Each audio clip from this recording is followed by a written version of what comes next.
Peace and love. It's your boy Don Kilam. I'm in the building in Orlando, Florida, with the Gifted Guardians, with Jason Mabe, all the way from North Carolina. Man, he drove down here, and we're gonna bring you a spectacular podcast today, talking about what we do, protecting generational dreams.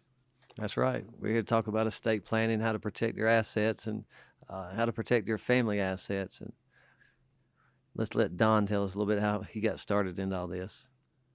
Well, I was homeless under a bridge starting off, and I said, I'm a man, so I have to learn to walk by faith, not by sight. I led myself here, and since that belief, like I declared this, I had like a sit down with myself. We believe in the power of affirmations, the spoken word, abracadabra. We create what we speak, and I started learning business credit. I started learning about personal credit, business finances. I've already was led to certain information through the Moors and the Hebrew Israelites and all these different groups. Some of the groups that you actually say you learn from. Oh, yeah. And I just never looked back ever since. Like, I already got myself out the before I was homeless. I got myself out of federal penitentiary with this information, by understanding that the name is a business and everything is a tax issue. Oh, yeah. I get it. So, what led you to Don Kilam? What led us together, man? Well, it's probably, a year and a half, maybe 2 years ago. I saw some of your videos and stuff online. So I started listening to a lot of stuff that you were saying and looking the information up. And, of course, all of it lined up and was accurate. And I know a lot of it was structured around structuring businesses. And, of course, I was already running a business, so I started looking into it and, started to learn about, how I never made my name a business and really structured things properly to protect my assets. And, of course, I just started listening to some of your information and studying it. So, understanding that you was already looking for something that led you to me, what was it that you was looking for? I was looking for financial freedom like most people are. I had a business, but I really owned a job. I wasn't really running the business the way that I guess I thought that it should be, because it always seemed like no matter what you did, it was still a little bit of a struggle to stay on top. Wasn't quite working paycheck to paycheck, but not much different. So I started looking at how the businesses were structured, and then I started to learn more about estate planning and how to structure your all your family affairs and stuff around the business and protect all your assets. And of course, that's what you were talking about. One of the key words that people look up when they searching for estate planning, or us, I would say, is the secure party creditor keyword. That's a keyword, or sovereignty. Yes. Or the so-called sovereign citizen. We stay away from that word. We stay away from the citizen word in the private sector. But to sum everything up, that's what it is. It's the private sector. It is. I mean, you're just securing your assets and you having control of them instead of somebody else having control of them. You just don't realize that you're not structured that way. And, that's what I started to learn is I just needed to structure everything around business and a way to protect your assets. And, I mean, everybody has the right to do that. And, of course, if you can save money on taxes and stuff that way too, then, there's ways that you can save money. A lot of the bigger businesses and stuff, they already know these things. All right. Now, I clearly remember when you came, you got it was called the golden ticket. Yeah. You got the golden ticket. We had the 2-day webinar in Atlanta last year. So it's ironic that we're about to have an Atlanta webinar in November. And one of the guys that was Nolan, so shout out to Nolan, man. He's not with us today, but shout out to Nolan. He'll be there November 11th in Atlanta. with Chief Amir. And what was the biggest thing you think you learned in Atlanta? I realized how much more I needed to learn. I remember we created a trust. We did, and I didn't really understand completely at the time. That was last year, but now Yeah. you're operating under trust. Oh yeah, yeah, We've created an unincorporated association, yeah. so you're learning how to create your own government as well. Oh yeah, You're learning the different jurisdictions about the government, tribal jurisdiction. yeah. That's where we got Chief and Mayor. Oh yeah, Private contracts, which a key thing to take away, I believe everybody should take away, is that the government cannot interfere with a private contract. oh no, it's under the Constitution. Article 1, Section 10. That's right. So that's what you're doing, is creating private contracts and controlling your assets that way. So, like we was talking about, we helped out Keon today, and at the real estate office. Oh yeah, earlier Right. today. Yeah, and don't worry, we got that tomorrow as well. But the key thing we showed him, because I brought it to his attention, because he said he was studying consumer law. Oh And, yeah, that's a lot of work. So shout out to anybody that's putting in work and learning consumer law. But I said consumer law is just regular codes and statutes. yeah. And you don't even need codes and statutes. So what law, when we set up the unincorporated association, what law was implemented when we established that with Truist Bank? Oh, our governing law. Yes. What was the governing law? The governing law was universal law and the Holy Bible. And common law. And common law. Yes. That's right. So no codes, no statutes. No codes, no statutes. That's the way that business operates. I mean, which, most people should look at it and say, well, that's pretty honorable.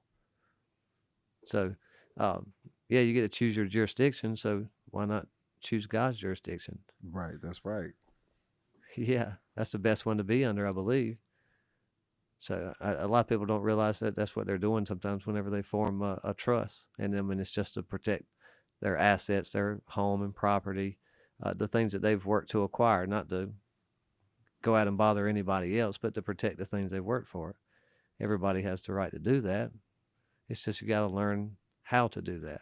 And when you went and established the unincorporated association for the gifted guardians, what did the banker tell you about it? It's not interest bearing? Non-interest bearing and no tax reporting. No tax reporting. That's right, no tax reporting. So someone's starting off that's just now learning with us. What's the first thing that you would tell them to do? Like same way with today. What's the advice you gave him today? Make his name a business. Make his name a business. That's the very first thing that you should do. And how do we go about that? Well, they already gave you a name and number. That's the Social Security number. So go and open up a business bank account with that name and number. And then now you've got a bank account that shows that name is a business, but you're using a business bank account instead of a personal bank account. So, of course, then you can start to use some of your family expenses as a family business expense and write those things off. So that's the easiest thing for somebody to first start off and do. And then you can get it recognized with the state with a DBA or an assumed business name. That way you've got some recognition with it. And that creates some separation between you and that name and Social Security number. So that's a good first step. And then you can start to learn about how to do other business things and start to change your perception on the way that you, instead of everything being personal, everything is about business. Everything is business. Then you can start to learn about a trust and, LLCs and corporations and how to... Nonprofits. That's right. 508c1As. Yes. These are private ministry trusts. Yeah. And I mean... So my main things what I taught today, if you go on the LLC route, and there's different ways. We have established different ways to operate either anonymously or with minimum taxes. Oh yeah. So the first way I taught people was, because you were talking about the sole proprietorship. Yeah. I tell people make their name a limited liability company. Yeah. and have a holding company establish this limited liability company. And the holding company needs to be in one of the 5 charging order protection states, which the 2 main ones are Nevada and Delaware. Yep. Then we got what, Alaska? Alaska, I think New Mexico, Wyoming. New Mexico is one you can remain anonymous. Yep. But Alaska, yeah. And Wyoming. Wyoming for sure, yes. Yeah.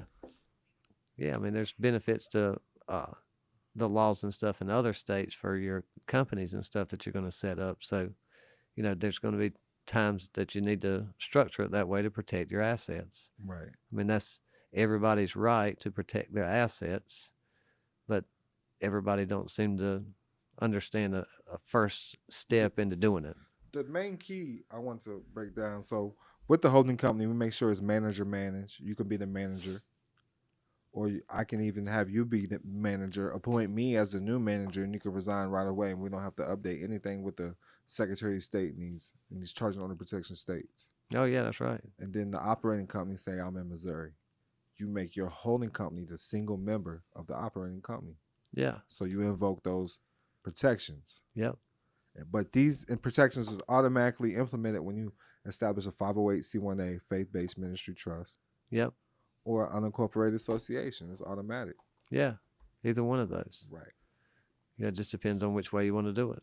And this helps with court, traffic tickets. As long as there's not a victim, it's not a real crime. That's right. I mean, it's commercial. Yeah, everything is about money, commercial and stuff. I mean, they charge you. Isn't that a financial term, charge? So, yeah, they want to charge you. That's it. They want to get a little bit of money. So, listen, there's a lot of people talk about the name being spelled in all capitalized letters. Does this make a difference? Yeah, I mean, it shows that it's a business. It's in commerce. Yeah. I mean, that's their rules, not ours, right? That's right. It looks like my name, but it's spelled different. So, yeah, I mean, it's not you.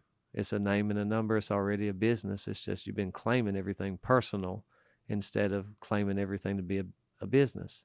You just have to change your perception about the way that you look at it. Because, I mean, you know, I've got a company now, and I buy toilet paper for that company for my employees and stuff. If my family is my business, then can I buy toilet paper and use it as a business expense for my family too? Yeah. How I started making the family a business was with the 508c1a ministry trust. Yeah. I'm like, we pray over food. You know, that's my congregation. Oh, yeah. You know, so that's how I had looked at it. Well, you're supposed to have a personal relationship. That's going to start at home. So, isn't that where your ministry starts? From home. And just like Russia, they have a prime minister. Yeah. Vatican is its own country. A lot of people got to realize this. So it's always been church versus state. Your state is its own country, considered its own country. Yeah. So that's when, and the reason why I'm bringing that up is because when you understand the contract law, you understand the rights. You don't have a right when you're an adjective. When I'm saying that, when you want to claim you're white, you're black, you're a color, that's not a nationality. That's an adjective. You're no longer a noun anymore. Yeah. This is a black microphone. Black is the adjective. Microphone is the noun. So black is an adjective. Yeah. That's just in the law's eyes. Yeah, a lot of it's kind of hid in plain sight. Whenever you start to understand it, reading it, then you start to see more of what it means. And so this is the way we give up our rights. Now, with that being said, the name is a business. Being black's a business. Being a color is a business called color of law. Yeah. So this is how they can take rights away from you. We got a class tomorrow, a webinar, Bills of Credit webinar. Yeah. So you want to elaborate on that, on basically on what you've been teaching? Oh yeah, those bills are distribution checks from the investment security, the application that you give to them. So of course, what they do is they bundle those together and sell them, and they're sending you a dividend check. So to put this in another terms, so to speak, only a president can approve a bill, right or wrong, or pass a bill. That's right. So anytime you get a monthly bill that you think is a debt, it's really a check. Yeah, it's investment. It's the dividends and stuff off of the investment where they sold it on the market. And this is the importance of keeping a trust or an unincorporated association so you can deposit these. Yes, if it's not structured right, then of course you can't utilize the benefits of it. So yeah, you've got to have your businesses structured right and those bills coming in the right way in order to really to do it the way that we're supposed to all know how to do it. Let's talk about that mortgage letter I seen. Let's talk about the 2 mortgage letters. Tell me about your mortgage letters, man. What was you doing? Oh, I was filing the right taxes and stuff on it to balance the books, um, and of course then you get a tax rebate on that or tax credits, um, and then I was changing my mortgage. I put it over into my family trust, and so I was trying to update the monthly bill with the mortgage company. So I sent them the documents and stuff that they asked for, but then they came back and they really wanted me to show them more documents and stuff showing that I had an interest in the I property. seen it ask for your birth certificate. Yeah, yeah. They knew that the laws and stuff. I'd done everything Mr. Cooper. right. Yeah, yeah. They never released the security interest in it with the original mortgage company. So yeah, I had to send them a letter to try to get them to release the security interest in it. And they got no record of me in their system at all. But yet Wow. But yet Wow. it's still on the county record that they hold the security interest in it when they've sold the note. So they sold it, but they didn't, release the security interest in it. So I hold all of the security interest in it, and then I did the quitclaim deed to transfer the title over to the trust. And I mean, I did it all myself. I just read whenever I was trying to do it, Right. and not trying to do anything wrong. By the way, we're not licensed attorneys or tax experts. We do No, this for educational and informational purposes only. no. I mean, I can read definitions and words and stuff and start to learn. I mean, if you want to know more about banking, make a banker your best friend. Right, that's right. If you want to know more And about what's your banker's name? One of the best friends? Amanda. Amanda. Shout out to Amanda. Oh yeah, she's great. She really is. I mean, She helped us with the unincorporated association yeah, everybody. and all your trusts, your family trust. Yeah, Okay. yeah, she's helped me with a lot of those things. I mean, that's what they're for. That's what their job's for.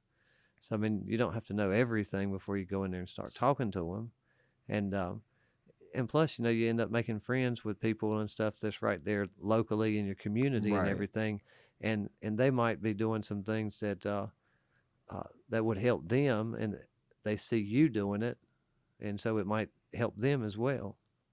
Absolutely. So I mean, isn't that what they were Absolutely. supposed Just to be like your doing? sons, Aiden and Jackson. Shout out to Aiden and Jackson. They've been helping with the business. Their names are businesses. Oh yeah, It was Jackson. yeah. They took 0 out of all of his checks. He wiped it out. There's no more taxes being taken out of his checks. No more No, Medicare. No more Social Security.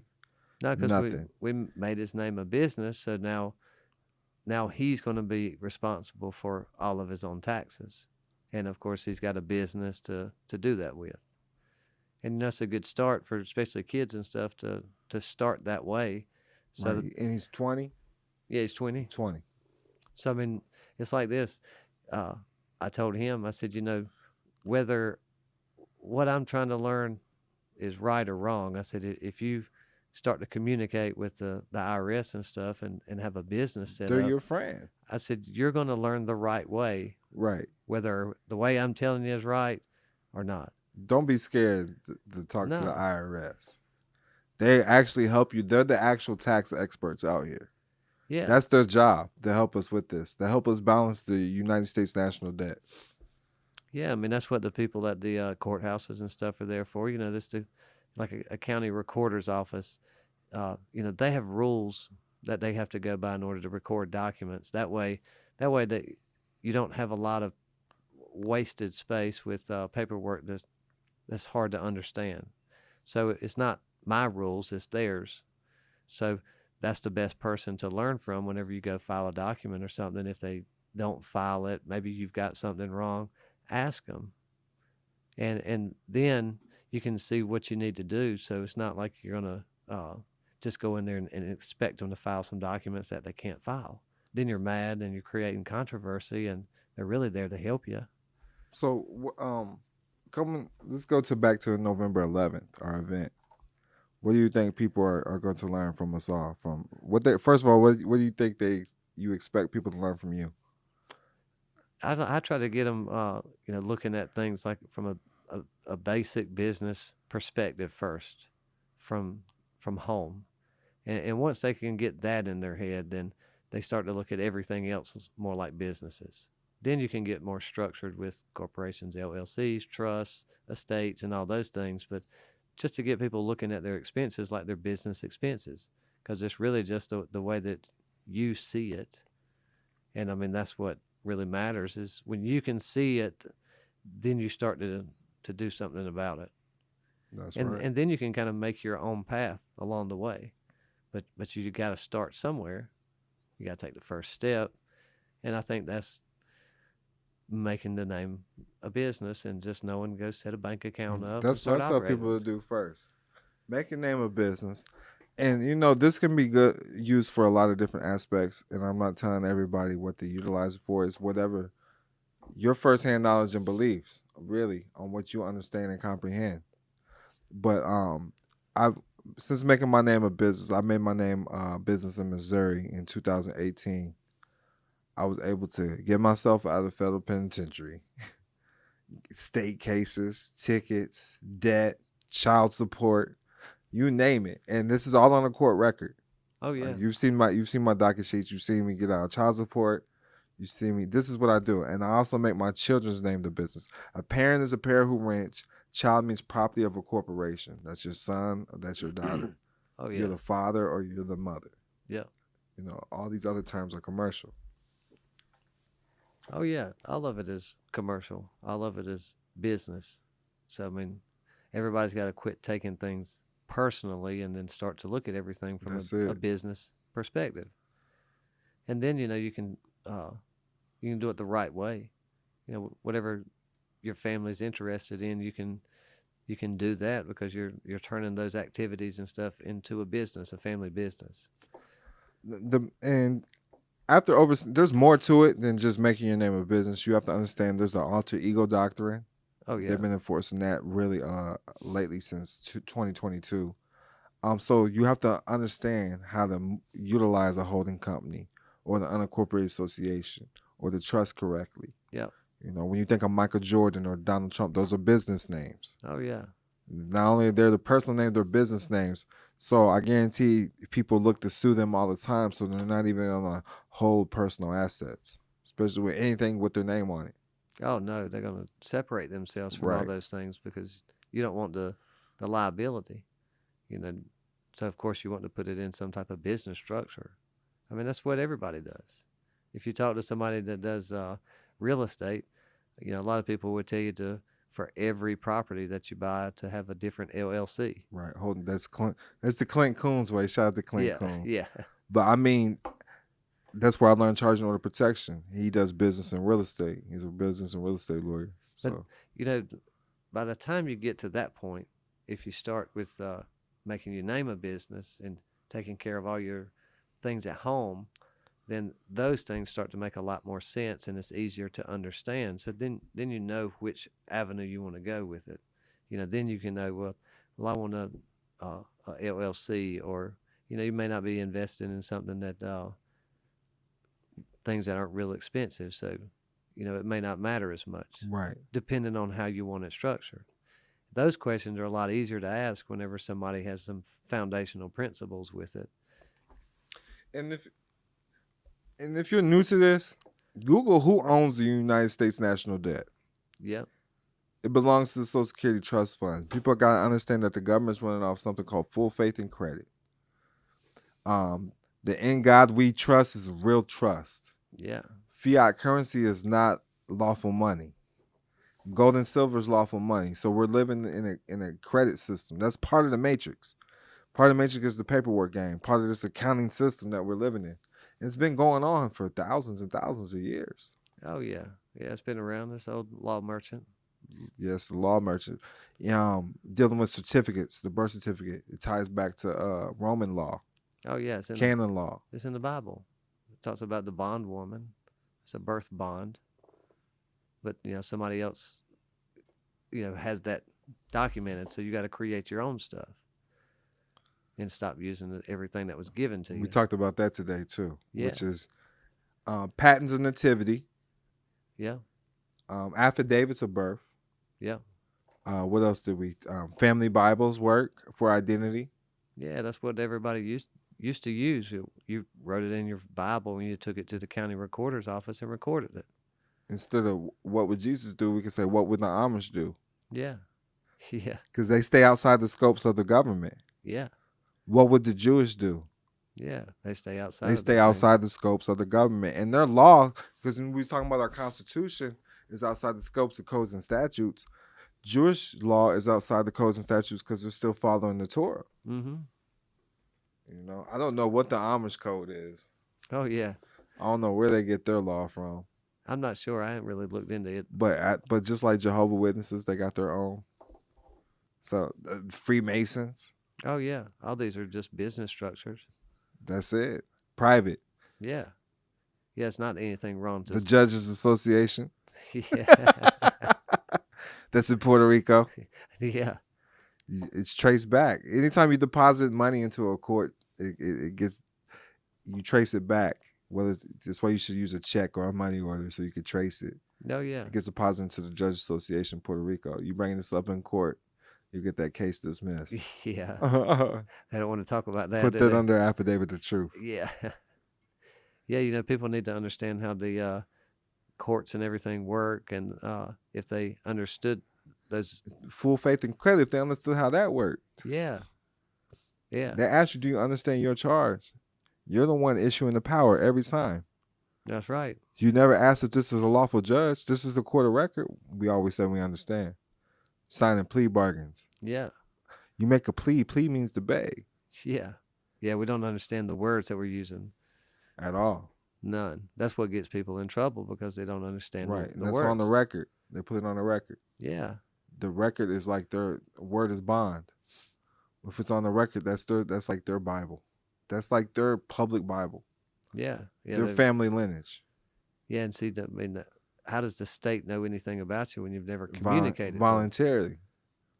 Yeah, you got to, recording a DBA, doing business as. When you do that, you're letting the state know that your name is a business. That's it. So now you got a document. So if you had to go to court, you got at least one document that's, recorded. But you could get a second one, go to a different state, get a second one, because you're supposed to have two witnesses. So that gives you two witnesses that your name is a business. And since making your name a business and doing these things, you've come into a newfound credit. Yeah, tax credits. I'm talking about Bank of America is offering you credit, lines of credit. Oh yeah, business credits. Business credits, okay. Oh yeah, it's a lot more than when you go get business credit Okay. than personal. Probably. I seen that American Express card today. Yeah. Your name's a business. Oh yeah. Yeah, I mean you get it's probably 4 to 5 times. Right, of course, yes. Yeah, so if you'd normally get $1,000 for personal credits, you'll probably get $10,000 for business credit, and you can utilize that to go out and start whatever type of business that you're operating. You still have to be smart with it until you learn more about filing taxes and things like that to make sure you don't overextend yourself. Got to work your way up. It's baby steps. Okay. But you got to start somewhere. That's a good start. At least then you're filing your own taxes and stuff, and somebody else is not having to do it for you. And anybody that's skeptical, because people have been skeptical. There's been a lot of shade thrown, especially on my name, Don Kilam. So anybody that's skeptical, can you tell them why do you rock with Don Kilam? Well, because you said from the beginning, it's all about business, and so I just started to look at everything from like a structured business corporation or LLC, and it made me start to understand everything better. And when you say everybody that has a business or has the business mindset, they understand it better as well. They do. It's easier to. Your name's a business. Yes. If you have to prove who you are, then that's not you. Like before I cash a check, when we used to get paper checks, you have to prove that that's you, right? I don't have to prove I'm Don Kilam. Yeah. People just send me the money. Oh yeah. You know? Yeah, you got to prove everything else. So that's when I looked at it like, that's not me. Nah, man. I mean, It's a position. yeah, it is. That's why you want to be a business. That's it. Out the gate. As soon as you're born, your name's a business. They're getting paid off it. The hospital's getting paid off it. As soon as you wake up, they're getting paid off your name. You told me this, turn on a light switch, the water faucet, you're getting charged. Yeah.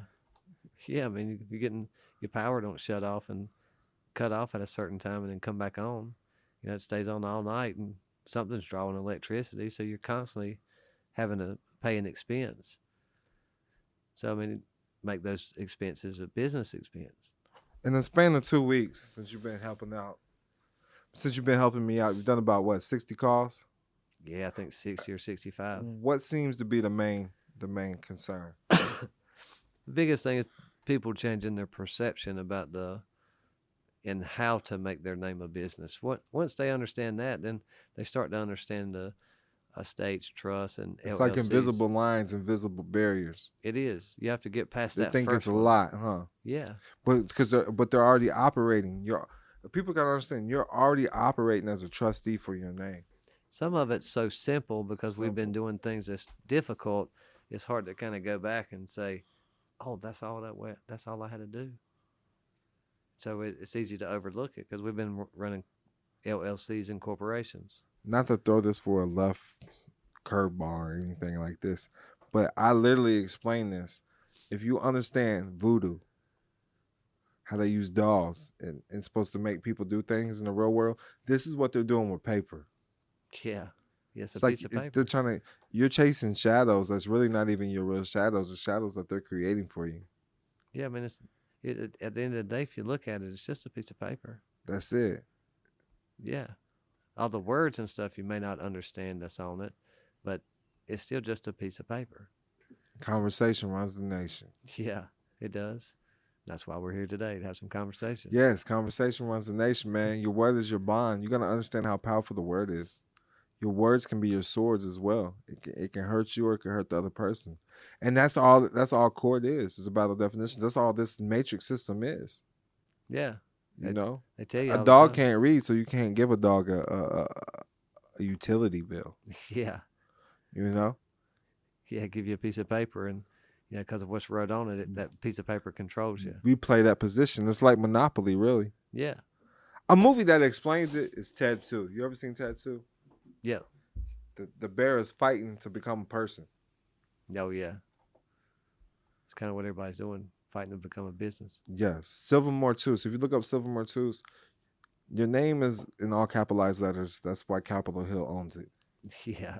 It's own nothing, control everything. Anytime you say that name is you or you accept liability for the name, you're obligated to pay its debt. It's already a sole proprietorship that you're obligated to handle its affairs. Yeah.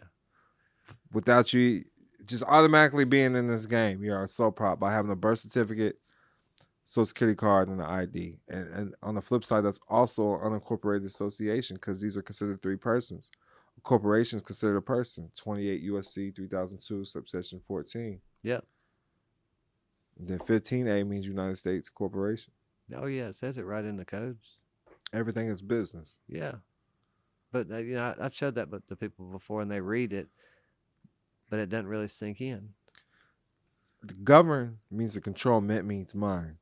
So you are the government, whatever you believe. Yeah. This is what people got. I understand it doesn't sink in because, first of all, I think you need to have a connection with your higher power, your higher self. You need to know your divine purpose. Yeah. Why are you here? So you can start living in your purpose. Yeah. Because when you know your purpose, you'll have something to protect. Yeah, that's right. That's your dream. That's protecting generational dreams right there.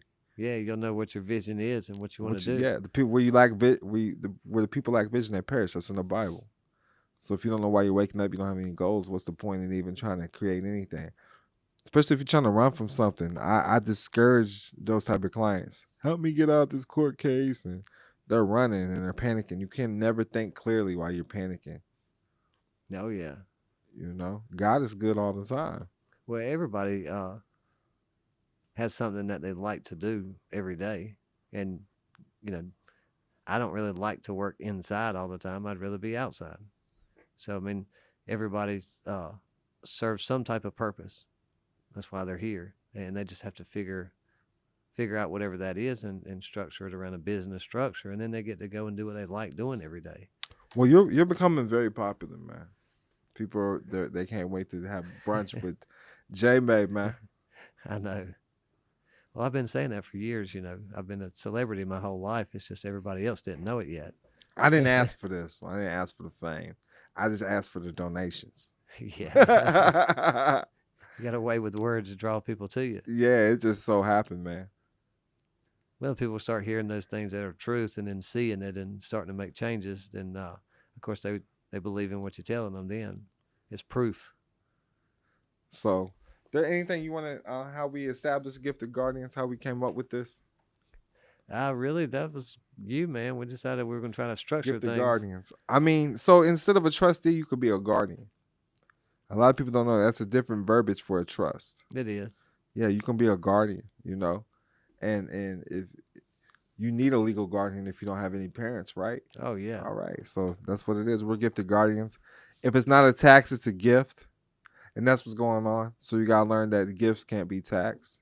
Yes. That's what's going on in court. When you say you understand your charges, you're gifting things around. It's a gift unless you assess the tax. So another way to look at this, you have to understand when you go into a bank, they say debit or credit. So debit is subtraction. So when you're getting cash, that's a subtraction. Yeah. Or you're giving a credit. Yeah. So you gotta learn how to assess these credits correctly, And we do this with 1099 OIDs and 1099 INTs.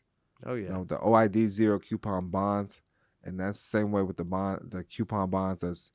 That's considered your bills of credit, your bills in the mail. They're considered zero coupon bonds as well. Yeah, these are really it's really the way that we're supposed to be doing it. Right. Same one with your mortgage. It's something similar to the OID process will be the 1066. Yeah. The mortgage investment conduit. Yeah, I'm not as familiar with it as you are with that one. Yeah, I just use it in the dispute letters, really. Yeah. I tell them to fill it out. And then I attach the form W-9 because I'm requesting the EIN information. And then when you understand the different types of money, you got the fiduciary money. Yeah. So this is why when we doing dispute letters, we're talking to the fiduciaries directly, the chief financial officers. Oh yeah, that's the ones to talk to. Right. That's it. Yeah, I mean it's the way that we should be doing these things, but it seems like at times people think that that they're doing something wrong until they go and start to read it for themselves, and then they start to realize like, hey, that's what this is saying. Right, that's it. And then they start to realize it for themselves because everything that we've ever heard about, like the IRS, everything we've always heard was bad, but right, in that gossip. Right, that's gossip. So, with court and stuff like that, people don't want to go into court and have a court assume something about them. That's it. Assumptions. But we're here assuming something about them because we hadn't set ourselves up properly. Well, speaking of that, that's a fact can't enter a courtroom, so it is assumptions and presumptions that enter the courtroom. That's right. That enter the record.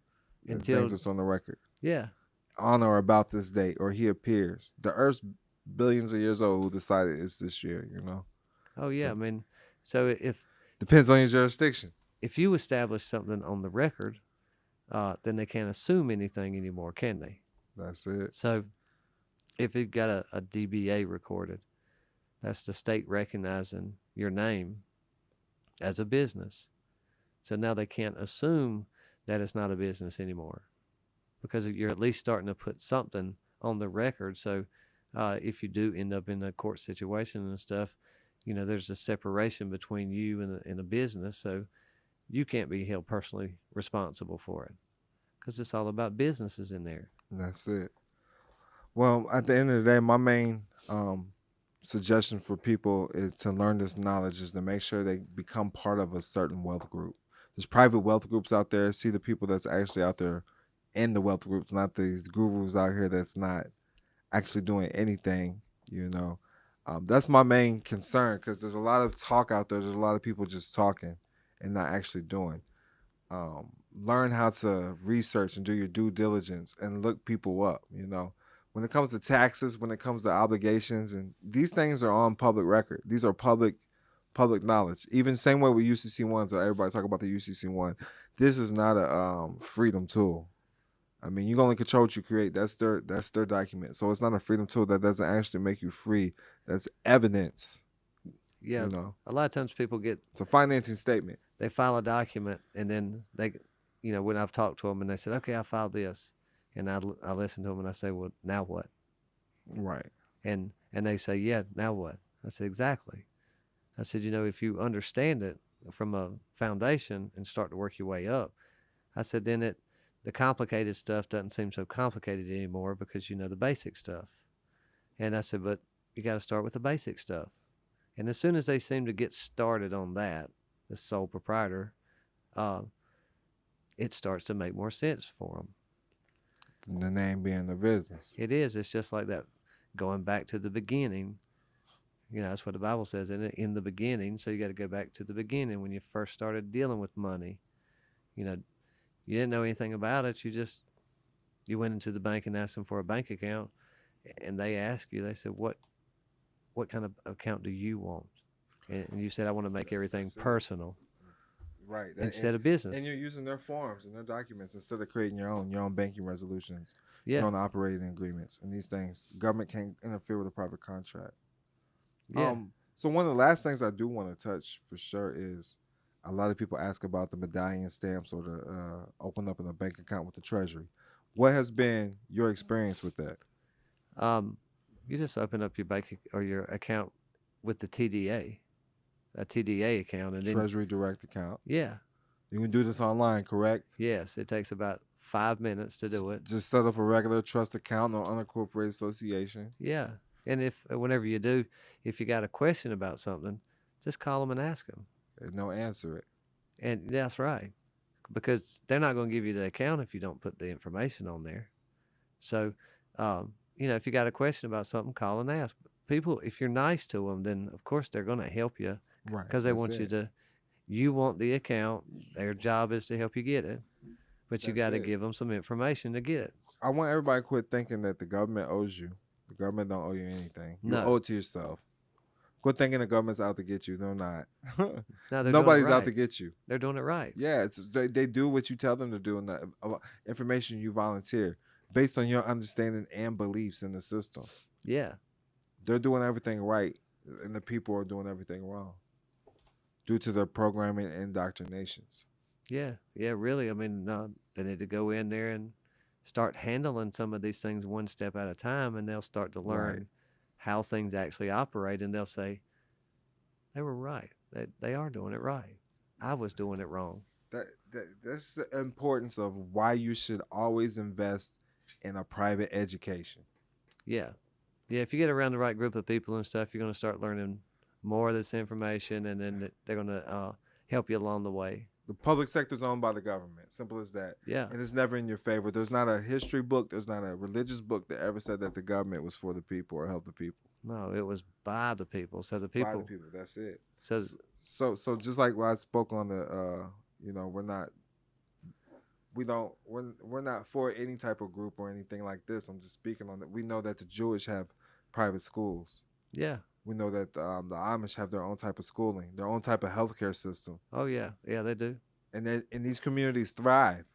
Yeah, they do.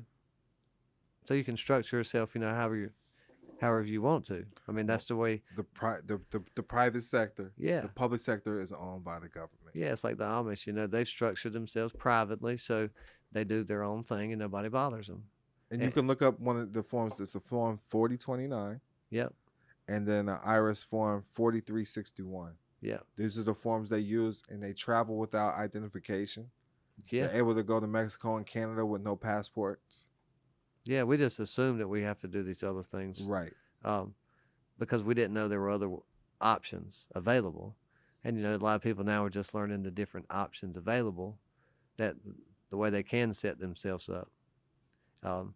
And people think, I know at times people probably think that they're doing something a little sketchy, but you're not. If you're out there doing something wrong, you're going to get in trouble for it one way or the other. So if you're not doing it for those purposes, then you don't really have to worry about anything because you're trying to learn how to operate properly. Right. That's $1 million worth of game right there. Well, you can follow us, right? You can go to gifted-guardians.org, gifted-guardians.org. That's it's still in the works right now. It's under construction, but you can go. We got a event November 11th. You can go on the website and sign up for it now. We will be having consults and calls coming up on gifted-guardians.org.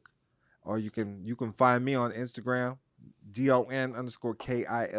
That's Don_Kilam, DON_KILAM on the Instagram. How can we find you, man? Right now, it's just Gifted Guardians. Of course, we're going to be adding more stuff to the website and try to make it more diversified for everybody. So maybe a simpler way to follow information that they're trying to get and have more things for them to choose from. And of course, I'm sure you're going to be writing some more books here in the future. We got books coming out. We have the event coming out. We're working on membership, different tiers. Oh yeah, we're under the works, but just be looking out for all of our pages, whether it's Chief Amir, Nolan Zander. We're all on Instagram. Oh yeah, Jason's on Instagram. Just search Jason Mabe. It's Mabe Jason, right, on Instagram. Yeah. So just look us up. But giftedguardians@gmail.com. You can always email us there too. giftedguardians@gmail.com. Minister Mabe right here, Jason, he loves talking to you guys. He loves doing coaching calls. We're looking to have Nolan on the phone soon as well. I help out with the paperwork. Oh yeah. That's what I do. And what would you say your expertise is? I don't know. I guess trying to make people or helping people to understand what they're doing. Yeah, from the very beginning. Yeah. I would say that you can bring people that can't see, you can make them see. Chief Amir, he handles private contracts. He's good with the spirituality aspect. He understands the tribal jurisdictions and religious jurisdictions. Oh yeah, he understands those things and really what would you say about Nolan? What's his expertise? Nolan just wants to get in there and help wherever he can. But he has trust. He has foreign trust. Yeah, he really does. I mean, because he understands a lot of different things too. So, you don't realize what all he knows until after you start to talk to him, and then you hear somebody ask him a different type of question, and it's like, right, he's very adept. What he's talking about that too. Well, Chief Amir and Nolan both they have military experience. Oh yeah, so and Nolan was very high ranking. Yeah, Nolan's very detailed with a lot of his paperwork and things like that. Intelligence officer, you said. Yes, and if you give him a task, it's like, he's going to show up 15 minutes early. So we got a strong, promising team. We got an event tomorrow in Orlando. We're continuing traveling. We're going to be in Las Vegas. Yeah. Doing a podcast, doing events. So we're traveling, coming to a city near you. I've already been traveling. I've been doing this since 2018, coming to the public. But I'm looking to go more private. I'm working on movies, working on music. Music is really taking off right now. It feels great, man. Like he said, he's always said he's been a celebrity. I always wanted to do music. It's taking off. We're remaking a famous movie right now. We're going to start doing that in December. But it feels good. Celebrities are reaching out. Oh, yeah. They're backing us. You've worked with celebrities since rocking with Don Kilam. How's that feel, man? It was neat, man. I got to talk to a few different ones. We talked to one today. Yeah, we did. Yeah, so that was amazing, man. I told him to get me on this podcast. Oh, yeah, that's right. He was playing golf, man. So we need some more advertisement. But we're definitely tied into a private network of multimillionaires. Some celebrities. And some of the most wealthiest people are not celebrities, I got one of my private members. He's worth $15 million in Arizona. Yeah. He's not a celebrity whatsoever. Yeah, there's a lot of people that you don't realize that you just normal everyday people that you don't realize. You won't even know. You just look at them. They wear regular clothes, T-shirts, multimillionaires. Yeah. Powerful people, man. Oh yeah. So it's been great. It's been a newfound experience going through this. I appreciate everybody that's been rocking with Don Kilam since day one. And the next step then is Atlanta, Georgia. Yeah, that's just a couple weeks away now. Yeah, November 11th, we're in Atlanta, Georgia. So there's still some tickets left. Come have brunch with us. There's a few VIP tickets left. We're doing the next day brunch. Come learn the game, man. You want to get around like minds and see what they're doing and seeing what's working for them. Oh, yeah. It's going to be a lot of fun. That's it. With that, I'm out, man. If you got any last words, I think that's it, man. go I've to enjoyed it. gifted-guardians.org. That's gifted-guardians.org. Tap in now and understand that prosperity is truly your divine birthright. So protect them generational dreams with the Gifted Guardians. Peace and love. Much peace and love. It's your boy Don Kilam, and I'm out.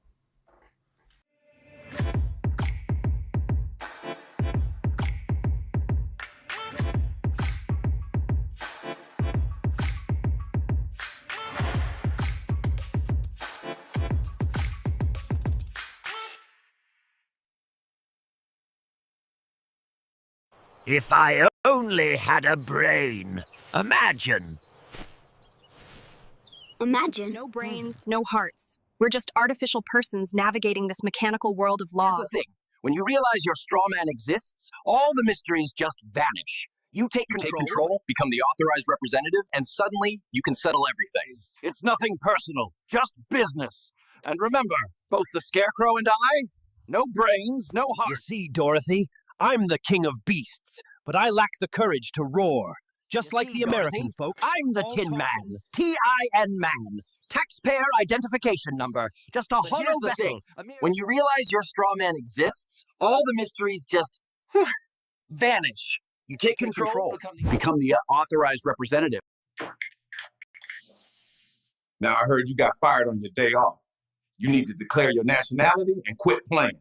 You know you have a nationality, right? We're not black, we're Moors. That's the endo kicking in. You know this, man. Never met. Now, I heard you were messing with those little Moorish hoochies. Oh. Hi, guys. Her mama's a Moor, too. Hey, Hey, can I borrow some money? you need to go down to the Moorish temple. You just got knocked the fuck out. Declare your nationality today, ho. Okay, I've got the Don Kilam books. Moving to the extraction point now. So the first step to correct your status would be, I would create something called a non-taxpayer affidavit, or even something called political status correction. Correct your name for the record. When your name was created on a birth certificate, they think they own this, so you have to learn how to create it in a private trust. The Social Security number is a trust. If you look it up, Social Security Trust Administration. It's a public administration. You have to learn how to create your private administration. So you can start with a church, or even a tribe. You can correct your status with a tribe, a church. It's called the Shahada with Muslims. I'm not sure what it's called with Jewish people, but they all undergo a status change. In the Christian community, it's called being baptized. So your baptismal certificate can be also correct your status, and you can use this to identify in the public. Okay. So I understand that there is not really a license to practice law. Can you explain that? Yes, there's no such thing as a license to practice law. To practice law is common to everybody. This is called a bar card, or a bar association membership. BAR stands for British Accredited Registry, which means they take an oath to the crown, which the crown is in Britain. So they're all part of a membership, just like the Freemasons or anything like that. It's all considered a private brotherhood, or a private school, or a private education. Can we get like a verse after that? It's pretty loud. Okay. Sorry about that. Explain your statement that there is no such license to practice law. All right, so that's correct. There's no such thing to practice law. It's called a bar card, or a British Accredited Registry card. They take an oath to uphold rules to the crown, which is in Britain. So there's no such thing to license to practice law. If you look up Abraham Lincoln, he was a lawyer. He wasn't an attorney. So attorneys might have to be licensed, but there's no such thing as a licensed lawyer. Again, it's called a British Accredited Registry. It's part of a membership. It's like a fraternity, like the Freemasons or any other private club or community that you'd be part of, that you have to show your private membership. And this is what they do. How do I prove I'm a natural person? And can you explain what a natural person is? All right, a natural person is a living person, someone that can be injured. Because when you go into their jurisdiction, you can only be heard through corporate. United States means federal corporations, so everything is corporate people or corporate constructs. So to prove you're a natural person, you can use things like baby land deeds, the baptismal certificate. These things invoke your rights back. Even an affidavit, you can use affidavits. Corporations use statements. The live person uses affidavit. So you can also create an affidavit of live birth. And lastly, where can I learn more? Thanks for asking. You can learn more by going to donkilam.com. All the Don Kilam University members, they're going to onlyfans.com/Don Kilam. That's DONKILAM. Onlyfans.com/Don Kilam. It's nothing explicit. Just go there and learn the financial literacy. Get the courses that's coming out. I got a lot of things in store, but you can also follow me on Instagram at DON_KILAM. Let's do that one more time with right camera this time. So yeah, I'll be happy to answer that question. Both right camera. All right, I got you. Right camera. All right, got you. All right, whenever you're ready, go for it. I'll be happy to answer that question. Thank you for asking. Everybody go to onlyfans.com/Don Kilam. That's onlyfans.com/Don Kilam. That's DONKILAM. You can subscribe there and get access to Don Kilam University at donkilam.com. You can also follow me on the Instagram at DON_KILAM. Again, that's DON_KILAM. Much peace and love. Good. Knowledge is power! How about I reserve all of my rights? Mr. Anderson, you disappoint me. You can't scare me. I reserve all of my rights. What good are your rights when you have a birth certificate? You're gonna help us, Mr. Anderson, whether you want to or not. You have a birth certificate slave.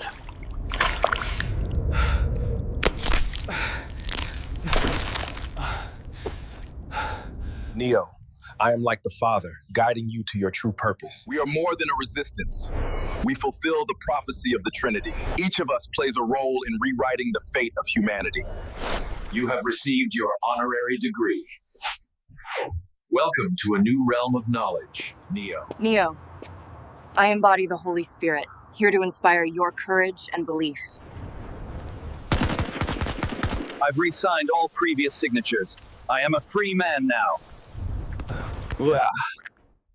I learned the game from Don Kilam. Knowledge is power! Peace and love. It's your boy Don Kilam. I'm in the building in Orlando, Florida. Dream Keepers Radio, the Dream Keepers podcast, and I'm here with Chief Amir Zaire. What's happening, Chief? What's going on? What's going on? Hey, man, peace and love. We back at it, man. 2 days in a row. Let's 2 days, man. Let's get it. Let's get it. I really enjoyed, after the podcast yesterday, we just chopped it up with Cam, man. Yeah, definitely. Cam and his father, man, his brothers, man, they definitely dope people. You know what I mean? I loved it. You and I don't know if you heard me messing with you. I was like, what y'all talking about? Because y'all was in y'all's own little conversation, man. Yeah. And then, but I'm glad you showed us. It was you building on the land and stuff. So it was just tight. They was really inspired by you. They hit me up this morning. They made it home, man. That's dope. So shout out to Cam, Miami, man. Shout out to his tribe, man. They're really inspirational. I like that, man. Mm-hmm. They're focused on something. They've been doing great things. Yep. But outside of that, man, I want to have a deep discussion with our people today, because a lot of them are still confused, and I'm trying to do my best to break it down in simplest terms. And I mean, we do talk to a lot of people. We have a lot of business partners, but I don't see anybody best to fit for the job other than you, Chief, when it comes to this. And I was able to share some things of how I came into the realization of the things that you were talking about, so you could have better clarity why I understood you. Right. So I want to go into that today, starting with baptismal certificates, the birth certificate. I want to go back and talk about it again, man. Yeah. For the sake of as a tool for freedom. Like, I know we talked about a little bit about it yesterday.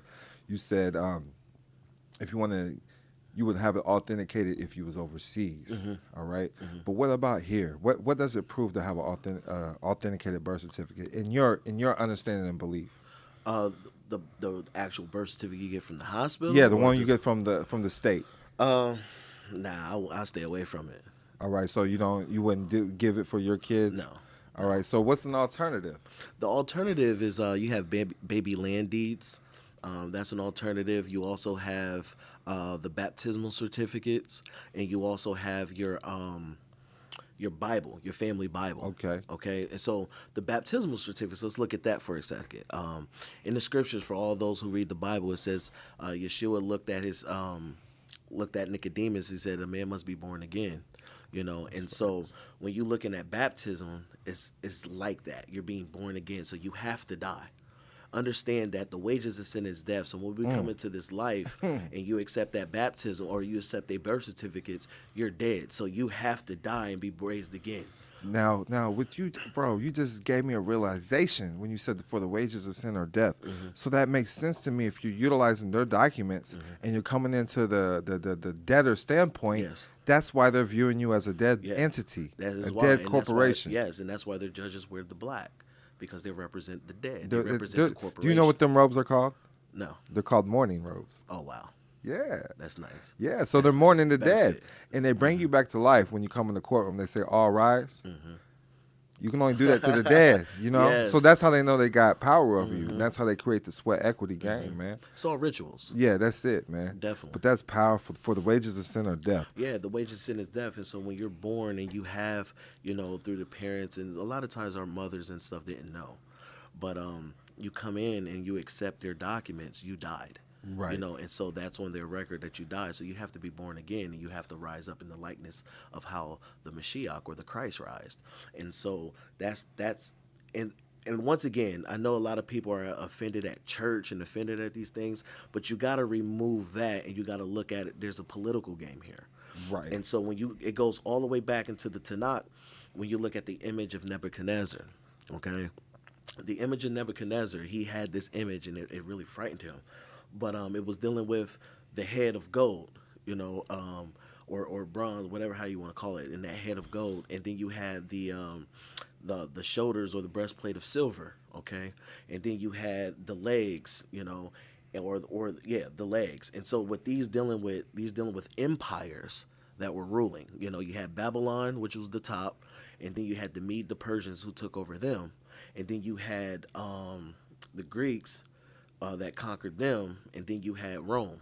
Okay, so Rome is right now the last empire that's ruling, and so Rome has two legs, which is the eastern leg and the western leg. So so I've heard that before. Like I showed you through some of my private education. The only part I understood was the Roman Empire. Yeah. you know, but you got to go back to learn the rest, and I understand it. But with that being stated, also, so when you're utilizing these documents, they're under Roman rule. So you got to understand where you're at and whether it's their family Bible, because a Bible is a fact in the courtroom declared by Congress. But that could also include your family Bible. Right. And through the education, our private education that we was listening to today, they stated that they were able to use a family Bible to get things thrown out of court. Yes. So, yes. So you agree with that? Yes, I do. Okay. I do, because once again, your records, you don't have to get certain things recorded. Your records, once you get those things authenticated, as we said in many podcasts, when you start to authenticate your records, your documents, that means that no one can come against those. You prove the legitimacy of those documents. Wow. And so once my child or once our offspring or whatever gets into the land, right, through the matrix, okay, this is what the scripture says: all firstborn belongs to him that enter into the matrix, you know. And so once they come into the land, now you get it recorded through your government, your family government, your tribe. You see what I'm saying? That's opposite of theirs. And that, so church versus state. Yes. Let's speak on that, because you said, like this is what you stated to me. And just correct me on anything I say wrong verbatim. But like, even though we don't necessarily have a traditional Christianity faith, right? A faith of Christianity, that getting rid of the Christian churches and getting people away from the churches is wrong. Yeah, it is, because once again, a lot of people who have these churches, some of them really don't understand that they have a government. Yes. Okay, and once again, all roads lead to Rome. Okay, all roads lead to Rome, and so when you're setting things up ecclesiastical, there's ways of how to handle that, and that's the reason why there's a separation of church and state. So once you have a church established, it is its own government, it is its own entity. You see what I'm saying? That's outside of the state, Right. or the state of states. They have no jurisdiction in that, and so once again, when you have a baptismal certificate and you have things like that coming through your church, it's showing them, hey, they are alive. You know, they're not dead into the Right. state, but they're alive and well. Right. They're part of the people. Yes, they are part of the They're people. not just a person, because only a person can go to jail. Exactly. Only a person can commit a crime. Exactly. The people is the living. Yes, and the birth certificate proves that you are a person because they now Right. incorporated you. Yes. And so all corporations are persons. They're not people. And so this is the reason why when you're going to court and things like that, you're coming on behalf of the person. You are representing the person, but in their eyes, you're one and the same because you're dead. A person or a corporation is corpse, it's dead. And so you're coming in saying, hey, I'm defending my birth certificate, I'm this and I'm that. And they're saying, thank you for saying that. Right. Right. Exactly. I mean, I've got a lot of ridicule with you know, man, you've been there through some of it, with people really coming at me saying you're supposed to authenticate the birth certificate, and then with you, I was able to prove these points of why we don't utilize the birth certificate and why not to authenticate it. We authenticate or apostille, what is called apostille, Yeah. our own documents that you create, and which apostille is through ecclesiastical terms, correct? Yes. Apostille is the same word as apostle, you know, to Right. send, Apostle, to go right. out and to build a church, right, to go out. And so apostille is the same word, it's the same when you're looking at those terms, apostle and apostille. And to some of the people that might just be new to this, can you explain what authentication is, or the apostille? Yeah, so authentication is just a sealed, it's being sealed. And so once again, it's just in ancient times, it says that the documents were sealed with the king's ring. Right. And so the king's ring was symbolic of an authentication that's showing that his decree or whatever he wrote down was official. It came from his mouth, you know. And so when he sealed it, it was stamped, authenticated with a raised seal to show that it's legit and it can't be disputed. And so when the decrees went out, everybody had to follow suit because the king authenticated. And so going back to layman's terms now, when you're getting something authenticated, it's saying, hey, this is an official. It's supposed to be the official, not the official copy. Right. You know, like they're doing with the authenticating the birth certificates, because it's already authenticated, because it has a seal. And that's a copy. You don't have the original. And so you want to authenticate original documents to show evidence, and it gives you a proper footing to show that, hey, this is legit. The reason why this stuff makes perfect sense to me, all you have to do is look at Catholic schools. They have schools, and then they also have Islamic schools, and they got their own notaries, they got their own government established, and they create their own documents, you know. But you can use a baptismal certificate for identity purposes. Yes. And a lot of people don't know this, or even look into the law behind this, that this is legit and that is possible. What came across me today was learning about the chancery courts, moving in chancery. The court of equity, also known as an equity court of chancery court, is a court authorized to apply principles of equity rather than principles of law to cases brought before it. And I learned that it originated in medieval England as a distinct court of equity named for the Lord Chancellor, which worked for the king. And it's the earliest form for those who couldn't obtain an adequate common law remedy. They could petition the King of England for the Lord Chancery, which was from the King's Council. So they're getting rid of natural law. So to me, this was like the first form of going towards maybe even codification, so to speak. Maybe I'm wrong on that term, but it's a court where they wasn't finding remedy in natural law, so this was created. Yeah, and it has to be created, but once again, it goes all the way back into wisdom, right? In Proverbs, it says, a false balance is an abomination unto the Most High, right? And so when you look at that balance, it's dealing with equity. You see what I'm saying? Not lean to the left. And so I want to give a picture for those who are watching this on YouTube or whatever. The picture of equity is like when it's saying that do not be unequally yoked. Okay. So back in the day, and even in times, you have this pole or this yoke around you, and you're carrying water. And if one side, the bucket of water, is heavier, you're leaning this way. You see what I'm saying? So that makes you unequally yoked. It makes you unequitable because there's no balance in what you're doing. And so what happens is they're establishing systems of government that they're calling government, and it's leaning in towards a different favor than the other. You see what I'm saying? And everything was supposed to be equitable. If we're all supposed to be equal in the eyes of the Most High or the eyes of the system, then why is some people are getting unfair justice, injustice, and the others is more benefiting off of it? It's unequitable. That's deep. When I was looking through the codes, the federal codes, because with us, common law can mean natural law, universal law. Right. When I'm looking through the federal codes, they say common law, per their definition, is judicial decisions instead of statutes. That's what common law is.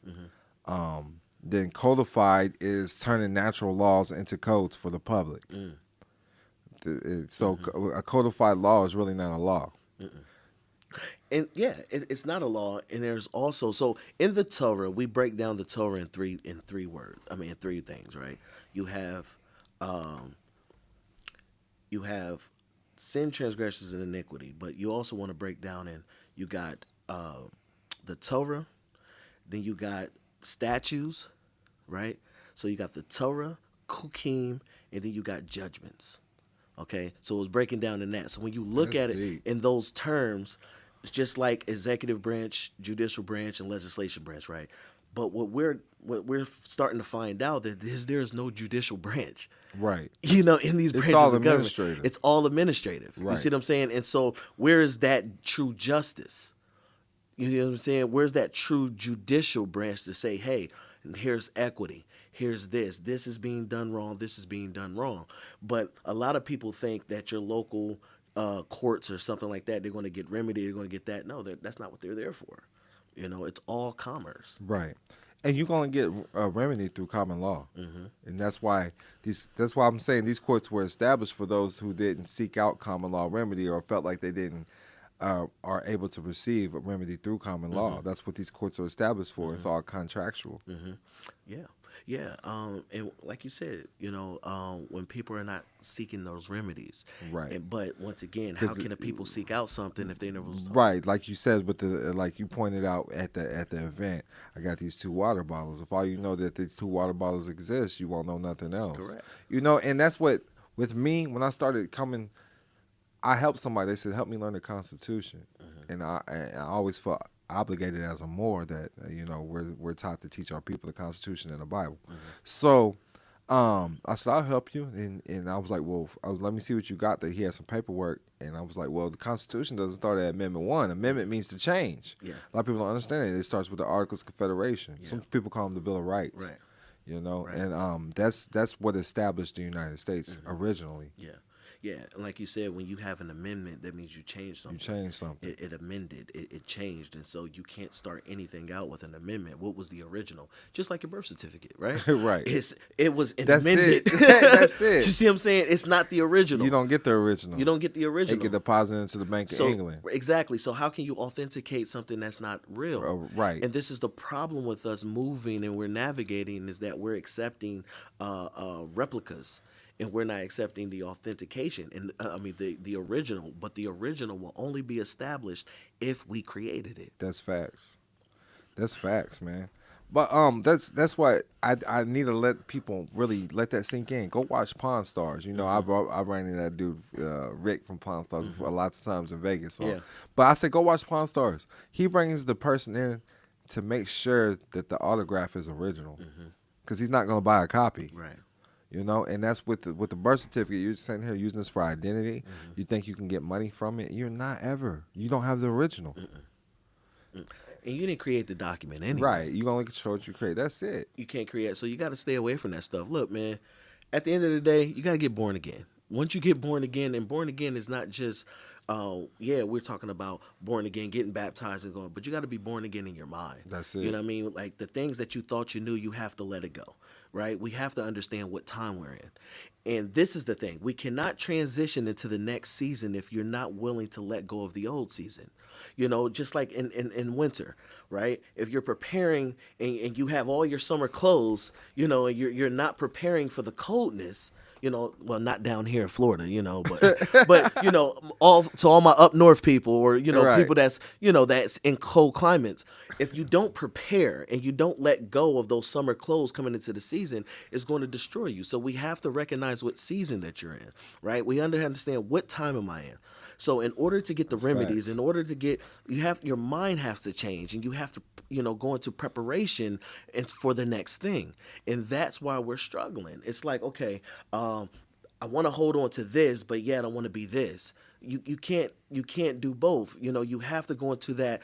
Okay, where am I at? Am I in a season of planting, or am I in a season of uprooting? Am I in a season of dead right now, or am I in a season of living? You know, because it's a season of hibernation, and so depending on what time, you got to know your time. You got to know what season you're in order to get the remedy of that season. Right. You're not going to get the remedy of that season if you're still holding on to the old stuff. And you're not going to get remedy hanging on to a public trust. No. It's a public trust, and then you keep putting your personal assets in the public, exposing them in the public, whether that be a UCC1 financial statement. Because this is what's hitting our desk. This is what's hitting our eyesight in hindsight. Even, you know, even people with some money, man, like wealthy people are still eating up some of this misbelief out there. So you have to understand what the public really means. The public is the part of the economy that the government controls. The private sector is the part of the economy that the government does not control. It's the private sector. So you got to understand private sector versus public sector. I got a book out there by Don Kilam, searching on Amazon, called The Private Sector. But you got to understand, when you claim anything in the public, it's still a public interest. Yeah. And that's no bueno. I don't know how to put it, man. Claiming anything in the public. Yeah. Yeah. Just like I said, even like as more and more we start to dig in, the more and more I'm looking at corporations, I'm looking at all that. Like that's why I'm really big on unincorporated associations, you know, because it's private at its root. You see what I'm saying? Right. And so, and by all means, we could talk about it because like it. And it's not something that's going to come to you overnight. Right. I sat here and worked with you for 9 months, bro, before I even had the nerve to feel. And I still didn't feel like I was competent to operate it correctly, which everything's a learning process. But once you get it established, you're going to learn how to protect your assets if you're running assets through it or running a cash flow through it. You're going to figure it out. But the unincorporated association, if set up and established correctly, and you got to have the mindset in case anybody questions you, you got to know what to say. Because even with these trusts that we help establish, we go in there and if somebody comes in, somebody from the IRS, or you know how they play the games. They come in here and ask you, what position are you? Talking about foreign grantors trust, and they say all of them. Right. What's going to happen? Yeah, that's an alter ego. That's an alter ego. That's an alter ego. You can't have an alter ego. You cannot have an alter ego whatsoever. This gets rid of your liability. This gets rid of your protections. Your protections from liability and obligations. You will be liable. You will be obligated to handle this business because you're running it like a personal, like it's your personal account. Most definitely. And once again, I think that it really involves education. You know, because there's a lot of things out here in the public that's being told. And once again, you're in the public education, private education, right? So you're in the public, going to Google or going to whoever else that's teaching you things in the public and giving you all this free game. Don't get me wrong, it's cool. But you have to learn how to decipher. And the thing is that people want to come into freedom, they want to come into liberty, and then they're going right back into bondage. I talked to one of the guys the other day, and he said, man, they're out here paying all this money, and they're still classified as citizens. You know what I mean? That's crazy. And so it says, look, if you're not on this record, if you're not, you're still a citizen. You know. And like, if I'm gonna do anything in the public, I'm gonna create something where I acquire fringe benefits. Yes. Simple as that. Yes. I really just learned what fringe benefits was today. I thought it had something to do with the fringe around the the flag. You know, I'm like, fringe benefits. I don't want that. That's part of them, ain't it? Right. The fringe flag, The ain't fringe it? But hey, fringe benefits is just learning how to create a salary, or learning how to collect work for the business, have a company car, have them take care of your health insurance, your house. Everything. The business takes care of you. That's part of your benefits, the fringe benefits. Yeah, just like you said, just like even with the church, right? I don't have to. And once again, I think we're taught to own it. It's my control and I'm in it. Yeah, you own it, you have liability. You know, what's wrong with having the company owns it, but yet I can drive it? Right, that's it. I don't need to own it. My name don't need to be on the car for me to drive it. Right, that's it. For me to put gas in it, for me to take it on trips. Right, I don't need my name to do whatsoever. it. Right, I have the ability to control it. Whereas that, hey, I'm driving it. Hey, I'm watching it. I'm taking care of it. You know, I'm just a steward. You know, and that's the whole thing anyway. We don't own anything in this world. Everything is always an illusion anyway. Because once I say I own it, or I own something, I pass away, now it belongs to whoever else. That if I left it, you know. Right. Now if they pass away, and it just continues, you want to be able to control a certain thing so that it could be passed on. But you don't really own anything. You're just a steward, you know, over what the Most High or your Creator gave you. That's it. That's all it is. That's it. I absolutely agree, man. So back to the trust. When people say they created, you know, like, so I heard a good answer today. The family created it. The tribe created it. Yes. You know? Yes. That's an answer. That's an answer for you, man. So that's $1 million with the game if that didn't go over the congregation's head, you know. Gotta make sure they understand it, man. But you gotta learn that everybody says stay out the system, stay out the system. That's the Social Security system. That's the same system that a lot of people are, let's authenticate the birth certificate. That's putting you right back in the system. You're still using the social. That's putting you right back in the system. Yeah, you know, and once again, your social is a public number. It's public. It's not yours. Yeah, they're telling you to keep it to yourself. Yeah, because it's still, you know, but it's public. It's used for public things, public benefits, public stuff. And so, once again, it all comes down to this. You have to learn how to strategize in this game. You know, and that's the thing. We have to have a strategy. And so as you're moving through this life and you're waking up with no purpose, you're going to sleep with no purpose, you're in a relationship with no purpose, you're having no purpose, right? And so the problem is that you remain a pawn, right? But guess what? When you learn how to strategize that pawn can go to the end of the board, and it's called level up. The pawn can actually elevate, and it could become a queen. It could become whatever you need it to be, so that it can now it can be leveraged towards the game or how you want to now set it up. You see what I'm saying? And so a lot of times when we're walking around and we're not strategizing and we're not doing things, we are still walking around in pawns, just being sacrificed and taked out, or whatever. Don't get me wrong, pawns can be dangerous if you know how to use them.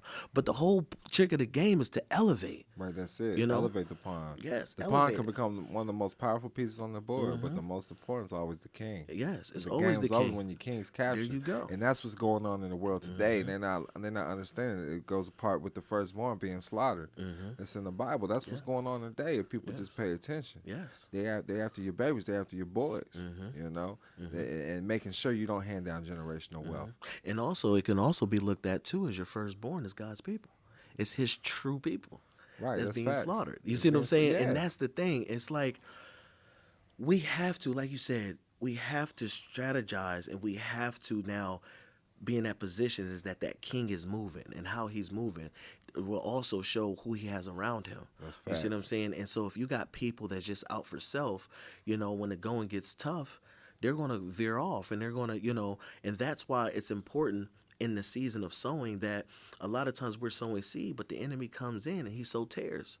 You see what I'm saying? And so just think about it. If we're sowing wheat, right? This is the season right now. We're still in sowing, and it's the winter wheat harvest. But you have people that's coming there and sowing things that look like wheat. They're called tares. And so now when we realize it, because we will sleep, we all got to go to sleep. But when we sleep, they come in through deception, through manipulation, through betrayal, through whatever, and they sow those seeds. Now when we realize, we're like, hey, nah, man, let's pluck it up. No, you don't want to pluck it up.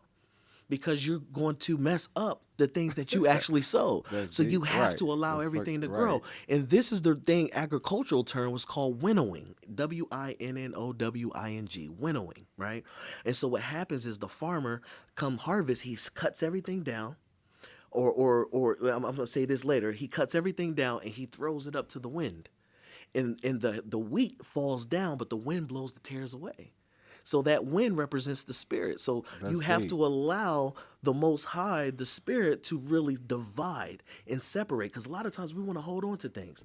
The Ark of the Covenant was closed by the Most High, not by Noah, because he heard all the crying of the people. A lot of times, it takes the spirit to say, nope, close the door. Right. And once again, what time you're in. That's deep, bro. What time you're in. I ain't heard it put like that. You see what I'm saying? What time you're in. You have to know the season and the time that you're in, because a lot of times we want to hold on to something when we're really in the season of letting go. Right, that's facts. That's facts. And a lot of people don't want to let go of these documents. No. These signs. They're signs, they're symbols. You got to be creative, create your own signs and symbols, but in the beginning, it's just a word. Mm-hmm. Just a word, right? You had the living word. And that's the whole thing. What is the living word? The word became flesh. It's in red. It's in red. Right. Your word becomes flesh. Your word becomes purpose. Your word now creates, and it creates things. And so what was your word? And so a lot of times we're stuck on, like you said, that written word. But a lot of things that's written can be deceived. That's it. But a man, you have to hold, your word is your bond. It's a bond. That's it. That could be taken any kind of way now, because people say, well, your word could be, yeah, it can, but look, the worst thing is a liar. You see what I'm saying? Well, at the end of the day, your word is your bond in the courtroom, because what you say goes. There you go. You have to agree before they can even take you through anything. You have to understand the charge. All of that, man, before you see the bank. The bank, BANC, for everybody out there. Look up what the word BANC means. It's a seat on which a judge sits on. That's why every court has a clerk. Clerk handles money, man. So think about that, what you just said. So if the word is my bond and they have a recorder there, right? Yes. So if I just declare who I am, wouldn't it be on the record? So every court case is a form for free status correction. Listen, I was taught this early in the hood, bro. Come on. Hey, I was taught that early, bro. They said, listen, if you got an open court case, bro, you ain't got to pay to put that on a recorder. You just put it on your court case. Yeah. Just say it. Declare it. Notice the agent is... notice the principal. Notice the agent. Yeah, come on. Hey, so that was my first form of status correction. I did it through the courts. I did it through the federal courts. They labeled me. They tried to get me to do a psychiatric evaluation. You can still find parts of this on the record. Psychiatric evaluation, when I proved I wasn't crazy, everything I said stood. Attorneys got to go. I was just me and the judge. Yeah.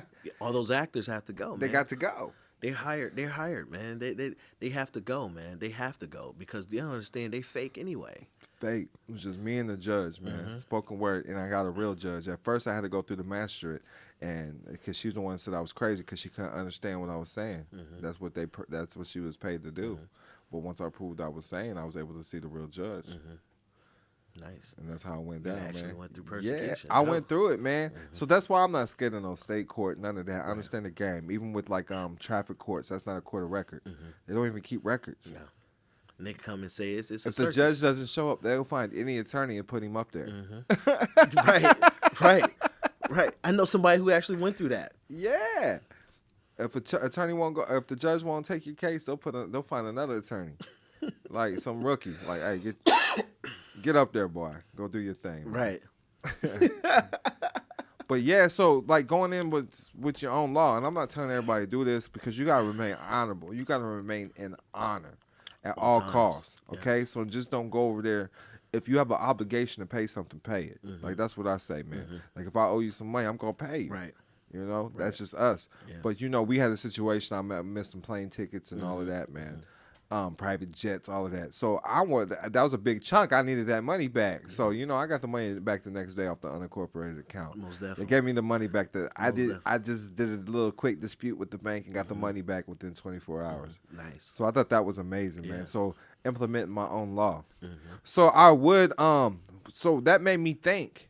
So moving forward, if I'm to create another unincorporated association to put clauses in my account just for disputes. Yeah.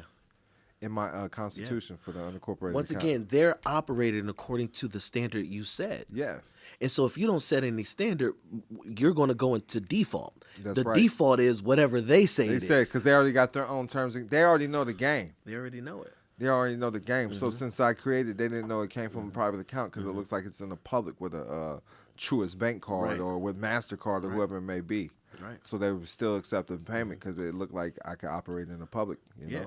And that's what I was telling people even too when you're having your births in the hospital. As long as you have your birthing plan, and That's just it. like the same thing, you have everything written out from the time, whatever you go in, if you're taking meds, not taking the meds, if you're doing it, they have to follow that plan. Because remember, royalty gives notice. Right, that's it. You know, we don't operate, like you said, everything has to be in honor. So we're going to give you notice of how you need to handle us. So with me, if I had a birthing plan, I would send them a donation as well from like the trust or the Unincorporated Association. You donate to they their board. put your name on the list. Come on, that's the game And right then, there. and then so there's a difference between, and I did write this down. There's a difference between private practice and public practice. Mm-hmm. And literally, and when you're a public citizen, so to speak, Mm-hmm. they're practicing on you in the hospitals. Yeah. Like, I'm not gonna get too deep on this because Right. it's not something you can really talk about in the Right, public. right. But you know, it's for educational yeah. entertainment purposes only. But yeah, it's a public practice, Mm-hmm. man. Yeah, and it's funny you say that because, like, even when you look at, remember when Michael Jackson was on stage and Yeah. got hair burnt, right? We ain't gonna go too deep into that, but there was, They and I'm brought gonna say out- allegedly, that's when they brought out the white Mike after he got his hair burnt. right? So I ain't gonna go into that one either, but He was in the hospital. he just like, donated. who is that? They No, donated but- the money, that he got from that settlement to the hospital that he, that Okay. helped him, and he got a different type of, Yeah. different type of stuff. Yeah, that's So, like, yeah. but yeah, and I learned that, and with some of the private education we learned with the trust education we was listening to today, I learned that through that organization because they help people set up the family trust, the family plans, the family business, and they donate to hospitals, they donate to organizations, and that's how you become part of a private community. Even like with the Freemasons or whoever it may be, you got to donate to them to start reaching certain ranks. And look what you ranks. say. So when the president is on his campaign, Right, there you he's go. getting campaign sponsorships. He's getting donations. Yeah, and it's most 9 times out of 10. I can't speak for everybody. It's going to be attached to an unincorporated association. Exactly. And so now, when he's getting donations, if he gets elected from his promises, what do we have to do to the people who donated? Same thing with your police force. Every police force has a nonprofit associated to them. So you can sit on the board. You can be a contributing, donating factor to that. That's so that facts. means that they have to handle you differently because now you're a donor. Right. There's a lot of different ways how you can establish your business. Okay. And I spoke on them how to stay protected. Yeah. But when it comes down to the top elite people, they have an unincorporated association. Yes. Unincorporated associations is where to go, and I know right now people are still trying to. And I also say unincorporated associations is also spiritual. You can't just wake up and be like, oh, you know what I mean? You have to really get it because, truth be told, you're operating as that anyway, but you don't even know it. Right. That's facts. Yeah, when two or more come together, and the birth certificate, the Social Security card, the ID, these are all 3 different entities, and they come together. They form an unincorporated association, and you're gifting over your labor. Yeah. You're gifting over your assets, whatever it may be, to these organizations. Yeah, and you can have protections. You can get credit if that's what you want to go. You can get an EIN if that's the way you want to go. You know what I mean? You could do so many different things with Right. it. But what happens is everything is by the root, right? And so if the root, if the foundation or the base of it is private, then everything else is going to be private. Right. And that's what I tell everybody. You've been listening to me. The public bank is owned by the government. So make sure you create your private documents first before you deal with any public entity. Most definitely. Even if it's a courtroom, have your private documents together. Most definitely. I went in there. I wrote a Declaration of Independence on a napkin, and I wasn't gonna use no blood or nothing because I heard somebody getting a charge for that. So I used some red Kool-Aid, put my thumbprint on it. That got accepted. And I marked that as an exhibit, Exhibit H. You know what I mean? Whatever it may be, they got to take it. Yeah, man. There's so many ways, but once again, we have to renew our mind. We have to come out of this box. And I know it's hard because you're only was faced with two options, you know. And so your whole life you're thinking you only got two options. And then not only do you think you only have two options, but then they put those two options against each other. So it makes you now start to second guess yourself. But you actually have more options than that. And it all depends on, once again, I'm going to always go back to it. What is the vision? How do you see yourself? How do you see your family? How do you want? And then once you see that, then now you have the direction to go into. Once you have the direction, now you have purpose. And so it all goes back to that. There's more than one way to skin a cat. And you heard that saying so many times, but there is more than one way. My way, your way, whatever, only fits to what I see. You see what I'm saying? So I could tell you this way, but it might be a whole nother way. But you have to find that because that's your path. That's it. I can only point you to the path. I can't, that's it. You know, I can't do it for you. And that's why we have so many different religions and sectors of different religions. You know, they're just different. To me, religion means ritual. Yeah. And that's what they're doing in the courtroom. Those are rituals. That's what they're doing in the public. These are rituals. These are rituals that have been going on for thousands and thousands of years, and it's to reap your soul. Yes, to reap your soul, man. That reaper, man. And that's real business. Yes, that is. It is. It's business. So you got to learn how to invest your soul, your spirit in the right things. Yes. That's what business is all about. Because, you know, we're trending on the business investing on the Apple Podcast and all Most that. definitely. South Africa, too. Shout out to South Africa, man, for showing the support, man. Yeah, man. They showing big support over there. I'm like, dang, who you know in South Africa, Chief? I know a few people. I'm like, dang, they got us. We was, I wouldn't say, it might have been 40. Yeah, I think it was 40 something. Yeah, bro, we was top 40 in the Apple Podcast chart. So yeah, shout out to South Africa. But just you gotta have it, like you said, the vision is dividing the vision. That's what that system is created for. That's what they call them, divisional courts. Think about this: a house represents a family, and so when the wisdom says, "A house divided against itself shall not stand," and so in order to have a division, you have to first have a vision. And then when you divide the vision, you're setting two people on a different path. And so, even if you go off course, like, you know, you have planes that's flying and they have to stay on their flight path. If you even verted a 1 degree to the right or to the left, eventually you're going to be like this. You see what I'm saying? You're going to really you're going to veer off. And so a lot of times when we look at our enemy, we think that it has to be aggressive. No, if I could just get you distracted just by a little bit, I don't even try to get you out, just a little bit, it's going to eventually, as you continue to go, it's going to eventually separate you guys. And that's how it is. And so, like you said, in the courts, they come in there and they're dividing the vision. They're divisional courts, and they're doing these things to divide you. They're setting the fathers against the mothers against the fathers, the children against the parents. They're dividing because once you divide it, they can't stand. A family is the highest level. Family government is the highest level because it's self-government. And so once I remove the family structure, now I could just pick you apart like a sniper. And that's how I was starting off people. I was starting them off, you know, with like even Cameron, he wanted to know about the 508c1a. But I got into more on the unincorporated association. But I do believe a 508c1a is a great place to start to even learn this information. But and just learning that, you know, your family is a church. Your family is a government. You know, and you pray with your kids, and you teach your kids about God. You teach your kids about life, spirituality, everything. So you got to understand how to run it that way. And but with that being said, before doing any paperwork, before anything, create you a vision. I totally agree with that because before I did anything, I created a vision. I said, this is what I feel I need to accomplish. This is where I want to hope that it leads me. And what it did, it led me, the first thing I did was, I don't know where the idea came from, make my name a business.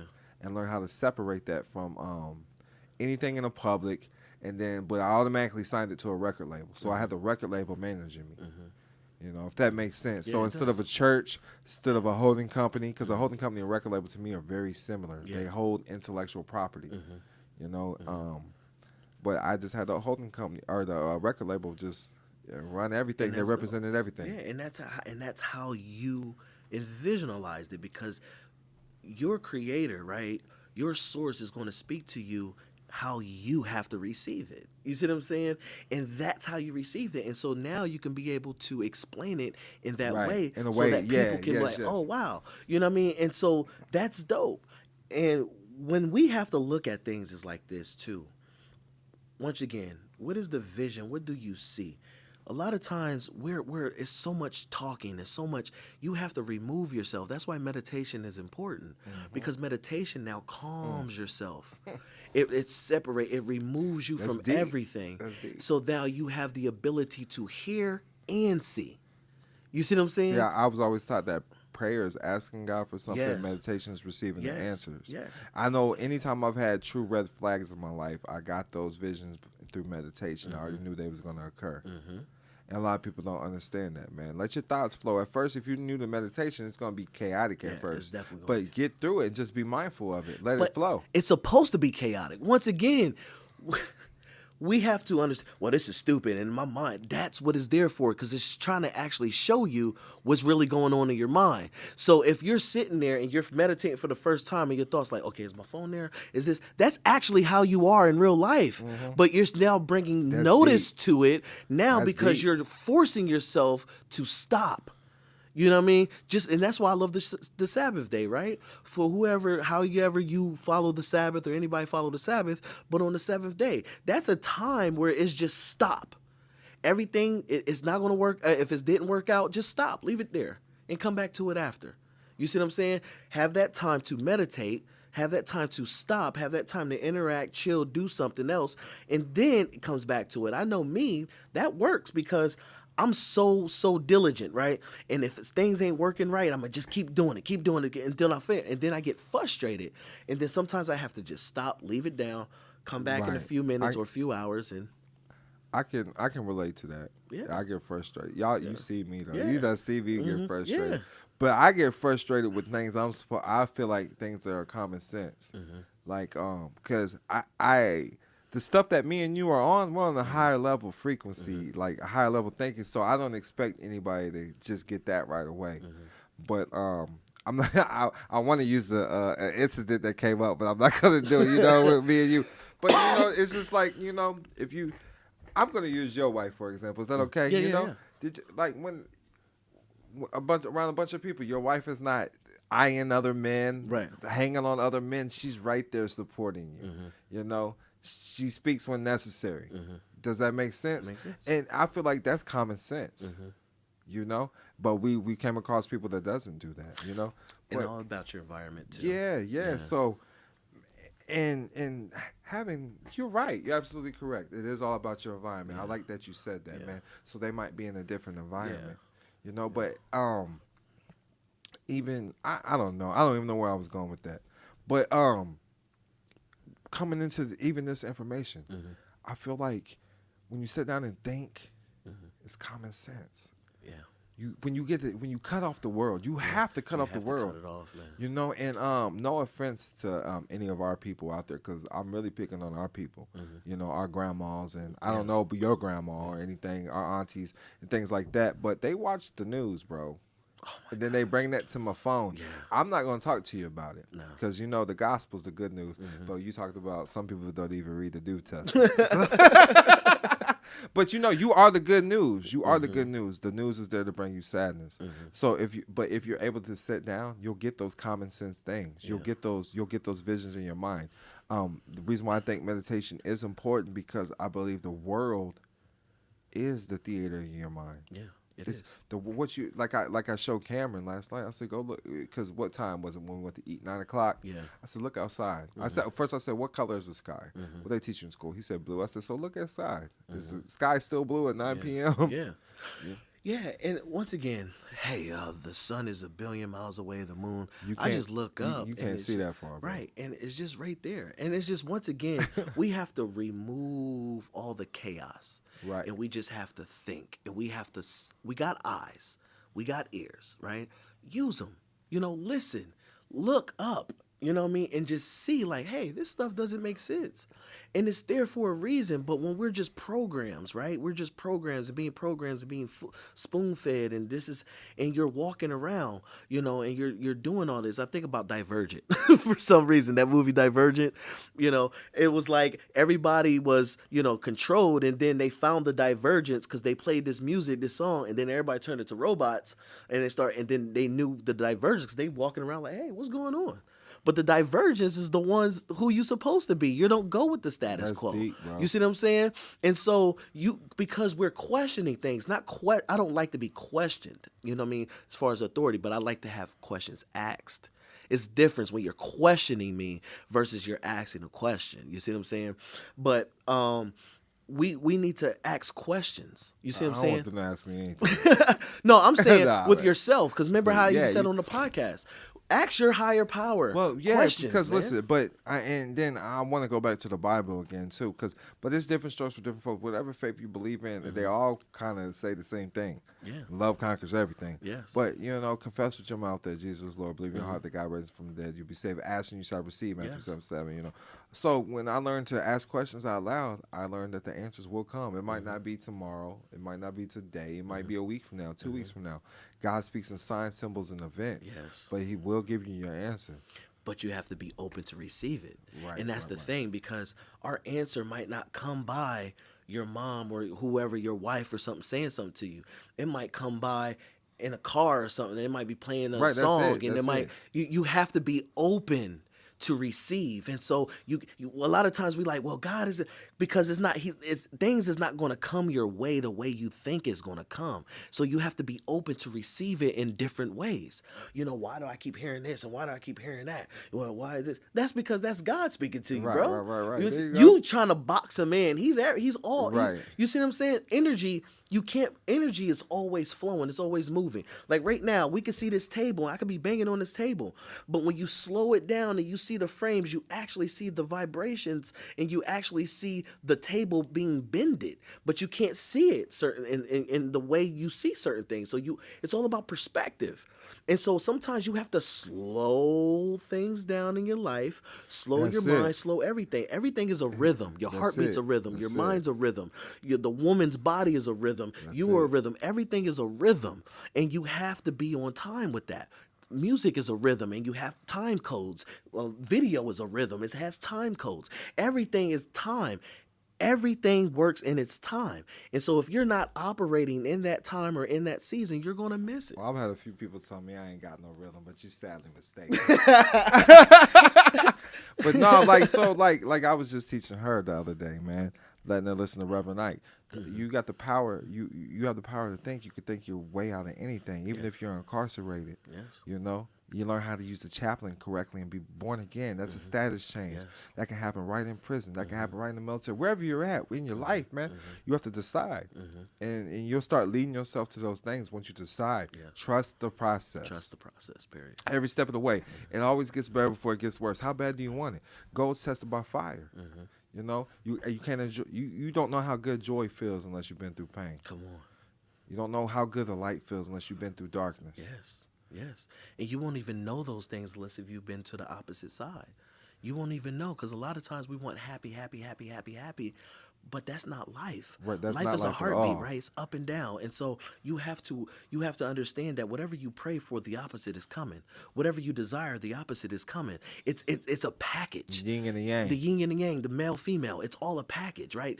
They say, oh, you need this, you need that, you need both to create. And so if I want blessings, understand that there's curses coming. If I want to be prosper, understand that there's failures and difficulties coming. They're all a package. And so those things is designed to see if you're really, truly ready. There you go. Because like you said at the beginning, it's like, I was going to do this and I was going to meditate, but then I stopped. That was it. That was the chaos. That was the difficulty. And understand, because you really didn't want to meditate. I relate with those people, because that was me in the beginning. Because you take your mind to a certain frequency, where you getting certain downloads, you're not ready for them. But when you get around those individuals that's doing better in life, for some reason you just knew that vision was going to come, or you knew that situation was going to occur for you, because you're birds of a feather flock together. So you're more adept to it. You know, it's like you've seen it coming, and it's just like an awe moment. You know what really gets me is, it's funny you say that. What really gets me is, let's say if the Most High said, "Hey, today we were supposed to do this podcast, right? But yesterday or the day before yesterday we had difficulties, and we said, you know what, forget it." But didn't the Most High say that we were supposed to do this podcast today? That's fact. So he didn't care. He knew that the difficulties was coming. Right. But he still told you that we was going to do this podcast today. So your situation does not affect where you're supposed to go. And this is, we get so caught up on a distraction or those situations, and we miss Hey, that's where we're it. supposed to That's be what I say. going. Courage is coursing your race. God is good all the time, All the man. time. So every time I've had challenges with certain things, and I still continue to move forward, it's always been a well worth experience, man. I was always rewarded greatly. Right. And that's where any challenge in life, overcome the challenge, you will be rewarded. Yes, you have to. You have to stay in the fight, man. You only lose when you stop. When you stop fighting, that's when you lose. And so you're not getting the remedies, you're not getting things. It's because it's time to set back and adjust. And redirect it. Start there. And then I'm going to bring this back up. I said this at the event. I said the worst thing, I think Reagan said this, the worst thing that the government could ever say to you is, "Hey, I'm from the government and I'm here to help, and I'm here to help you." Right. So I need y'all to understand truthfully, you can only control what you create. Get around those people that are actually out here creating things, and quit listening to the people that's not creating things. People out here that's actually nation building, people out here that's actually building on land. Just listen, this is normal to you, taking care of 10 kids, 2 wives, a this is normal stuff to you, but to another man that may look similar to you, that might be a miracle to them. It's a miracle to me. So like, but it's hard. Yeah, we're not gonna say it's not hard. Right. But to some man, taking care of one kid or 2 kids is hard, and that's where they run away from it. So that's why I rock with you, because you are a living miracle. So you're an inspiration. Birds of a feather flock together. I need people to know that. So you got to understand and really perceive who you're really taking this information from. Right. And that's truly what I want to throw out there today. Let us know if you got any closing words and how we can reach you, Chief, man. I don't really have closing words. My thing is, like I said, this is time. We're about to wrap up the sowing season. So and no matter where you're hearing this, slow down, stop. If you keep bumping your head, it's for a reason. Okay? So slow down, stop, and refocus. You have to first, in order to define something, you have to redefine it, right? And so your path, you might be on the right path, but it might be the wrong time. You see what I'm saying? You might be doing the right things, but it's just the wrong time. And so we have to really slow down and find the rhythm. You see what I'm saying? Once we're in that pocket, all things is going to flow. And so don't give up. You're going on your right path. You're doing everything that you're supposed to do, but it might be the wrong season. It's impossible right now, wherever y'all at, especially in the United States, there might be trees and leaves that's falling off the trees right now. And so it looks ugly, right? But understand that you might not want to come out here and start planting flowers in the cold, because it's the wrong time. The right thing, but it's the wrong time. And so a lot of times, I would just want y'all to look at this. You're on your path, but just find the rhythm. That's it. Slow down and find your rhythm. How can we find you, man? Hit me up always at Chief Amir Zaire. That's CHIEFAMIRZAHIR. Chief Amir Zaire on IG. And also you can hit me up on IamAmirZaire.com. It's your boy Don Kilam. You can reach me on the Instagram at DON_KILAM. It's DON_KILAM. And I'm not even going, that's the closing message for you today, man. Because where I'm at, it took years to get to where I'm at. So your season's coming. Stay focused. Nature will bend to your will. If it's meant, it's gonna happen. And the rewards will be great if you put in the time and you stay consistent. Consistency is the key. And with that, I'm out. Get around the people, man. They like I said, iron sharpens iron. And that's how every relationship has to be in your life. You're either progressing or regressing. So make sure you choose prosperity, it chooses you. So make sure you're choosing the right things. Most definitely. I wouldn't have won my case had I not been studying Don Kilam private member files on his online private school. I learned real law from reading Don Kilam's private school online, and now I am well worth over $10 million learning about securitization. I learned real law from reading books by Don Kilam. I'm telling you, Don Kilam's books, they the truth. My peoples was locked up, caught in the system, you feel me? These books, they was like a key. When I say Don Kilam's private school changed my life, I ain't even lying. They helped me get over $1 million back in tax credit. Follow the Yellow Brick Road by Don Kilam changed my life forever when it came to the United States government. Don Kilam's books, they the truth. Helped free a lot of my people from the system. You hear me? Gave us knowledge, gave us power. Masters in Bonds by Don Kilam showed me how to go after the court bonds and get paid. I learned real law from reading books by Don Kilam, not in law school. I just want to say, Don Kilam, your books really helped my people out. We learned how to beat child support and even get some money back from the courts. Yo, let me tell you, Don Kilam's books, they the truth. My people finally beating child support, getting that money back from the court. When I tell you Don Kilam and his private school got me over $100,000 back in tax credits, child, I ain't lying. Masters in Bonds by Don Kilam showed me how to go after the court bonds and get paid from court every time. Masters in Bonds by Don Kilam really showed me how to go after those court bonds and get paid from the court every single time. I learned real law from reading Don Kilam's private school online, and it taught me everything I needed to know to win every time and get paid. Listen, I'm telling you, Don Kilam School, that's the truth. I got over $1 million back in tax credit. I learned real law from reading Don Kilam's private school online, and I learned securitization and how to go after the securities and bonds. I learned real law from reading Don Kilam's books. I learned about the strawman and how your name is really a business. Follow the Yellow Brick Road by Don Kilam. It really changed my perspective on how the United States government operates. With Don Kilam's help, I got over $1 million back in tax credits for my business.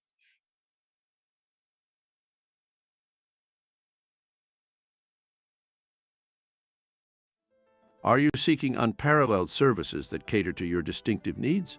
Look no further than gifted-guardians.org. At gifted-guardians.org, we're more than just a service provider, we're your trusted partners. We bring you an array of services designed with your absolute satisfaction in mind. Navigating our website is a breeze. With just a few clicks, you can access our events, make a purchase, and access any other special services we are offering. And that's not all. Our dedicated team is always ready to answer any questions you may have. Reach out to us via email at giftedguardians@gmail.com. Again, that's giftedguardians@gmail.com. Or give us a text at 480-573-4879. Again, that's 480-573-4879. Experience the Gifted Guardians difference today. We're excited to serve you. Gifted-guardians.org. Protecting your generational dreams are our priority.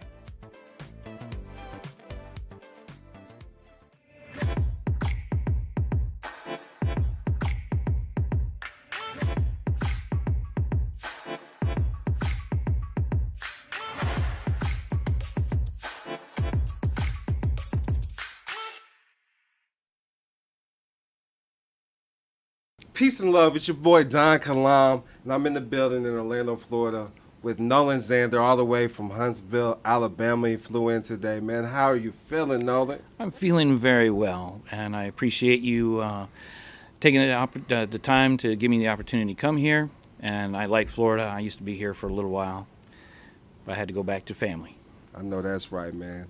You used to stay in Tampa as well, correct? Yes. I used to stay there in Hillsborough County. I don't know if you ever heard of Seffner.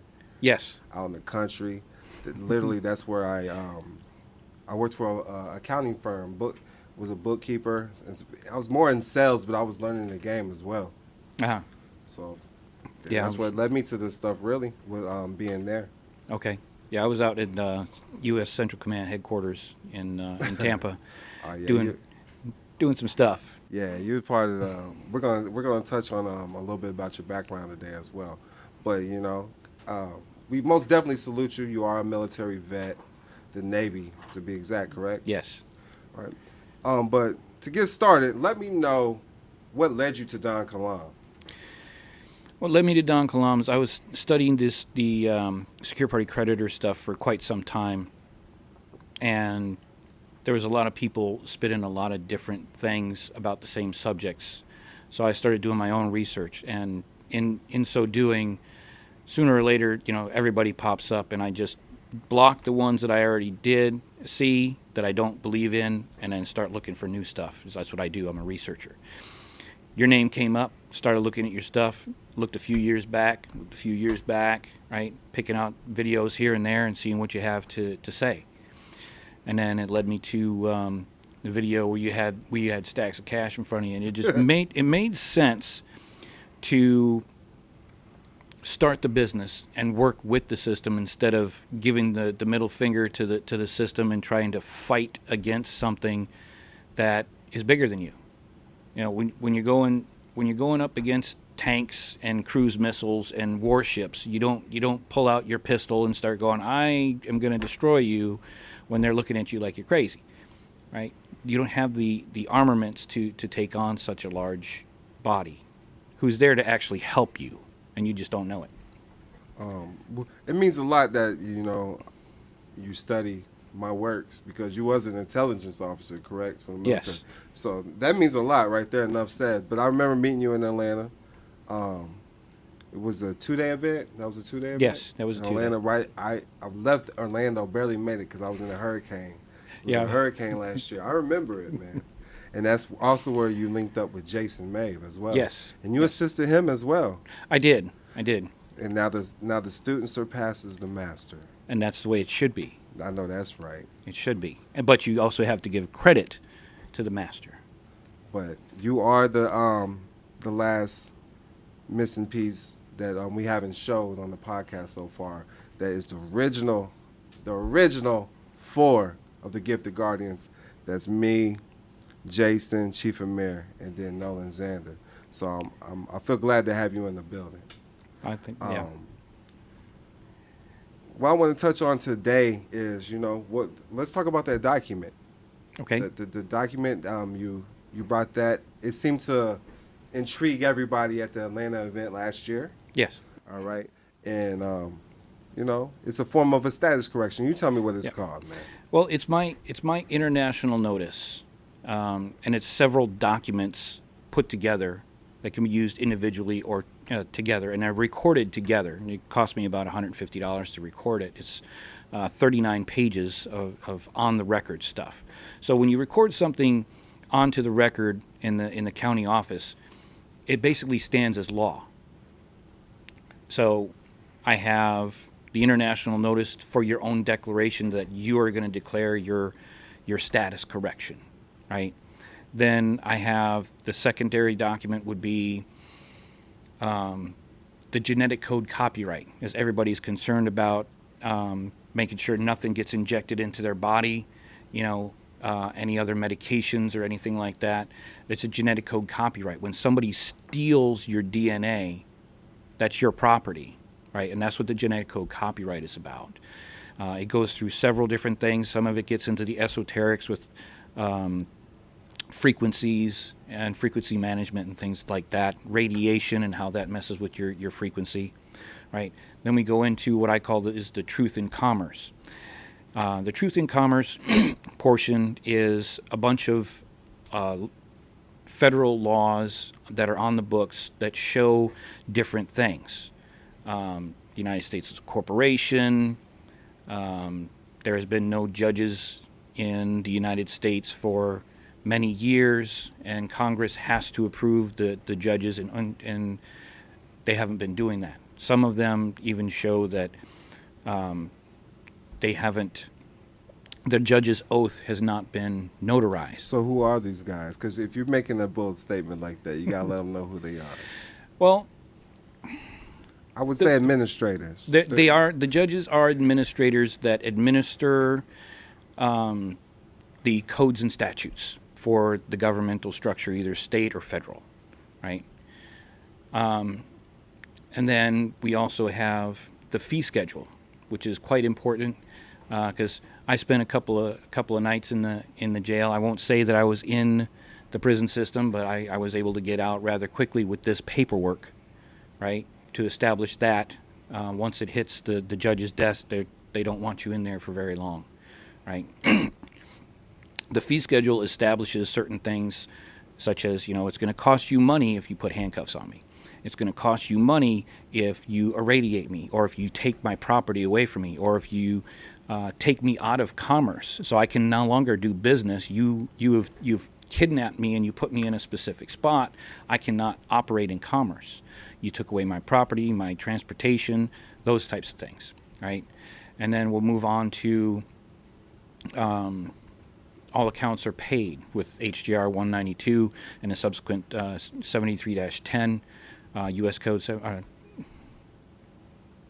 The follow-up to HGR 192. So all accounts are paid, but it does not. You just don't present that. Stating like all debts are prepaid. All debts are prepaid. Your car, your house, if you got a mortgage, it's prepaid. It's coming from the Social Security trust account. Yes. Correct. Now a lot of people say this, man. So anybody that's saying it's a scam or they're just speculative about it. Mm-hmm. You being a former intelligence officer of the Navy, correct? Yes. Why would you say this works? Why? Because, I've even seen people with paperwork, you know, and me, I've used it with plenty of success. I use it to get paid. Yes. But you personally, how was you able to use it to get out of jail, like you said? Because they can only hold you 72 hours when implemented correctly. Yes. How was you able to have successes with this? When I was in the getting booked in, because it's three different organizations. The sheriff brings you in, right? That's one organization. When they put you into the booth before you go into the jail, that's a secondary organization, right? So it's a second corporation, and then they put you into booking, which is a third corporation. So you're not even in the prison or jail yet. So you already been through the sheriff that brought you in. Another sheriff who's working for a separate corporation is booking you in, putting your paperwork in there, and then you get into the inner area where you're just sitting around, where usually the metal detector is, and they're booking you in there. That's a third corporation, right? And you're not even in the jail yet. So when you go through that, then you get into the jail. That's the fourth corporation. And when you get booked out, that's a fifth corporation. And you're saying your paperwork can assist yes, in protecting you from these corporations? Everything, paper is paper. You are the authority. You are the king. You are the emperor, right? If you don't know what's in the paperwork, they will run you over. They will test you. That's their job. Think of it as a video game. You're up against a boss fight. They just captured you and kidnapped you and threw you in a cell, right? This is war. And that's the importance of having a private education. Yes. You cannot just have a bunch of piece of papers and throw it in somebody's face and expect them to do anything to you or for you, right? If you're dealing with the government, trust me, they don't want to read 38, 40 pages of stuff, right? When you hand it to them, they're just, I'm not doing this. Well, that's fine, but it's on the record in, Madison County, Alabama, book 2022, under the miscellaneous book 2022, starting on page number umpty squat, right? It's recorded. It's a previous agreement. You already agreed to it. It's international notice. You had 10 days to rebut it. Ignorance of the law is no excuse. This is my law when you're dealing with me. You want to go into contract with me, and you are kidnapping me. Well, that's part of my fee schedule. It says so right here. What do you want to do? Are you authorized to contract in amounts on my fee schedule? So when it comes to and not to get off the paperwork, we're going to get back to it's an international status correction, correct? Yes. Basically, to break it down. And you can even consider a political status correction. It is a political status correction, but only when you accompany it with your trust paperwork. So let me explain. It is a part of the status correction, and it is a political status correction, but you have nothing to stand on. You need land, just like what Jason says, what Chief Amir says, what even Don Kalam says. You have to have land. You have to have the trust. You have to have... You are the land, though. Yes, you are the land, but most people cannot comprehend that, right? They hear it, but is it a part of your beliefs? Just like we was learning today. What happens is with the birth certificate, they're converting you into property. Yes. You're considered property. Mm-hmm. What would that be? Would that be land property? Or because you need... why is we studying property today? I can't even remember what brought it. I was like, oh, we're the property for who, whatever corporations claim you, whether it's United States Corporation, the state, it was for municipal bonds. Yes. That's what it was for. So when we're talking about the human body, you have to go back to the Bible, because that's what they're referencing when they're talking about property, because man was made from the earth, which is automatically property, right? And if you want to get into the Papal Decree of 1302, where it says the human is a monster, right? Because HU... In Valentine's Dictionary. In Valentine's, yep, both of those. HU, as the etymology of the word, HU is like hue, HUE, which is a color of. So you have the color of a human, right, which is not a human. And in 1302, the Latin word that they used for monster was synonymous with demon. And when it comes from the mouth of the Catholic Church, which is the Pope, now you're saying that an offshoot of mankind, some call it Elohim, some call it a monster or a demon.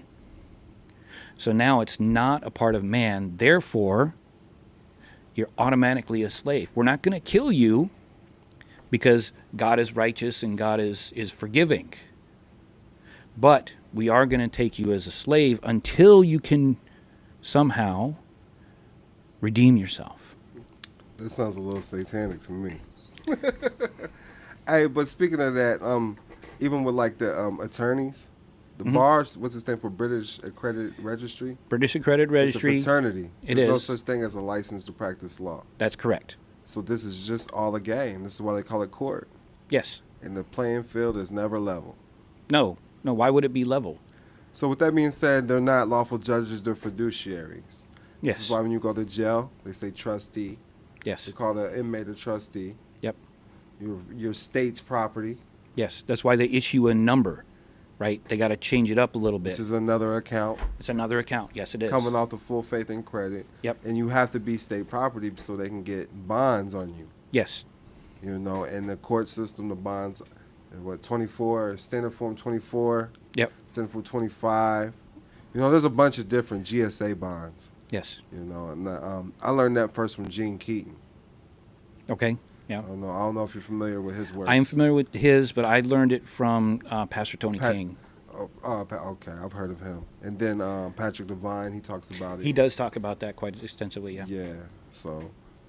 Welcome to Dream Keepers Radio. Today's episode is proudly sponsored by HelloAlice.com, your go-to platform for small business grants. Need funding for your entrepreneurial dreams? Look no further. HelloAlice.com offers a wide range of grants specifically designed to support small businesses like yours. And here's the best part. It's absolutely free. Visit HelloAlice.com today and unlock the financial opportunities you've been waiting for. Don't miss out on your chance to make your business thrive. Tune in to Dream Keepers Radio and let HelloAlice.com be your ticket to success. I got a book called Where Does Bond, and then Secure.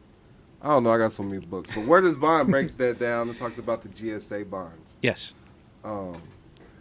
Would you like to speak on any of that with the court system? And is that tying in with your status correction documents? Are you claiming the securities and the bonds? You can. The paperwork allows you to claim those securities and the bonds. It also allows you to create what I have a conditional acceptance, right? So if you give me a contract, I can rebut that contract. It's called a traffic ticket. You give me a traffic ticket, I can rebut that through a conditional acceptance. Because the Bible says to agree with thine adversary quickly. Right. So agree to their so-called charges, right? When you have a bill, you have a charge, your charge card. They're charging you with something. They're creating a bond right there on the spot. Your first court appearance is in the car as the sheriff is talking to you, or the whatever police officer is. Because your first appeal is with the administrator judge, because now you have a disagreement, and they call that an argument. A controversy. It's a controversy, yes. Right? And when you're having a controversy, now you're belligerent. So now we can fleece your trust even more. It's a secondary contract, because the ticket number is not the same as the court case number when you take it to court. Correct. So that's two separate accounts that they're fleecing your trust from. Right? And then if you appeal the judge, then that's a tertiary bond. And it's all based off of the original bond, but it's still three separate accounts. And so what's this have to do with your paperwork? How's your paperwork gonna help you with all of this? It helps you, first of all, through your own comprehension of the document itself. Because as I mentioned, you are the man, or the mankind. Now, please understand, we'll go through. You can also say living, because Yeah. Here's how I like to break it down, man. Because I'm with you, man. I hear you. I'm with you. Because I'm a master at this. Yes. This is why I like your paperwork. Because I got my own. You show mine off in every podcast when you're doing yours. Yeah. The non-taxpayer affidavit. I Yes. created my own flag. Yeah, you did. I put the red X through the black and white squares. That means remove all planes, remove all boxes from this courtroom. This will be a level playing field. Yep. I appoint you as the honor-bound, duty-bound fiduciary. Yep. A fiduciary has to legally take care of the trust. Yes. And for the greatest benefit of it. Yeah. Well, I would say that my paperwork is the backing documents for yours, what I would say. It's on the record.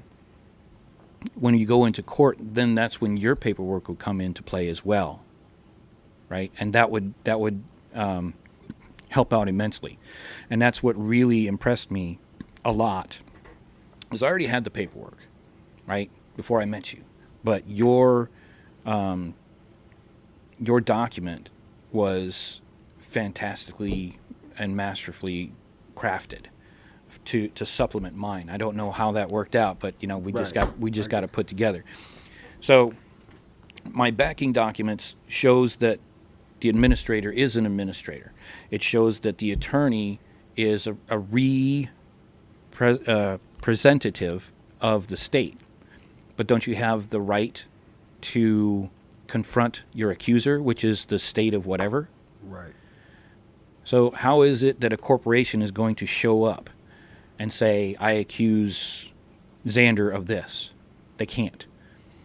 The attorney can present themselves as a represent for the state, but they're not the state, right? So they can't rebut what you say. Well, I'm glad did you learn any of this in the military? No. So the military didn't teach you any of this? No. They taught me the base skills of, well, 1 is discipline, 2 is persistence, and 3 is critical thinking. 4 would be to do the research, but also to look at the stuff that I disagree with. If it does not go with where I am looking, right? I want to show facts to, let's say, the sky is purple. So I'm only going to look for sources that say the sky is purple, but I'm going to ignore all of the sources that I do find that say that it's not purple, right? So when you have to put all that stuff together, it's an immense amount of work to do that research, to process it in your little brain, and then put it on paper to take notes and create flow charts and stuff to put it all together. How long was you in the military? 28. 28 years? Yep. And you was a lieutenant? Yep. That's high ranking, correct? Well, no. See, I came in as an E1 Okay. boot camp person. I did aviation mechanics, right? Flight deck troubleshooter, Persian Gulf, right? All of that stuff. Then I got out of that, so I didn't like working on ejection seats anymore. I moved into the realm of security police, and I did not like that. I ran into some major issues with the good old boy network at the time in a specific location, which I won't say. And I had serious conflict with that. Do as I say, not as I do, as an officer of the military. Now, I'm not saying that the entire military is like that. I just ran into it in a specific location. I have the utmost respect for my brothers and sisters. It's just sometimes they get off track, in my opinion. Then I didn't like that. That was Bill Clinton's troops to cops thing that he had going on, and I definitely didn't want to do any of that, and I was out of that. And I went into the intelligence field because I get bored really easy. As you could see, that I was aviation mechanic, then I became a cop, and then it's like, well, what the hell? I mean, what am I going to do? This is because when you master one thing, you're hungry for more. So I did the intelligence because a friend of mine recommended it, and I was always doing something different. I still had the same skills, but I was actually doing something different. I worked with the special operations. I worked for headquarters. I worked in the Pentagon. I worked in all different places, and I seen different things, and I had different jobs, but the baseline of it was I already knew how to do it, and I never looked back. So in the communities that we're in, we're studying, some people could say the secure party community. Sure. Some people call it status correction. Yes. Some people call it sovereignty. Yes. I call it estate planning. That's just what it is. It's planning your estate. It's the private sector. You got the private sector, you got the public sector. Mm-hmm. But with that said, Don Kilam can be a controversial topic. Yes. So what was it that led you to believe that Don Kilam, his research is on point? Because it lined up with the stuff that I already did, for one. For two, your demeanor and the way you presented yourself. Now, a lot of times when these other folks are presenting themselves, they're mostly in it to make money, right? And don't get me wrong, everybody's in it to make some sort of money because we have a lifestyle that we have to keep. This research, I can give you a 38-page document and you don't think it's worth, $2,000. But you don't know that I spent 10 years researching every word in those documents. That's what you're paying for. Because otherwise you can go out there and spend the time, right? Look it up. U.S. Code. Start there. Because I didn't even know that when I started. Okay? I caught some gurus here and I caught some reference points, and then I went to that reference point, which led me to another reference point, which led me to one of these and two of those. And then when you look at Black's Law Dictionary, well, which edition do you want to use? Right? How many Black's Law dictionaries do you read if you want to know the actual definitions? Is it the 8th? Is it the 4th? Is it the 1st? Right? I think they're on number 16 right now. So which one do you want to use? Right? You have to know these things. And that goes back to the power of words, too. Mm-hmm. Words are power. Conversation runs a nation, man. Yes. You get defined. The first item that defines you in this world is an ultrasound.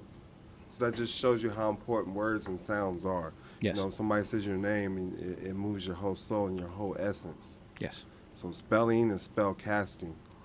But to my beliefs, as long as you got your own definitions, you're good to go. Especially within your trust. If you do have your own private trust. Yes. And when we first started, you didn't have a trust. No. Right? So I was not interested in that. What do you have now? I've heard you've had, this is through the grapevine now.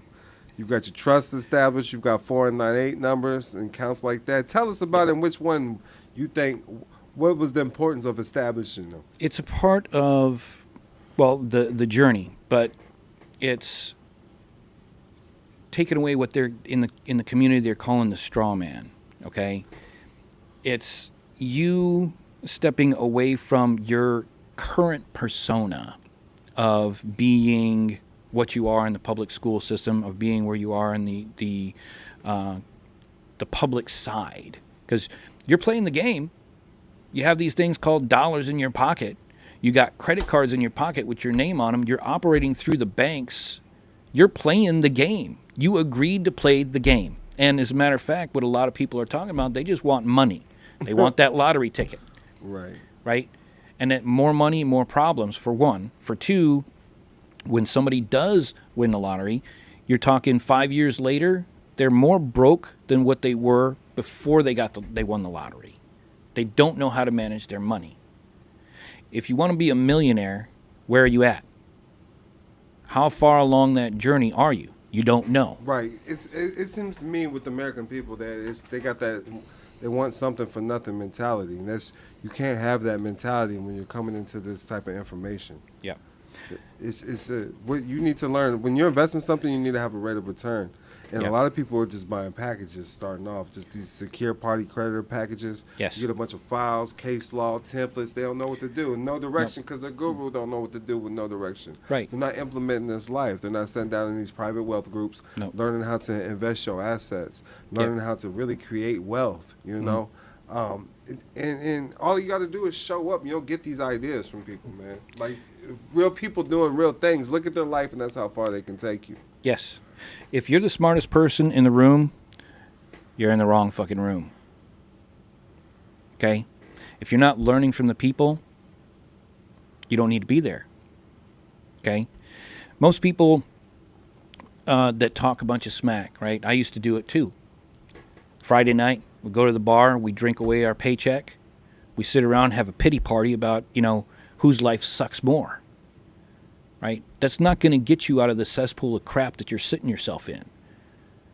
You got to pick yourself up off the table, say, have a nice life to your friends, because I want something different. I want something better. It's your life, so you only control what you create. And you don't have a lot of time on this planet, and you're going to spend it wallowing in a cesspool of crap, complaining about how your tomorrow is just like your yesterday. That's one of the rules of commerce. You're going to control what you create, correct? Yes. So that's why I say about the birth certificate. I don't authenticate it at all. What's your suggestion? You can do what you want to do, right? But it's got your name on it. That's the only thing you're authenticating, right? It's already certified. It's a copy. Yes. It's a certified copy. It's not even the original. That is absolutely correct. You're It's certifying. in the Bank of England. Yeah. You're certifying that your name is on it, and you're verifying that it exists for them. Right, because it's their signs, their symbols. Yes. They created it. Yes. So they get to control it. Well, yeah. They're the one that put the original money into it. They're the original investors. That's right. Right? Yes, okay. The mother, not the father, right? The mother is on the birth certificate, and she's the only one that signs the birth certificate. Not the father, okay? And besides that, you have the breakdown between the father's family name and the mother's family name, which automatically makes you a bastard child. So according to the Bible, that goes into an orphan status for the church. So you're a bastard child. I am not a Xander based on the idea that my mother signed the birth certificate as whatever her last name is, right? So let's say, for instance, just at a hypothetical thing that I'm just making up. So you had a historical event. You're a god, you're a god because mom created a human, right? But it became a bastard, which automatically goes back to the papal decree of 1302, making you a monster because you're a bastard child. So now, what do you want to name this great event that just transpired? You just created a human. What do you want to call this event? Well, in my case, it was Nolan. That's the name of the event. Great, let's record that. So now it's recorded, and because it's such a joyous occasion, the state is going to put some money up to take care of you for the remainder of your life with 666 silver pieces. I wonder where they got that number from. And this all ties into the Social Security trust account. Yes, that's part of that is the Social Security trust account. Well, the Social Security trust account is the minor account compared to the birth certificate account, which is the major account. But they're both linked together. you usually are already signed up for a Social Security card, because that's when they try to link it together. Which is an account. It's an account. A trust account. Yes. And you're giving up your labor. Yes, because that's the only thing of value. That's the only thing you have to give. And Trading with the Enemy Act, can you speak on that? Because this is why I say it's happening. You're showing proof. You're going to authenticate that you are trading with the enemy when you're showing these documents as identity. Yes. Like we're literally in a world where we know that the government is not for you. There's no history book, there's no religion book that said that the government's for you. Correct. And you're showing the documents that you have with them to identify with as you. Yes. These are slave documents. Yes, they are. I just want to get it verified from an intelligence officer. That's all. Okay. So the Trading with the Enemy Act is there because the banking system since 1933, we could go back further than that, but let's just start with there because we don't have that much time. So when the Bankers Act came out in 1933, is a May, June timeframe, there wasn't, it was time that the government had to declare another bankruptcy, right? So Trading with the Enemy Act allowed the president to declare a bank emergency, right? Which has never been called back, right? So that created an opportunity for the bank to come in and basically take over the monetary system completely. Now, we could argue different dates throughout history, but we're not going to go there right now. But this is the last part where they actually completely took over the banking industry for the difference between money and fiat currency, right? The difference between a Federal Reserve note, which is a fiat currency, which is a debt instrument, Correct. and an actual silver-backed note. Jason Mave is the proud owner of A&M Contractors in Ellerbe, North Carolina, near Fayetteville. For over 4 decades, we have been dedicated to providing exceptional commercial and residential services to our valued customers, which we consider family. At A&M Contractors Incorporated, we specialize in a wide range of services to meet all your contracting needs. From heating and cooling installation, replacement, service, and maintenance to clean air products, plumbing, septic tank installation, and repair and spray foam insulation. We've got you covered. We take pride in our workmanship, and customer satisfaction is our top priority. When you choose A&M Contractors, you can expect reliable service, attention to detail, and the highest level of professionalism. And I don't think people are even understanding that. And I like that the keywords that you're using, because everybody talks about this gold standard, but America has always been backed by silver. Always. Now, you could always throw gold in there. You can throw platinum in there. Silver dollar. Silver dollar, yeah. You know, up in Wisconsin. Wasn't no gold. There wasn't no dollar backed by gold. I mean, they had the little gold coins. Yes. And how do you back a dollar with gold? You don't. It's like it's powder at that point. And I like that you're talking about this, because we can go back to the bonds. We're talking about municipal bonds. If you look up what a muni is, municipal bonds, this is literally your taxes don't pay for roads. That's what people think. This is what people really think in their head. I'm paying taxes. Mm-hmm. You taught me what a tax was, but literally municipal bonds, they're getting loans from the people. Yes. This is what's paying for your roads. This is what's paying for your schools. Yep. Just Google it. Google municipal bonds. And Google tax. Google Series 6 and Series 7 license. Yep. This is where the people that get these licenses, they know this. Walt Disney knew this. We're in Orlando, so Walt Disney knew this. He knew how to create bonds. He knew how to create general revenue bonds and GOs. He created his own cities. Yes. And created his own mortgages. Yes. You know? So, and they're under the Old England standards, so they don't even have to pay taxes to Florida. That's correct. Well, all of them have to swear allegiance to either the Crown, well, not the Crown necessarily, but the Crown Corporation, which we could, that's and I'm not going to get but too deep and talk about this, but I learned this with Chief Amir.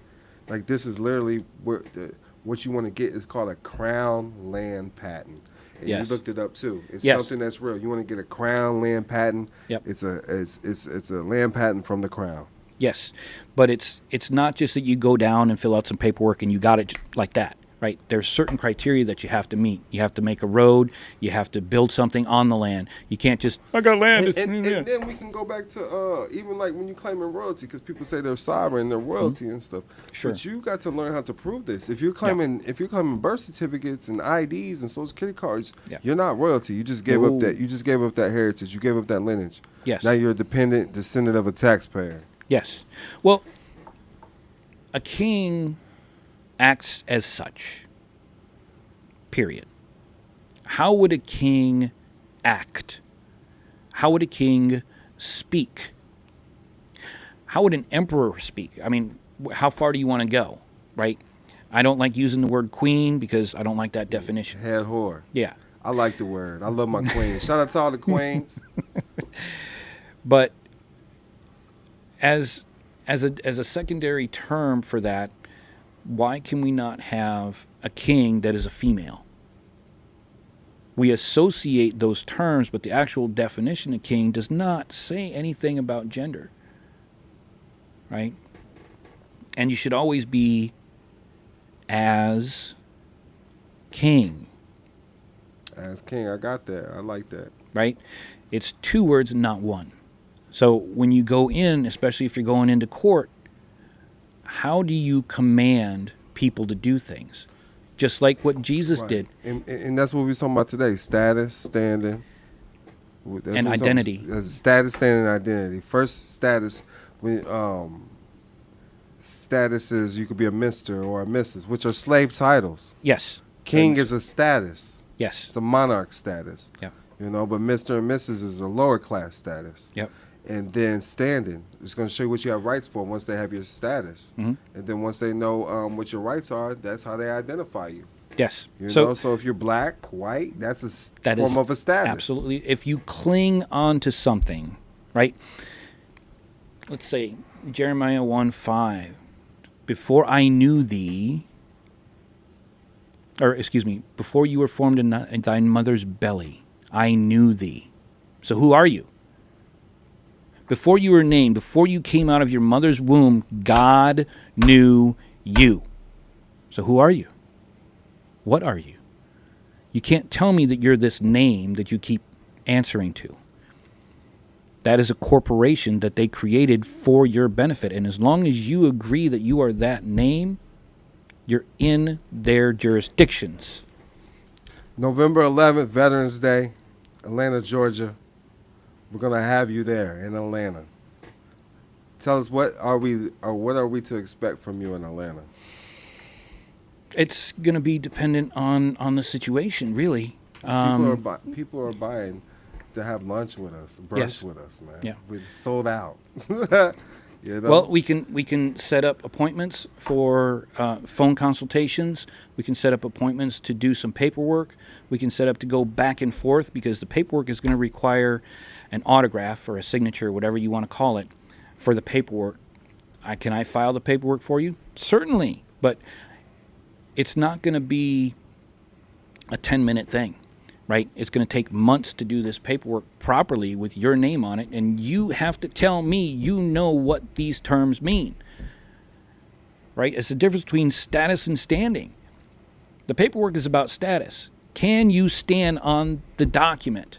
And most of the time, the answer is going to be no. Well, I didn't have time because I was busy on TikTok. I didn't have time because I was on Facebook. Or I was watching the Waltons or watching something on Netflix or going to the movies. This is your life. How much time do you want to spend doing something that doesn't give you any productivity? That's not acting as a king that you're claiming to be. Period. I'm not here to sugarcoat it. I'm not going to wrap you in a little swaddle and go, oh, it's so nice. You paid me money, so I'm going to treat you nice. No. Your ass needs to learn. Period. We didn't cover any of those accounts. What have you got? So tell me about the 498. You got a foreign account, right? They call it the 498 number, right? That's what they call it, but it's actually a number that you get from Pennsylvania.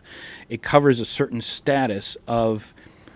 But your social's not attached to it. No, it can't be. It can't be.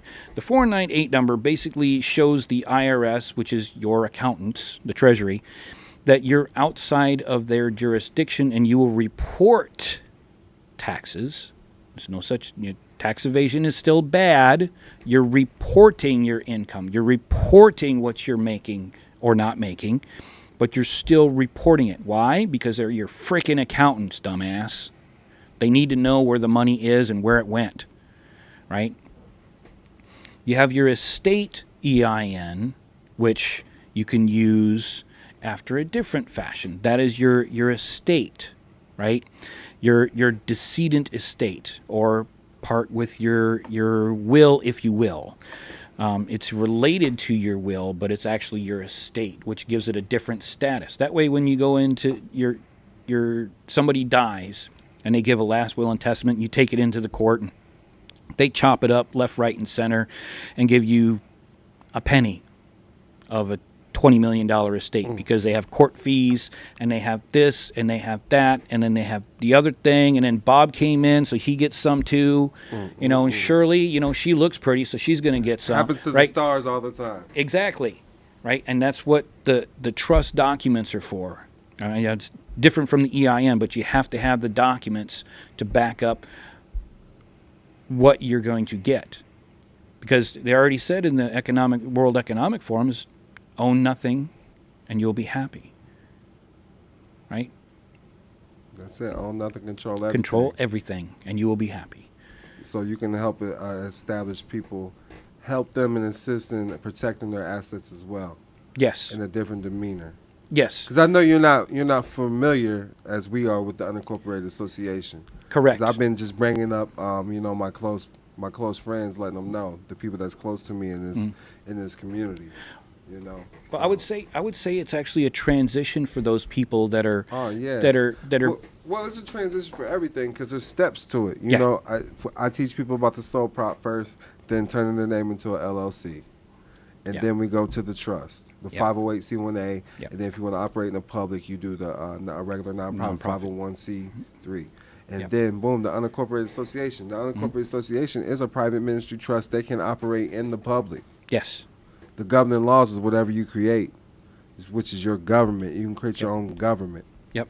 And the Chief Amir brought this to my attention first. It wasn't, it's been brought to my attention, but Chief Amir was the one that took his time and showed me how he was established in it, how they couldn't touch his land, and a lot. And he's sitting there having meetings with government officials about it. Yes. So it's official, who's not going to honor that and acknowledge that? Well, it's the people that are in what I call the lower vibrations of hatred and anger towards something. Right? They're waiting for a superhero to come in and rescue them from an external source when the answer is internal. That's it. So I was hoping that my paperwork would transition a lot of the folks into the Don Kilam universe in the Kingdom of Kilam. Okay? And that's where I'd like to drive people and inform them that they should not be angry. They should acknowledge the system and work with the system, and that's what Don Kilam teaches. Don Kilam teaches the system and how to work within the system rather than rattling sabers, against a tank, right, and trying to get into a fist fight with a cruise missile. Probably not a grand idea, right? And it's more than likely you're going to lose in every situation. Just so everybody knows, I do have a lot of private. We have over 1,500 private members with Don Kilam, and it's gonna double, of course. But I'm not looking for any more public members. I'm not. You could text me and learn about the courses in the program, but I'm here. I'm helping with the Gifted Guardians, and Nolan services will be offered on the website. We've discussed that today, and he's also going to offer consultations. Starting at a half hour, an hour, whatever it may be, at gifted-guardians.org. That's gifted-guardians.org. So make sure that you look up our services. We're adding new services every day, and we're adding to the team every day. We're adding service every day. We're having meetings every day, and we're going to continue bringing things like this to the public. But Don Kilam, you're gonna have to reach out to me on your own. I'm not. It's been a headache. I'm so glad to get away from this. You know. Well, it's also through us, Right. Chief You Ymir, got the team, right. myself, and Jason, so that it gives you more freedom to do the more advanced things that you're already looking at. That's it. We will deal with some of the public as they come on, and then we'll filter through the individuals that are dedicated to doing this stuff. And then you see we have an extended crew that's coming on board. Yes. Any advice for the extended crew? Because you're up there, you're with us. You know Yes. what I mean? So any advice for the ones that are aspiring to be where you're at? Dedication, discipline, critical thinking. Research, absolutely. Well, you need those before you do the research. Yeah, trial and error. Don't be scared. That's right. And don't get discouraged. And you've ever since you have been rocking with Don Kilam, you have seen growth. Yes. But you see the celebrities, we don't bring them out to the public as much. No. But there is a lot of celebrities that's tapped in and tuned into this information. Some are scared and some are not. Well, they have to remain. They have to maintain their confidentiality. A lot of them are celebrities because if you want to believe the sovereign community, it's a very good, or it's an idea that they're there because they got signed on by these powers that be, right? And the only reason they are a Class A actor or whatever you want to call it is because they've signed their soul away to the devil, or if that's what you will want to say. So they need to maintain their confidentiality. Yeah, not all of them, but a couple new friends I got made this week was one to have the Milli Vanilli. One of the guys, the other one's dead, so rest in heaven. But Milli Vanilli, and then Deion Buchanan. He's a Super Bowl Hall of Fame football player, man. Shout out to Deion Buchanan. I'm gonna ask him to get him on the show too. You should. Man. You should. I think he played for Arizona. A lot of different things, but it's just cool, man. What this is leading me to, you know, we got a lot of haters too, a lot of naysayers, but that doesn't stop from helping the people that do believe in us and continue to help us thrive. But are there any last words? I would say that this journey is a long and tedious one, and it will evoke and invoke a lot of emotions. That's facts. But is the juice worth the squeeze? Absolutely. Absolutely. But you got to get through it because change happens outside of your comfort zone. Nolan, that's what she said. Yeah, it is. is. Juice worth the squeeze. Yeah. No, I'm sorry. Keep going. She likes man. the juice. So do something for yourself. And it's not just for yourself. It's for your family. It's for your legacy. It's not for just your children. It's for your mother and father.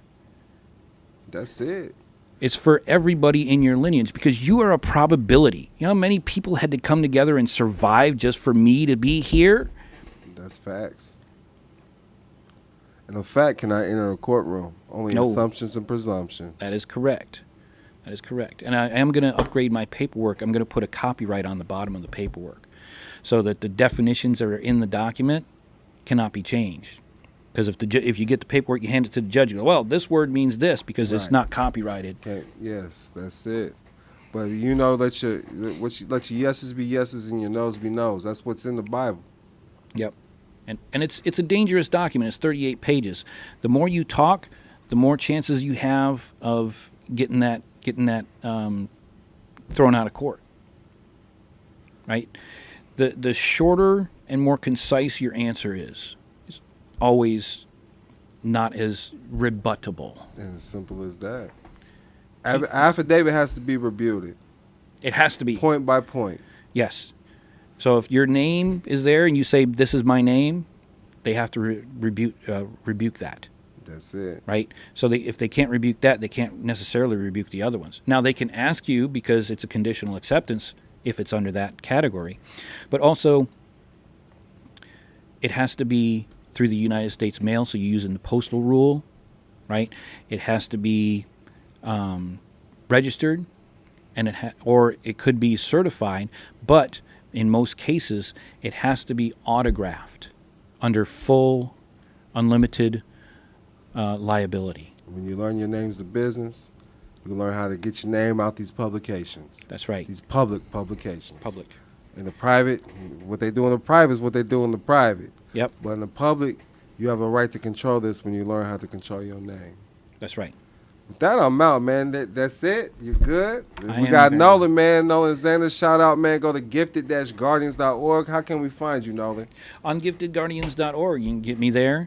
I have a YouTube channel called Xander, so you can get me there. Zander. Chosen Nolan is another one. Chosen Nolan is in there as well under the keywords setups. So that's where I will be. You already know who I am. I'm Don Kilam. You can find me on Instagram at DON_KILAM. You can also text Private Life to 480-573-4879. Be sure to hit like, subscribe, share, drop us some comments. Let us know what's going on with you out there in the world, and we'll take a look at that. Much peace and love. And remember, prosperity is your divine birthright. Peace.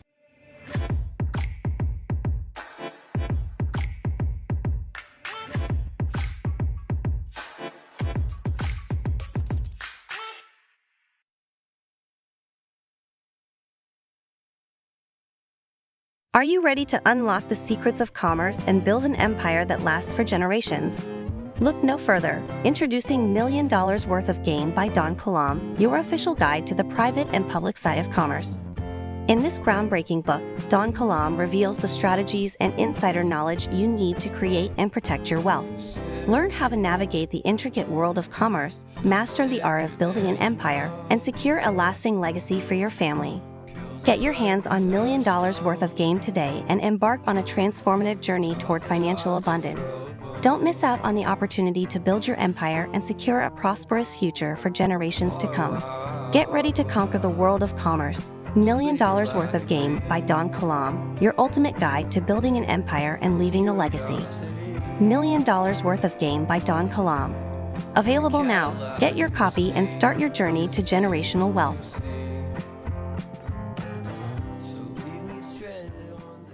License and registration, please. I reserve all my rights as a foreign American national. I do not consent to any searches. Okay, you're free to go. Your Honor, it is presumed that by the creation of the birth certificate, my body and labor are pledged to the state. This is absurd. We'll be out of here soon. I just learned about the GSA bonds on this court case from a Don Kilam book. Just watch. I learned the game from reading Don Kilam. There has to be a victim, or it's not a real crime. The state can't be the victim. Case dismissed. Mr. Jordan, you have no rights because you gave them up the moment you were placed on a contract. Your birth certificate, driver's license, and social security card. I wasn't scared of no judge, or a prosecutor. I went in there sui juris, not pro se. Pro se puts you under their jurisdiction. Your Honor, I'd like to address the Title 4D TANF grants. What about them? These grants force fathers to pay without due process, making it illegal. Case dismissed. I reserve all of my rights as a foreign American national, and I do not consent. You are free to go. I learned so much from Don Kilam. I wasn't scared of no judge, or a prosecutor. Yeah. I went in there sui juris, not pro se. When I asked the judge where does his delegation of authority derive and what grants him more authority than my higher powers, case dismissed. Your Honor, I request to see your oath of office to challenge subject matter jurisdiction and your delegation of authority. This court lacks. Case dismissed. I learned the game from reading Don Kilam's book and Don's private school online, and now I'm helping the whole hood become free. I learned so much from Don Kilam. I wasn't scared of no judge, or a prosecutor. I went in there sui juris, not pro se. Pro se puts you under their jurisdictions. I have never pledged my rights or my body to any gifting program, including this court. I award the plaintiff $20 million.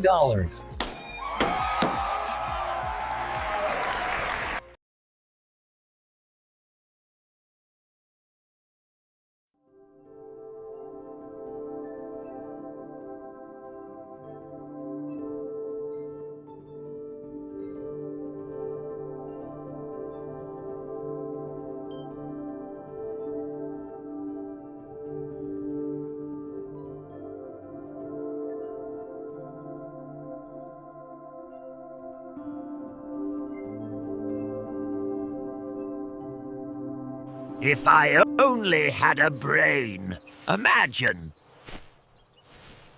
Imagine. No brains, no hearts. We're just artificial persons navigating this mechanical world of law. Here's the thing. When you realize your straw man exists, all the mysteries just vanish. You take control, become the authorized representative, and suddenly you can settle everything. It's nothing personal, just business.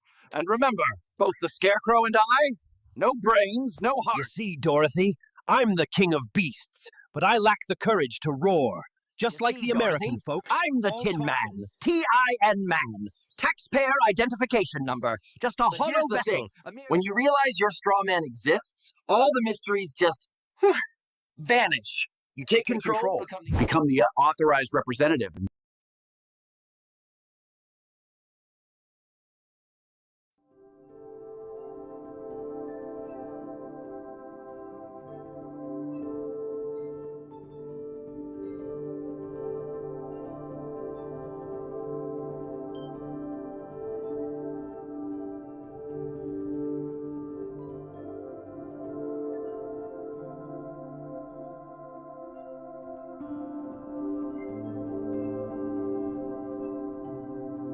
Your Honor, I must insist you do not label me as black or a colored person. I am a Moor by nature. Ultra important to understand the difference between motions and affidavits. Why is that? Because they're discretionary.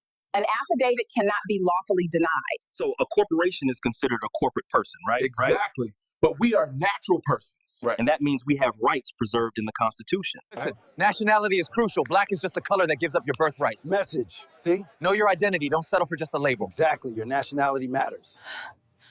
You know, this birth certificate, it's like a covenant outside of God. Really? How so? It proves who your maker is, just like in the Matrix. So you want a brain, huh? Yes, please. How about this instead? A birth certificate. Fits you perfectly, my if I only had a brain-looking boy. Well, I guess it's a start. Did you know the Scarecrow from The Wizard of Oz wanted a brain? Yeah, but instead of giving him one, the wizard just handed him a birth certificate. Your Honor, I must insist you do not label me as black or a colored person, and I am a Moor by nature. Understood. You are free to leave.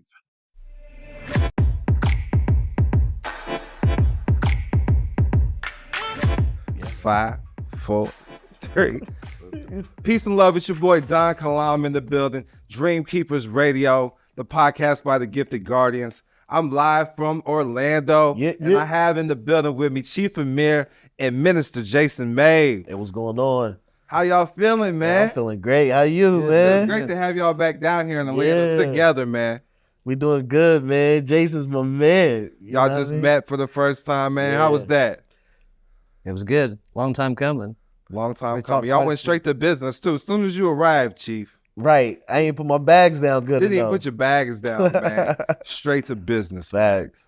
And this is what we do on a daily basis. Mm-hmm. You know, we even had a tribal meeting today. Yeah. With what's her name, man? How do you pronounce her name? Jamie. Bhavana. No, Bhavana. Bhavana. Shout out to Bhavana, man. Shout out. Gang, man. Yeah. Straight up, man. Ernest. And Ernest and Jamie, man, they've been longtime members for a long time. They joined me right around the same time as you. Mm-hmm. But it's just a lot of people don't understand. They understand the private life and they're staying on their square. Mm-hmm. There's road bumps, of course, with everything, but they continue to stick with it, you know. And Ernest does a lot of scripture. That's why he's drawn to you, Chief, because he said you know the scripture. You know, with me and him, we vibed out a lot. You know what I mean? I just think a lot of people loves my perspective because that's what I do. I just give perspectives on things. And a lot of times they're Hebraic perspective or an ancient culture perspectives on the scriptures, because when you look at the scriptures, a lot of times, a lot of it's allegory. And so it deals with also things that you see, you know, and that's why you can't force anything on people, but you have to allow them to just hear it. And what is the Spirit saying to them? That's right. I like that. That's very major.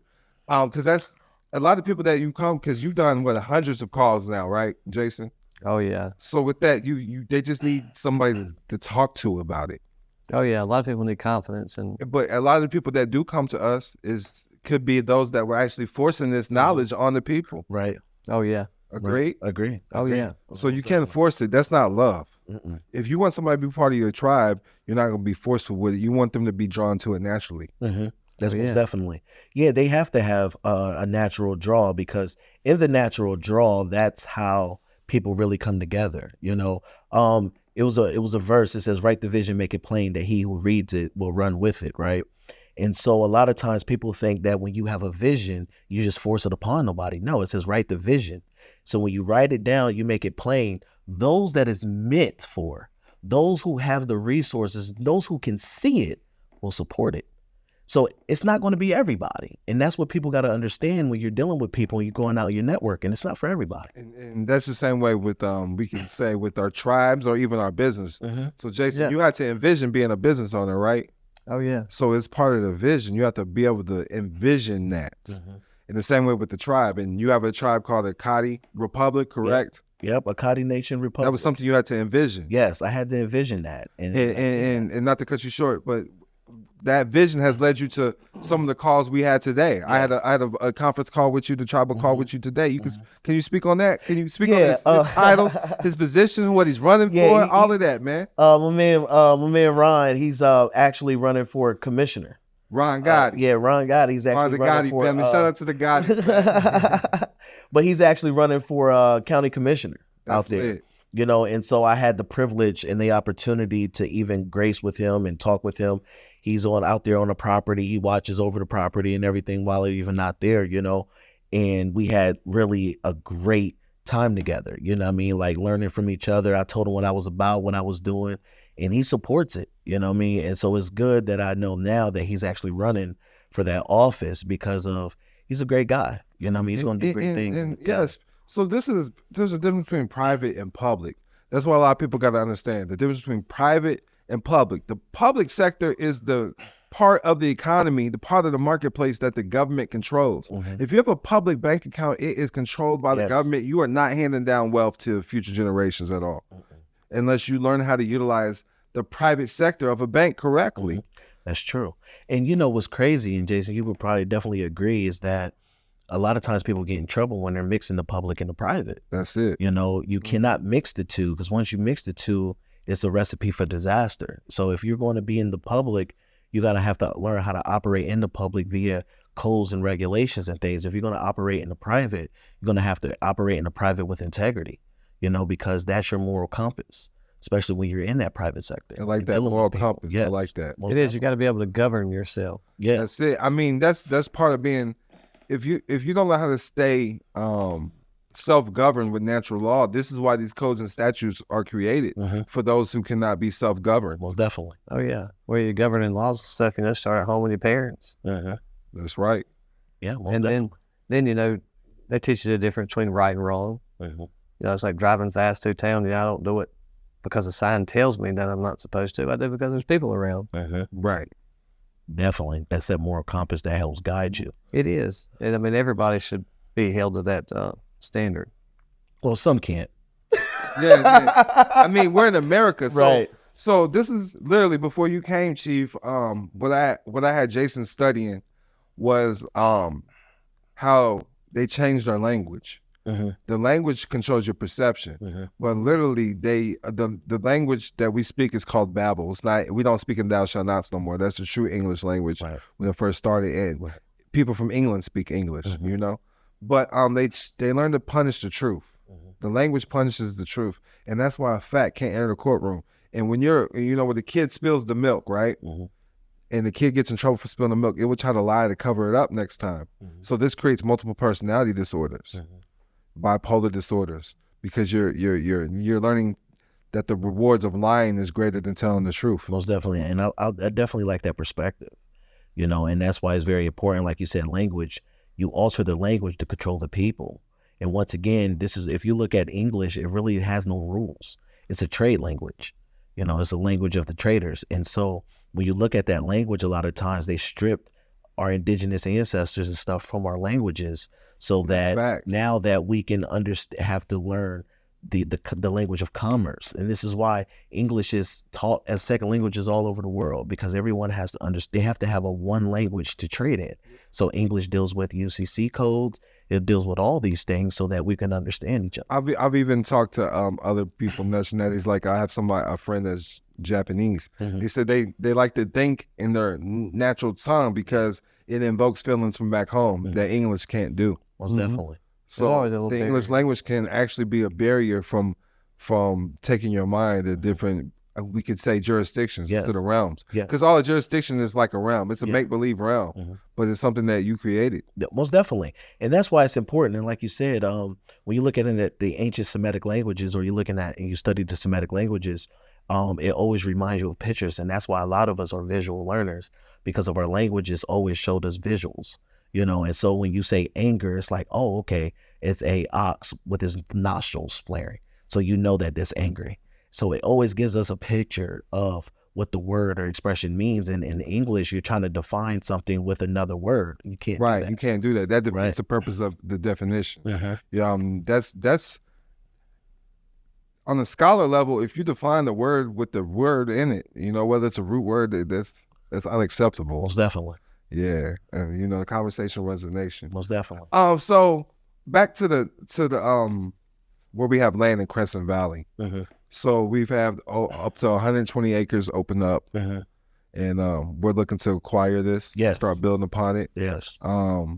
You have connections. He's running for the county commissioner, and they even grow cannabis. Yes. Lots of it. Yes. They're definitely and it's legal, correct? Yes, they definitely have, especially because you know in Nevada's a legal state. But it's different in Vegas, so to speak. Because you know we're in Las Vegas too. Yeah. But you can't just go around growing weed in Las Vegas. No, the rules in Las Vegas is you can grow up to 5 cannabis plants, but you have to be in, I think, a 25-mile radius from a dispensary, which would disqualify anybody in Vegas. Right. Because you have to be within that limit, and there's dispensaries everywhere. Right. And so that's kind of the drawback and the setback. And so that's the reason why it's good to go out into other counties and things like that doesn't have a local dispensary that's really close to your property, so that you can have the ability to grow.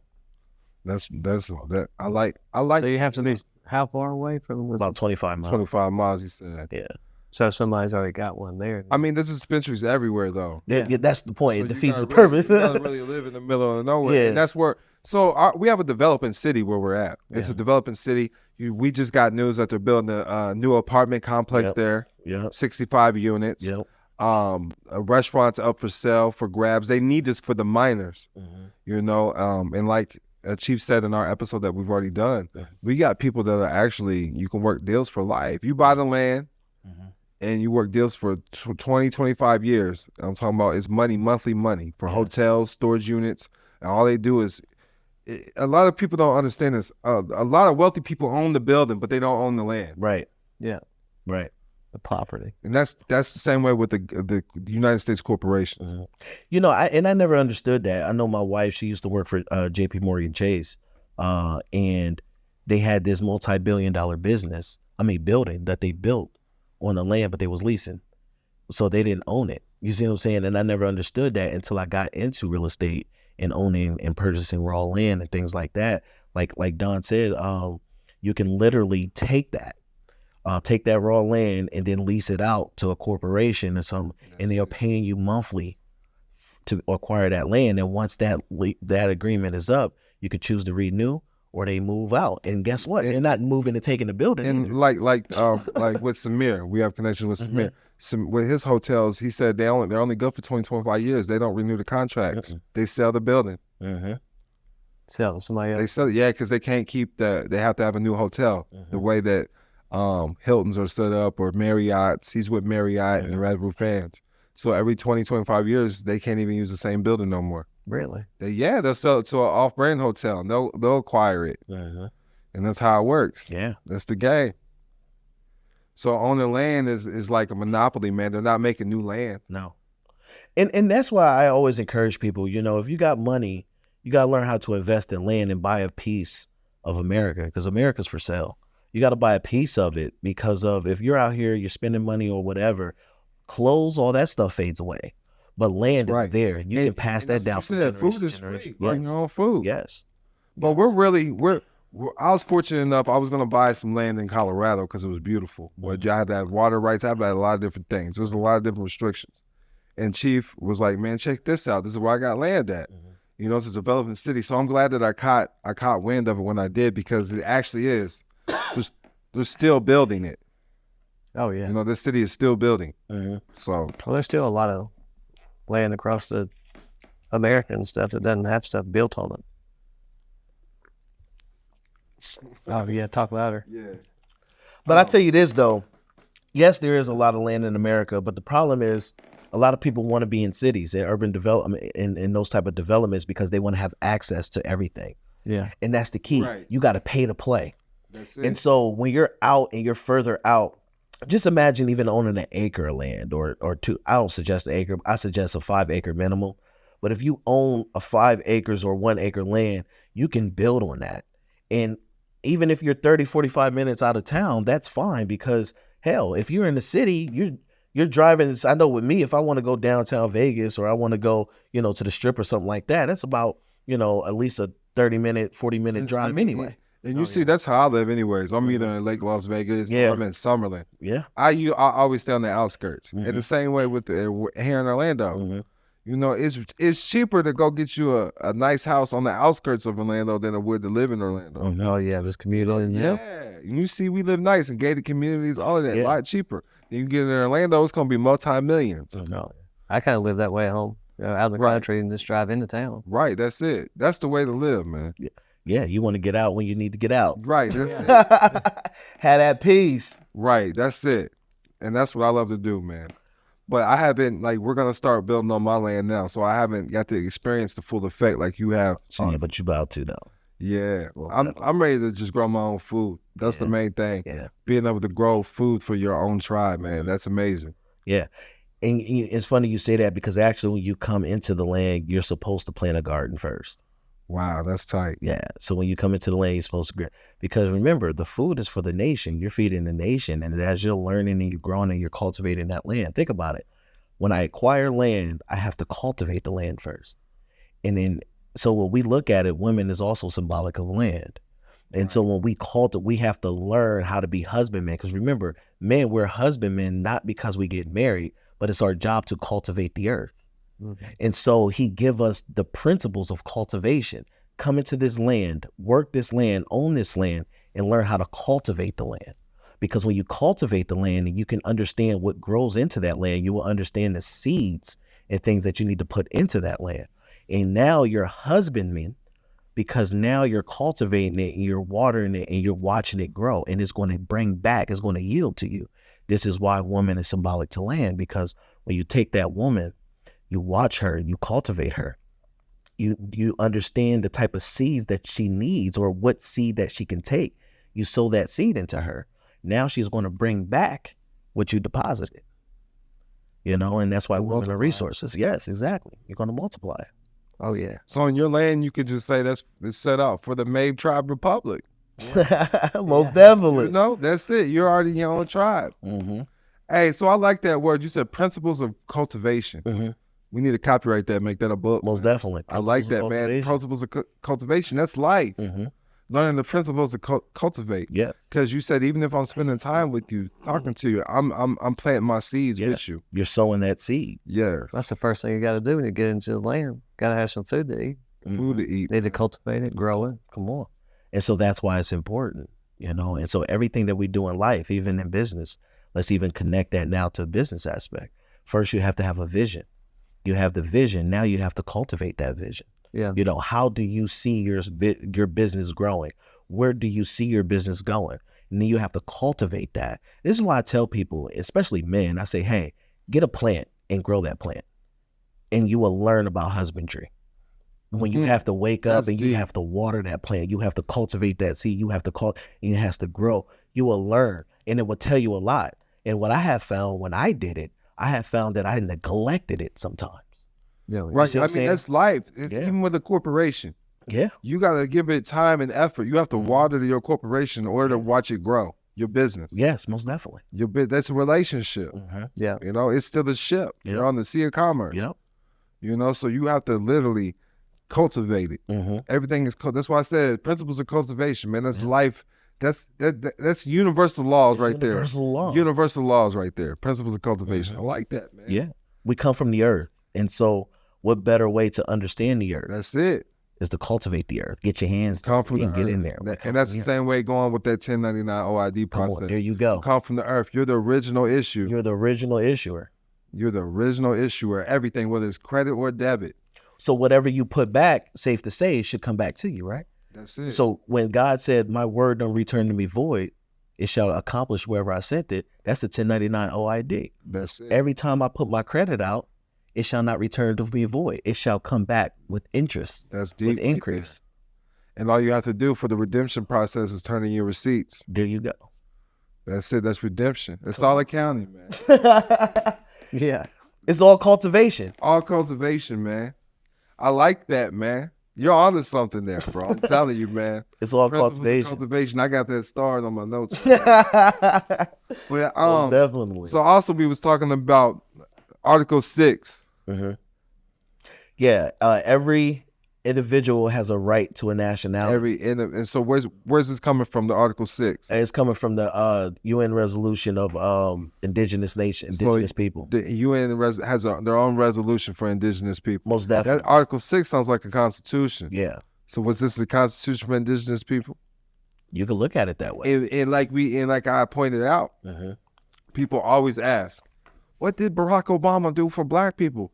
Well, not a lot. I mean, but listen. Everybody got food stamps, though. He upped them.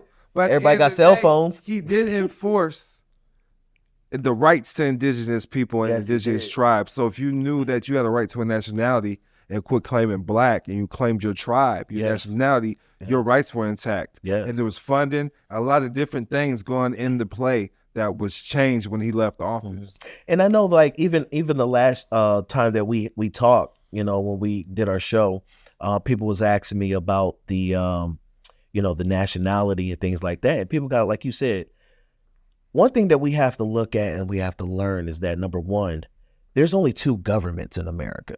There's the American government and there's your indigenous government. And that's why I asked Jason earlier. Remember, I said, is the Eagles for the NFL, are they a tribal organization? Yes, and they are. Yeah. Absolutely. And this is why everybody wears their uniforms and wears their stuff. Why. And the NFL is what? It's an association. It's like a 508c1a. It's an unincorporated association. Yes. And all their clubs are associations. That's why they compare them to the Illuminati. It's that simple, for real. All they are is a private organization or a private club or a private franchise. With private owners. They got their own flags. They got their own mascots. They got it all. They got their own land. Their own That's land. tax exempt. Turf. Come on. You see what I'm saying? Yeah. And people pay their membership dues. Yup. They come in and they pay their taxes, ticket sales. That's it. Come on. It's a trial. How's the government get paid? Ticket sales. Ticket sales. That's right. Ticket to the sales. show. Yeah. You see? And they're already doing this, and it's already put in front of us. Now, we have to understand is this. How come I'm not getting the remedy? How come, remedy is not for individuals, it's for tribal people. Who do you recognize yourself with? Who are you with? Who are you lined up with? And once again, like I talked about before, the blood on the doorpost. You see what I'm saying? Salvation, deliverance, all that was for a household, a tribe. Well, what we was talking about, you was breaking down the rules that we have amongst our private tribe, right? Because being a part of the Akati Republic, there's rules when being faced with public officials. Yes. There's certain rules. So with that being said, we can touch on those rules because there's certain ways you have to approach the cops. There's certain things you have to say. You have to enforce your rights out the gate. And like we said, they call it Malcolm X, Minister Malcolm X. Yes. Malcolm X would go get his tribe out. Yes. And that was the thing. And so a lot of times we thinking when we're faced with law enforcement is that we have to be belligerent. You don't have to be. Look, if you know who you are and you know what you do, and when you stand on your square, right, you don't have to be belligerent to anybody. I could be very respectful and still get my point across. But I always learned that anger is actually hurt. And so a lot of times we get angry as we hurt. And a lot of times our hurt is internal and we don't know how to, like kids. This is why they say, you're a minor. You don't know how to you don't know how to represent yourself. So you need someone to talk for you. Yes. And so now when we get older, we thinking, because I'm 18, I'm an adult. No, you're 18. You have to understand that you can enter into contracts, but you also have to know how to represent yourself. And that's why, and you're not able to represent yourself. This is why you need an attorney appointed to you when you are the attorney, in fact. Yeah. And so once again, there's ways of handling law enforcement. There's ways, because they're doing their jobs at the end of the day. You know, whether we like it or agree or not, whatever. But the fact is, if you know who you are, then you know what you need to say. Well, we just had a web. When was that webinar? Last it was on Monday, wasn't it? Yeah. The webinar we had. Yeah, We had Monday. 2 people, Jason. One of them you worked directly with. For my private members, I said work with them directly. That was Jamie or Ernest. Yeah. But they got rid of a ticket, right? Oh yeah. And so did Raina. You want to speak on that a little bit? What they've done? Because you're going through a situation yourself with your son, right? Oh yeah. Yeah, we had we had 2 speeding tickets, and of course we did the tax filing and everything on them, and then really just on the front, I wrote that I didn't consent, not pro tunc, and signed it UCC 1-308. Of course, had it signed and notarized, but then the courts didn't want to. They didn't want to accept it in whenever I took it over there. So that's why I tell people don't take it in. Mail it in. When I did all that in Nevada, I never had any issues in Vegas. I kind of wanted to see for myself if they would accept it or not. But you see, so I shout out to Ernest because Ernest did go in and sat down with the prosecuting attorney, showed him his name was a business. Yeah. And he said 20 minutes, they got rid of it. And Raina had a speeding ticket, right? Did she talk to you about it when y'all had a call? Yeah, she told me a little bit about it. Because she showed us on the during the call. She sent us a picture of. She's proud that she got rid of that ticket. Oh yeah, yeah. She just wrote on the front of it.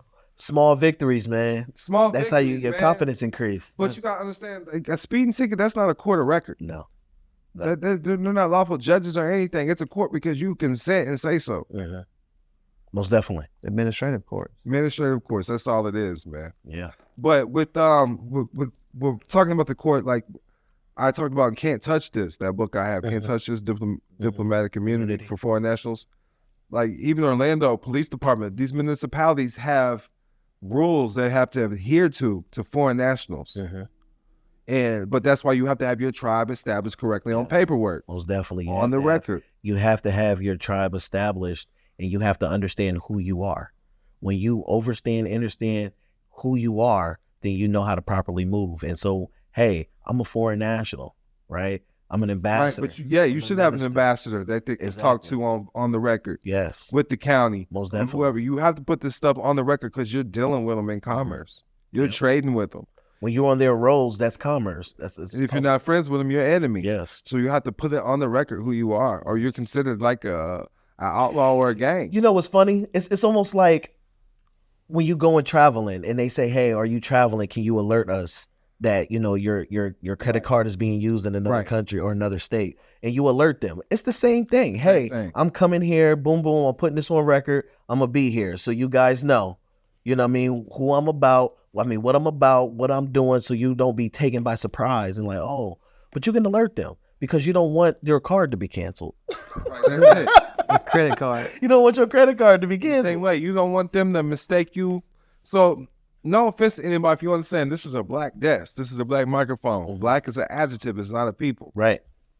So when you're identifying as black and they identify you as black, you're considered their property. So this is why you have to put it on the record as you're part of a nation or a tribe. And like you even said, you can get an EIN and put that you're a tribal government on the EIN. Yeah. And you know what's crazy is that, like, I want to go back to what you said about with that. So the government has these things called franchise words, and franchisees words like spouse, you know, black or Indian, parents, children, and wife, occupation. Right. You see what I'm saying? And things like that. And so those are words. The reason why they're called franchise words is because they own those words. And so when you start to utilize those words, then guess what? You fall under that. You fall under that jurisdiction. Oh, you're in the vehicle. You're in the motor vehicle. Those are franchise words. And so when you say, I'm in my motor vehicle, well, you just admitted that. You can say motor conveyance. Right. If you're royalty, you can say that's your chariot. Those are different words you could state. These are my subjects in my chariot. These are my consorts, right? That's it. You know, there's different words that you can use so that you don't be recognized with everybody else. Because, hey, you can't treat me common. You got to handle me right.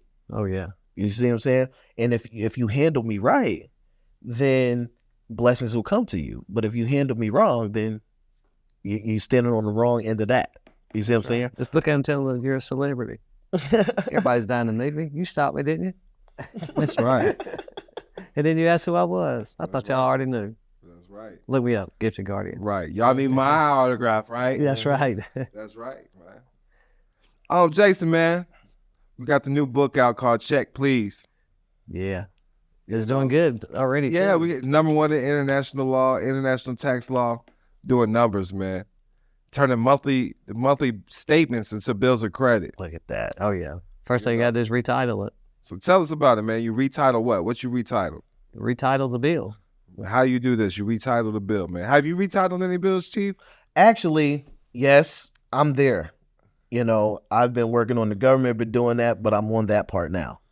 All right. So and Jason definitely been helping me, with that. Yeah, tell us, Jason. Tell us about it, man. Well, I mean, there's different ways to retitle the bills depending on what you're talking about. You know, if it's a power bill, then you just call and switch it over into the name of the business. And it's that simple. Mm-hmm. Yeah. I mean, most of the time, sometimes they might need you to fill a form out to switch it around. And people are just scared, man. Yeah. I mean, really, you're taking your name off of it and putting another name on it. And so I just want to, it's good to have meetings with your tribe, man, and to continue to go over this because there was something that I already knew that you didn't know. You was talking to Jamie, and she literally told the IRS what to do, correct? Yeah.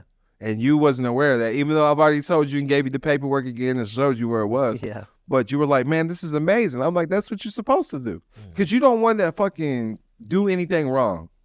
Oh, yeah. You don't want to do anything wrong. No, So I'm trying to do it right. Yeah. So any numbers, anything, they have access to that. They have access to your life file, man. It's called a master file. Oh, yeah.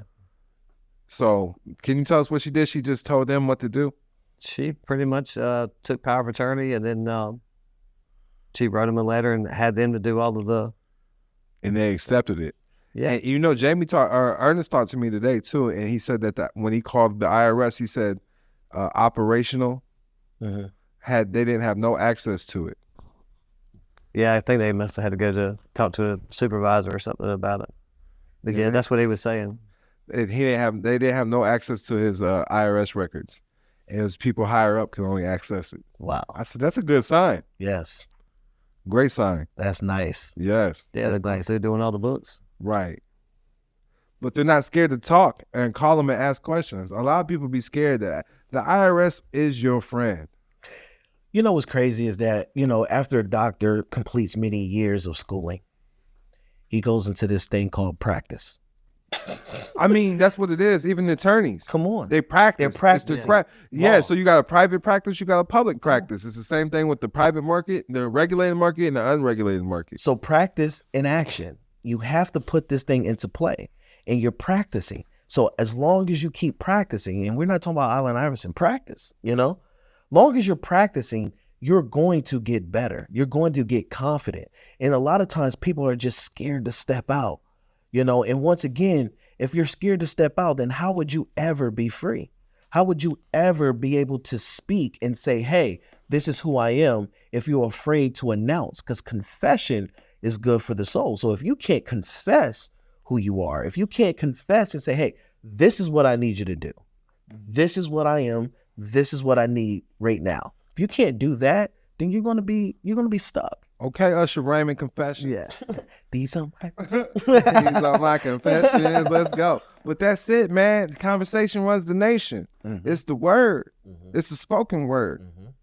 Abracadabra, I create what I speak. The word utter and the word outer have the same root meaning. So what you utter becomes outer around you in your life. Yes. And you can tell me if this is true or not. Abracadabra means I create what I speak. They say it's an ancient Hebrew word. Is that true? Yeah, it is. And the whole concept that we have to look at is that the word became flesh. So what does that mean? That means that your spoken word now can manifest in reality, and whatever you speak will come into existence. And so if the word became flesh, just imagine the power that you have in your speech. That's it. This is the reason why. So you look at a scripture that says, my people are destroyed for a lack of knowledge. That word destroyed is the word dama, which means silenced. So my people are silenced for a lack of intimacy. Think about that. So I don't have the ability to speak. There's power in my mouth, but I don't have the ability to speak. I don't have the ability to confess. I don't have the ability to declare. That means you're being destroyed. Pass the collection plate right now. Cash at the Gifted Guardians on the Cash App. Yes. And that's why you said it's the abracadabra. Hey, whatever I speak, I create. So if I don't speak, then you would never what? Create. You can't. And it's words is seed. With the words, our words are charged with prospering power. We have in the beginning the word, in the beginning was the word, and the word was God, and the word was with the God. You come through the world through an ultrasound. Yes. You know the scripture better than me. It seems like you're adept in the scripture. Can you tell us how the walls of Jericho came tumbling down? Oh, was it from a band beat? Yeah, it was from them marching around and them speaking. So the Hebrew word teruah is the blowing of the shofar. But then you got arua, which is your mouth and you're speaking. So when you speak with confidence, you speak with boldness, your walls, whatever that's blocking you, whatever that's stopping you, have to come down because you declared it. So that's the power of your words. And so when you get the belief behind that, when you understand who you are, when you start recognizing who you are and you speak it with authority, it has to function. The power of words it's so powerful that we can create a fight over our words. If we wanted to. We can create a song. And the lady in the club can start moving her body, shaking her booty, think she's going to find love in the club. That's how powerful words are. That's how powerful sound is. Semantics, it has an effect on to alter our spiritual movements. And then when you add the music to that, man, so now you have the word frequency, and now you also have the vibrations and the frequency of the sounds, and you put those together. This is the reason why I think about it. Every good thing is followed by music. You got funerals, you got weddings, you got everything. It's followed by music. Even when you're coming out and you got your war cries and they about to fight, you got music. They taught us that even in the military. You had these taps and you had these things and you stopped because you listened to the music. And so the music is always preceding what's coming next. It's always doing that. And so now when you got the words behind it, just think about that, the words on the beat. Really, when you hear a sound or somebody say a word, it's our mind is filling in the blanks and translating this into information for our mind. Yeah. And if the sounds and tones, if we're around a newborn dog or somebody that's Chinese and don't speak no English, this type of tone won't have no effect on them whatsoever. The same way with your program with the visualization aspect. This is why you got to understand the importance of visualization, the spoken word, because literally when somebody sends you a billing statement in the mail, that's their art form. All it is a craft. Yeah, that's their craft. That makes sense, Chase? Oh, yeah. Okay, man. Yeah, that's their craft. I had to make sure, man, you still I'm intrigued. I'm listening. Yeah. And, basically what we're doing, man, is, we're coming from the spiritual aspect to teach you truly what a tax is. It's a contribution. It's a tax on your spirit, truthfully. We're out here chasing the dollar when your labor is the money. We can barter and trade without money all day. Talent for a talent. Literally, like I tell you, people show up with cannabis donations for me. If whatever is worth value. In the Bible, Abraham was the first millionaire. He was rich in cattle. Back then, cattle was money. Yeah. And it still is. Just think about right now when you own cattle, just think about one cow is $1,000. Just look at it from that perspective. And so when you out and you driving in the open road in the country and you see all these cattle, I just look at it, $1,000. That's a lot of money. But then the crazy part is that now when you own the cattle, this is why the slaughtering system was into play, because you understand value. Hey, I raised this thing up. Now when I mess up, now something has to die. Yeah. And that's how we look at even in our credit. We are creditors. We're not debtors. We're the original creditors. That's it. And so when we mess up, now we're indebted. Now something has to die. And what died? Our sovereignty. What died? They took our credit from us. You see what I'm saying? Now we have to get back into right standing. Yes. And the way to do that is with an unincorporated association.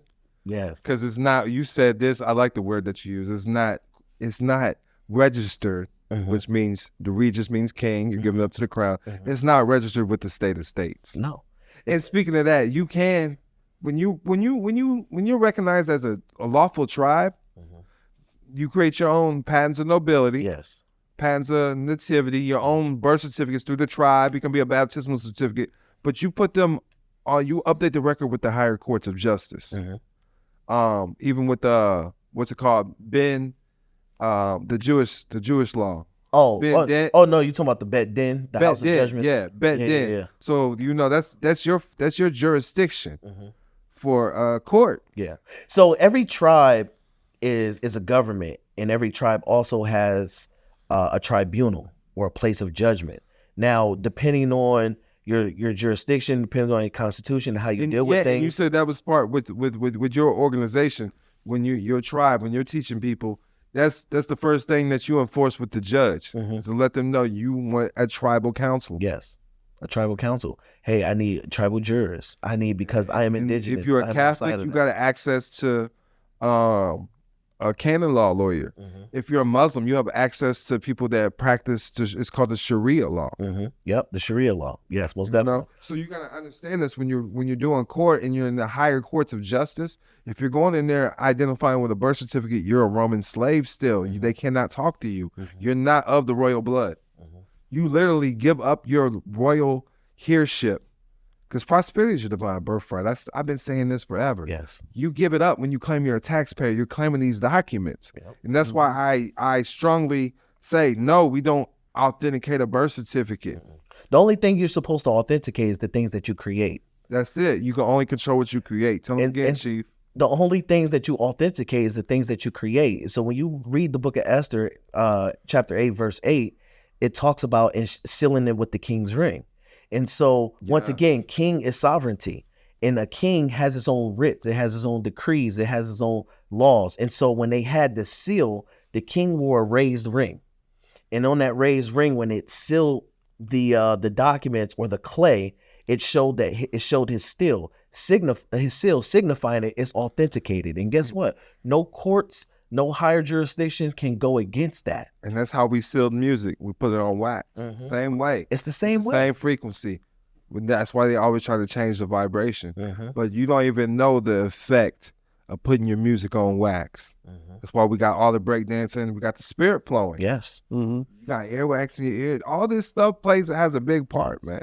And it's the words. And that's the thing. And so I decree, I declare, and I seal it. It's authenticated. That's it. No one can come against it. No one can rebuke it.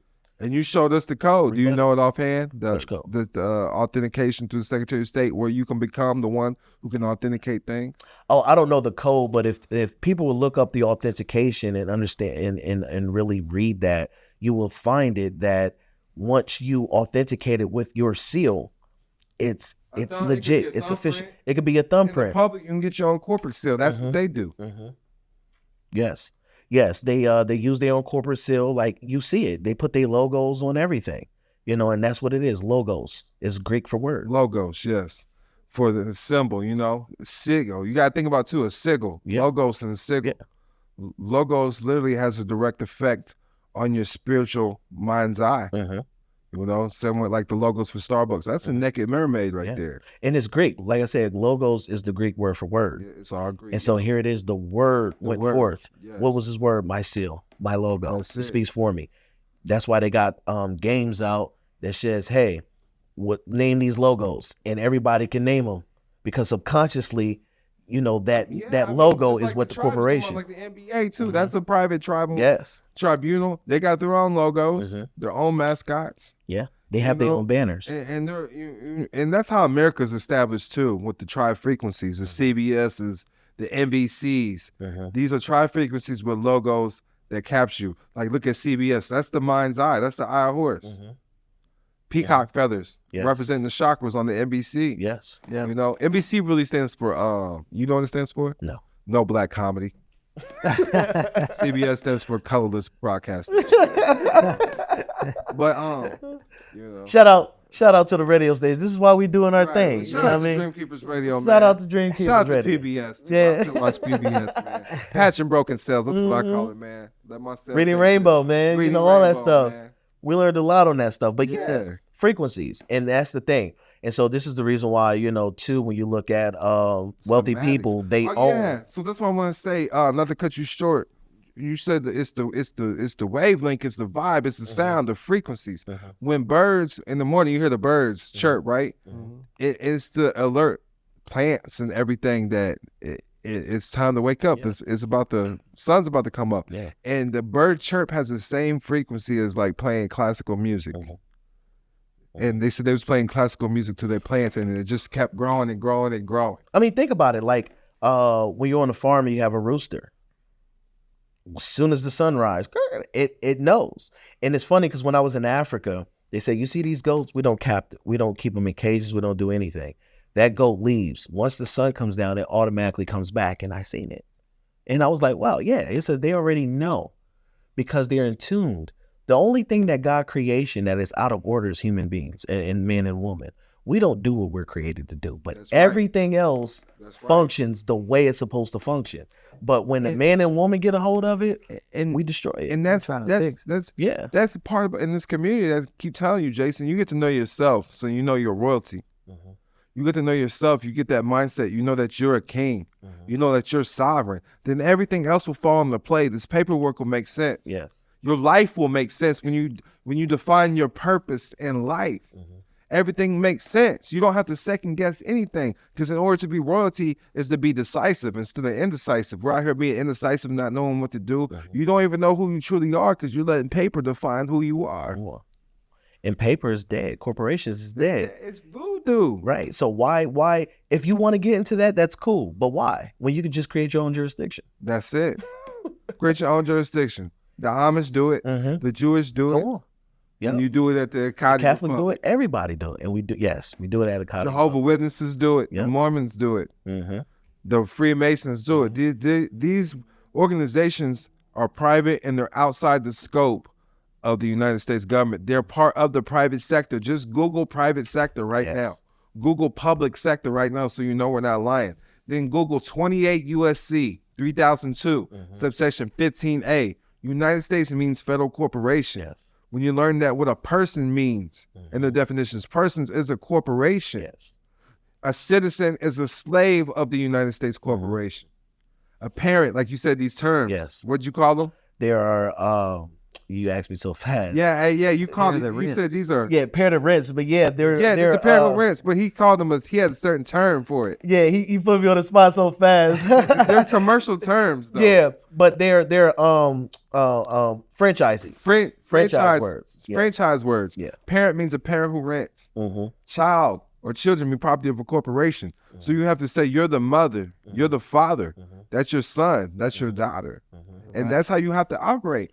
Learn or your offspring. Or your offspring. If you're going to say that you're black, you need to include your definition of what black means.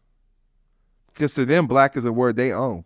You know, color of law, that's where they get their power. Yes. And you know what's funny is that, Martin Luther King was against, because what happened is they infiltrated the march. And Martin Luther King was against calling black, the so-called blacks. He said that's going to put us back. We don't identify with that. But when you started having music, say it loud, I'm black and I'm proud, black power, fight the power. You had all these songs, music. Right? It started to influence. Because remember, John Maxwell said it best. He says, leadership is not dictated by your position or your title. It's dictated by your influence. And so influence is leadership. And so they get music to influence you to potentially lead you. And so we started to hold to the black and I'm proud, and you started getting the black with the African symbol in it, or the African logo, and the red, the green, and all that. Well, hip hop influences the whole world, right? They changed it. They changed the frequencies. Hip hop stands for higher ethnic power healing our people. We used to free each other through slavery, through songs. They would hand off the messages through song. It's like parables, having a parable. Yeah. You got a message in the song, and they changed the frequency of hip hop to rap. And they continue to change the frequencies. And that's just what happens, man. We learn our ABCs through a song. Then we learned that we're a star first, Twinkle Twinkle Little Star. Then they remix the same beat and teach you ABCs. Yep. And it's all, and that's how everything works. And so, like, even when you look at all throughout the scriptures, they're all songs. And it's funny because it says, and they will sing a renewed song. The songs of Moses was the song of deliverance. And now when in Revelation, they said they will sing a new song. What is the new song? A new song is not a new, it's a renewed song. And so it's a song to bring us back, to awake our consciousness. If right now we're in 2023, and if you was born in the 80s, 70s, 60s, or you was born in the early 2000s, if you hear a song in that time frame, it will automatically put you back to what you did and in that time frame. It's just like a jurisdiction. And so now when you having certain sounds and you having certain frequencies and it's renewing you, now it brings you back. It wakens your consciousness to say, oh, think about it. Blood runs deep. Blood it's passed through from man to woman. I have my generations, my ancestors in me. And so if blood speaks, because that's what the scripture says, what did you do to your brother Abel? Because his blood speaks from the ground. So blood speaks. And so when we hear certain frequencies and vibrations, it will bring us back to what our ancestors heard. It will bring us back to who we are, and it will empower us. And now, since we're in the age of Aquarius, information, words, frequencies, vibrations is causing us to arise and say, hey, I know who I am now. Hey, this been inside me for so long. Now I can express it. Now I could come out with it. You know, it's automatically embedded in the, especially indigenous people. When they hear that war horn, they know it's time to go to war. Yes. Yeah. And the war horn is blowing. It's that time now. This is why it's important to learn this. Yeah. This is why it's important to get yourself wrapped up into a private organization or private tribes that's actually living this life. They got land. Like I told you, Jason, look at their life. If they don't have more than you, you can't learn nothing from them. Yeah. Look at how far they can take you. Look at their life. That's how far they can take you. And as simple as that. You know, so you learn from people that's actually be in places that you want to go and you inspire to be. And everybody got anything to offer. And like I said, yeah, they do. But it's offer or it's acceptance, right? That's they issue a contract, or I would like to say they're trying to feed you something and you say, look, I'm not eating that. I'm not hungry. That's it. Yeah. So I have a right to contract. So you're offering something, but I refuse it because that's not the wavelength I'm on. And so that's how we have, everything is contractual, right? Everything is offer and acceptance, offer, credit, debit, offer, acceptance, everything. Credit, debit. And you got to make sure that people are actually credited in your account. Yes. Instead of just debiting. Yes. Because the debit, I don't care if it's money or not that's coming out that account, it's still a debit. Yes. Yes. If you're running as a credit, you're getting that back. Yes. It comes back to you multiplied. That's how credit operates. Comes back with interest. His word shall not return void, but it shall accomplish to wherever he sends That's it. And your word, our credit should never return void. It shall always bring back increase. And when you're learning how to set these things up, like we talked about this too, it's tax avoidance versus tax evasion. We're not trying to evade nothing. It's tax avoidance. And everything is investments. You learn how to invest these things, you get these credits back. You buy an electric car, you put it in the business name, it's for the business. That's not only an asset for the business, you also get the credits back. You know, so this is how rich people maneuver. So they have less of a tax liability, learning how to use these pass-through entities correctly. A lot of people just focus on the trust. You got me off of that. And now, Jason, you're operating off it. Man, what is easier, learning the trust and the LLCs or learning how to operate from an unincorporated association? Unincorporated association. A lot less paperwork. Yes. A lot less headache. A lot to keep up with. You talk to the right bankers, they already know how to help you and operate it correctly. Yep. You just ask the right questions, correct? Oh, yeah. Yeah, it was easy to set up. Wasn't hard at all. And then you put it on file with the county is what you did. Yeah. And what's the point of that? Just so it's recognized. So now you got a private organization that's recognized by your county. Yep. And that's all authentication is. Oh, yeah. And that's why people clear away from the birth certificate. You don't even have the original copy. No. If I go to the Chief's tribe and have somebody born from a midwife or something like that, I get the original birth certificate from your tribe. Yes. And this can be used for identity purposes. Identity purposes. We can go get passports. Yes, you can get your passports. Like I said, you can do the affidavit of birth. You can get passports. You can do baby baptismals. All this is recognized as identity, and that's the thing. We have to, once again, those are the things that you want authenticated because number one, when you're in the tribe, the tribe authenticated first, and then they give you another copy of it that you can now get it authenticated with the state. And so out of the mouth of 2 or 3 witnesses, let every word be established. So you have one in the tribe and you have one in the state of states, and it's recognized 2 witnesses. See, I don't want people to just think Africa when they think tribes, but Africans move the same way. They make their own documents. The name might change. But I'm talking about, I want you to think like Jewish people. I want you to think like Amish people. They're already in America. Mormons, people, these private organizations that's operating like this already outside the scopes of the United States government. So if there's any infraction, something goes down, the government cannot take their car away. The government can't kick them out their house for a foreclosure. This is why you're protected through your tribal community. Hey, they take care of each other too. They take care of each other. We donate, like our tribe, we donate towards each other. We take care of our causes. You know, the system don't do that for you. They give you food stamps and you're out to dry on your own. Yeah. And that's the benefit of having a tribe, is that once again, when you're in that tribe, the tribe looks out for each other. Now, you might have some people that gets out of it that don't like it, or they're this and they're that. Well, a lot of times the rules and regulations or your constitutions or whatever is there to protect you. That's it. And a lot of times when people, and it's funny because people get Americanized. And so when they come over here, it's like, oh, I was in bondage. No, you wasn't in bondage. You had to understand culture. Because out here, yes, you're free to do whatever. But once again, with much freedom comes much responsibility. I just want to put this out there. You're in bondage when you're sitting here trying to claim you're sovereign. You say, I got my UCC one filed or whatever it may be. We done heard it all. If you're still using the ID, your birth certificate, public bank accounts, you're not free. You don't have land, you're not free. And it's just that simple. And you're sitting here looking for a savior for what? You got to learn how to save yourself and be sufficient. So some of the rules on the from being free was having your own medical facilities. Yes, have your own medical facilities, your own justice, and it was your also economics. Economics, justice, and healthcare. And that's how you get out the system. You unplug with the form. Sorry, not justice, agriculture. Agriculture. Food. So you can feed your family, you can feed your tribe. Healthcare. Yes. And then economics. But you do have your own tribal community. There should be punishment. Yes. When stuff goes on, you have your own education. And when people hear punishment, like when you're in school, you get punishment. Right. You go down to the principal's office, right? When you're in job, when you're at work, right? It's the same thing. You get a probation or you get disciplinary. You get sent home early. Whatever. Those are all punishments. And so a lot of times when we look at judgment, we're looking at it wrong. When you go step outside and it's raining, you made a judgment. You say, hey, I want to get an umbrella. I want to get a coat. That's a judgment. You know, it's a verdict. That's all it is.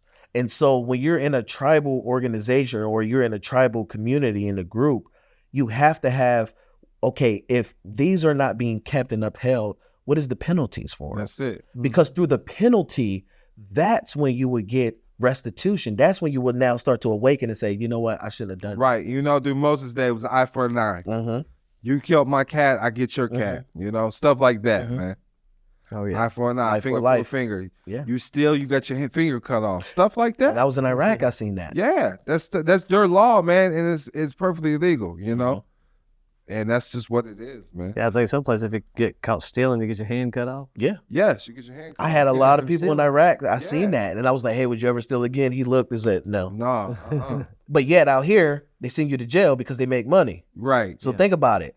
If I have rights of restitution, if someone did me wrong and they broke into my house, right, and they send them to jail, I'm still saying unjust because who's going to restore me back? Yeah, that's right. You see what I'm saying? So forgiveness will only happen in the eyes of restitution. Hey, you took from me, give me back equal or more value of what was taken from me. Don't send him to jail because that's not benefiting me.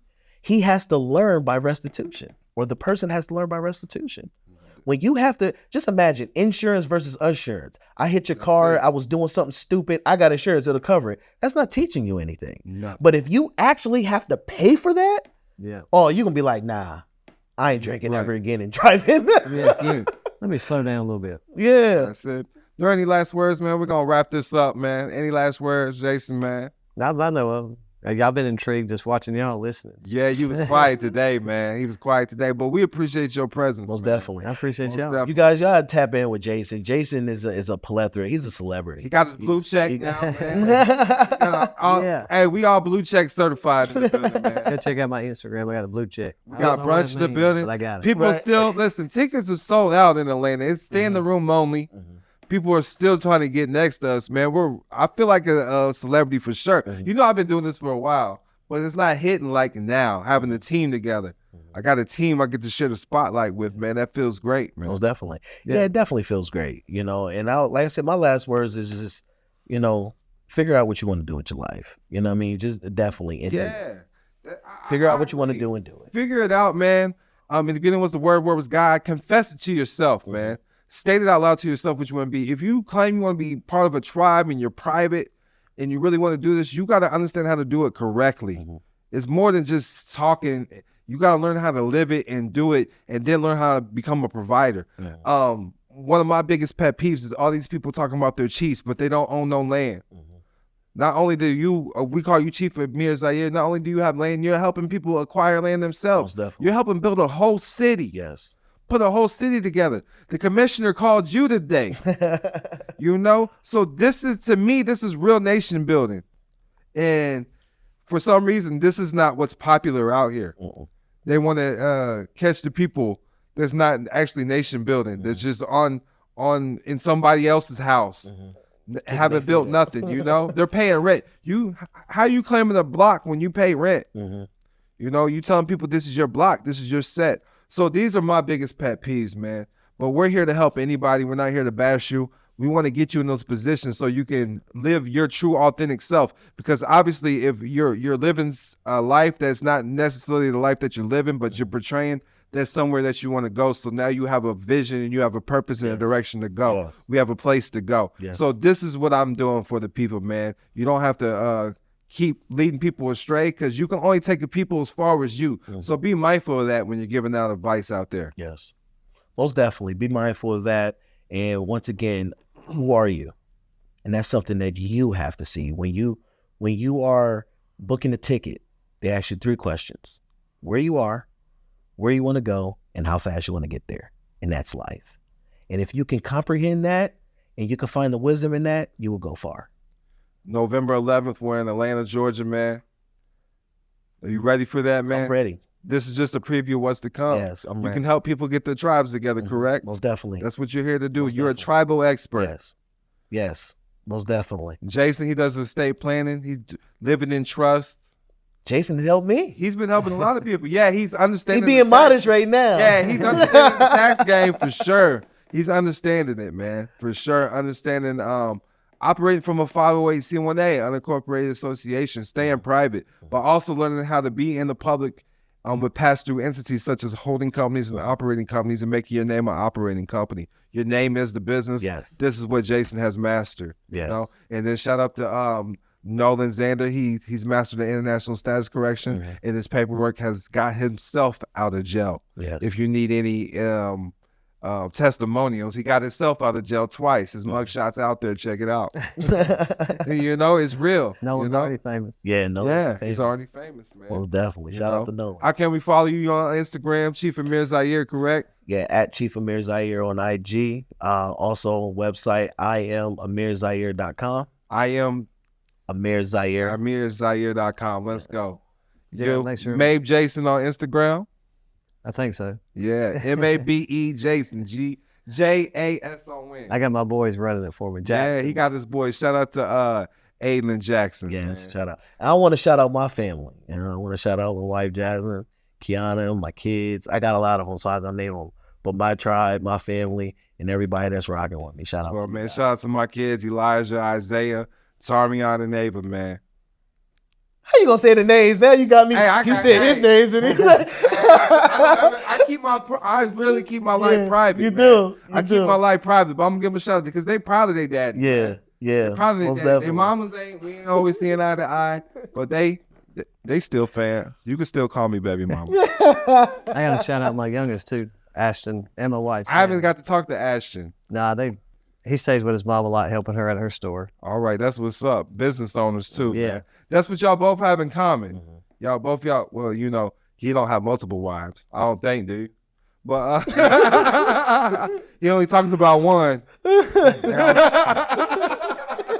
They all got the same name, Shannon. They all got the same name, Shannon. No way I can't get them mixed up. Right, right. Oh, that's who you on the phone with, Shannon? Shannon. Oh, yeah. Shannon. Yeah, man. Shout out to the tribe, man. We're really doing this. We're really protecting generational dreams. You can catch us on gifted-guardians.org. Yes. We got the dash in the middle. They shut the first one down. So gifted-guardians.org, and you can get private memberships too at mygiftedguardians.com. Yeah, that's right. Man, tap in, tune in. We're going to continue bringing this. This has been an absolutely amazing experience, and we're here for the people, man. Catch us in the city near you. It looks like we're going to be in Houston in January. Yes. And then a big event in March in Orlando, man. Stay tuned for that at gifted-guardians.org, man. We appreciate you. Much peace and love. And remember, prosperity is your divine birthright.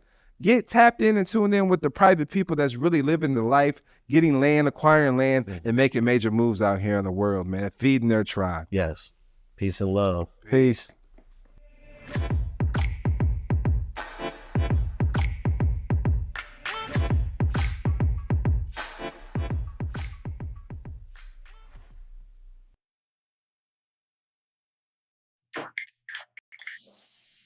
Now, I heard you got fired on your day off.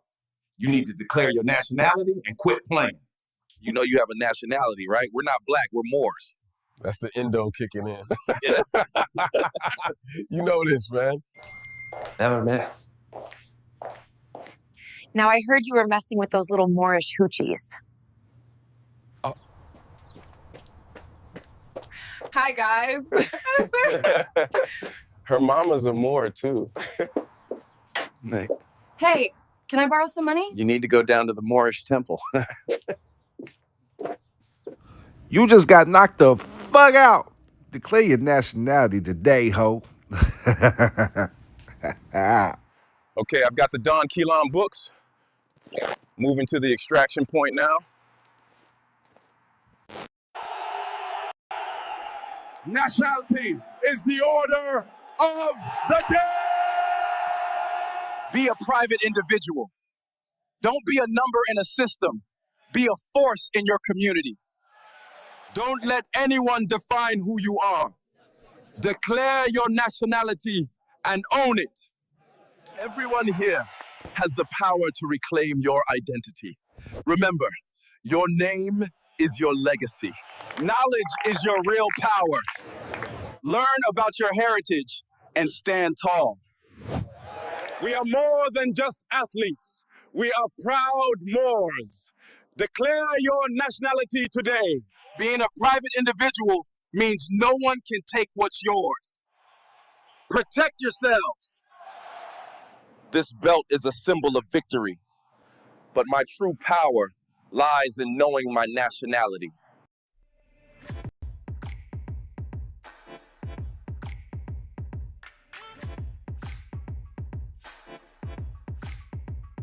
Peace and love. It's your boy Don Kilam, live in Orlando, Florida, Dream Keepers Radio, and I'm in the building with Chief Amir, and I got a special guest with us, real estate agent Cameron Young. Man, what's up, y'all? Yes. What's going on? What's up? Man, how y'all feeling today in Orlando, man? I'm feeling good.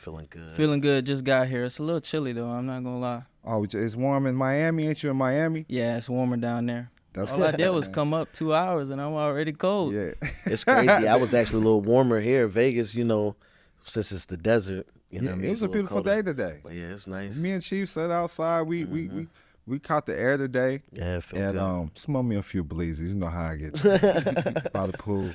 And we ate at Perkins. You ever ate at Perkins? Never had it. Delicious, man. Yeah, we had just some got good ready times. for the podcast. Definitely had some good times, man. But man, what are you working on, Cameron, man? I'm just really studying you. I'm really just got done reading the nationality, just understanding who I am, understanding who I am, who I can be, and who I need to be, you know. in order to maneuver out here in this society. That's what's up. And you brought some guests with you. Who'd you bring with you, man? You got them in the studio with you. I brought my dad and my brother, my two biggest supporters. That's dope. Also my mother too, but she just couldn't make it. That's all. They're your biggest supporters. Absolutely. All right. My tribe. Hey, so like I said at our event in Atlanta, because I've changed a lot. I've came through the hood. That's how I came, bringing my message through the hood, the urban areas. So you should rebrand every few years anyways with your business. So I've been rebranding to attract younger people for sure, but more professionalism. And you're a real estate agent. So like you're the star student, like I would, so to speak. That's why I like working with you, man. And you're very patient with me. You know, you're very patient because I go crazy with everybody. Just they think I'm supposed to take care of their problems, but you're doing it for a different reason. You're just doing it because you want to learn. Right. You see something. You're focused in on something. That's what I told Chief. I said he's focused in on something, man. And you know, one thing that I do love about Cameron too is that, oh, they didn't even know your age. Tell me your age. I'm 21. Come on, 21 real estate agent. Come on, you guys. That's dope. Come on. Let's Just go, man. that Look, alone. man, that's Right. dope right there, man. That's dope right there. You know what I mean? Man. Come on, man. Like that's to be proud of enough, you know, because you could be doing anything. You could be robbing, stealing, scamming. I'm just saying that's what our people do. They take the easy route out. So you decide to be a real estate agent, but you're still, you know, something's not right. Absolutely. You know, there's something going on behind the scenes, and I told you I learned a lot of game from studying real estate right here in Orlando, Tampa, and Miami. So yeah, that's amazing.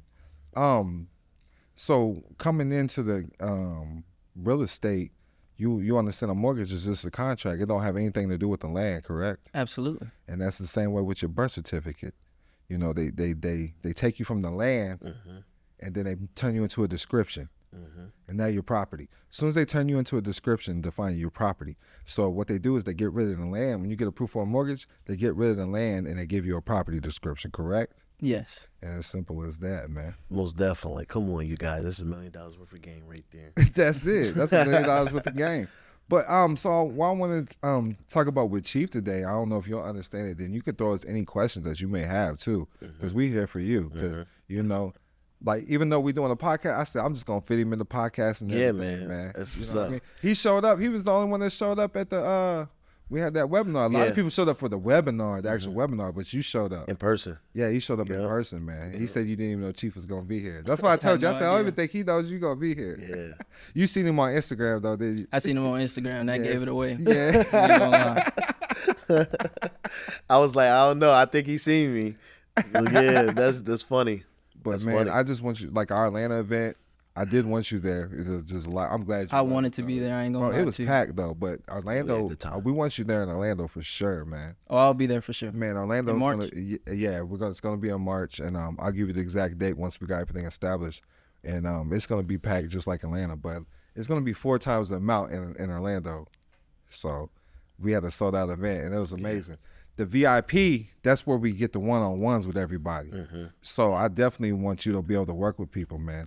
As far as how long have you been a real estate agent? Just 2 years. I need to renew my license. That's all good, bro.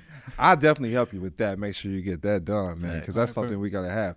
But like I told you, with real estate, we utilize holding companies. And the way Chief does it, he got his own special process. But I have my own special process for the public, but he got his own special process for the public and the private. Most You definitely. know, so you understand the public sector, the difference between the public sector and the private sector, right? Especially with real estate. Going in a gated community, it's a private common unity. You put me in a common unity. Yeah. You know, you can't anybody just go to a private community, right? Right. So that's part of the private sector, private estate. And when you're utilizing your name in the public, that's your public estate. Yes. And all you got to do is just quit using the documents. Quit using the social security number. You don't have to use it. It's all public. There's alternatives. Yeah. And that's one thing I did. I wrote down like 4 or 5 things. So one thing I did want to touch today, I want to hear your input on it, how you view it as well as a young buck coming in. Do you understand? You know what a baby land deed is? I've heard it before. I heard Jason Mabe talk about it before. Okay. So we was talking to one of our business partners today. Yeah. We utilize a baby land deed for different reasons. Yeah. And today was the first day I heard people utilizing the baby land deed for child custody cases. Yes. And visitation. Yes. To prove that it's your child. Yeah, because, you know, when you use a baby land deed, you know, when you're filling it out obviously all in red because it's a deed. So you're taking that baby back to the land, or you're keeping them on the land if you didn't get the birth certificate or anything like that. And so with that baby land deed, once again, it establishes that baby is still alive. And hence why it's red. So it's establishing that. And so what we found out today as well is that we have people that has been utilizing that land deed for the custody cases. Child custody cases Yeah. with great results. Yeah, because it's out of that jurisdiction. That's Right. what people got to really see and understand as well. I'm going through a situation like that myself, and that's the route I'm deciding to take. Because I have a meeting with my attorney on Monday, and that's the route I'm going to take, the baby land deed. Because they want to talk about me because I'm not disclosing any assets. Because they wanted to ask, they would ask about your assets. I don't make any income. You know what I mean? I don't make any income. I live off the nonprofit organization. The church takes care of me. The tribe takes care of me. You know, the community, the private community. Private community. The common unity. Yeah. So the reason why I brought up the baby land deed, because you deal with deeds in real estate, correct? Right. So that's why I wanted you to understand. This is how I learned this private equity, so to speak, this private game. The private sector, because they're using baby land deeds that shows that you're from the land, and you use quit claim deeds. I just learned that whatever Nolan said in Atlanta, that the United States got quit claim to Britain. You seen that? Yeah. Did you watch the Atlanta event? Yep. Hey, you watched it like 2 times already. It was gang, wasn't it? I'm not Hey, gonna that's lie. what's up. I appreciate that. Like man. I said, it was the best video on YouTube. Like, I'm not gonna lie, I'm about to watch it like at least 8 more times. That's lit. Beating it That's in, lit. man. Chief was in tune, man. Chief was dropping gang, wasn't he?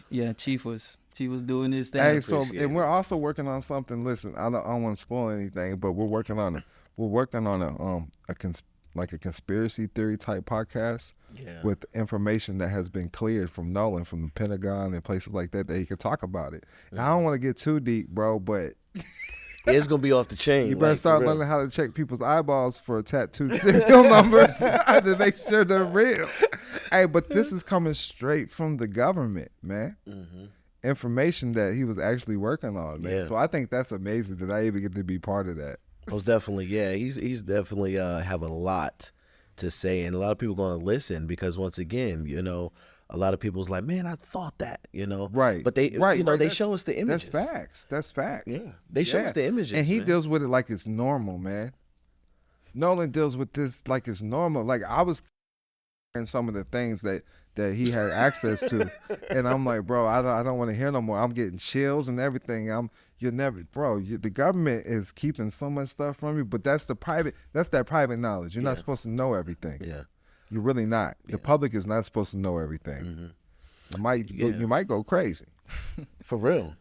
It's a lot of information that's out here, you know, and once again, people have to understand, you know, the difference between public and private, you know, because Google is what? Public. Google is public. Yeah. You think you're gonna find everything on Google? Nope. If you can get rich on Google, everybody be rich. You can find the right information on Google, everybody would be doing the right thing. Yeah. And everybody's not doing the right thing. That's why it's called private information, private education. And you got to invest in your private education. I'm not talking just private school either, because that's controlled as well. Yeah. You know, those curriculums are handed down by men. They all have meetings together. This is what we're going to teach them. You know, but they got a little bit more knowledge than the public. Though. Right. Just a little step up. You know, but it's the private common unity. Yep. The Jewish got their own private common unity. They teach them how to invest. Yeah. They teach them about taxes. They teach them how to maneuver correctly. Stocks, portfolios, real estate. They could probably go get their real estate license if they wanted to. Yeah, but why? Especially when you control everything. Why would you need a license? Right. A license is what? Yeah, it's permission to break the law or to do anything that was otherwise illegal. So it's like, why do I need to get a license when I own the properties? Or I control the properties, or I control the companies that do it. And then why do I need a license to do real estate? This is what people got to see that. You know what I mean? You know, and so like once again, but it's still in the public versus private. So if you're going to be in the public, there's ways that you have to move according to there's codes, statutes, and things like that. But when you're in the private, once again, private is not controlled by the government. It's not controlled by those. So you know, you still have to move a little bit. You have to move better though. You have to move with more integrity and things like that. But you're operating in the private. It's the private. And you can Google the definition of private sector and public sector. I had you do that, matter of fact. Then what? Yeah. Do you remember what the private sector said? The private sector is the part of the economy that is not controlled by the government. That's it. That's verbatim, Textbook, bro. right? That's word for word. So what's public sector? The part of the economy that is controlled by the government. So what would the Amish be? The private sector. That's right. So they're not taxed. Yeah. That's why they don't go to jail. They're not utilizing the Social Security number. It's just information. That's it. And like we was learning about the social today. You know, all the social is a number to go to work. Right. You know, it's their information. It's so people say it's a trust, right? You've heard the Cesti Que trust term, and they're claiming a trust that who was it created by? Do you know who it was created by? I'm just saying, did you create it? No. So why would you claim it? Because you can only control what you create. Right. So they're saying the government owes them something, but they didn't create this. So how does something you didn't create, how can it owe you? It can't. Exactly. So you got to create your own. Most definitely. Most definitely. And we're working on a new process with Chief, man, and I'm loving this establishment, the way Chief. So literally, he's making sure that. Go ahead and break it down, because you're making sure that we're able to get recorded on land first. Yeah. So coming into the tribal governments that we're working on, we're just waiting on a couple of other things to really like put it into the public and let people know what we're doing. But behind the scenes, what we're doing is we're having people come in and get nationalized. And so one thing about the government is that you'll be able to be domiciled in, you know, the state of Nevada, because that's where the headquarters is going to be. And so with that domicile, it'll have you access to, you know, people that we have that's really, really close to us that would get you and your family and everything back on the land. And once you get that, then we'll make you move and go into the tribal government. So you have that different hedge of protection. And so that's what we're working on. And we have people ready to go through the process and all that stuff. And so it's really like, it's proven, you know, that everything is definitely moving forward with that. And so this is what we want to get people to really see and notice, that when you're coming into who you are, you know, correcting that on that side, you know, make sure you have these baby land deeds in play, make sure you have all these things. And so now when you come into the government part, once again, that's an extra layer so that you can be able to handle things internationally as well as nationally, because you're internationally protected, especially when you're indigenous. And a lot of people don't know that, but they're claiming things that keeps them out of the loop on a lot of things, you know. And so when you look up even the term citizen is not what people think it is, you know. And so when you get back into your heritage and understand who you are, that's when you'll start to have access to this. And so these are the things that we're working on. So we already sowed the seed this time, sowing, and we're going to be cultivating that come the winter time. So January and things like that, we're going to really be cultivating these things even more and getting everybody in tune. And so we'll talk more about that when it comes. No doubt. And you're going to be in a Zoom meeting for the tribal workshop. Absolutely. So Chief's going to be part of that too, of course, Yeah. man. So really, here's what I'm hoping for with Chief, that because he is working on a book, so at least that we have the ebook out. But here's why you want to tap in with Chief. Because with me, you got to understand what I'm proficient at. I can help you with the bank account, stuff like that. I can assist with things like that, but I can't really tell you and coach you and educate you on how to operate within the tribe. And these are the people this is what people want to know. This is what people keep asking. Like, so it's just a few documents to open up an account. That's nothing. But that doesn't mean that you're operating correctly and in honor. Right. You know, and there's more to it. You have to have a real tribe established. Yes. In case they pull up and start questioning things. You know, your ambassador, that's why I love that I had Mr. Ross there from Memphis, because he actually worked for passport offices and stuff. When you get pulled over, and you can look this up in Orlando, police handbook, even Miami, Fort Lauderdale, all those places, they have to treat a foreign national different, or somebody from a tribal community different than they would a regular citizen. They have to call you ambassador. They have to call your counsel, but you got to know what to say. You got to know how to enforce your rights correctly, and you're not going to be able to do that with the United States documents such as a birth certificate, an ID. And we're going to touch on that because there is a time that you do want your birth certificate authenticated. Yes. But not over here in America. Dealing with real estate, did you have to deal with anything that needed authenticated or authentication processes? No. Okay. I'm just wondering, man. You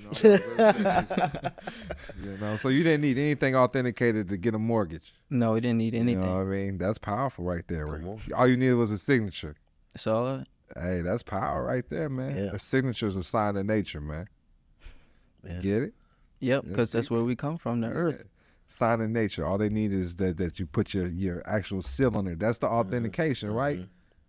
That Chief explains it so well, man. That's the original. Because so when everybody was going against me, okay, a lot of people went against me when I said quit authenticating your birth certificate, and Chief was the only one that stood up and said, "Hey, this man's right." Right. And then that's when people started switching up because Chief co-signed for me, man. And that, like you see, we're gonna go bash no groups. We all need to work together, truthfully. Yeah. But that's when these other groups started saying, "Hey, authenticate the tribal certificate and all that." But I need y'all to know, if y'all don't have land and you're not established correctly, Chief is sitting down with people, man. You sat down with people in the government. Yeah. Like the UN. Talk to them, man. Yeah. Reach out. Yeah, Get it together, man. Yeah, and, and it's crazy because a lot of people, when they look at me, they don't think, because I don't really talk about it too much, but I sat down with kings and actual true kings and chiefs. I sat down with commissioners, county commissioners. I sat down with presidents. I sat down with a lot of different people, and I've been all over the world, and this is what I do, I just really here to really help, and just really help people to get structured so that they can stop, with the oppressions and a lot of things that's happening, you know what I mean? Because there's a lot of stuff that's going on out here. But once again, this is why we teach people you have to be a part of a community. And so once again, going to the Torah, the book of Exodus, right? It says, put the blood on the doorposts, right? The doorpost represents the house. The house represents family. Okay. And so salvation wasn't for an individual, it was for a family or a tribe or a clan or a band or a nation. So this is what people got to realize and see, is that you cannot be out here by yourself, John Wayne in it. You see what I'm saying? Like, you have to be a part of a community. And if you are out here and if you are a face of something, who has your back? So that when you get in trouble, you have the community or you have your government to come to your rescue and say, hey, boom. You see what I'm saying? Because there's strength in numbers. And like I said, it's not about a gang or anything like that, but there's really strength in numbers. And so when you are structured and when you have a group or a tribe that's supporting you, then that's when the real freedom comes. That's it. And with creating a tribe, that's why you have to get behind somebody, man. You got to have somebody as the head, an elder as the head. Excuse me. Yeah, you got to have a leader that with qualifications, and it's bigger than just having a certificate or even a license, man. But I salute you have a real estate license, but it's bigger than just that, man. People out here making major moves. So like, I didn't even call anybody chief until I said they got to have land before I call him chief, and I'd be damned if I met him. Yeah, and he actually even told me, he was like, man, like, I never called no one a chief because these people don't even have land. And it's crazy because he was telling me too, with one of the business partners that, we have, he went to go try to get some land. I mean, try to get, clearance for a lease on land in the tribal areas.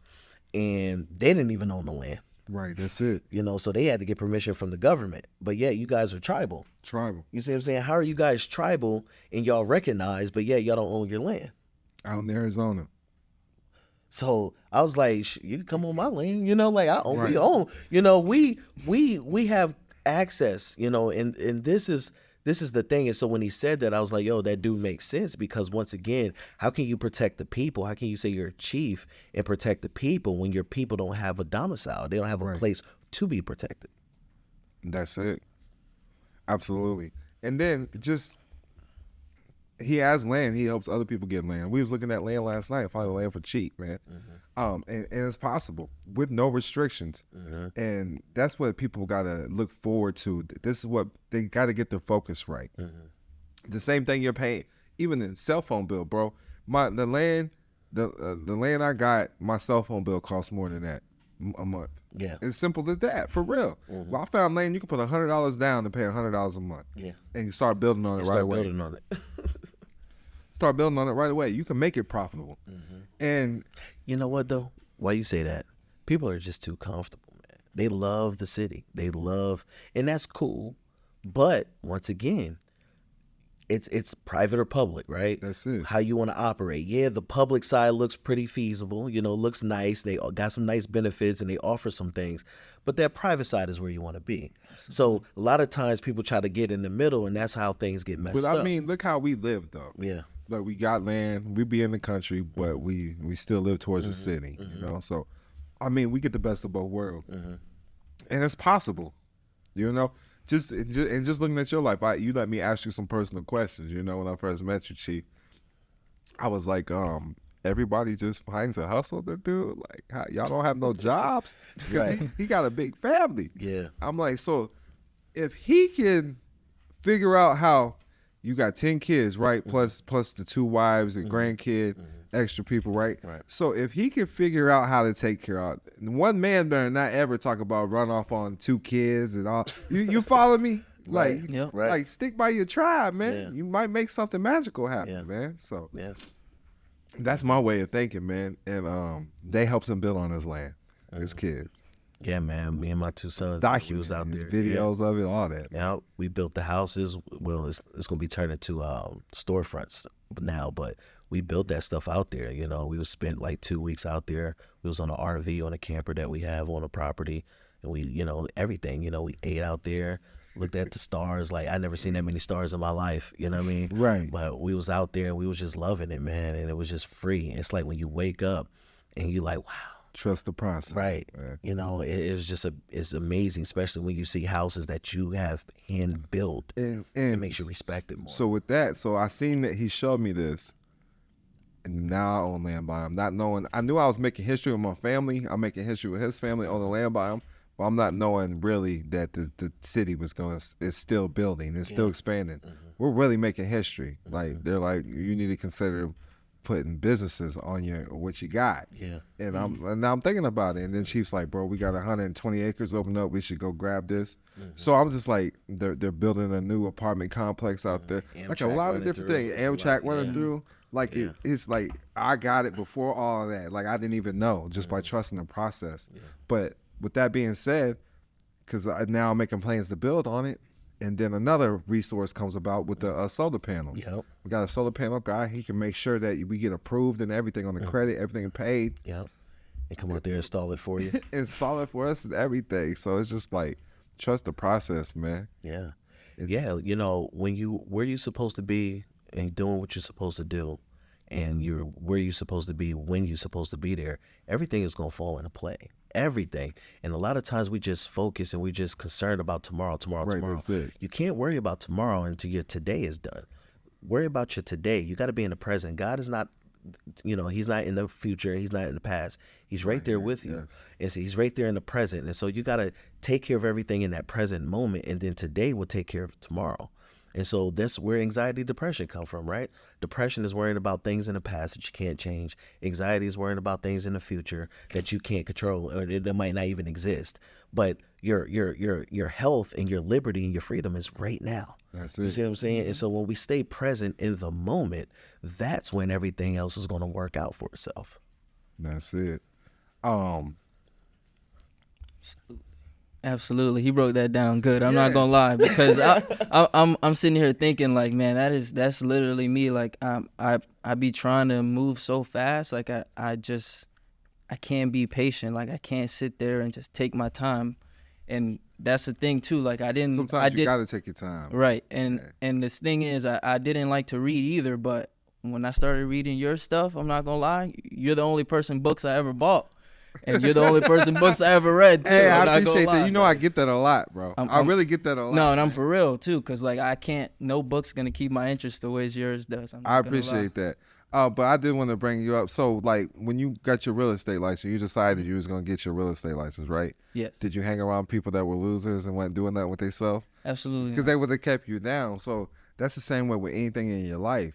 So with Chief, I just hang around productive people. I look at their life. That's how far they can take me. I understand that. You know what I mean? So, and that's just with anything. So even with the community we're in, if you're hanging out with people that don't get your message, they're not helping you prosper in life, why are you wasting your time on it? Facts. You know, if you want to do better, you got to hang around people doing better. You know, and it's crazy because there's just so much excuses. And I get, you know, even a lot of times with parents, you know, we think, okay, that's my mom, that's my dad. But once again, if they had the answers, you would be where you need to be. And yes, they're your parents, but certain things where you're trying to go, they don't know about it, so they can't really properly educate you on that. Correct. And so you have to find some people that's where you're going that can help you get there. And you know, we look at friends and all this stuff, childhood friends, and we hold on to this or this person. And a lot of times out of 10, we call people friends anyway. That's really not friends because they're not even telling you the truth. They're not holding you accountable. They're not making sure that you're being responsible if you're in a relationship or if you're in a family, if you're in a business. Hey, have you been doing this? No. Have you been doing this? And so we call these people our friends, but in all actuality, these people are just holding us back, you know, because if they truly had our best interests in heart, they will make sure that we are catapulting, even if it catapults past them. You know, they will be supporting, they will be doing a lot of that, but we don't have that, you know, and a lot of people don't have that. And so what's the hardest part? I always say this.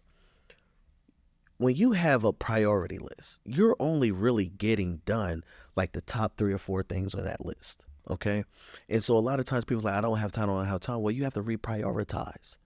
You know, you have to reprioritize. What are your values? Because the things that you hold valued is the things that's just going to be at the top of your list to get those things done. And so, yeah, maybe, you know, you want to build a business, but building that business is number 5. So you have to now reprioritize that. It's somewhere maybe that's hanging out with the family every day. You know, you might have to bring that down a little bit and try to put that in there so that you can keep focused on that and reprioritize lives. People always talk about sacrifice. I don't believe in sacrifice. Sacrificing is dealing with something that's more important for something lesser. No.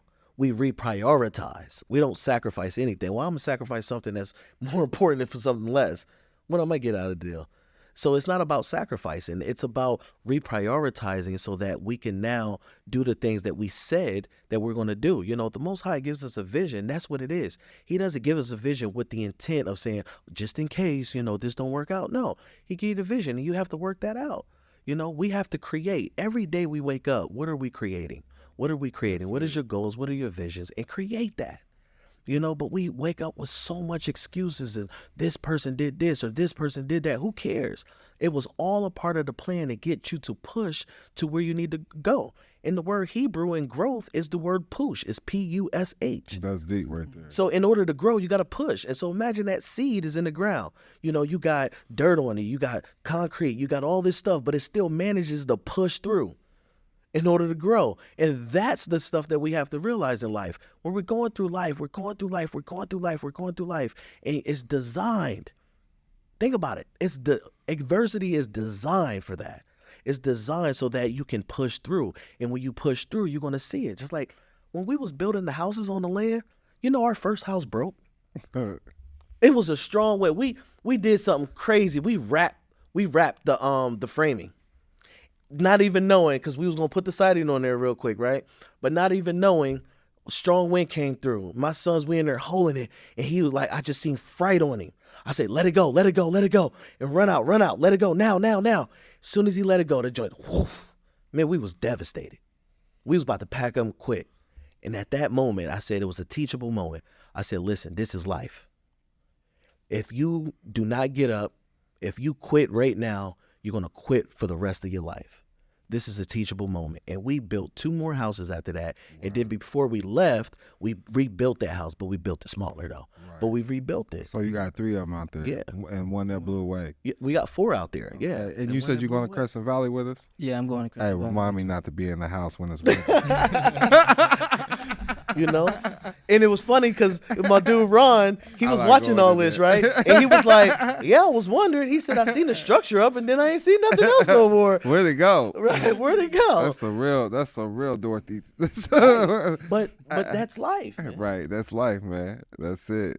That's life, man. And it's like, I don't know. It's just I'm very passionate. Is that what any sign of adversity, we give up, we quit. Right, that's it. You know, we just stop. Bro, there's no way I would be where I'm at today if I would have stopped at adversity. Because there's so many challenges. Right when it's about to get good, that's when you got to understand you're going to be tested. You're going to be tested at your breaking point.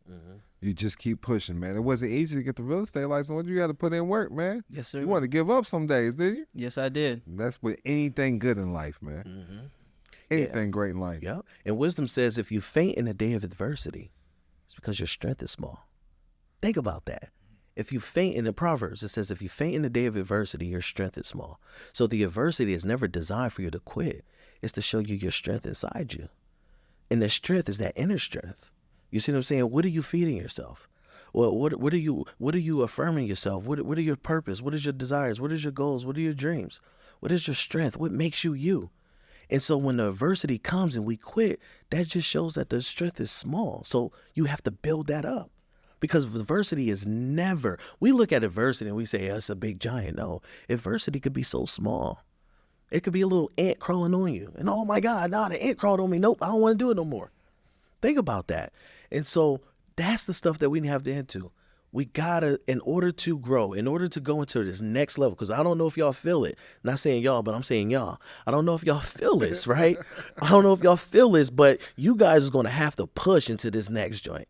You're going to have to push because there's a lot of people giving up. It's a lot of people that's getting it, but I'm telling you, they're getting it, but they don't understand that as you get it, you're going to get taken, you're going to get tested. And so this is right now is designed for you to see yourself. Everything is right now is about looking at yourself, you know what I mean? And saying, okay, checks and balances, right? Where's my strengths? Where's my weaknesses? And now I have the ability to push through. Okay, I didn't make that didn't happen right. Okay, cool. Now I have to, look at myself, hold myself accountable, and move forward. Can't quit. That's it. And even with I want to touch back on the paperwork aspect, man, because we getting a lot of people. What discouraged some of our business partners was a lot of people asking for quick gains and quick money. I can see why that's discouraging, because you got to work for anything you put in. There's only free cheese in the mousetrap. There's the only place you're going to get free cheese. And that's a trap. In the mousetrap. You got to put forth effort, time. You got to learn something, man. Yeah. My knowledge and the things I know and implement, my patterns and habits, that's what leads me to my prosperity and abundance. And a lot of people don't understand that. They don't understand that whatsoever, man. But when it comes to the paperwork game, a lot of people, I'm telling you, are stuck on this authentication. So if I wanted to authenticate something, I would authenticate the baby land deed. If anything. That's exactly what you're going to do. Now, also, the same way, are you understanding the tribal laws, that you can create your own tribal laws? The bylaws. Or any laws, bro. You got your own constitution. The a tribe can have its own constitution. A corporation can have its own constitution. Articles of incorporations. It's how all your included. corporation is going to be ran. That's how you incorporate your organization. But also, we assist with unincorporation because that's what Chief has attached to his tribes. And he has different ways. He has things established for the different means that he does because he operates in the public. You're associated with a nail shop, correct? Yeah. We definitely manage nail shops, and so what I share, and this is just wisdom, let me know if this makes sense to you. What I would share is that, okay, if a nail shop, depends on how you structure it and your contracts behind it, that will show if you're paying workman's compensation or not, right? And so if you're able to not pay workers' compensation, and so they're a contractor, I would say, hey, if there's a contractor, you're a unincorporated association, right? And you're already tax exempt. utilize that EIN and have your unincorporated association do business with the nail shop or do business with that shop. So now you've removed a lot of the tax liabilities. That makes sense to you? That does make a lot of sense. And so the public sector is the part of the government, the part of the economy the government controls, right? So public banks are owned by the government, correct? So I need you to understand when you're coming in operating with public banks, because public banks are needed. Let's not say that they're not, but the government can't control a private contract. So you create your constitution, your bylaws, your banking resolution, your operating agreements, whatever it may be, you have those set up and established correctly. So when I come in and dispute a debt or dispute things like that, I'm getting remedy within 24 hours. As simple as that. Literally, because we had a situation, me and Chief, we just had a recent situation. The event got canceled. I'm like, bro, I'm out of $4,000 or $5,000. I need that back, bro. I got that back in 24 hours. I said it's different when you do it with a tribal account. You do it, that's a private, you set it up in the private sector first. So it goes off your laws. It goes off your laws, your constitution, your policies, your procedures, your fee schedules, not theirs. Yep. And so now you use the servants to work for you and put them in their proper perspective. You see what I'm saying? Like, and so when we go into these banks or you go into the hospital, you're going into anything, and you don't give them notice on how you're operating or who you are, things like that, then they're going to handle you.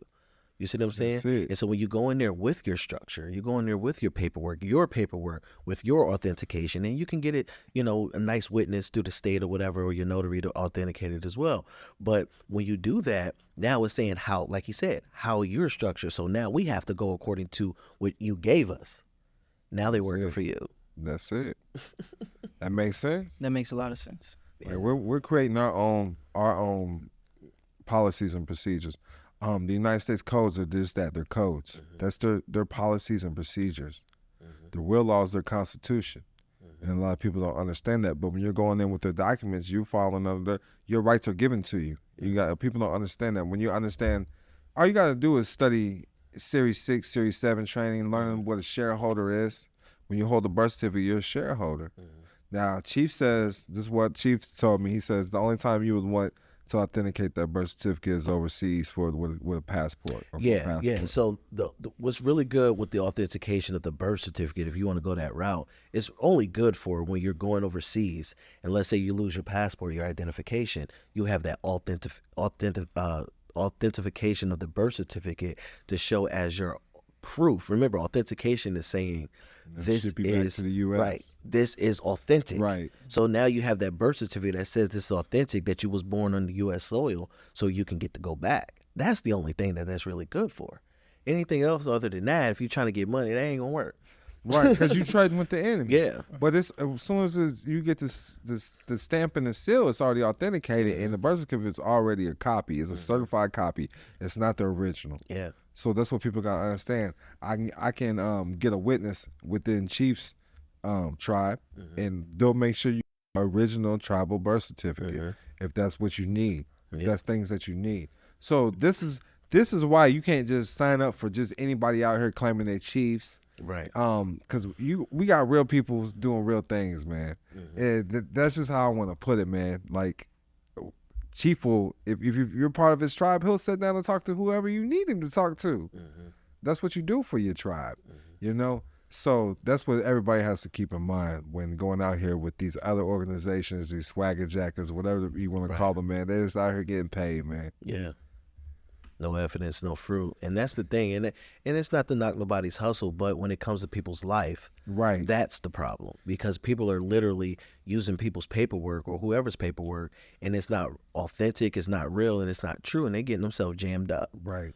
Because look, it's a fearful thing to fall in the hands of the United States government. You know what I mean? Let's keep it real. Absolutely. You see what I'm saying? And so you want to make sure that you're doing everything in honor. First off, you want to make sure that you're doing everything in honor. Remember, royalty, they handle their business. And so you want to make sure that you're doing everything in honor. Hey, if I'm traveling on the roads, if I'm doing this, I just want to make sure I'm in honor.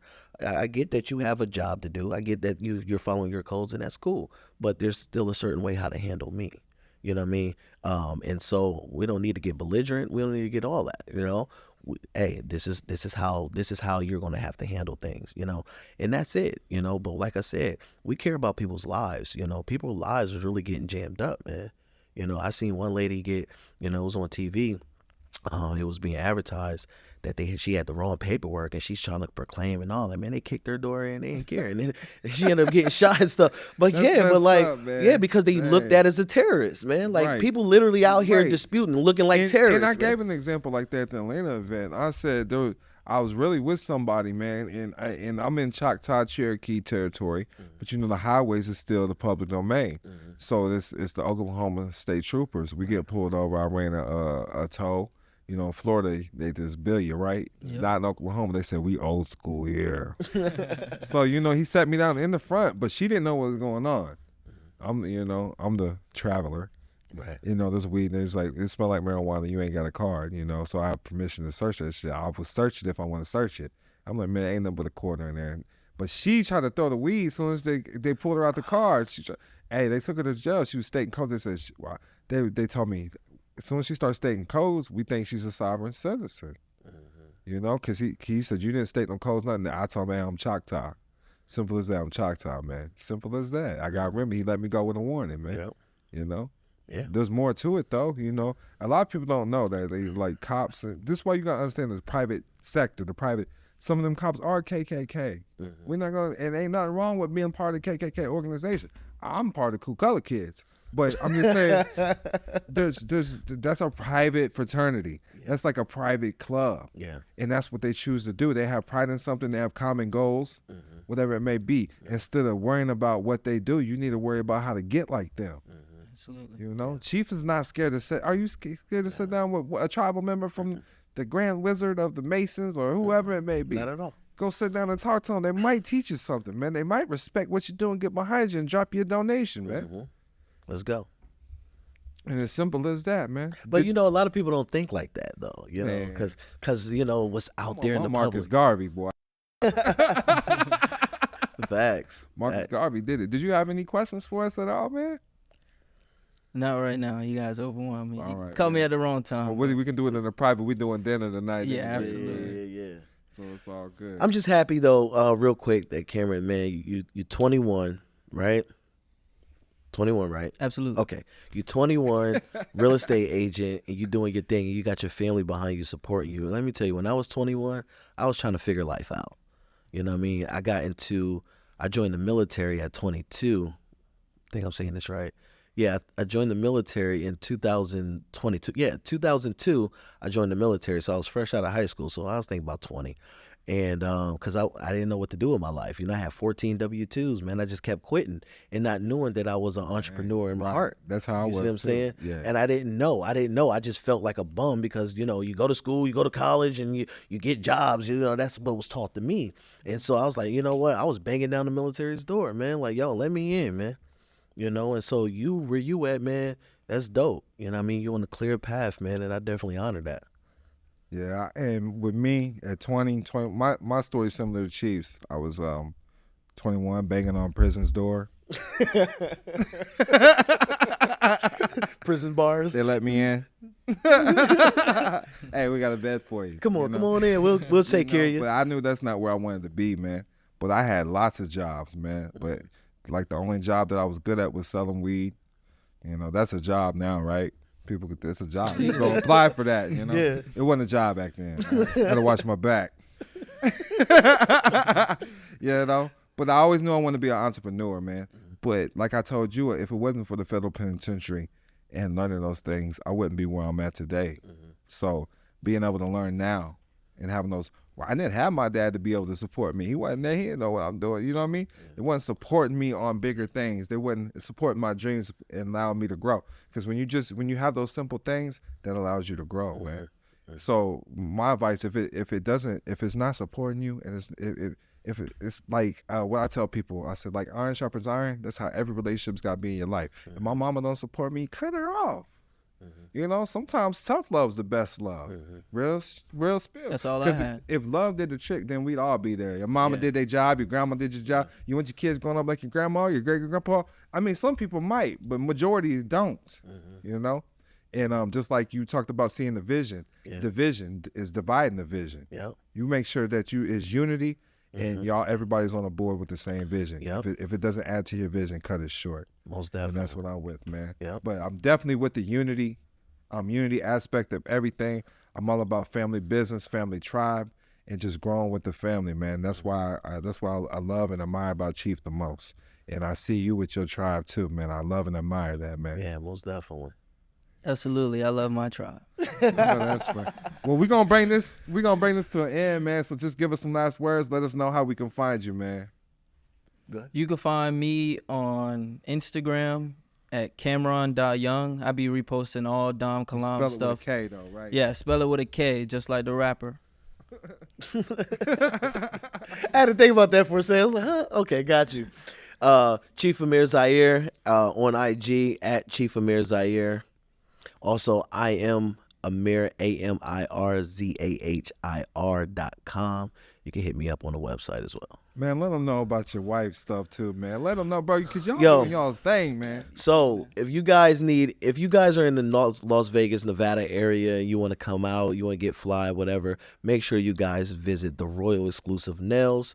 There's also an IG at Royal Exclusive Nails, also royalexclusivenails.com. Also, if you guys need any notary services all throughout the United States or what have you, hit up notaryneighbors.com and they will get you squared away on everything. We have professional notaries standing by right now to notarize your documents online.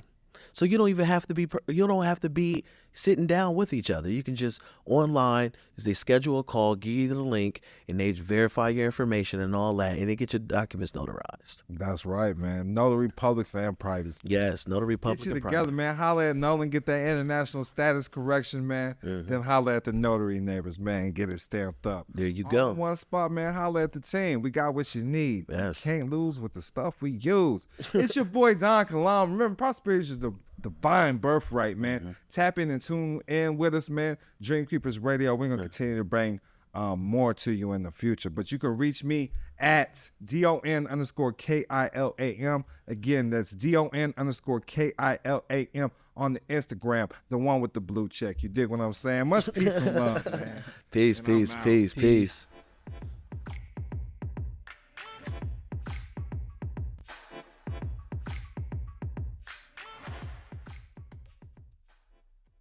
All of Don Kilam's books are indeed truthful books for we, the people of the Republic. It's time to unlock the secrets of the Matrix and become a power piece in commerce with Don Kilam. He teaches you the truth about the tricks and traps of society, starting with the lies of separate races. As there is only one race, the human race. When you say you are black or white, this gives up rights dealing with your nationality, giving up your constitutional and state rights. Every state is a country, therefore your nationality. Example, if you live in Texas, you are a Texan. The same goes with Alaskans. They live in Alaska, and Hawaiians live in Hawaii. New Yorkers are from New York. Hope it makes sense. Learn how to get your rights back and how to declare a nationality, and always remember that prosperity is your true birthright. Click the link in our bio and join our private school with Don Kilam today.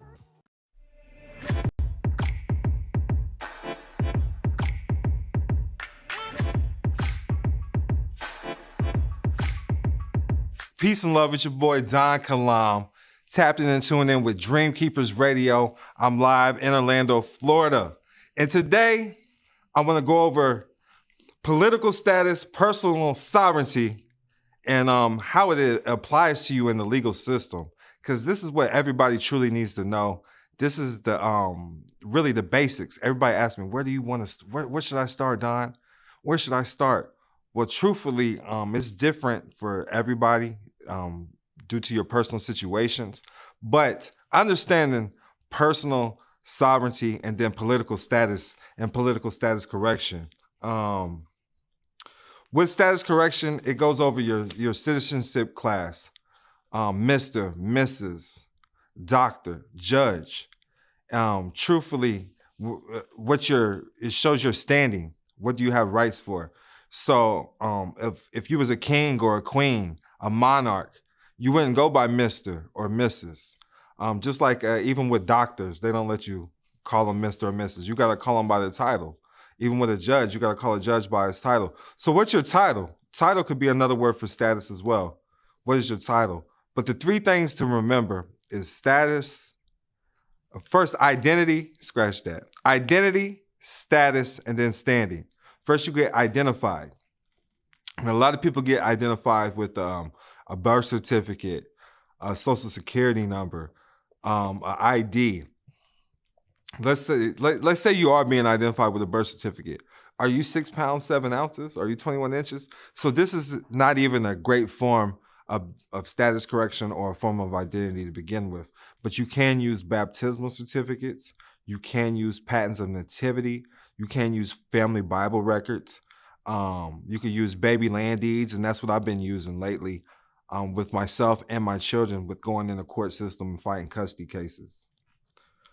Your political status, it defines who you are on the public record. There's a difference between the public record and the private record, the private sector and the public sector. The private sector is part of the government or part of the economy that the government does not control. The private sector is part of the economy that the government does not control. The public sector, the public market, is the part of the economy that the government does control. So please keep in mind that public banks are owned and controlled by the government. I'm gonna say it again, public banks are owned and controlled by the government. And the reason why this is important to know is due in part because of the political status correction. You're giving up part of your status when you're dealing with the public banking system. You can't transfer wealth. You know, people talk about this generational wealth. You can't transfer wealth with certificates. You can't in notes. You got to access real money. A Federal Reserve note's not real money. A Federal Reserve note's really a debt note. And they operate off what? Promissory notes. In the private sector, they have covenants.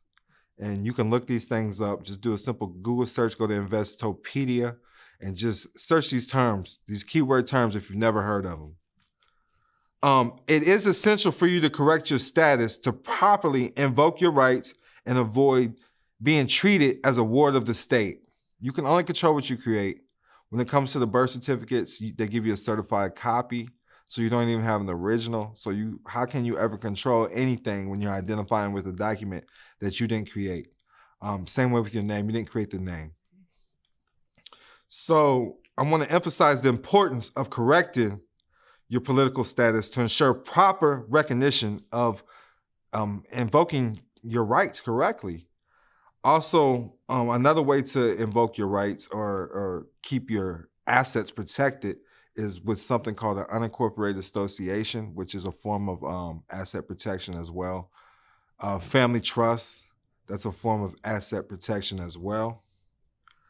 It's important to recognize who you truly are by knowing you can only, you know who you are by the things you create. So the concept of political status goes hand in hand with personal sovereignty. Other documents I've utilized and helped a lot of students utilize are, it's called a non-taxpayer affidavit, and this invokes a private trust as well, creating your name as a private trust. You want to be careful with that as well because the alter ego doctrine.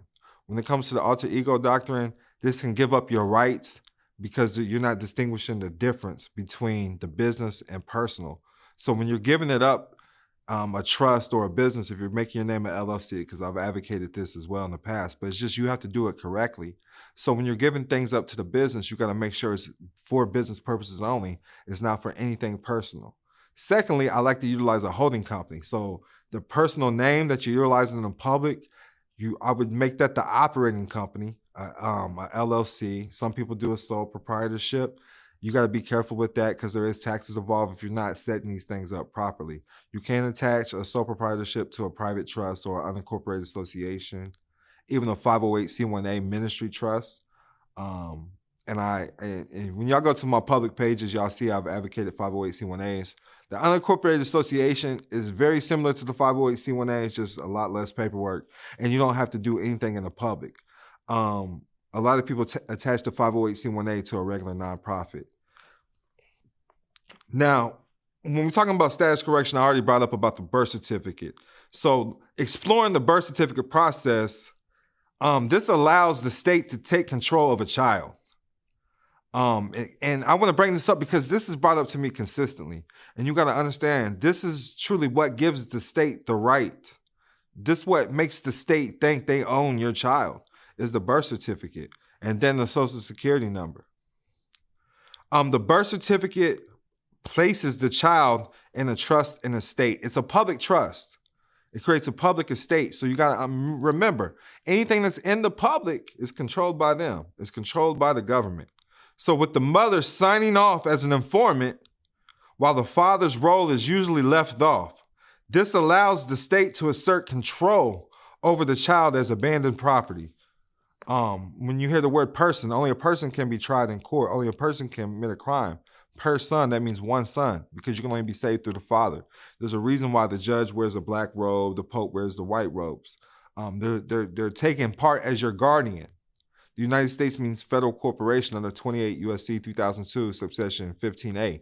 United States means federal corporation, and I believe it's subsection 13, but it's still in 28 U.S.C. 2002. It talks about the definition of a person. A person also means a corporation. So trusts are considered entities as well. A lot of people ask me questions about the Transparency Act. And as long as you're operating from an unincorporated standpoint or from a private trust, the private and the public have different rules. They're under legislative rules. When you're under private, you're under contract law. And these are two different laws. And you have to keep this in mind. You have to keep this in mind when digging deep and truly understanding these things. So regardless of how you feel about the birth certificate, the potential implications of the birth certificate process, it raises awareness where you should look into it further. You should explore it further. The intriguing processes of the birth certificate process and potential implications. With a private community, like I said, we talk about this daily. Baby land deeds, baptismal certificates work as well. Some people don't like to use the church aspect with the baptismal certificate. Due in part, they say they're still securitizing these agreements, but a baptismal certificate will get you out of a state situation. You got to think about it. How does the Amish move? Why don't the Amish go to jail? Could the police show up on the Amish's property or show up at their stores and start busting in their doors? Because I'm sure there's a few Amish people out there that smoke cannabis. Might have some dispensaries. I don't know. I'm just speculating. I'm not part of that. I'm not part of that congregation. But what I'm saying is they do move into private and they do move differently. And they do travel the country. They do go to Mexico. They do go to Canada. And they have agreements with the government entities. And so they can travel without having an ID or birth certificate. You just have to have the equivalent because you can only control what you create. Just know the birth certificate does place the child in a trust in the state, and this is what potentially allows the state to assert control over them. And I'm not a licensed attorney or tax expert. This is for educational and informational purposes only, in hopes that you make a better informed decision. Now, to some, this may seem far-fetched. Something as fundamental as a birth certificate can have such far-reaching consequences. People often even overlook the hidden aspects of the system, and it's crucial to raise awareness about them. If you don't assert your rights, you have none anyways in this system. So as I said, we do have baby land deeds, family Bibles. This was just big in the 60s and the 70s, family Bibles being used as identification. Affidavits of birth. You can also use an affidavit of birth. Patents of nativity. Patents of nobility, if you know that you're royalty and you come from a royal lineage, and then baptismal certificates. And I'll say all these again. These are things that you can use to identify in the system, so you're not locked in where they have control over your assets, or it can even give you your rights. You don't have to bow down to the authority. You must know that if you harm none, there's not a crime involved. Same way with debt. We're under bankruptcy. You can look it up. United States is under federal bankruptcy. When you access your Social Security number to get credit, get utilities turned on, you're creating a private account. It's an account, and it's being funded by the Social Security Trust, which is the trust is already funded.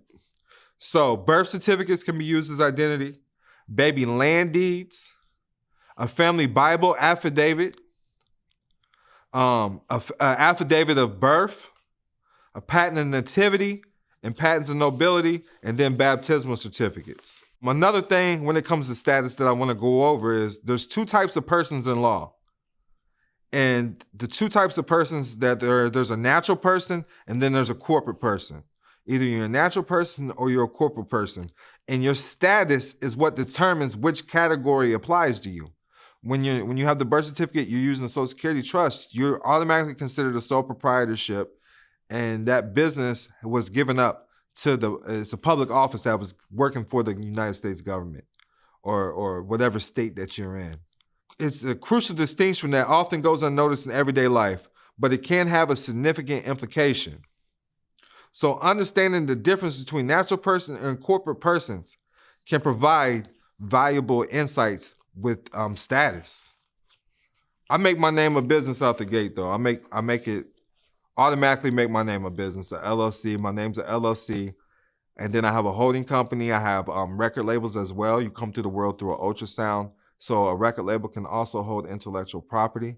Also copyright my name, common law, and internationally, and trademark it internationally. And the thing being is because a lot of your name is being used already on a national level. So do it internationally because they don't do it on the international level. You can do it on the international level because they're just doing it on a local level or maybe even a national level. You do it internationally, that triumphs everything. And then another reason being is nobody is going to say they're accountable for this name except you.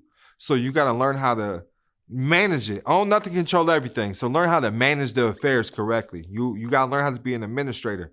You have a Social Security trust number. This is a Social Security trust number. Do a simple Google search. Who owns the United States debt? A simple Google search. Who owns the United States debt? And it's going to bring up that the Social Security number is who owns the majority of the United States debt. It's owed to the public. So on 28 USC 3002, I do want y'all guys to Google this. Look at the definitions of the court. And then look at what a person is under law. In law, there are two types of persons, natural persons and corporate persons. When it comes to our private community, I talk about this all the time on Don Kilam University. You can sign up on the onlyfans.com/Don Kilam, onlyfans.com/Don Kilam, DONKILAM. We talk about the two different types of persons of law. We also talk about attorneys as well. You got to understand, an attorney represents the corporate person. A natural person or a living person does not have to be represented by an attorney. A natural person and a living person, they're the only ones that can receive remedy in law. They're the only ones that can be injured. They're the only ones that can be hurt. A corporation cannot be a victim in law. When it comes to an attorneys, do know there's a truth about a license to practice law. An attorney does not have a license to practice law. They have something called a bar card. Again, attorney does not have a license to practice law. They have something called a bar card. When they say, put it in layman's terms, this is a true lawyer. So you got attorneys, you got lawyers. A layman is putting it in legal terms, and that's what a lawyer truly does. So far I've touched the political status, the birth certificate process, the different types of persons in law, all right? And I want everybody to start making better informed decisions. The forms that you create the forms of you in the system. The information that you volunteer to the system, whether it's tax forms, these are coming from your state. These are coming from your private trust. You create it in the private and then it gets used in the public. And as soon as you bring these things to the public, it makes it part of the government's control. The government thinks they own this. And that's not the case. That is not the case. So you want to learn how to truly correct your political status, learn how to correct your identity, learn how to become a private person or a private citizen, and quit exposing everything to the public sector. And that's even with the banks and the way you deal with banks. So learn how to create an unincorporated association or a 508c1a ministry trust, or you can even learn how to create holding companies in the private in the 5 charging order protection states. My favorite one is Nevada. I also think they got it in Delaware, Alaska, Wyoming. So look into charging order protection states as well. But make sure you go to onlyfans.com/Don Kilam and sign up, become a member now. All my subscribers, they can come to an event free for general admission March 23rd in Orlando. It's going to be a sold out event, so you want to sign up now.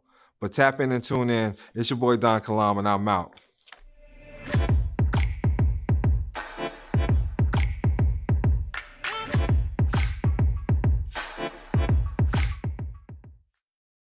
I wouldn't have won my case had I not been studying Don Kilam private member files on his online private school. I learned real law from reading Don Kilam's private school online, and now I am well worth over $10 million learning about securitization. I learned real law from reading books by Don Kilam. I'm telling you, Don Kilam's books, they the truth. My peoples was locked up, caught in the system, you feel me? These books, they was like a key. When I say Don Kilam's private school changed my life, I ain't even lying. They helped me get over $1 million back in tax credit. Follow the Yellow Brick Road by Don Kilam changed my life forever when it came to the United States government. Don Kilam's books, they the truth, helped free a lot of my people from the system. You hear me? Gave us knowledge, gave us power. Masters in Bonds by Don Kilam showed me how to go after the court bonds and get paid. I learned real law from reading books by Don Kilam, not in law school. I just want to say, Don Kilam, your books really helped my people out. We learned how to beat child support and even get some money back from the courts. Yo, let me tell you, Don Kilam's books, they the truth. My people finally beating child support, getting that money back from the courts. When I tell you Don Kilam and his private school got me over $100,000 back in tax credits, child, I ain't lying. Masters in Bonds by Don Kilam showed me how to go after the court bonds and get paid from court every time. Masters in Bonds by Don Kilam really showed me how to go after those court bonds and get paid from the court every single time. I learned real law from reading Don Kilam's private school online, and it taught me everything I needed to know to win every time and get paid. Listen, I'm telling you, Don Kilam School, that's the truth. I got over $1 million back in tax credit. I learned real law from reading Don Kilam's private school online, and I learned securitization and how to go after the securities and bonds. I learned real law from reading Don Kilam's books. I learned about the strawman and how your name is really a business. Follow the Yellow Brick Road by Don Kilam. It really changed my perspective on how the United States government operates. Forever. With Don Kilam's help, I got over $1 million back in tax credits for my business.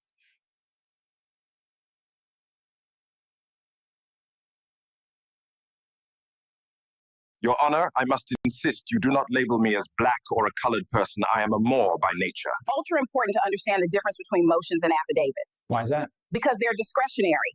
An affidavit cannot be lawfully denied. So a corporation is considered a corporate person, right? Exactly. But we are natural persons. Right. And that means we have rights preserved in the Constitution. Listen, nationality is crucial. Black is just a color that gives up your birthrights. Message. See? Know your identity. Don't settle for just a label. Exactly. Your nationality matters. You know, this birth certificate, it's like a covenant outside of God. Really? How so? It proves who your maker is, just like in the Matrix. So you want a brain, huh? Yes, please. How about this instead? A birth certificate. Fits you perfectly, my if I only had a brain-looking boy. Well, I guess it's a start. Did you know the Scarecrow from The Wizard of Oz wanted a brain? Yeah, but instead of giving him one, the wizard just handed him a birth certificate. Your Honor, I must insist you do not label me as black or a colored person, and I am a Moor by nature. Understood. You are free to leave.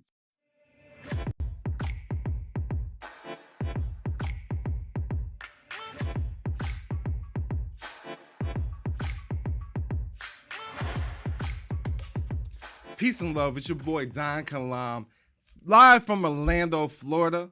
Dreamkeepers Radio, the Gifted Guardians, and I got Chief Amir back in the building with me. How you feeling, Man, Chief? everything is all good. What's going on? What's good, man? It's like this is our routine now, man. This is it, man. We showing up and showing out. Always, always, always. We getting good feedback. Yeah, great feedback. We just learned today that we hit the charts on the Apple Podcast. Yes, man. We wanted to. We appreciate all you guys that's following us, subscribing, and everything. We appreciate the haters too, man, because you still make us relevant. So shout out to my haters too, man. Shout out. But thank you everybody for making this a huge success. We have plenty of celebrities been reaching out. He talked about the Philadelphia Eagles being a tribe, right? Yeah. And now we got Philadelphia Eagles reaching out. So shout out to Philly, man. Shout out to the Philadelphia Eagles organization, man. The city of brotherly love. That's what's up, man. So I'm gonna base this episode because we just come in here and we just chop it up. I literally, if you look at this piece of paper, man, I don't know if the camera can see it, man. I got 2 things wrote down, right? Then the rest of it's just blank. We write the script, bro. Dreams obey narrators. This is what the definition of a Don is. D-O-N. Dreams obey narrators deciding on now because now creates tomorrow. So I don't know if you're familiar with Psalms 107. Mm-hmm. Let the redeemed say so. Let the redeemed of the Lord say so. Yeah, let the redeemed of the Lord say so. Yes. So in order to find this redemption process, to be redeemed, all you have to do is say so. Come on. You don't even need paperwork. No, you don't. See, what's crazy is that we get so caught up on the paperwork. The paperwork. Well, first off, did you create the paperwork? That's right, because you can only control what you create. You only control what you create. So did you create the paperwork? No. So you're now putting your freedom or your redemption in the paperwork of the same people who enslaved you. That's exactly what I tried to say. You just worded it so elegant.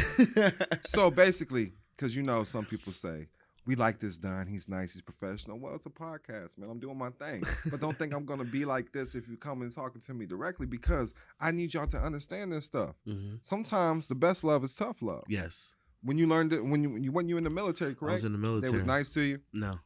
They yelled at you? Yes. You got the job done, right? Got the job done. You don't want to be a bunch of wimps, No. right? Dan Pena says snowflakes, they melt under pressure. Most definitely. And it's crazy because when you look at that, is that a lot of times we have to change our mindset. And in order to change your mindset, you have to really empty out and forget the things that you thought you knew. And so when we entered into the military, they broke you down. It didn't matter where you come from. It didn't matter your color. It didn't matter your background. They broke you down because it's 80% mental and 20% physical. And so when we approach life like that, is that the first fight is in your mind, because once again, your heart is your mind. And so if you have the ability to fight in your mind, then your body's going to eventually follow. And so whatever your thoughts become, whatever you think, that's what you're going to become. As a man thinketh, so is he. Come on. And not to throw this for a left curveball, but is that why I get a lot of military people? Because is my approach. What about the people with daddy issues? Why do I try to Well, because they're looking for a Don. They're looking for a Don. Hey, this is not Daddy Don over here. Now. Hey, so let the redeemed of the Lord say so. That's it. I first heard it from Reverend Ike. Shout out to Reverend Ike. Shout out to Reverend Ike. Now, if you listen, like I said, the podcast, Apple Podcasts. Now, if you have an Android, go on Spotify.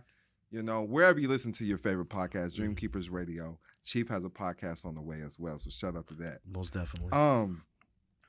So what I did want to talk about, because we've been studying, and you can break down what you told me today about the scripture and how it ties in with materialism. Yes. Because you got to look the scriptures, because you're adept in the scriptures, man. You can get it from the scriptures. You can get it from the tribal ancestors. There's so many different ways that you can go about this. And people are not understanding how to tie this into status correction. Right. They're not understanding how this ties to true life sovereignty. Right. I don't like using the word sovereignty, but for the sake of this podcast, we have to talk about it, sovereignty. Right. And having true sovereignty is not authentication of a birth certificate. No. It's not found in UCC 1. And this is what these people are talking about, And even speaking on history of the Bible, the wealth of Egypt was given to the children of Israel, correct? Yes, it was. And it's funny, it's when you look at something, it says that when you look at the scriptures, it says what? It says that, and they shall come out with great possessions. And so that shows that it was a store. See, when you look in the book of Exodus, or Shemot in Hebrew, it said that they went in, and they went in free. They had their own lands. They had everything. They were set aside. But how did they get in bondage? And I believe this is important. The reason why I want you to keep touching on the scriptures and the family Bible, because a Bible is a fact in the courtroom. Yes, it is. So these court records that you're using, these IRS documents, the Bible is a fact to that. Their paperwork's fiction, and their Bible is considered triumph over all of that. So you have to understand, even a clergy can triumph over an attorney. Yes. And to change jurisdictions within a prison or even a military, they have a chaplain. It's funny, we was talking about earlier, it's like when you have two sovereigns, like I said, we don't like using that word, but when you got two kings, or you got whoever that's coming in play of a person of authority, two monarchs. Yeah. They're going to provoke their own jurisdiction. Yes. If I'm coming into a place, I'm coming in representing my jurisdiction. And so why would I use someone else's jurisdiction to defend my position? You see what I'm saying? I'm going to defend my position always from my jurisdiction, from my authority. That's how you invoke power. That's how you invoke your authority. You don't invoke your authority and your power by somebody else's jurisdiction or by somebody else's paperwork. That's You right. invoke it by the paperwork you established. And and another thing, if you're doing something wrong, you're gonna go to jail regardless. Mm-hmm. Like I don't care if you think you're sovereign, what diplomatic, Right. whatever it may be. But when it comes to status correction, I say diplomatic immunity is the highest form of status correction that you want. Mm-hmm. You know, they have diplomatic passports, which we talked about that. Mm-hmm. It's okay. They talk about the 5-star passport, Right. but the diplomatic passport, that black passport, that's the highest form of diplomacy. Yeah. But with you, your tribe is recognized by the government. Mm-hmm. I had some people talking like, these people believe you can just get a tribe with an EIN, and that's not what we said. That's not what we said. That's not exactly what we said. There's way more to it. He has land. That's what they heard. So yeah, if that's what they heard, then right. good. That's what they heard. But you can only control what you create. Facts. You know? So you can't, all the Bible is a family lineage. Mm-hmm. And you can create your own family Bibles and hand down your own covenants. Most definitely. And so when you look at the book of Genesis and you go to Genesis chapter 2 and you read down, it says, and these are the generations of heavens and earth. When you look up that word generation, it's actually the word family. Wow. It deals with lineage. And so the scriptures is showing you family lineage all throughout. And so what we have to do is look at that, not from this is exactly what they're saying, but you have to insert yourself in there. You have to see yourself in there and understand how did things come about? How did we get into bondage? How did we get free? And 9 times out of 10 you will see that life is a circle. Apologies for cutting you off. No problem. Now, when they was in bondage and Pharaoh let them go, Moses said let my people go. Mm-hmm. They had some birth certificates, they had some paperwork. How did Moses separate this private sea? He separated the private sea by his staff, or a lot of people will look at it, even in Wiccas and all that, you will look at it as actually a magic wand. Okay. You see what I'm saying? You will look at it as a wand. And so he separated the private sea to allow us to walk on dry land and go out of the bondage. You see what I'm saying? And so a lot of times what we look at and how I teach it from this perspective is that when you're walking through dry land and you're coming from a place that you was in bondage, whether you're mental in bondage, physical in bondage, financially in bondage, you know, when we were young, our parents said, hey, when you come in the house, take your shoes off at the door because you don't want to track up our house. And so they walked on dry land going into another place, another position in their lives. And it was dry land because they could not track. They could not bring the old stuff into their new place that the Most High was bringing them into. And so that's where we have to be. We can't come into some newfound revelation. We can't come into some newfound ideas or a newfound place of sovereignty or respect with old mentalities and old things. Saying, oh, well, you know, or old tricks and schemes. You can't do that. It's impossible because you were not entering into your promised land correctly. And so when you look at it from that perspective, you're like, wow, you know, if I change my mind, if I change my thoughts, my mind is my heart. He said, guard your heart, for out of it flows the issues of life. If you guard your heart, your mind, because that's the attack. Think about it. That's the attack. That's it. So if you guard your heart, if you guard your mind, then you won't be susceptible to all these attacks. You won't be susceptible to many different doctrines and many different breaths and wind that's saying, authenticate this, do that, do this, do this. You have a direct connect to your creator. That's it. Can I get an amen from the congregation, man? If you're following along on the YouTube, you listen to the podcast, whatever it may be, leave a review, hit 5 stars, drop a comment. That's amen right there, man. That's $1 million worth of game. If it didn't go over the congregation's head. With that being said, I like that you brought up the generation, because when you file on their forms that they created, because you can only control what you create. This is one of the first rules they teach you. It's one of the laws of commerce. Right. You can only control what you create. You're filling out their forms.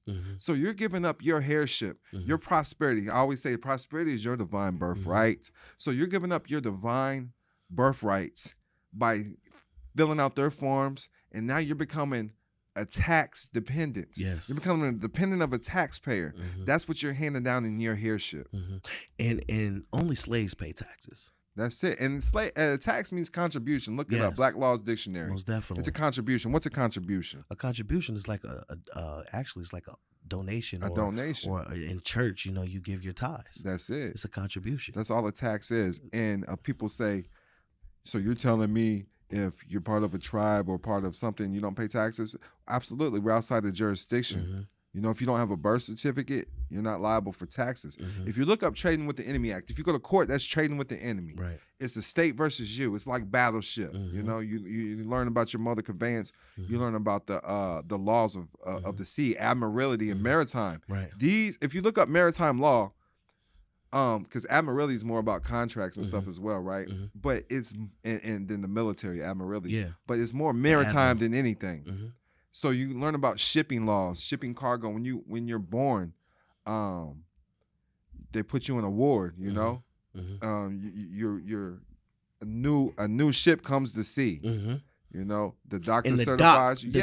You birthing in a canal, the birth canal, and then a doctor is there to dock you. And your water breaks. The first contraction is a contraction. If you look up the root word of eon, I-O-N, that means to bring action to. So you're bringing action to the contract. Just like probate is court over your estate. If you don't have a trust or a will set up, your money will be divided through the probate courts. That's all that's going on in regular courts already. That's why they put you on probation. So if you don't have your estate corrected, so you're bringing action to the probate. If you have your estate planned correctly, look up, you can Google this. Estate planning bypasses probate. Most definitely. And once again, you got the Old Testament, New Testament. That word testament is the same as covenant. And we know that a covenant can be broken. And so when you have a last will and testament, this is saying, hey, when I pass on, this is what I want. My word shall be established in the earth. And so now when I pass on, what my will, my desire will be done. You see what I'm saying? And so that's why it says, unless if the testator has to die. So in order for that to now be established, there has to be a death. And so all you guys now, when you're looking at guarantors, guarantees, you're looking at your mortgages, you're looking at all this. If you're a guarantor, that also deals with trusts. Correct. And so if you didn't die, because that's actually a revocable trust. If you didn't die, it still stands. That's it. The court system cannot control the living. Everything in it has to be dead or fictional. But that's how they know you're not with your higher power. This is why you have to understand church versus state and then tribal jurisdictions. All these different organizations are tribes. Every state is considered its own country, and you can be a national of your state. If you're from Florida, you can be a Floridian. Yes. Everybody should know the Texas one. Yes. You're a Texan. Yep. You can't call a Hawaiian a U.S. citizen. They're Hawaiians. They're Hawaiians. And they're part of the Hawaiian kingdom, which is outside the scope of the United States jurisdiction when you learn how to invoke that correctly. Most definitely. The Amish people are not paying taxes. No. I'm going to be careful with the Jewish word, but they operate the same way, but that's the faith you come under. Right. And to me, Jewish is just a status. Oh, that's all it is. It's a status. It's just a status correction. I mean, just like, when you go into church and, you change your status. You once was a sinner. Now you're saved by grace. You in prison and you changing your status when you cross over, when you with the brothers and with the Muslims or the Jew or whoever, you're changing your status. It's just a crossing over. When Joseph got taken out of the pit, his status was changed. But he had to go through some things, and he became second in command next to Pharaoh. That's it. Which was a status change. That's it. He was sold into slavery. The family got rid of him, right? Yeah. That the one? Brothers. Yeah, so his family got rid of him. But he loved his family so much. Phantom hit the land. He seen his family and he forgave them and had the kingdom. Well, take care of him. it was that, but there was some back and forths that the scriptures don't. At first, okay, he was literally. He was in his feelings. Yeah, he was in his feelings. I would have been so. too, man. Rightfully so, but he knew he was going to do right by his family. Yeah, always do right, man. Love conquers everything. Most though. definitely. You see what the and that's with anything. Tragedy to triumph. That's a lot of people are focused on the negativity. If you're stressed out, and have things going on, you can't be focusing on this stuff. You got to clear your mind, trust the process. Yeah. you got to learn how to, I call it courage, coursing your rage. I love that. Coursing your rage. You learn how to turn the rage and course it correctly, you become courageous. I love that. I love that. And one thing I think that we really need to realize is that if it happened to you, it was supposed to happen to you. That's it. You know, trust. God is good all the time, all man. the time, and it's not one time that He's not good. And so, even in your situations, even in these, when I was born and they took my status and my birth, He's still good all the We time. in the land of the free, man. Come on, you was born free. It just depends on what rules you're under. That's why you got to understand common law, natural law. You got to understand true God, because it's triumphs, codes, and statutes. When you know it and know how to implement it correctly, because that's what they're doing. That's what the Pope did. They create the Vatican. Yeah. You know, a lot of people's done this. Martin Luther, he created his own church, his different sect of Christianity. You know, and we talked about this with the Catholic Church, or you want your own jurisdiction. You want to be outside the scopes of the government with the documents you do have already. Say you don't know how to create your own documents. You can use a baptismal certificate, and then you can go to the Catholic Church and learn how to be under the canon law jurisdiction. They have canon law attorneys. Google this. It's called a diocese. And that's the different jurisdiction of the Catholic and Christian church and tribunals, because they have their own courts. This is why they call it confessions. That's a form of court. You can confess and have your sins washed away. As long as you ain't hurt nobody, you can do what you want. Come on. And He's there to help you. Most definitely. You know, and it's called Bet Din with the Jewish. Most definitely. And that's what's so nice about this, is that nothing can happen unless you declare it. No one can do anything to you unless if you allow it. You know, and so once we start to realize that, and we start to take the authority and we start to look at things from that perspective, it's like, hey, you claim that I was dead, but I announced that I'm alive. And so if I was dead and the things that you did while I was going away, now it has to be restored back to me once I claim that I'm alive. That's right. So you heard me talk to one of my celebrity homies today. He's been down for a long time. But say I wanted to get his autograph authenticated. What would that mean? Get his on. Well, it depends on which route you're taking. So say I have him come by. He can actually self-authenticate it and say, that's my autograph. Correct? Correct. And you don't need nobody. But if you say he was gone, he passed away, and I have his autograph, I need somebody to authenticate it, and they're going to say that's the original. Correct? Correct. So do they ever give you the original birth certificate? No. So that means you're authenticating the copy. Yes. All right. Your certified copy. Your certified copy, just like the holder. That's all it is. That's all I'm saying. Right. I mean, that's how they're looking at you. Yeah. And this their documents. You can control what you create. Now, stating that, so I already stated that a church can create a baptismal certificate. This is good enough for identity, correct? Most definitely. Legally and lawfully, Yes. you can get a birth, or you can get a passport with this. Yes, yes, and this is why, once again, we're dealing with jurisdictions. For those who understand authority and understand church from the perspective of even government, when you have an establishment in place and you set something in place, you create those documents. You have authority over those documents. This is why even in the business world, they say, hey, if you write a letter, put it on your company's letterhead. That's it. The letterhead declares the authority of the letter. You see what I'm saying?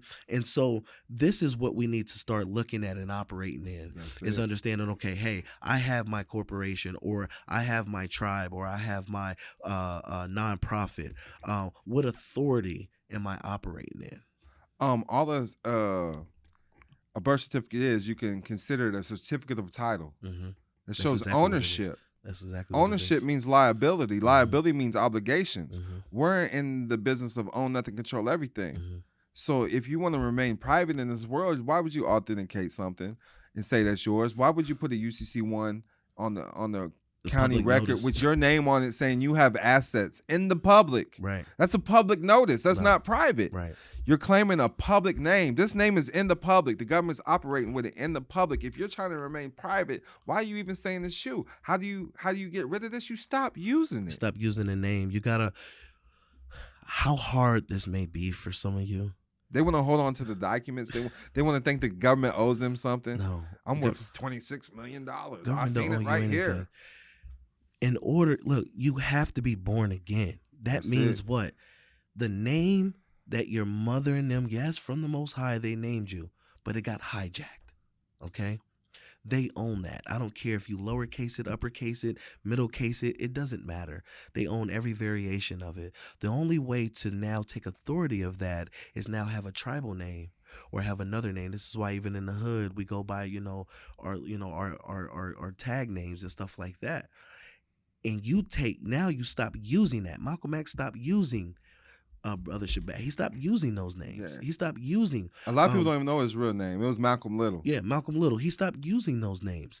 And then he started to take on another name. That's it. And he started to walk in his power. Name means character. It's the Hebrew word shem, which means character. And so he started to take on those names, that name, and he started to walk into his authority, into his power. And that's what we have to do here. Hey, how can I capture this name? Stop using the name. So when you're born again, because I've come through the Moors, and it's called a Shahada. That's when we undertake our status change. The Moors will give you a different name. They'll add El or Bey. These are your royal titles.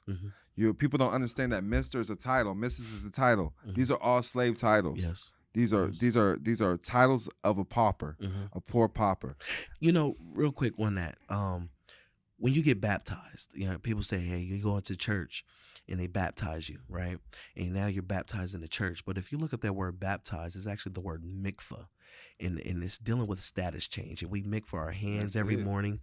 We mikvah when we go to the, when you take a bath, a woman mikvah off her monthly cycle on the 7th day, you're mikvah. And so what that simply means is the word aliyah, right? It means aliyah, right? Aliyah.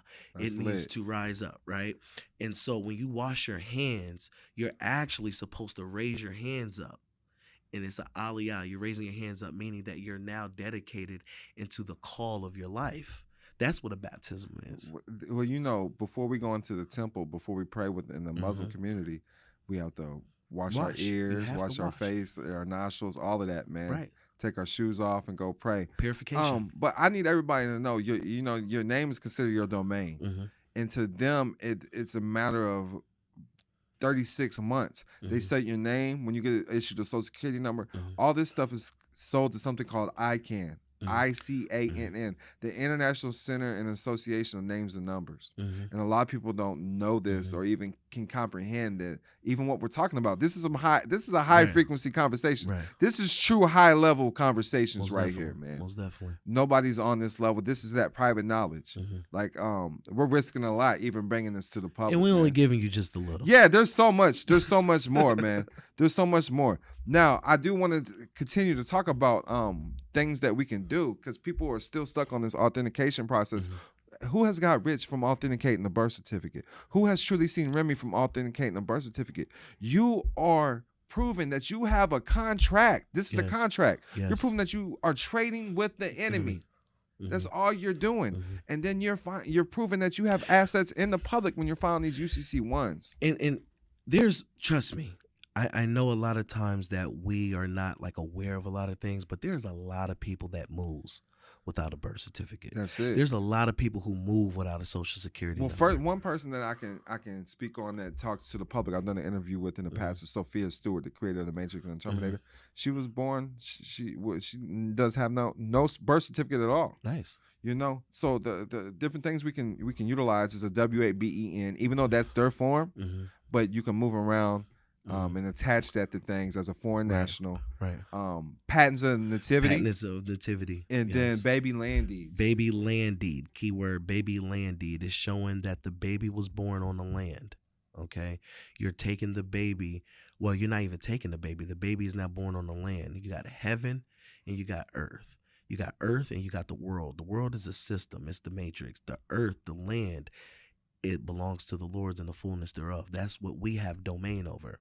So when a baby is born, you create your documents called a baby land deed, and you write the information about your child on that. It's like a whole family tree. It is. And same with the patent of nativity. It's like then you can use family Bible records. Yes. Because marriages, deaths, every huge family event is placed in a family Bible. That's all a Bible is is a lineage. It's lineage. A It's record a record of your lineage. It's a and family record. And that's all the government is. Yeah.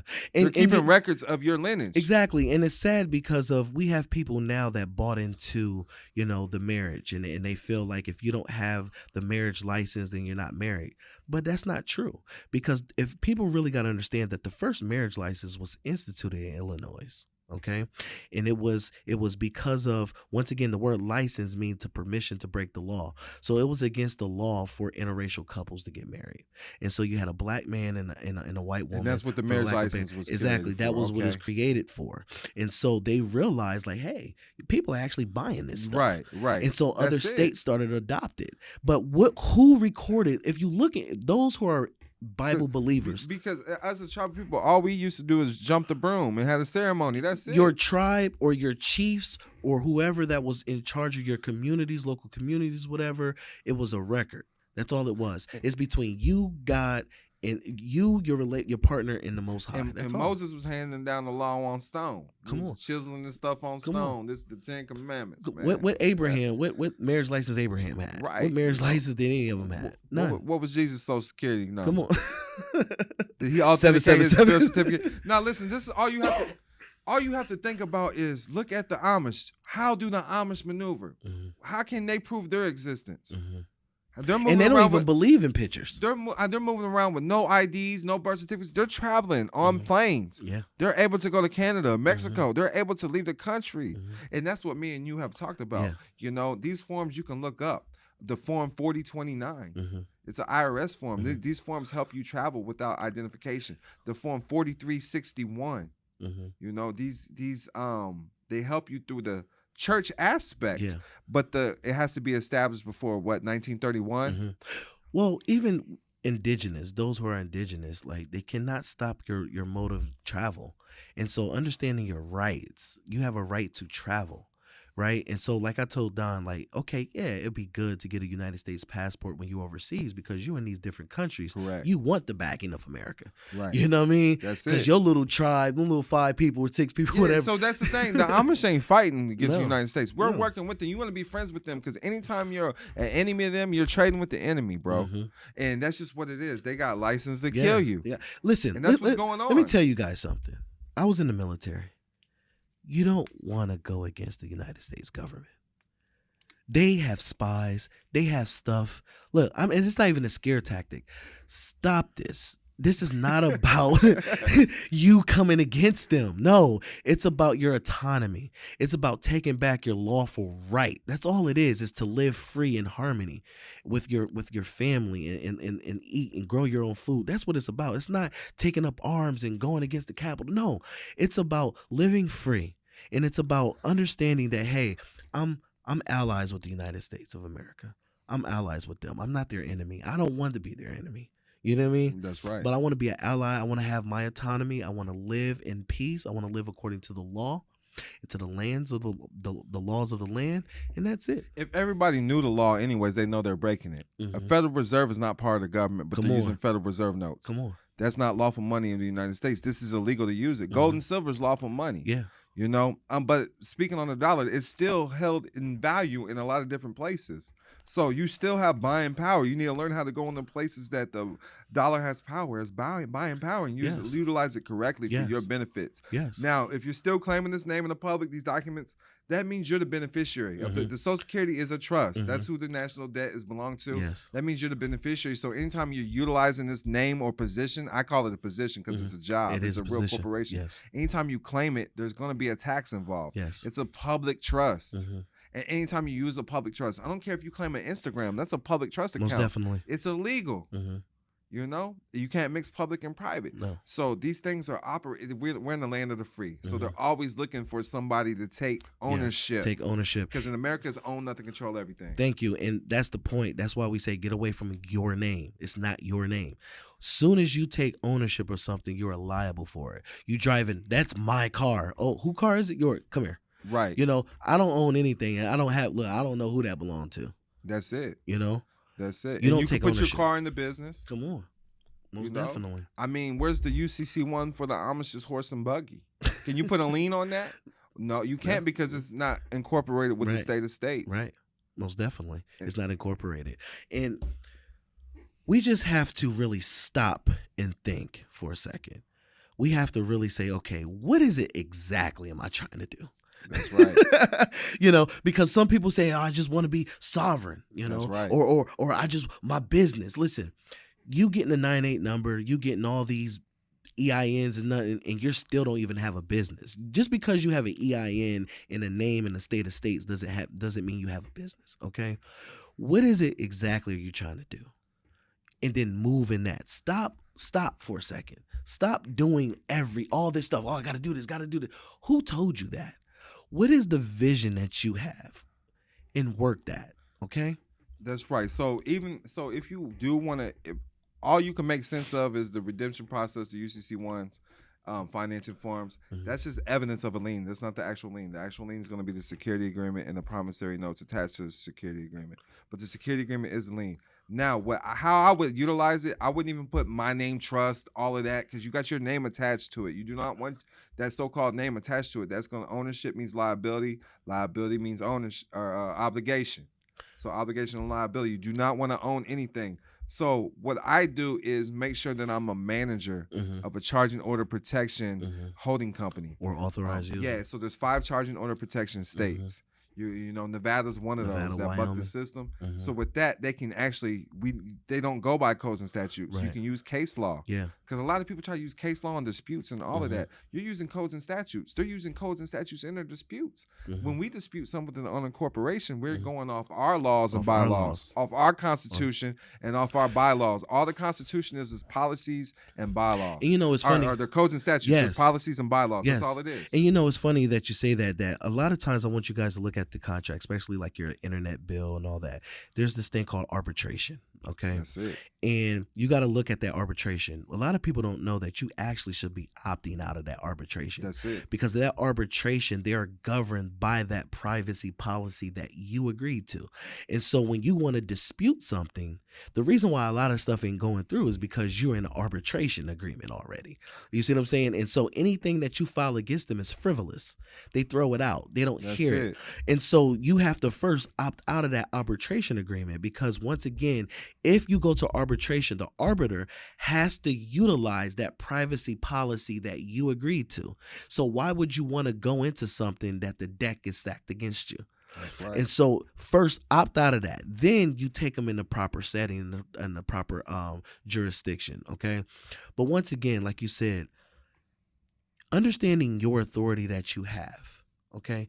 Like I'm coming in the name of me. I'm coming in the name of whatever the organization that I'm representing or is representing me. That's right. You see what I'm saying? And when you come into that now has a whole bylaws, that has a constitution that must be upheld. And if it's authenticated, that means that the authenticating document cannot be rebutted by anyone. When you incorporate in Nevada, though, you're not liable to report anything to the IRS. It's just like an unincorporated association or 508c1a ministry trust.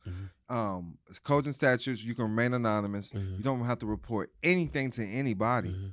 And that's what I love about it. They cannot, if there's a judgment placed against you, they cannot access the bank accounts. None of that. Because you got to understand, public banks are owned by the government. People do not understand this. Public bank is not wealth management. No, it's not. When you're dealing with money, they're investing every dollar that you put into the bank account. They only have to keep 10% of what you actually deposit into the bank. And a lot of people don't understand this. You're the true investor. Come on, you're crediting them. That means you're loaning them money. That's it. And once again, you talked about that. A credit is a loan. Debit is taken from you. And so that's how we have to look at things. Even in your unwise associations. In your unwise associations, you're being debited because no one is adding credit and value to you. You know, and so when you're going into this bank, you're giving them credit. So you're giving them credit, but then they're debiting you. That's it. You see what I'm saying? What are you getting? Only but 2% interest. And you can claim these interests if you do it correctly. You're able to claim the interest as a true investor. And that's the same way with anything you gave the Social Security number up for, they're accessing credit. The government is created off full faith and credit. Same way with bonds. Yes. When you understand that the government is just, they create bonds and it's operating on full faith and credit, and it's credited by your labor. Yes. By your labor. And that's why a woman goes into labor and they give up the labor to the state. First, this is what I tell people. First, you're just fine when you're born. Then when they put you on a piece of paper, you get defined. Defined. There you go. Defined. And that's the problem. And one time I sat and I thought for a second. I said, okay, they say that my name is this, but what is the name of my spirit? What is the name that's operating this vessel? Well, in Africa, you're Benedu. Chinedu. Chinedu. You know, I said it wrong. My apologies. It's all good. Don't send the royal family after me. But that's it. In other country, you're pronounced royalty. Over here, you was denounced. Right. I was denounced. You was denounced, and you have to declare that. Declaration of status is like a declaration of independence. Yep. And so think about that. You was denounced, but now when I'm back and I understand who I am, now I announce. And so it's like the prodigal son. The problem with the prodigal son was he just got his inheritance before his time. That's right. You see what I'm saying? And so when he left, the word prodigal means wasteful. So he went out and wasted. And that's what the children of Israel are trying to do now.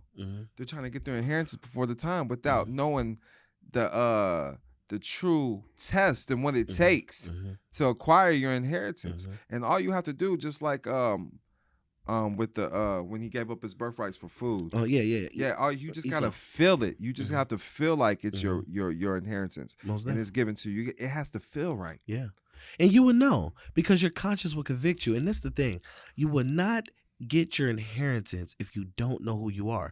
The Most High is not going to give you anything if you don't know how to properly handle it. And with you saying that, not to cut you off, I know exactly how much money you have in the bank right now, as much as you can handle. Yes. And if you're set up to handle a surplus or abundance of things, you're going to acquire that. That's just how the universe works. Yes. It rains on the just as well as the unjust.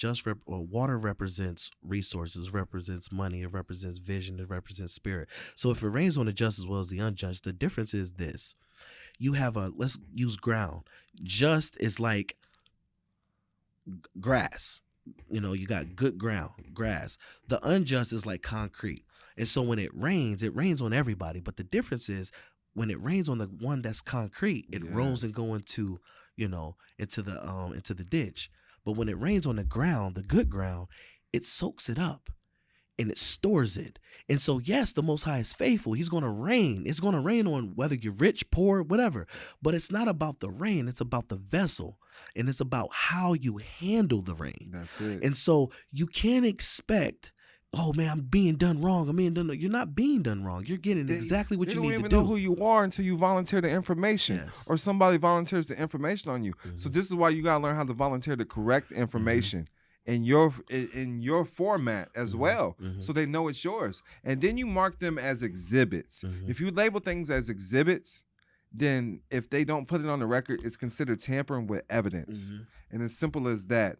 I did want to bring this up. So if you're still leery and you still want to use their codes and statutes, Chief has a good code and statute for you. It's 18 USC 1028 D1. This is the self-authentication. Yes. And that's what kings do. Kings self-authenticate. Royalty self-authenticates. They don't need permission from nobody. Yeah, you want to self-authenticate. And once again, you mentioned earlier that the Bible's a fact in the courtroom. And I mentioned this before, Esther 8:8.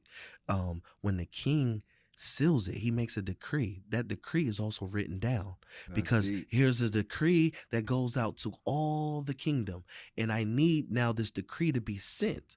And so when I send this decree, I'm going to seal it with my ring. I'm going to authenticate it, meaning that it is official. No one cannot rebuke it. No government, no outside agency, no outside entity can come against what I authenticated. And so when you set up your stuff, you want to be able to authenticate your own documents. Now, if you want to operate in their forum, then you can go to their Secretary of State and get another copy authenticated for them. Right. And the thing is, you can create a tribal birth certificate or a patent and nativity, whatever it may be, and they will authenticate this for you. Yes, they will. And that will make it official. And there's no government facility or entity that will deny that paperwork because it's authenticated by the Secretary of State on a federal level. Most definitely. Yep. And so that's the things that we have to look at. So if you're looking at authentication, look at your own paperwork. Stop being scared. Understanding who you are. And what I would encourage to authenticate is family Bibles, stuff like that. And even if you have covenants, if you understand what a covenant is, this is a promise from God, right? So there's something called a real land covenant, and then covenants, period.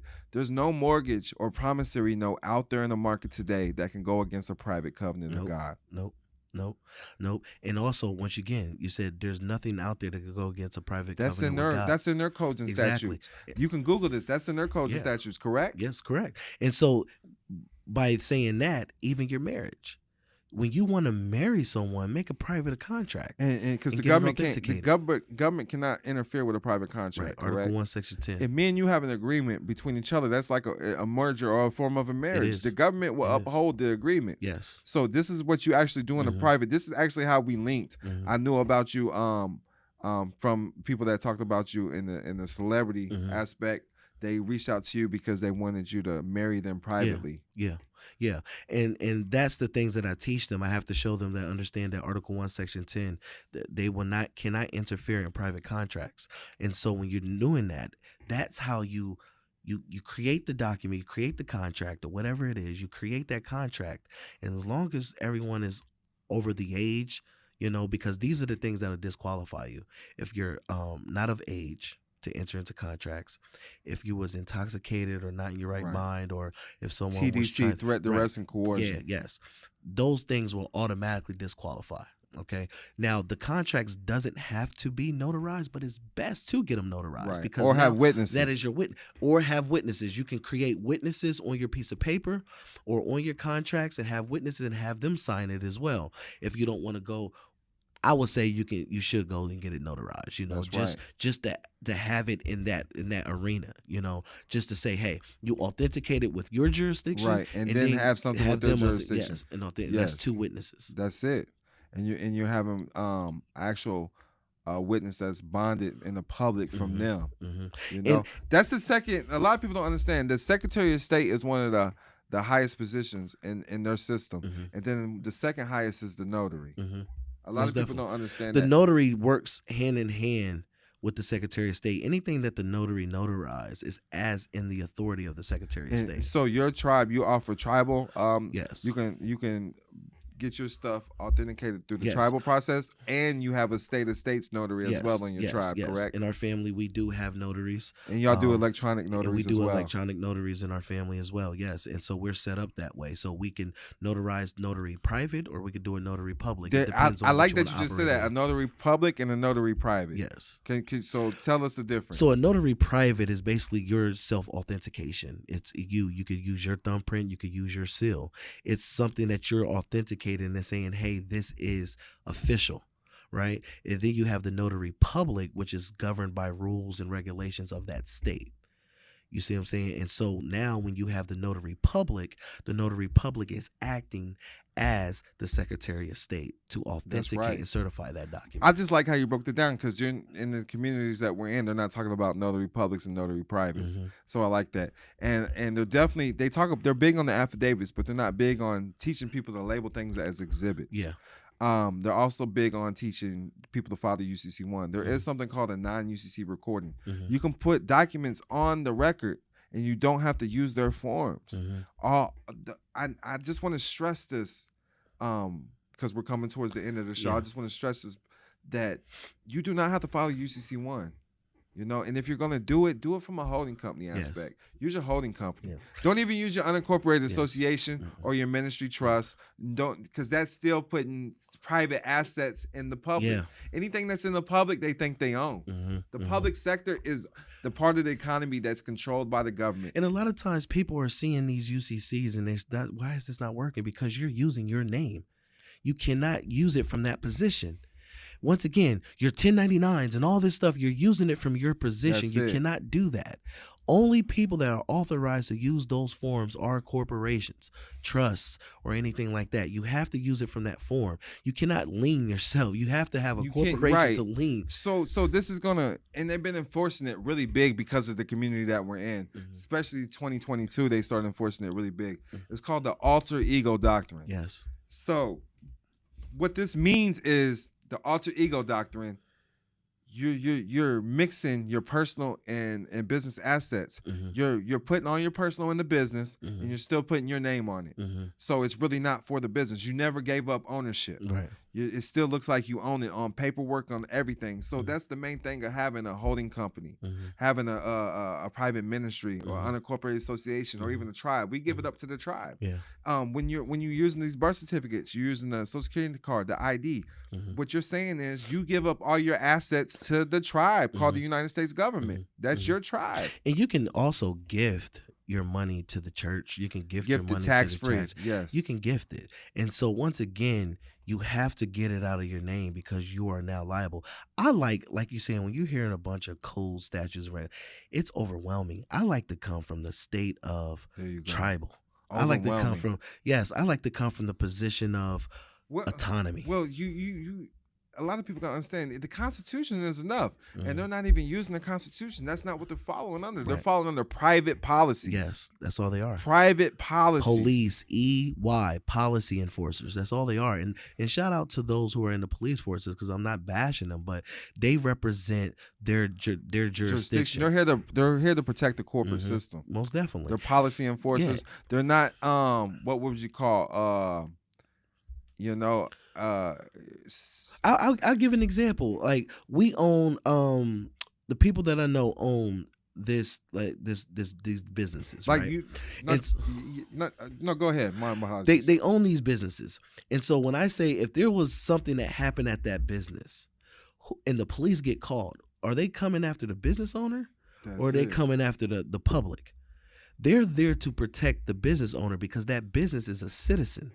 That business is a corporate person. You see what I'm saying? And so they're in the best interest of that because that business pays taxes. That business is a part of their system. They're not stopping the business owner. And so when the police is called, they have to enforce the policies. That's it. And the policies is going to work in favor of the corporation. That's it. So I wanted to say they're not protectors or like us, the gifted guardians. They're not guardians. They're first responders. They respond to stuff. They're not here to protect. They and serve and protect the municipality. I don't even say that. They're there to respond to the municipality. Yeah. They don't even protect it. They respond to it. You're right. It's already happened. Then they respond. Yeah. Batman was a protector. Yeah. You know what I mean? Yeah. So that's how I'm looking at it from that aspect. You know.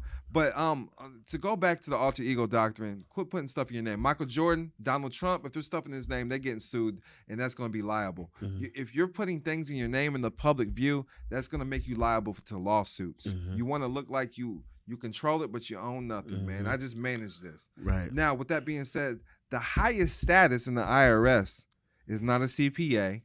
It's not a tax agent. It's considered an enrolled agent. That's the highest status because we talk about status. Agents, right. And the ordinary person can become an enrolled agent. And it starts with getting something called a PTIN, a personal tax identification number. Set up you a tax company, a holding company, a private LLC, get your PTIN, and have that company represent you when you're filling out any forms. Come on, I would not fill out any forms from my personal aspect. Yeah. I would always have a company represent me, a business represent me that's not held liable. Limited liability company, you limit your liability as a public trust. All an LLC is a public trust. So learn how to maneuver your assets, make your name a limited liability company, sell it to the holding company. Yes. If you understand the game, every record label or every government's like a record label too. It has to be on a record. Create a record label. That's business to business management. You're controlling intellectual assets. Sign yourself to a record label. Then have your record label get your life insurance. Life insurance is a whole different a whole different beast. Yeah, but we can do that from the record label. Do what they do. You know, Walmart gets life insurance on all their workers. You know, so you gotta learn how to create your own business, work for yourself, get life insurance on yourself, man. But become an enrolled agent if you're gonna go try to fill out tax forms before anything, and then limit your liability. That's my advice for them as far as doing that before you authenticate birth certificates. Dude, this is where I want you to start, man. Learn the business aspect. That's game, y'all. I hope that, hey, you guys that's watching this on YouTube, TikTok, wherever you're watching this at, you gotta have to rewind that back, and you're gonna have to really hear what he just said. The whole podcast at that. But yes, man. So the alter ego doctrine, quit putting stuff in your name. Put it in your family tribe, your church, Not in your holding name. company. Don't put Not your church in your name, man. You know, you can say this is the families, Right. man. You got the Taylor family empire. Mhm. You put stuff in that. Yeah, You know, most definitely. That's how we operate, you guys. You gotta operate. Once you learn how, the reason why we're getting our butts kicked out here is because we don't know how to operate. All right. And not only do we know how to operate, in the beginning, God created, right? Bara, the word created, bara. He fattened. We have to learn that in order to really do something in life, you have to create. This is why a lot of us is very artistic. Very artistic. If you don't learn how to create, you're going to eventually dissolve. If you don't create, once again, you only can control what you create. You have to get into the creating mode and not the consuming mode. That's it. In America, we're taught that there is such thing as free will. Mm-hmm. But over here at the Gifted Guardians, it's going to cost you, all right? But no, you can do what you want, man. So if you want to authenticate the birth certificate, do what you want, man. Mm-hmm. But with us, I'm going to teach you. I just gave you the game. We gave you the game while we strongly advise we don't do the authentication of the birth certificate. We Right. create our own documents. You're going to control what you create. And you're not going to understand it if you're not coming at it from a matriarch mindset. Yeah. And as simple as that. Mm-hmm. But this is how we maneuver. This is how we can move and groove. Mm-hmm. If they can't put you in if they can't make you label you as property description, you got your own documents, you're under your own tribe, you're falling under your own common law rules, you're falling under your own jurisdiction. They have to extradite you, so to speak, in your own land. Yeah. You know? Yeah. So that's what I want to leave with people today, man. The part of the podcast, learn nationality. Nationality is the order at the end of the day. You're not a color. Yes. White, you're not black. You know, some people got upset because they said white people too. You're just talking about the black microphone. Well, there's white letters on this this microphone. You're not right? a color. Right? There's white letters. Letter is the noun. White is the adjective. You're not an adjective. Right. You know? At But all. white does mean purity, and purity does mean God, and God's supreme ruler of the land. Mm-hmm. So they say if you do claim yourself as a white free person, you're free until you sign up for the Social Security card. So that is And that's the how game that's given to that's me. how you sign yourself into I'm slavery. talking about the people that's talked about this, Paul Yeah, Mooney, yeah. Richard Pryor. Yeah. There's a lot of the greats that talk about this. Even Muhammad Ali has talked about the importance of status correction. Chinese people come from China. Japanese people come from Japan. You know, English is not the language of the United America. States. No, it's not. That's not the language of America. There's no official language of America. There's no official language.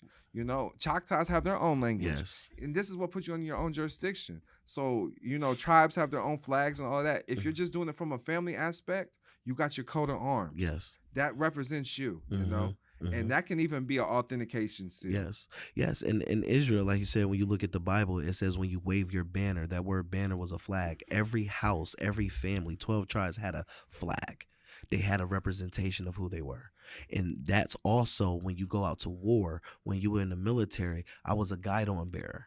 I had the flag. I had the guide on, you know? And so that was something to represent and to be proud of. And the whole thing, capture the flag. When you capture the flag, they fall. That's it. You see what I'm saying? And so everyone had their banner because we're in war. Always remember that, you That's guys. it. We're in war.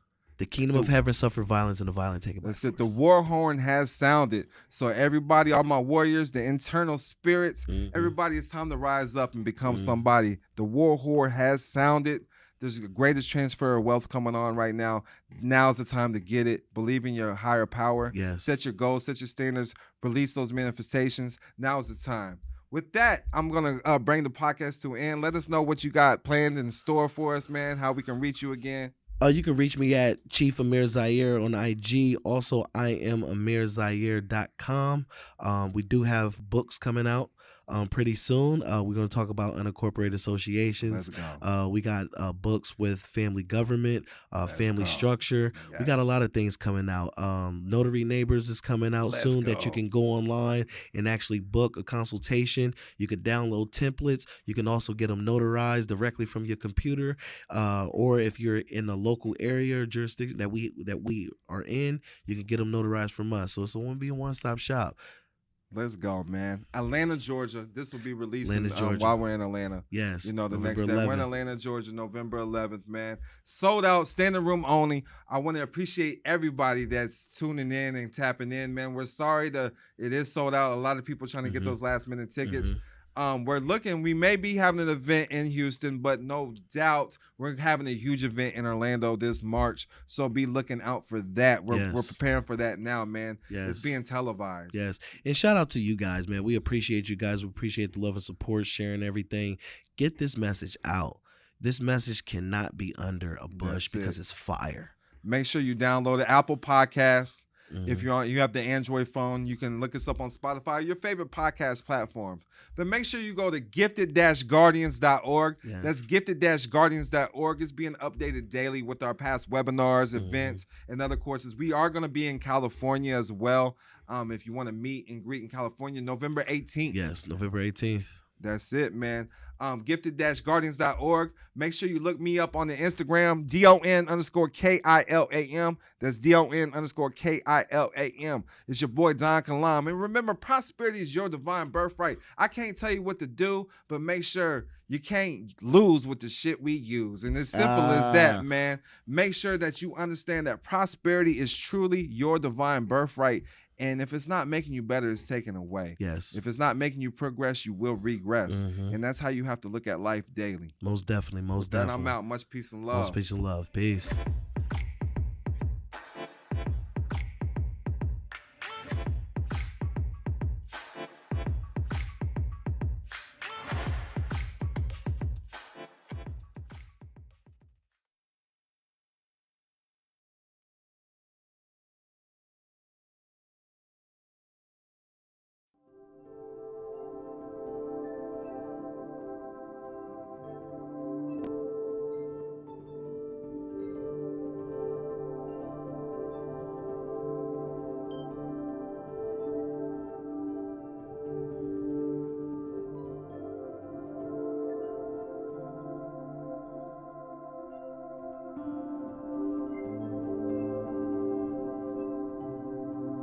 Knowledge is power!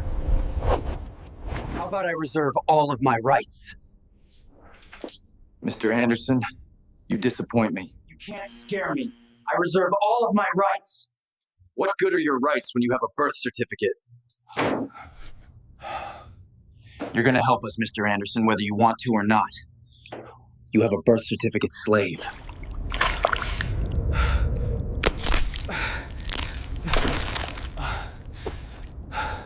Neo, I am like the Father, guiding you to your true purpose. We are more than a resistance. We fulfill the prophecy of the Trinity. Each of us plays a role in rewriting the fate of humanity. You have received your honorary degree. Welcome to a new realm of knowledge, Neo. Neo, I embody the Holy Spirit, here to inspire your courage and belief. I've re-signed all previous signatures. I am a free man now. I learned the game from Don Kilam.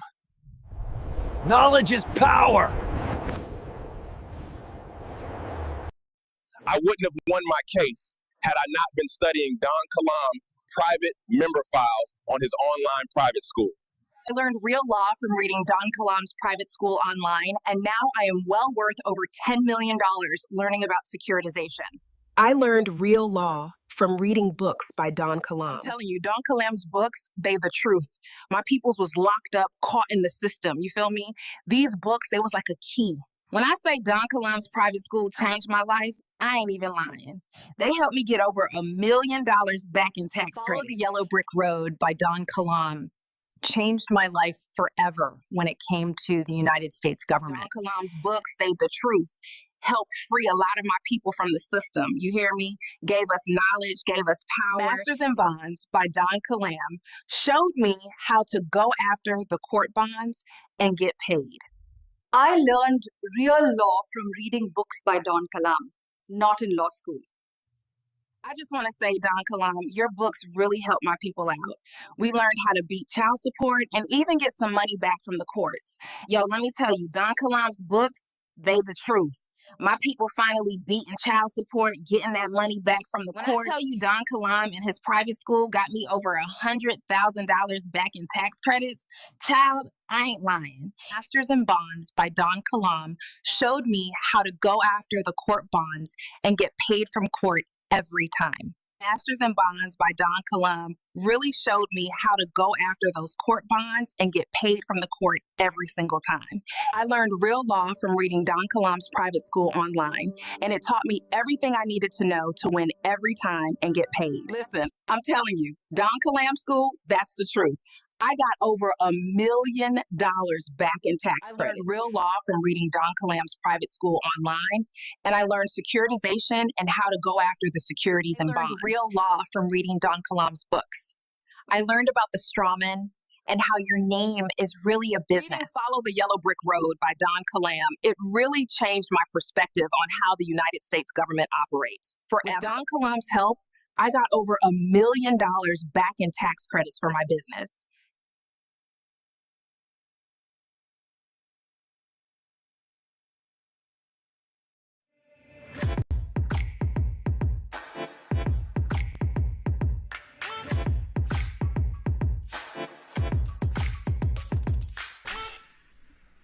Peace and love. It's your boy Don Kilam, tapped in and tuned in with Dream Keepers Radio. As always, prosperity is your divine birthright. We in the building again. I'll let y'all introduce yourself. Y'all done seen them before, though. They really don't need no introduction. What's up, y'all? Jay Smooth. You already know what time it is. Man, what's going on, man? Cam Thomas, man. I am who I am, and who I'm not, I will never be. Yo, DJ Coleman. And they all play football, by the way. I just want to throw that out there. Same way with Cam, man. West Point, man. We didn't mention that last time. I had to throw it out there, man. But we had to do a special episode because we were just talking. Man, you throw the question out there, man. What was we discussing? So the question was, like, how do we start putting people in position for financial freedom? Like, people who have nothing to based on, what are some small things that somebody who's can say they have nothing can start with. And that's why we came to do this today. So the question was, we had a small amount of money, like $1,000. How would I try to take that $1,000 and make it into a life-changing experience, as far as like entrepreneurship or investing in yourself. And we all have, one or two different ways that we was going to share of what we would do if we were in that position. That's correct. And I want to throw this out here too, because I even get people that believe that they can't even get $1,000, man. And if you believe you can't get $1,000, you shouldn't even try to be an entrepreneur or nothing. Because in America, if you grind just a little bit, $1,000 will just come to you because you tried. That's how I feel about it, anyways. If y'all want to add to that, yeah, if you just try something in America, you'll get $1,000. Hello, and I'm going to start here. HelloAlice.com. I'm not sponsored by them, but HelloAlice.com is a free website you can go to and apply for grants. HelloSkip.com, they have a free trial. I mean, there's a lot of different things. You can go to Fiverr.com, spend a little bit of money, less than $100, and get a bunch of grants, information for grants. And you don't need no business or anything. All you're going to need is a name and a social security number. Had to throw that out there for the people. And I feel like the first step that we would tell people to lean towards is changing your mindset.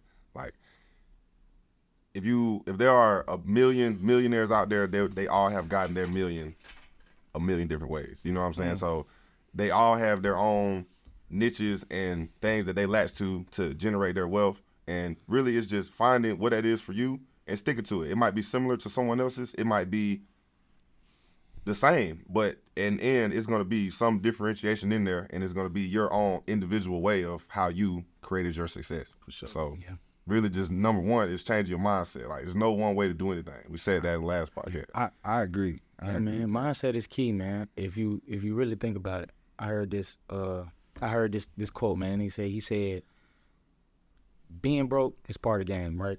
It happens to everybody. You just come with it, right? But staying broke, that's personal.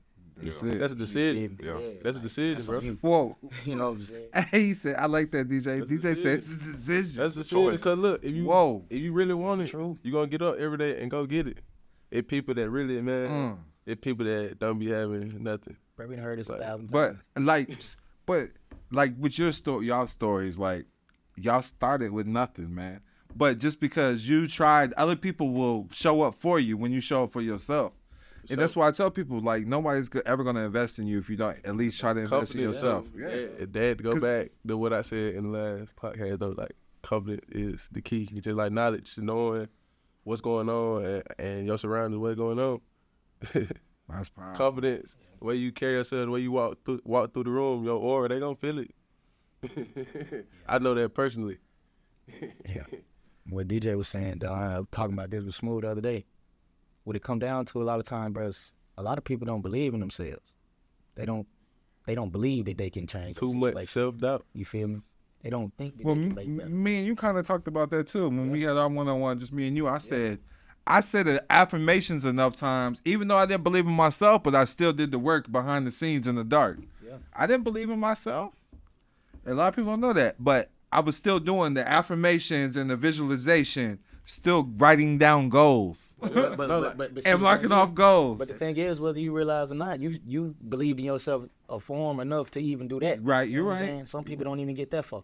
They don't even try But and not take a like, step. even though I didn't believe it, like it didn't click in my mind like it does now. Right. It's like I didn't have full belief, but it's just me and myself. So I did it. I said, what else do I have to lose? Yeah. So I did start with nothing. This is why I don't, like, as a man, and this is just my opinion, I feel like I should be entitled to my own opinions. There's no right or wrong way in life, man. As long as you're not hurting nobody, I believe you can do what you want. But I don't believe men should beg. Like, that's just how I believe men are providers. So as a man, especially in America, like, get up off your ass and go be somebody. Quit asking for handouts. Hand-ups and handouts are two different things. Yeah. You know? And that was Y'all ain't catch that. dropping game, You ain't dropping kidding. gems. Hey, I'm telling you. He said it though, when he said goals though, like when you just said goals, I just thought about something. Bruh, since I was, you feel me, coming out of like middle school, I've been writing down what I'm gonna do. All my goals that I had from high school, all of them except one accomplished. But then when we started chopping it up, that last goal was beneath me. It was a pond instead of the ocean. Like, I wrote my goals down, like everything I done did, you gotta have a plan. If you don't got a plan, you ain't gonna go nowhere. It's over with before it gets started. Poor planning, proper planning prevents what? I can't remember. Proper planning proper planning prevents poor performance. Yeah, poor performance. Yep. Proper planning prevents poor performance. That's it. I know why we couldn't remember it. It's the 5 B's. But no, so like, I'm not trying to make this a mental health awareness podcast, none of that, okay? But or get too spiritual, none of that. But I was diagnosed with depression, okay? Yeah. And I used to have like suicidal thoughts, but when I learned that to wake up, it's because I feel like I was waking up with no purpose. When you wake up and have goals, you have a purpose. Same way with your relationships, like iron sharpens iron. That's how every relationship has to be. If y'all know what y'all working towards, y'all gotta continue to evolve and re-evolve. Mm-hmm. You know, that's with every relationship. There's layers you're gonna continue to grow, or that it's not gonna work out. So you want to start $1,000. I believe if you're a man out there, not necessarily a woman, man. Yeah, that's what I was just thinking I about. give a woman $1,000. Yeah. See, look, that's funny. Look. You funny. Look, I was thinking about that, but then I was like, man, I was thinking about. I'm investing in you right now, baby. See, I'm gonna give you one that's for both, male or female. Broke down at your last 1,000. I couldn't think of the one for the woman yet. Before I say that, though, I'm gonna piggyback on something else you said about handouts. Is the second rule that I was gonna give. It's gonna be the last one. Can't give too much. Yeah, we can't give too much sauce, bro. Don't be afraid to network. It's like you quick to ask for handouts, but you're not quick to ask for the information. That's deep. I've met now probably, in the teens and tens of, some millionaires, and I met 2 billionaires. And I've from actually 3, because we just met 50.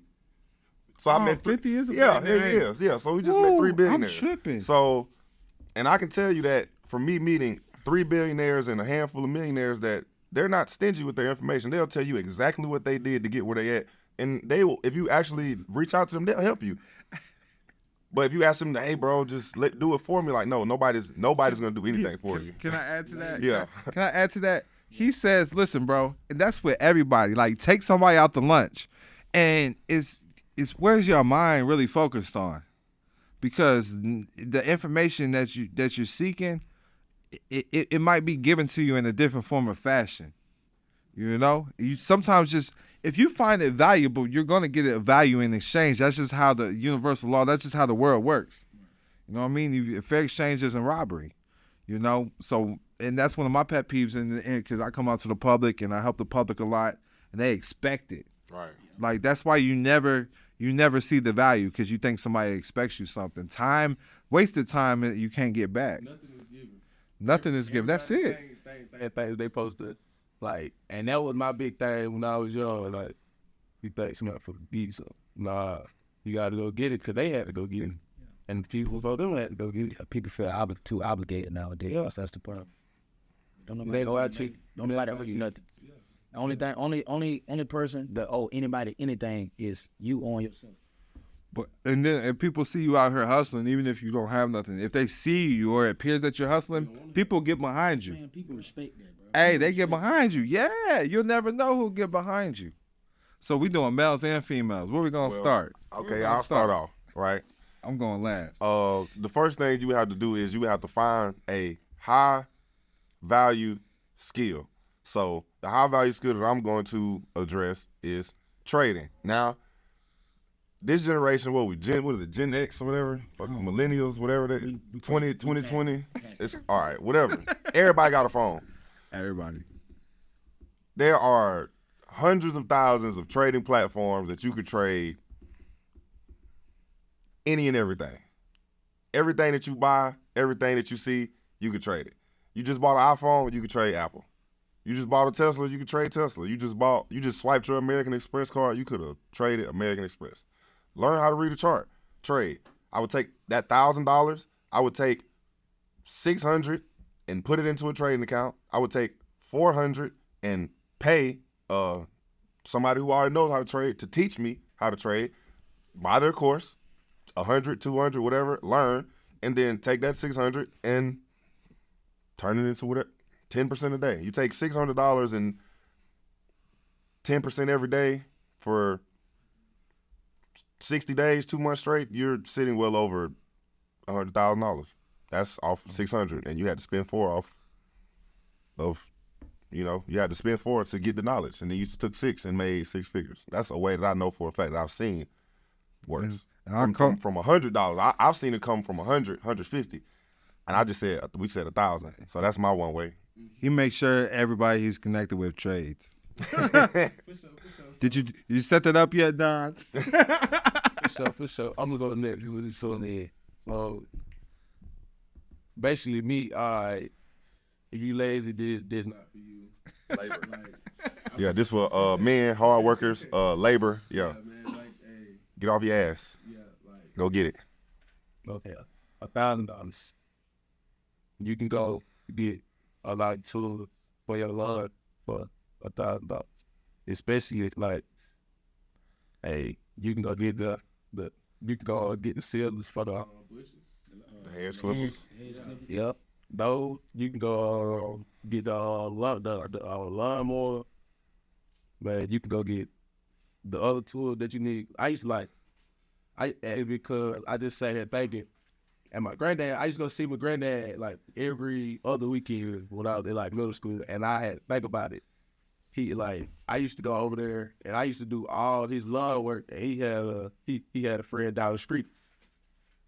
His name Mr. Dillon. Dad. His name was Dad. He had a big, deep pool, man. The pool probably that job was deeply 12 feet in the middle. But it was a crazy pool. But He used to let me clean. He used to let me come clean the pool, go cut his back, front yard, cut his bushes. And I was using his tools. He would let me use his tools. And he was paying me, and he was just, every time I came, every 2 weeks, he was throwing me the money, and my granddad had an even bigger yard than him. I go cut his whole yard. He throw me more money. That's why my granddad was like, oh, that boy don't got no problem with working. He gonna be good. Like, and it's lawns everywhere. It's houses, man. So what you saying is that you was getting paid every 2 weeks without working a 9 to 5. Yeah. What about girls though? Females too? You suggest that for a female too? Nah, that's why I said that was what I would have to think, because heads clipping. I would. Yeah. Female can go. Female can do cleaning service. Gardening. Yes, no. You just said it, because my girl say that a lot. Boom. Like, when I get the crib, I'm gonna let her have her little spot where she put her flowers at. That she always be talking about. Your girl, hey, she gonna make the lawn beautiful. She gonna add that touch that you as a man lack sometimes. That's her hustle right there. Boom, y'all got a business. Man, you cutting the grass, she planting flowers. Boom, that's a whole LLC right there that y'all could have made with what? Especially if you got your jersey on.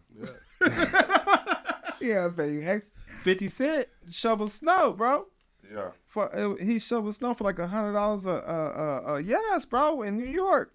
50 Cent was going around with crews and he would come and shovel. Yeah, $100 bro got paid. Yeah. Well, true story. Google it. All right, man. Tap him in, Cam. Tap him in. So if you ain't trying to really put in too much labor for real, and you ain't trying to really do that, let's just say you somebody who's like, bro, I want to really just and that you don't want to pick your phone up and make money on your phone. You don't want to make money on your phone. You don't want to get off your ass and go work. So like, I'm gonna say this, like, what's crazy is what I'm about to say actually requires a little bit of work from both sides. Like, you got to get off your ass a little bit, and you also got to use your phone a little bit. But everybody got social media. We're gonna take the social media route. I got $1,000. How we gonna goddamn turn this up from $1,000 from social media, right? Boom. What is something that everybody needs every day to even go outside? Clothes.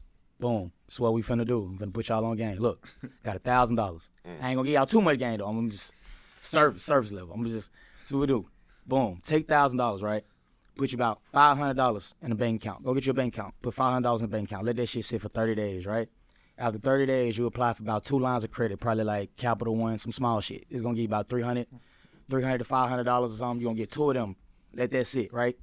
Go on Instagram. That's what you do. Go on Instagram. Find you a manufacturer, right? Manufacturer is somebody who, a company, a factory that produces clothes at a very large rate. Go find you a manufacturer on Instagram. Or you can go on Alibaba, right, and find manufacturers that way, but that's gonna take a little longer. We trying to get this in, get this out, right? Go on Instagram, find your manufacturer that you like, right? Hit them up. Tell them that you got an idea for some clothes that you want to do, a shirt, t-shirt, whatever it is, boom, boom. They're gonna ask you to send a mock-up. Mock-up is basically just a sketch of what you want your clothes to look like. So what you're gonna do is get you a mock-up, you're gonna vectorize it in Photoshop, Procreate, Illustrator, whatever, send it to them through the DM, right? You're gonna ask them how much will a sample be. You drop too much gems. Calm down. So boom, we finna He giving them the script. He giving the script. He giving the game away right now, buddy. Boy. See what I'm saying? Send it to bruh. Ask them for a sample. Sample gonna be anywhere between $75 to about $300, right? We already took $500. Let's just say the sample's $100. So now we at $600. We got $400 left over. You're gonna get you a sample. You're gonna send that to bruh. You gotta get your measurements and shit right. He gonna send that back to you in about 2-3 weeks. This is what you do.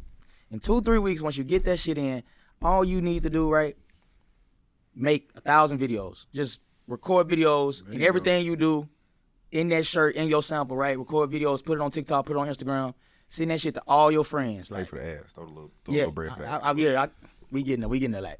Send that shit to all your friends, be like, bro, can you just, you know what I'm saying, I'm trying to do, like, the fuck with me, just repost my shit, like, share it, right? You posting 3-4 videos a day, every day for about a month, you're gonna gain some traction, like, it's inevitable. You're gonna gain some traction, right? Then what you're gonna do is, you're gonna market that shit for about 2-3 weeks, right? But you're gonna buy ads, Google ads, Facebook ads, Instagram ads, boost them reels, whatever the fuck you gotta do. get you a little budget with that, with the little $300 you got left over, $400 you got left over, right? Let's just say we take another $200 and spend them on ads. $200 for ads that'll get you right kind of where you want to be starting out, right? You market that shit right, you gonna take them $1,000, and in 2 and 3 months you turn them $1,000 to a smooth 10K, like easy off shirts. And you ain't even got all the shirts in. You still got one shirt. You marketing it right now. Now everybody start paying you for the shirt. Oh yeah, woo, woo. Now you get the money in. You tell the manufacturer, yeah, hey, what's straight to this person? Yeah, like what's the, you know what I'm saying? What's the minimum order quantity? They'll tell you like 50 pieces, 30 pieces. All right, bet, let me do it. You send them the money that the folks sent you. They're gonna mass produce it, send it back to you. Once you get that shit in, ship that shit out. Now you got you some shit from on. Like you got you some motion now. That's just, you still got $200 left over. So you know what I'm saying? We just, you know what I'm saying? Imagine now, we still got them credit cards. We still got the 2 credit, but that ain't gonna get that away. That's too much. I would have dropped that. Too much. Like, nah, I ain't gonna. You feel me? That's just $400. We took $400 and we turned that to 10. And we still got 2 credit cards with, you know what I'm saying, some miles of credit on that weekend. Sorry, I flipped 200 into about 14 racks on the roulette table last week. Real life, man. But I'm not suggesting you do that. Hey, you want to know what's crazy though? So like, I liked hearing what you had to say, DJ, and here's why. Cause I be showing people when I was homeless under the bridge. That's why I don't let nobody give me no excuses why I can't afford my service. I was under a bridge, dog. Like really sleep. Yeah. Hey, but I was staying with these people in St. Louis when shit really was hitting the fan, bro. And it was a 13-year-old. And his mom would be helping him sometimes too, but like I used to drive him around the van. She was like, they'll give me a cut. He cut grass. I felt less of a man because he was getting paper. Yeah. I'm talking about this boy was getting money, man. 13 years old, man. Mm-hmm. Cutting grass, man. And I seen people sell clothes too in the hood. You know what I mean? Like, and get money. But if I had 200 left, I would have got that quick visit. Man,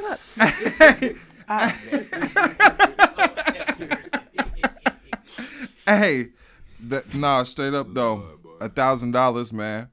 There's a lot you could do with $1,000. But literally, I know. Hey, but no, look, literally, like what really helped me out is just being around the right people. I knew certain people that might know because I know what I know, and I know who I can help.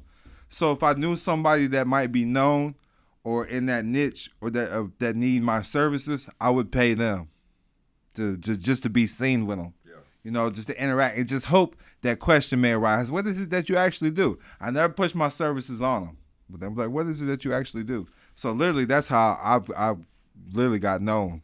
Is just making the right connections with the right people. You know, and that's what I would do with $1,000. And if it's a female, you need to find you somebody that likes what you serving. That's what, you know. That's how I feel. I feel like a female can attract the right man. I feel like the female is the backbone of any man, and that's just how I feel about it. So she's serving her man, she's serving her kingdom. But we live in a different day and age where the females are the bosses and the females are the leaders too. So somebody high powerful like that. It be both. Yeah, I mean, and so if you're female, yeah. Listen, because we live in a day and age. So I liked him too because he talked about boosting reels and stuff. Literally, that's how I got known. Adrian Peterson just added me from a reel, like literally from a reel that I boosted. So I mean, that stuff works. You know what I mean? I don't care if you got $5. You can do $5 a day, $2 a day. Start somewhere. Yeah, $1 a day. The first step to get ahead is to get started. That's it. As simple as that. Hey, with that being said, just a lot of people that want to do something, but y'all trying to wait for the right time to do it. It's never gonna be the right time. It's never no right time. Right, that's right. Right now, decide. That's what Don stands for. Decide on now. Now creates tomorrow. There's never no right time. You got to start now. But you know, if and I do want to throw this out here. Some women don't get behind men. They don't see their visions or their goals. Listen, where you lack a vision, that's where you perish. So if the man got a vision, get behind it. You know, because I see this as a problem. You know, today in America, I see this as a problem. If somebody has a vision, get behind it, because it might grow. It might plant the right seeds. But even if that's not what you're supposed to be doing, it may lead you to the right things. That's what I got to say. I hope it was right, man. Sure. That's it, boy.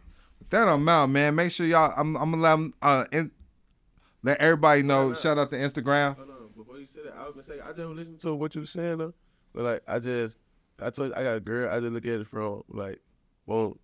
You just was saying, boom. The woman got to serve the man. Got to serve the man who. The man, you feel me? You got to serve him. Yeah. Actually, I look at it how my dad do it. My dad, how I look at it now, my dad took up the slack. How my granddad, like what my granddad used to do, bring the family and stuff, boom, boom. What's the word? What's the word? So you got to pull the slack? Nah. Before that, when we just, that the woman got to what? To the man? Serve. Yeah. And the man got to serve the family. Yeah. Got to serve. You got to make sure everything's right. Yup. That's why they go hand in hand. Yeah, it takes a village, really. Yeah. It takes a village, for sure. It's divide and conquer, and that's just what I see with my own eyes. My personal belief, there's a lot of division going on in today's world. Yeah, too much. And it could be because of social media. That's why I believe you're supposed to be making money on it. You're supposed to be making the money on it, not letting it divide your family. It's a tool, right? Yeah. It's a tool, you use it when you need it. Right. That's it. It's a tool. Let us know your Instagram, how we can follow you, man. JSHMOOP1. Y'all should know where I'm at by now, man. It's Cam the Visionary, man. CAM.the Visionary. Follow my business page at Shop Evil Apparel. That's EVOLAPPAREL. You know what I'm saying? I always remember to evolve yourself. And like I said, man, I am who I am, and who I'm not, I would never be. For sure.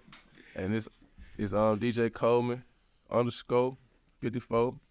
And like I said, hey, man, confidence is the key. You walk through the door, that aura gonna pop. And you gotta have the knowledge, though, because that confidence ain't nothing without the knowledge. That's it.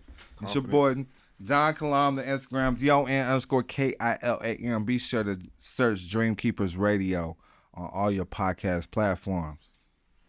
Yes, sir. Peace. Peace, peace, peace. And love. What's up?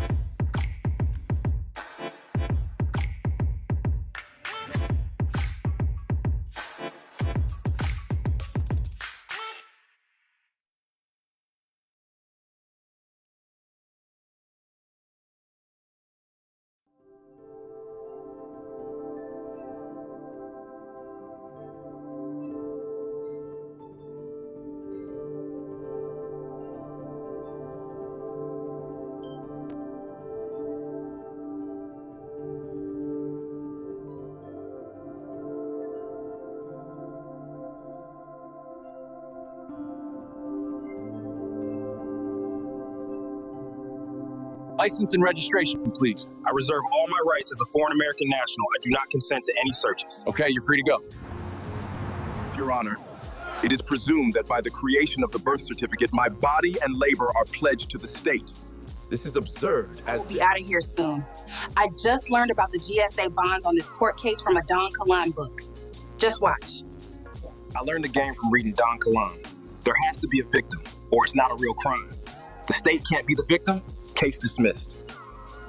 Mr. Jordan, you have no rights because you gave them up the moment you were placed on a contract. Your birth certificate, driver's license, and social security card. I wasn't scared of no judge, or a prosecutor. I went in there sui juris, not pro se. Pro se puts you under their jurisdiction. Your Honor, I'd like to address the Title 4D TANF grants. What about them? These grants force fathers to pay without due process, making it illegal. Case dismissed. I reserve all of my rights as a foreign American national, and I do not consent. You are free to go. I learned so much from Don Kilam. I wasn't scared of no judge, or a prosecutor. Yeah. I went in there sui juris, not pro se. When I asked the judge, where does his delegation of authority derive and what grants him more authority than my higher powers? Case dismissed. Your Honor, I request to see your oath of office to challenge subject matter jurisdiction and your delegation of authority. This court lacks. Case dismissed. I learned the game from reading Don Kilam's book and Don's private school online, and now I'm helping the whole hood become free. I learned so much from Don Kilam. I wasn't scared of no judge, or a prosecutor. I went in there sui juris, not pro se. Pro se puts you under their jurisdictions. I have never pledged my rights or my body to any gifting program, including this court. I award the plaintiff $20 million.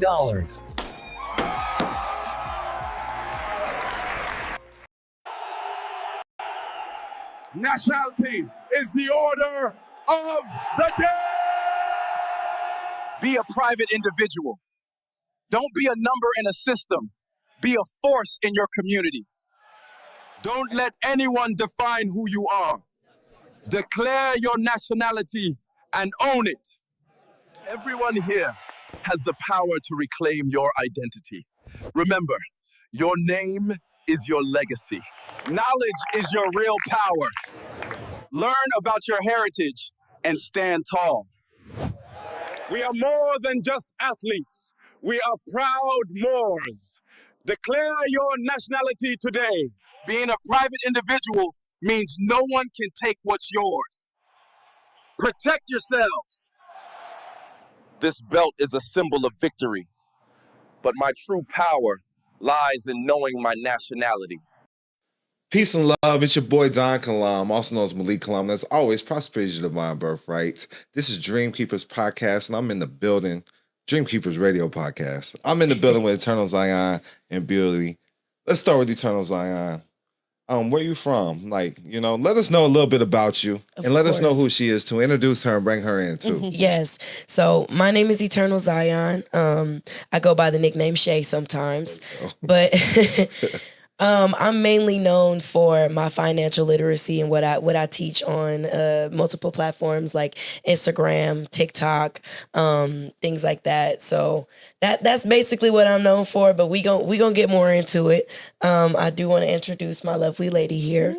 Go ahead, introduce yourself. Oh, well, my name is Bewley, also known as Bewlistic, and I am from Broward, Florida, Fort Lauderdale, and I also talk about just quantum physics and how to manifest using such, and lots of things. Manifesting using quantum physics. Absolutely. Yeah, no doubt. That I've actually the game that I'm in, and me and Eternal Zion, we're basically in the same game. I don't even like how she said financial literacy because it's bigger than rap. It is definitely bigger. What you do is the private life.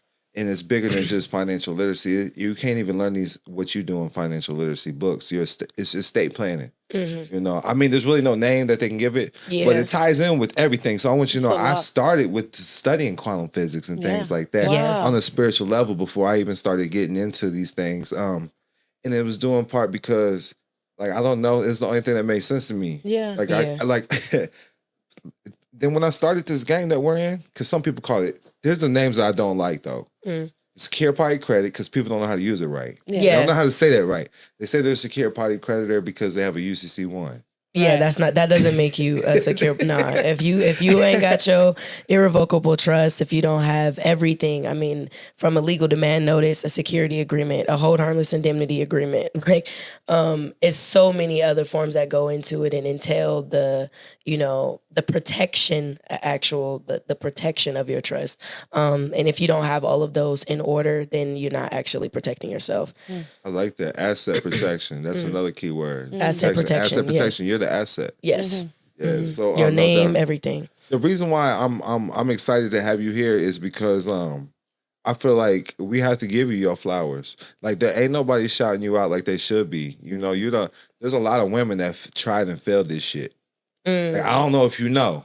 I don't. Like, even people went to the feds, all types of shit. Ooh. Yeah, they be doing some crazy shit. Though, yeah. You know what I mean? I can say some names, but I ain't gonna say no names. No, we can't be messy. But no, it's, We can't be messy. We're not gonna be messy. We're not gonna be messy. Yeah. But on the flip side, because I don't know if you really knew about me. Like, I came into this game with the record label as well.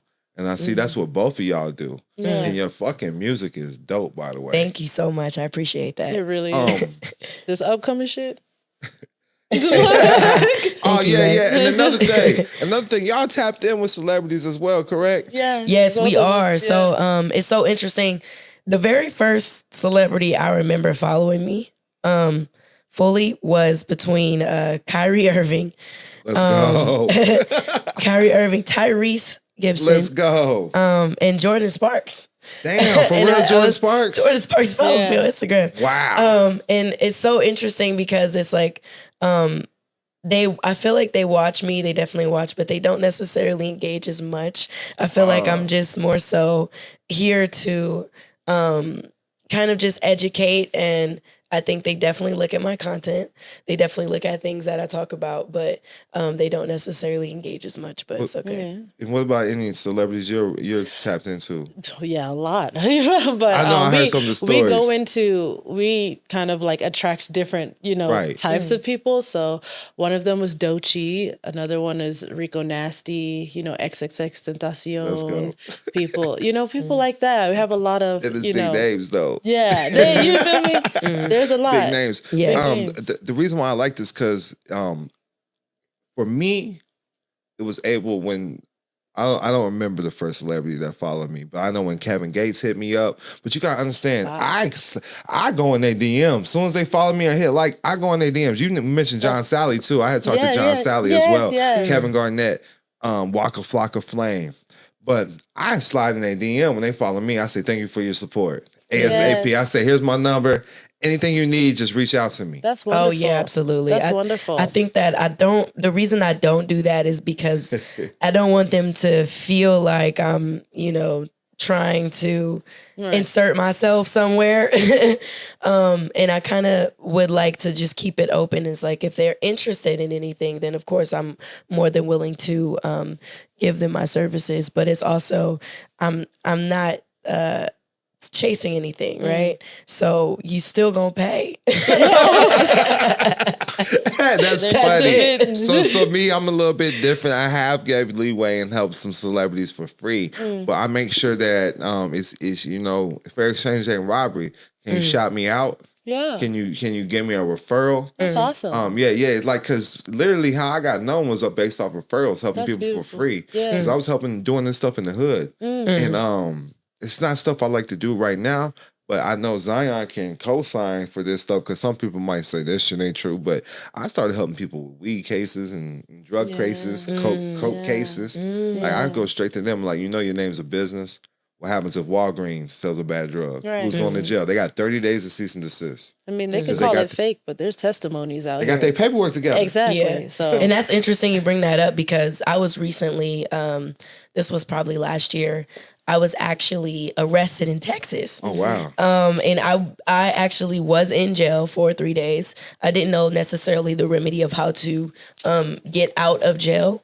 But when I got out, I created my affidavit of truth. I created my statements. I attached my legal demand notice.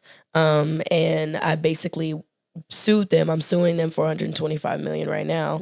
But also, I got those cases completely dismissed. Let's go. They tried to tell me that I needed to take a 4-hour course. And I told them I humbly declined that. I'm suing you guys already. Exactly. You're in the wrong. You have my paperwork. The prosecution has my paperwork.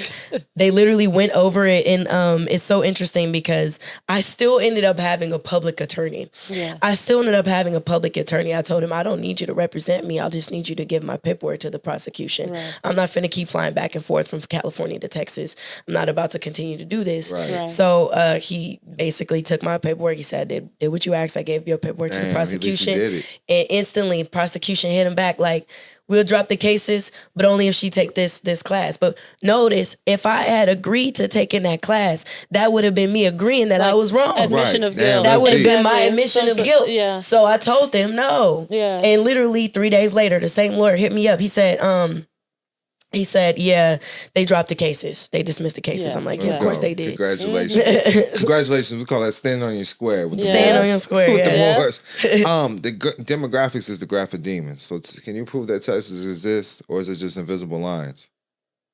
Demographics is the graph of demons. That's how I play the game with them. Because you God body, they the devil. Exactly. But yeah. When the first case I ever beat, I was in federal custody. I want you to know the state courts are way harder than federal courts. Yeah. A lot of people don't know that. Yeah. State courts are harder than federal courts. You need to take that shit to the federal level. Yeah. But mine was for counterfeiting money. Like, I got popped for counterfeiting money. And that's when I started learning the game. Because I'm reading the codes and the statutes, and I'm like, this is copyright infringement. This ain't counterfeiting money. Because only Congress can provide punishment for uttering and counterfeiting securities in the United States. That's not a security in the United States. Wow. The Federal Reserve knows it's not real money. Right. Nor is it a security. No, it's not. It's just it's the in God we trust. It's a note from the in God we trust. Yeah. But with the federal courts, they wouldn't allow me to represent myself. I always said sui juris. I object when they say pro se. What's the prosecutor? Prosecutor, prosecutor. So you're part of their jurisdiction. Sui juris means to write the contract. Yeah, your right mind. So this OG was like, just make them your co-counsel, appoint them as co-counsel, because the courts wouldn't talk to me directly. They couldn't recognize me. I didn't recognize them. Right. So we had to have that mediator. Wow. So that's what made sense when you said that. Like he was still representing you. He was still representing you. Exactly. But you did your shit right though. I did it right. So, and that's what I'm saying is it's completely okay for you to know the system and use the system against the system. Yeah. Right. It's different when you are in the private life and you know how not to even deal with the system, right? There's so many different ways of participation, but because I signed I signed something in jail for me to get out. That was messed up. You should have done that. I put my signature down. Right. So as soon as I put my signature down, I'm instantly in their jurisdiction. There's nothing I can do. Signature signed in nation. I signed in order for me to get out of jail. Right. So it was because I did that, I had to use their system I used their own penal codes against them. I charged the officers with assault. I charged the officers with aggravated assault and kidnapping, abuse of power. I charged them. But you just keep demanding the oath of offices and the delegation of authority orders. Like, I'm not going to make it all about court today, but I asked them, first of all, can you show me a piece of paper that states that your power is greater than my higher powers? Right. They can't do it. You know, their power derives from God. You know, the Bible's a fact in the courtroom. Yes, it is. A lot of people don't know that, and that's why you make things in red too. That's the living word. You know, in the Bible, when Jesus, all the words red. Yeah. Also in the courtroom, have you heard of he's passed away now, but David Wynn Miller? You ever heard of him? I haven't. So he did something called quantum language. Since we're talking about quantum. Yeah, and this shit works in the courtroom as well because it's your own language. Yeah. Okay. Yeah. It's the way we speak. It's like adverb, verb. It does something to the brain. And he was able to, it's mathematics and it just leaves shit hanging. Could you give me like an example? I can. I'm not on a deep level, but you would understand it. Okay. Okay. And you said his name is David Wynn Miller? I see mortgages get discharged with this shit. Wow. Oh, wow. Yeah, David Wynn Miller. That's his name. And he was he said he was a federal postal judge. He was a former king, because remember I told you about the king of Hawaii? He was a self-proclaimed king of Hawaii, though. Wow. But not like the real one. He didn't have the blood. Because in order to be royalty in Hawaii, you got to have the lineage. They still keep track of the bloodline. Were they respecting him, though? Did they treat him yeah. There was, Wow. He was getting respect because he's beating cases. Yeah. You know, and he's going to England beating cases. Like, it places a place all over the world. Yeah. So, I'm surprised you haven't ran into this yet. No, I haven't. Yeah. David, I'm definitely going to do some research, we'll research it, but it's called, he has his own quantum language. Wow. Yeah. It's crazy as fuck. I didn't really understand it. So, I mean, I understood it, but I didn't. And and then it's like, it's a form of numerology mixed in with that shit, because everything adds up. Yeah. So is it kind of like how you're very familiar with breaking down like the etymology of like words and things like that? So it's like you're rearranging. Yeah. And like sometimes, I don't know. I like that I like doing that with my people that's on a different level. Yeah. But I can't break an etymology of a word in China. Yeah.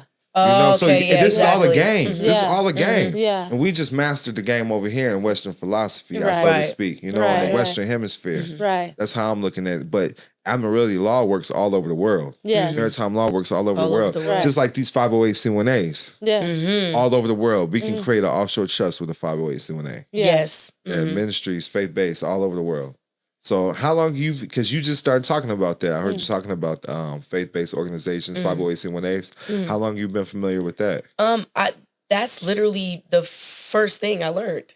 Oh, yeah? That's literally the first thing that put me on. There was a man, his name is Elisha Royal, and I'll never forget him. Shout out to Elijah. Shout out to Elisha. Yeah, he was on. He literally told me about how he had this case against I just remember him. He had a case. And they put him in jail.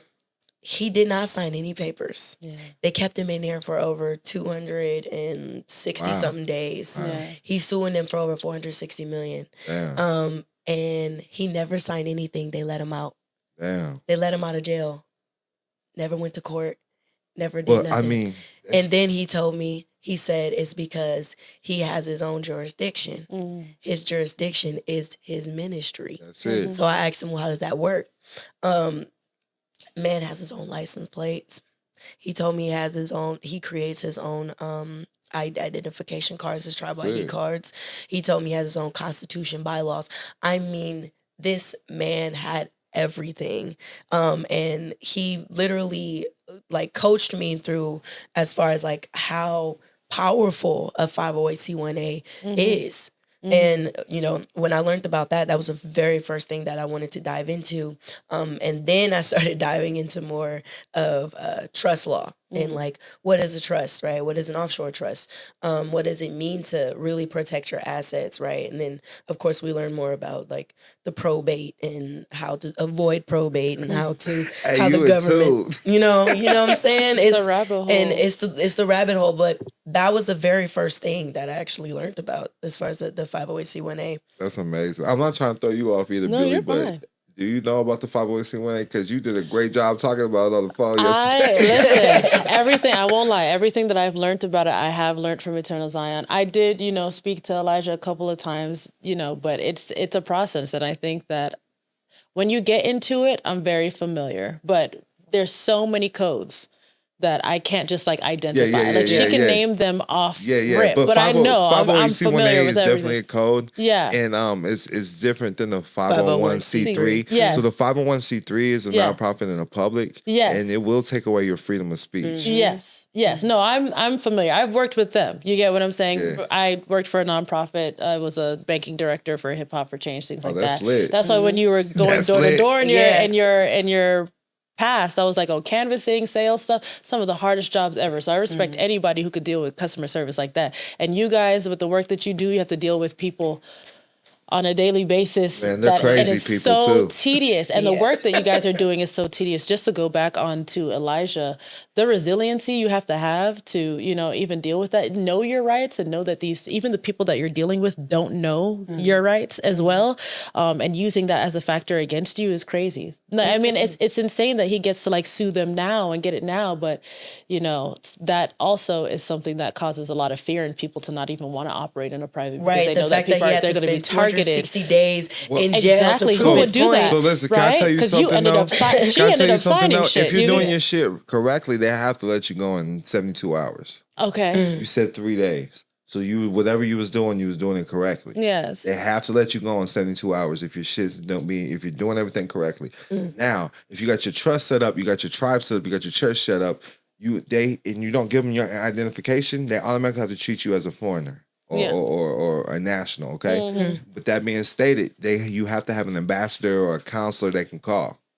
Okay. You know, to verify who you are. See, that makes a lot of sense. Yeah, it's all good. I got you. The one thing I rock with tribes though, you know what I mean? A lot of tribes. Absolutely. Yeah. The one thing I will say, I learned about the 508c1a is mainly because I hate taxes. I feel like taxes are the dumbest. Not right. The dumbest thing ever when it comes to this country. And I was like, when I create my businesses and when I start to sell products or create certain programs and things like that, it's like, I don't want to give them a dime of my money. Right.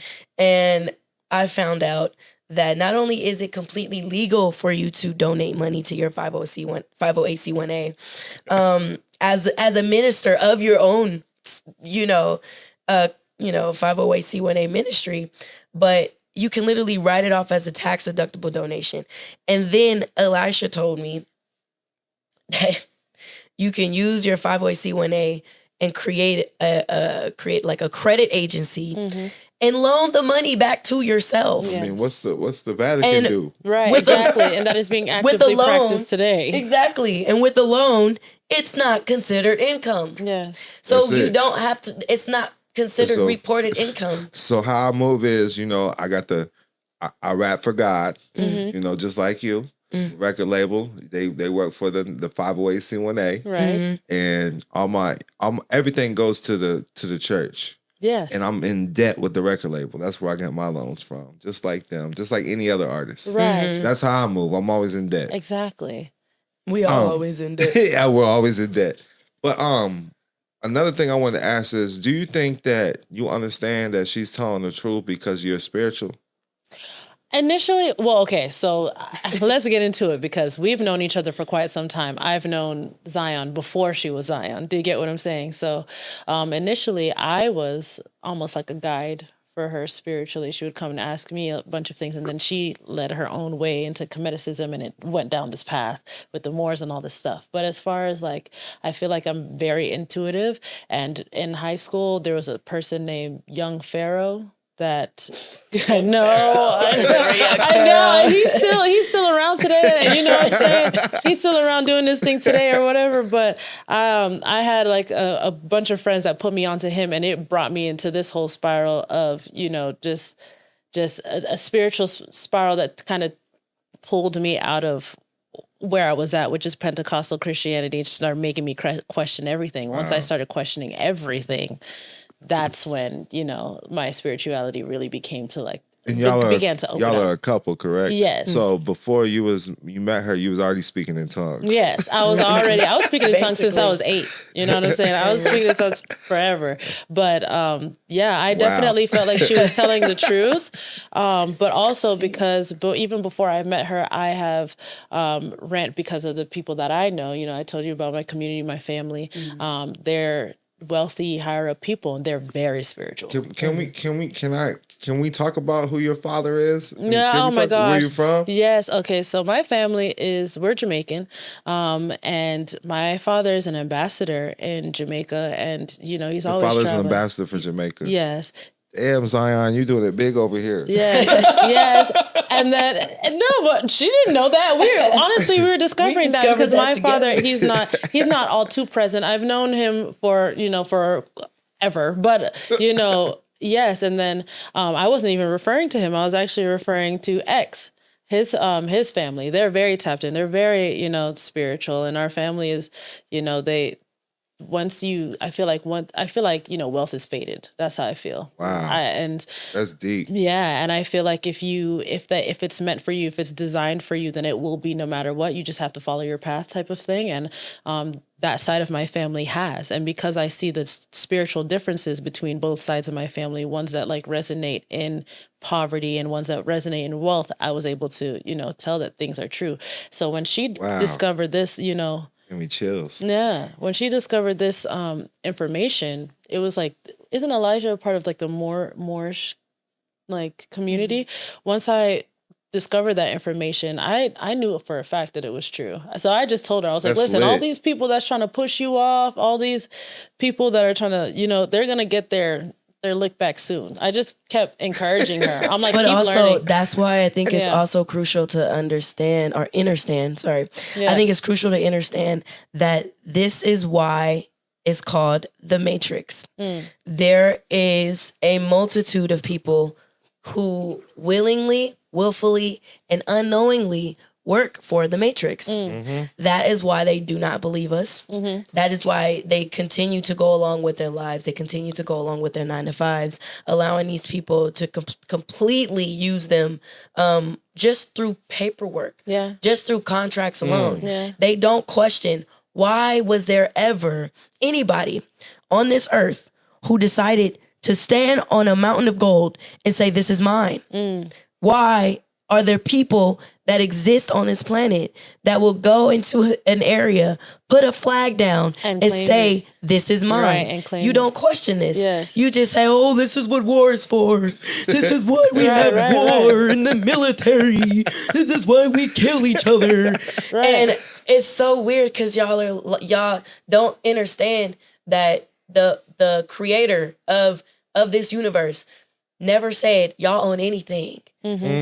Y'all have signed contracts that have willingly give up your rights, so that you can be owned. This world is and people can own you and say what they own. That's the only reason why you believe that stuff. But if you didn't sign any contracts, you have the creator and you have your God-given rights to be here.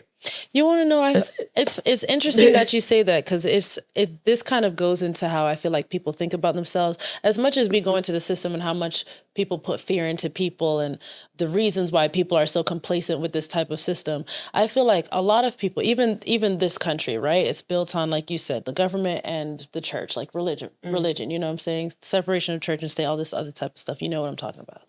But people in America, a lot of people are religious, but the limitations that they put on themselves make me feel like they really don't understand like their access to God and their access to freedom. And like they put limitations on God, if that makes sense. Yeah, it makes they sense. put their own limitations. So the fact that like somebody could come and tell you that you are not free is insane to me. If you believe that God is omniscient, omnipotent. Just like governments to control means mind. To control your mind. Freedom is a state of mind. Freedom. Yes. But I'm gonna go back to what she said about, these contracts. Man, we talk about con means a swindle, and then tract means treaty. Yeah. So it's a fake treaty out the gate. Right. So even in the Holy Bible, it says that you don't make a covenant outside of God, and that's what you do when you sign the birth certificate. Exactly. The birth certificate shows you who your maker is. Yes. I just want to say though, y'all the wisest women that I've ever sat down and talked to. Oh, thank you so much. I'm glad y'all it fuck gets with wiser. me. Well, I mean, I feel like it's hard. Okay. So what's really hard for women is when you are placed in this situation, or you're placed in households that teach you that you are to be a mother. You are to be someone who only exists in your femininity. Right? You are to be someone who caters to men. Right? And when you're taught this ideology, it's really harder for women to break into becoming more independent. That's why in 1974, when we had the opportunity, what is it? The Opportunity Act. What is it? We're talking about the suffrage. Yeah. movement? So in 1974, there was the Equal Opportunity Act. Oh, there you go. Okay. So it not only allowed women to have bank accounts, Right. but allowed them to build their own credit. This is why divorce rates went high, because what was happening was that women were forced to be in relationships with men Right. in order for them to have a financial security. Facts. So Yeah. whenever we have women in these abusive situations with these men, right? Because at the end of the day, a man is very transactional. Right. Men are transactional. If you cannot provide something for them, if it's not beneficial for them, there's no reason for them to have you there. So if you are a woman and you're providing something for the man, then of course, right? But if you're not, it can lead to a very abusive type of dynamic. So what was happening was women finally had the opportunity to be free from men and not have to rely on them financially. And that's why we have Rihanna today, who's a freaking billionaire. We have women today who own their own businesses, who are creating like restaurants that are health conscious. Like we have women today who are making changes and strides within our business industry because they were allowed to, because now we're allowed to educate ourselves. We're allowed to read these books and get into these, things. But people like us, we be in the house. That's why you don't see us. That's why you don't talk to us. I just know before I became Don Kilam, I'm not saying that's right or it's wrong. I only fuck with a girl who had good credit because I needed somewhere to stay. Oh my God. I wasn't gonna stay in no bullshit. Let me show you how to get your credit score together, girl. Right. That's what I was using this shit for, though. But that shit don't get you nowhere, man. Yeah. But I believe it takes a man to raise a man, but a woman to raise a nation. Information starts at the time of conception. So I love a woman that gets money. Yeah. I love a wise woman as well. Because money's just not good enough. Because I tried that too. Yes. Hoes get money. Yeah.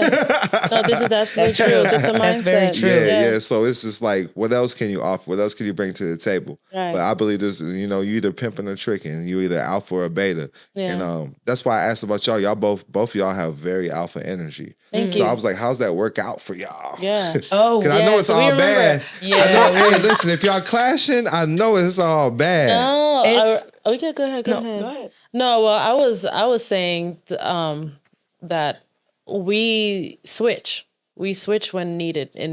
We recognize where each other's strengths and weaknesses are. That's We lit. try to help each other out on those routes. That's why we try to always stay like open.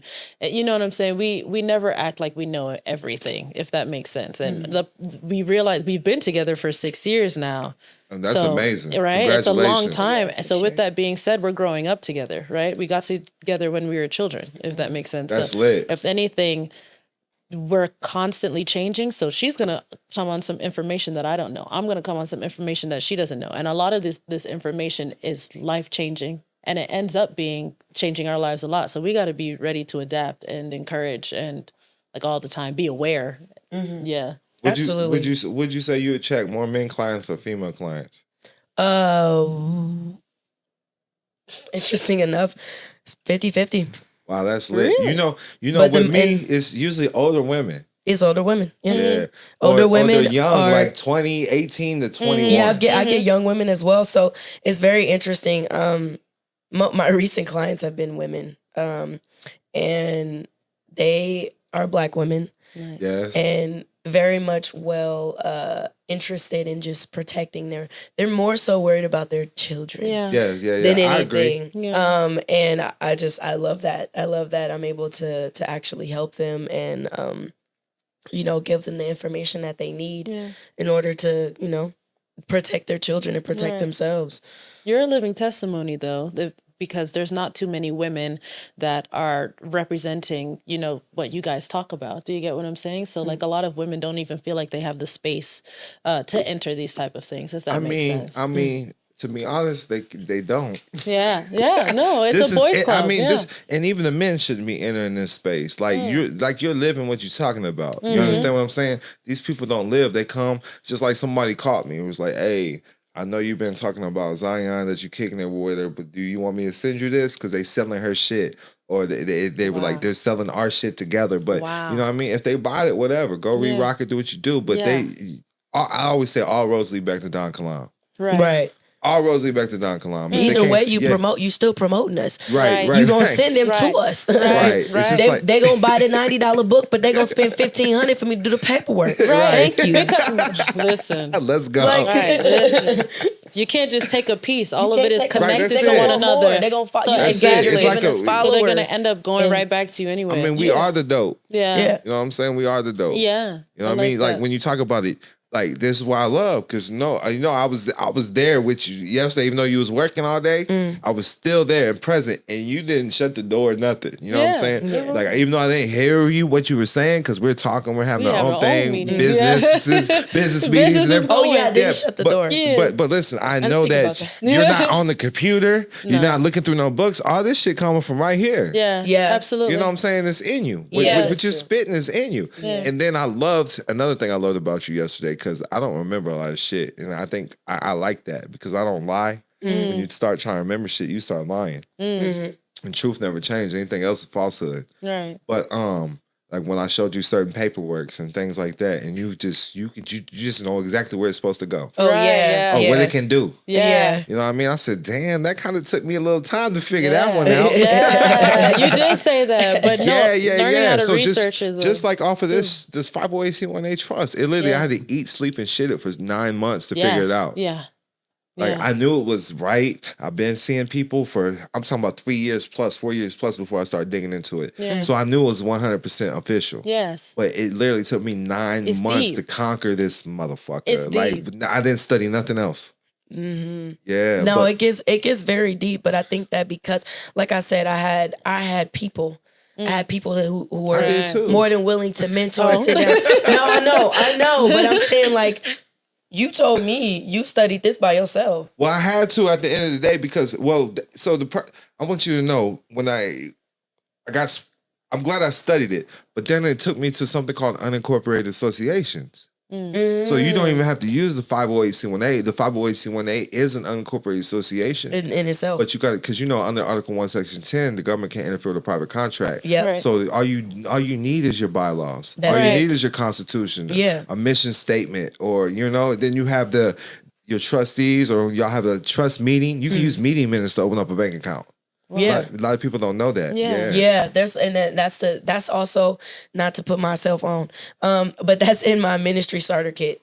So that's lit. Put yourself on. Show your shit out. So you got a ministry starter kit? Right. Yeah. Let's talk about it. Right.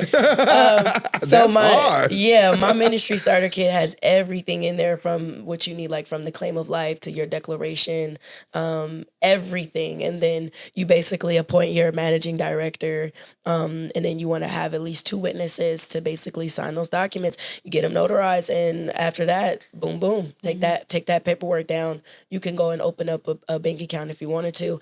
And if you wanted to get an EIN, like you said, you can fax in you can fax in an EIN or an application. I think it's the what is it? SS4. SS4.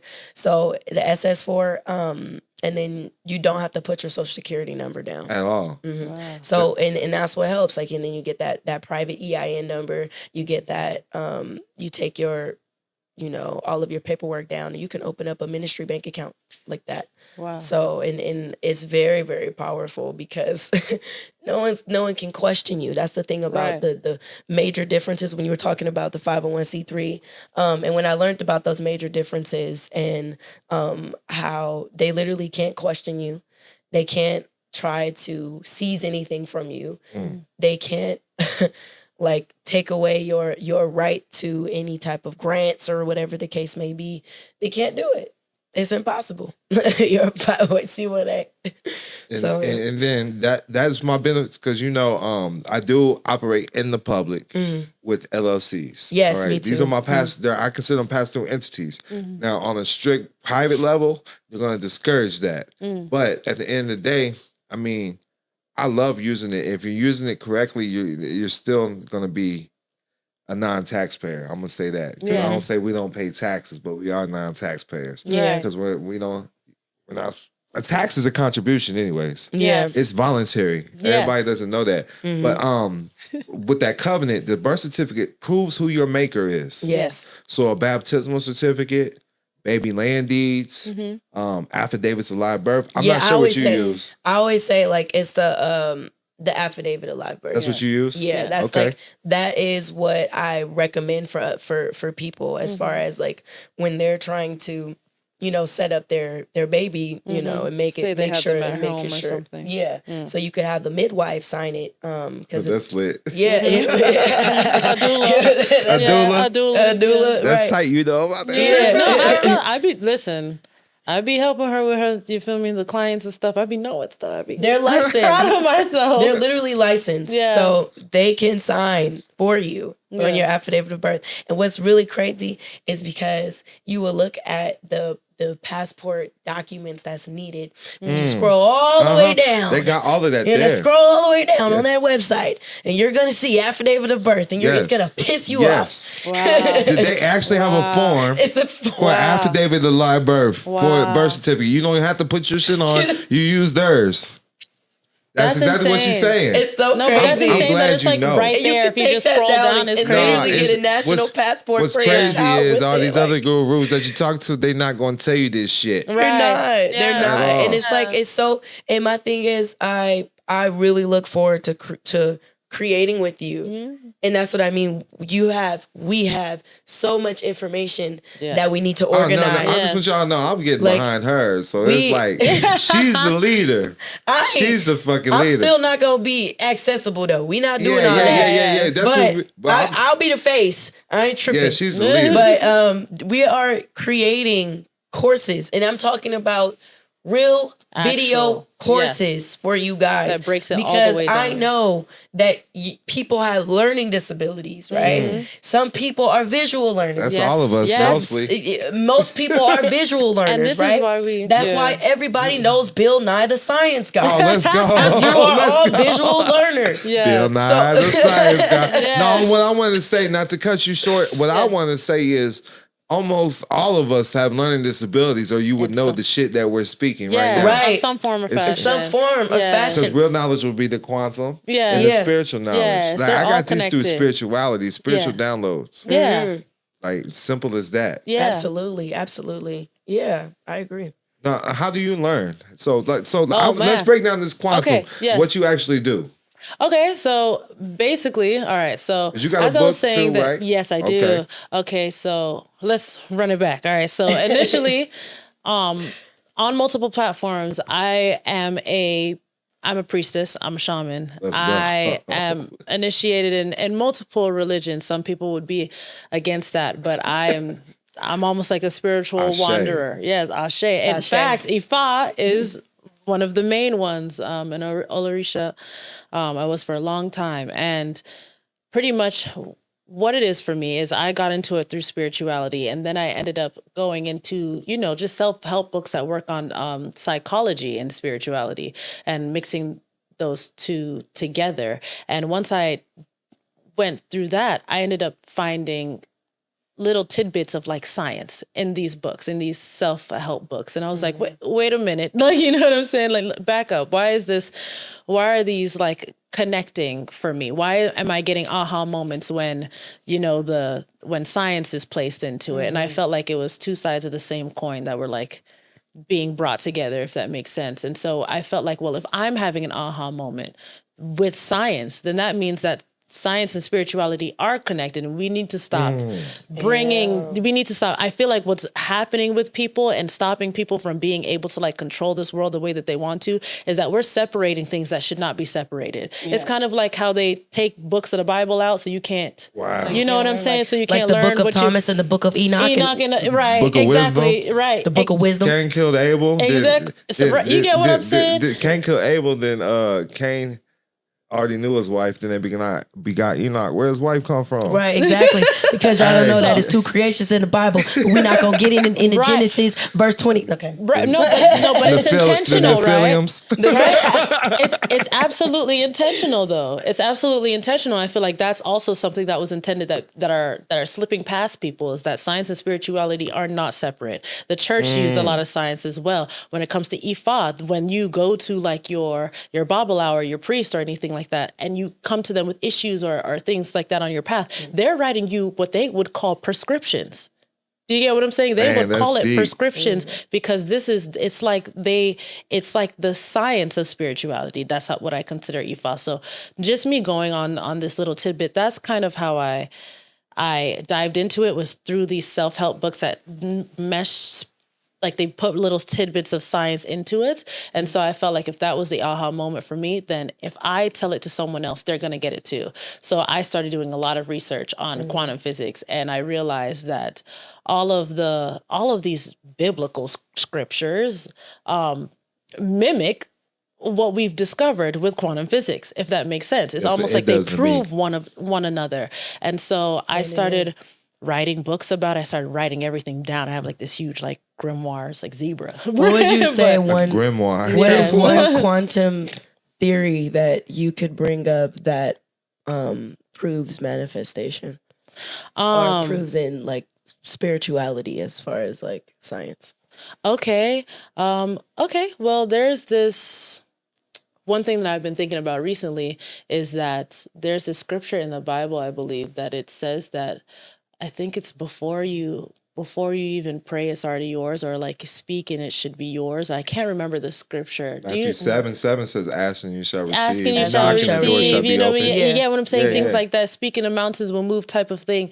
And there's in quantum physics, they understand that everything is already a part of you. Everything is made out of your body, right? It's made up of organs. Those organs are made up of cells. Those cells are made up of, atoms. Those atoms, subatomic particles. At the end of the day, subatomic particles, that's energy. Right. Exactly. Energy. Right? Energy. Everything is energy. I mean, isn't even what quantum physics is like, like same way you think in your mind, you can hold it in your hand. Exactly. So if you're pitching and holding your mind, you're creating that to draw it towards you. That's still quantum physics. Exactly. So if you already understand, if you start to understand that your makeup is the same thing as that $100,000 car that you want, right? It's easier for you to attract yourself to that thing. And I don't want to just use words like attract and manifest and all this stuff.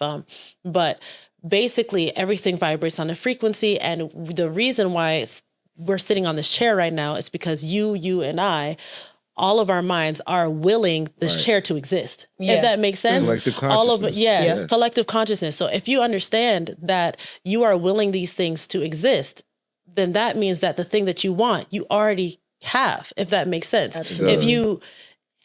It's already yours. You don't even have to ask because it's yours. Do you see what I'm saying? It's part of you. You're part of it. So the way that I break it down, I have too many ways to make it make sense. I feel like if that makes sense. I feel like if I could just chime in, I would say the thing when it comes to when I first started manifesting, or when I first started getting into just like energy work and learning how the universe works, how to really bring things into my reality. Right.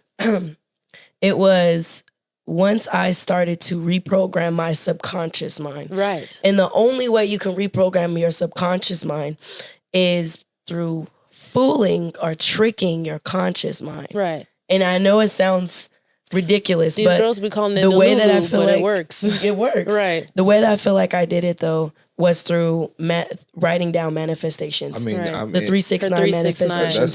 That's lit. And how the government does is they make you think you're this name and they put it on a piece of paper. Exactly. Manifestation take you to jail. They also do, which is crazy because in history, I was telling her about Mao Zedong. Right, which is a person who propaganda posters. Right, exactly. I was trying to tell her about like propaganda posters. You have any more questions? No. Keep going. Keep going. I was telling her about propaganda posters and pretty much how this person used propaganda and like reprogramming by placing his face everywhere, by all this stuff, by making people believe that this person was a leader. If that makes sense, he willed himself into that. If that makes sense, he drawed it to himself. Right, he acted that way, and so I gave that to her. Now she's using this type of propaganda too, and it's working. We're here right now. Yeah. You get what I'm saying? So, well, we're gonna have to do another podcast. Absolutely, dive into it. But they shut down my other Instagram. I'm hoping to get that back. Don Kilam University. That's how you're gonna follow me on the Instagram. But go get this book, 508 When They Mention Trust. It's the #1 bestseller right now on Amazon. So go look it up. But let us know how we can follow y'all. For sure. You can follow me on all platforms at Eternal Zion. ETERNALZION. There's no numbers, no underscores. It's a lot of people pretending to be me. Yes. So just please make sure that you're following the right page. Yes. I have over almost 500,000 on Instagram, and I have 250,000 on TikTok. Let's go. Yes. And my name is Bewley. You can find me at Bewlistic. That's BUELISTIC. And that is on every single platform. Yes. It's been a pleasure linking with y'all. I'm still kicking it with y'all too. We still Yes. got more shit to do. we still kicking it. And you can text Private Life to 702-200-4900. Again, text Private Life to 702-200-4900. Much peace and love. Text it right now. Bye, y'all. Hey, y'all. Knowledge is power! How about I reserve all of my rights? Mr. Anderson, you disappoint me. You can't scare me. I reserve all of my rights. What good are your rights when you have a birth certificate? You're gonna help us, Mr. Anderson, whether you want to or not. You have a birth certificate slave.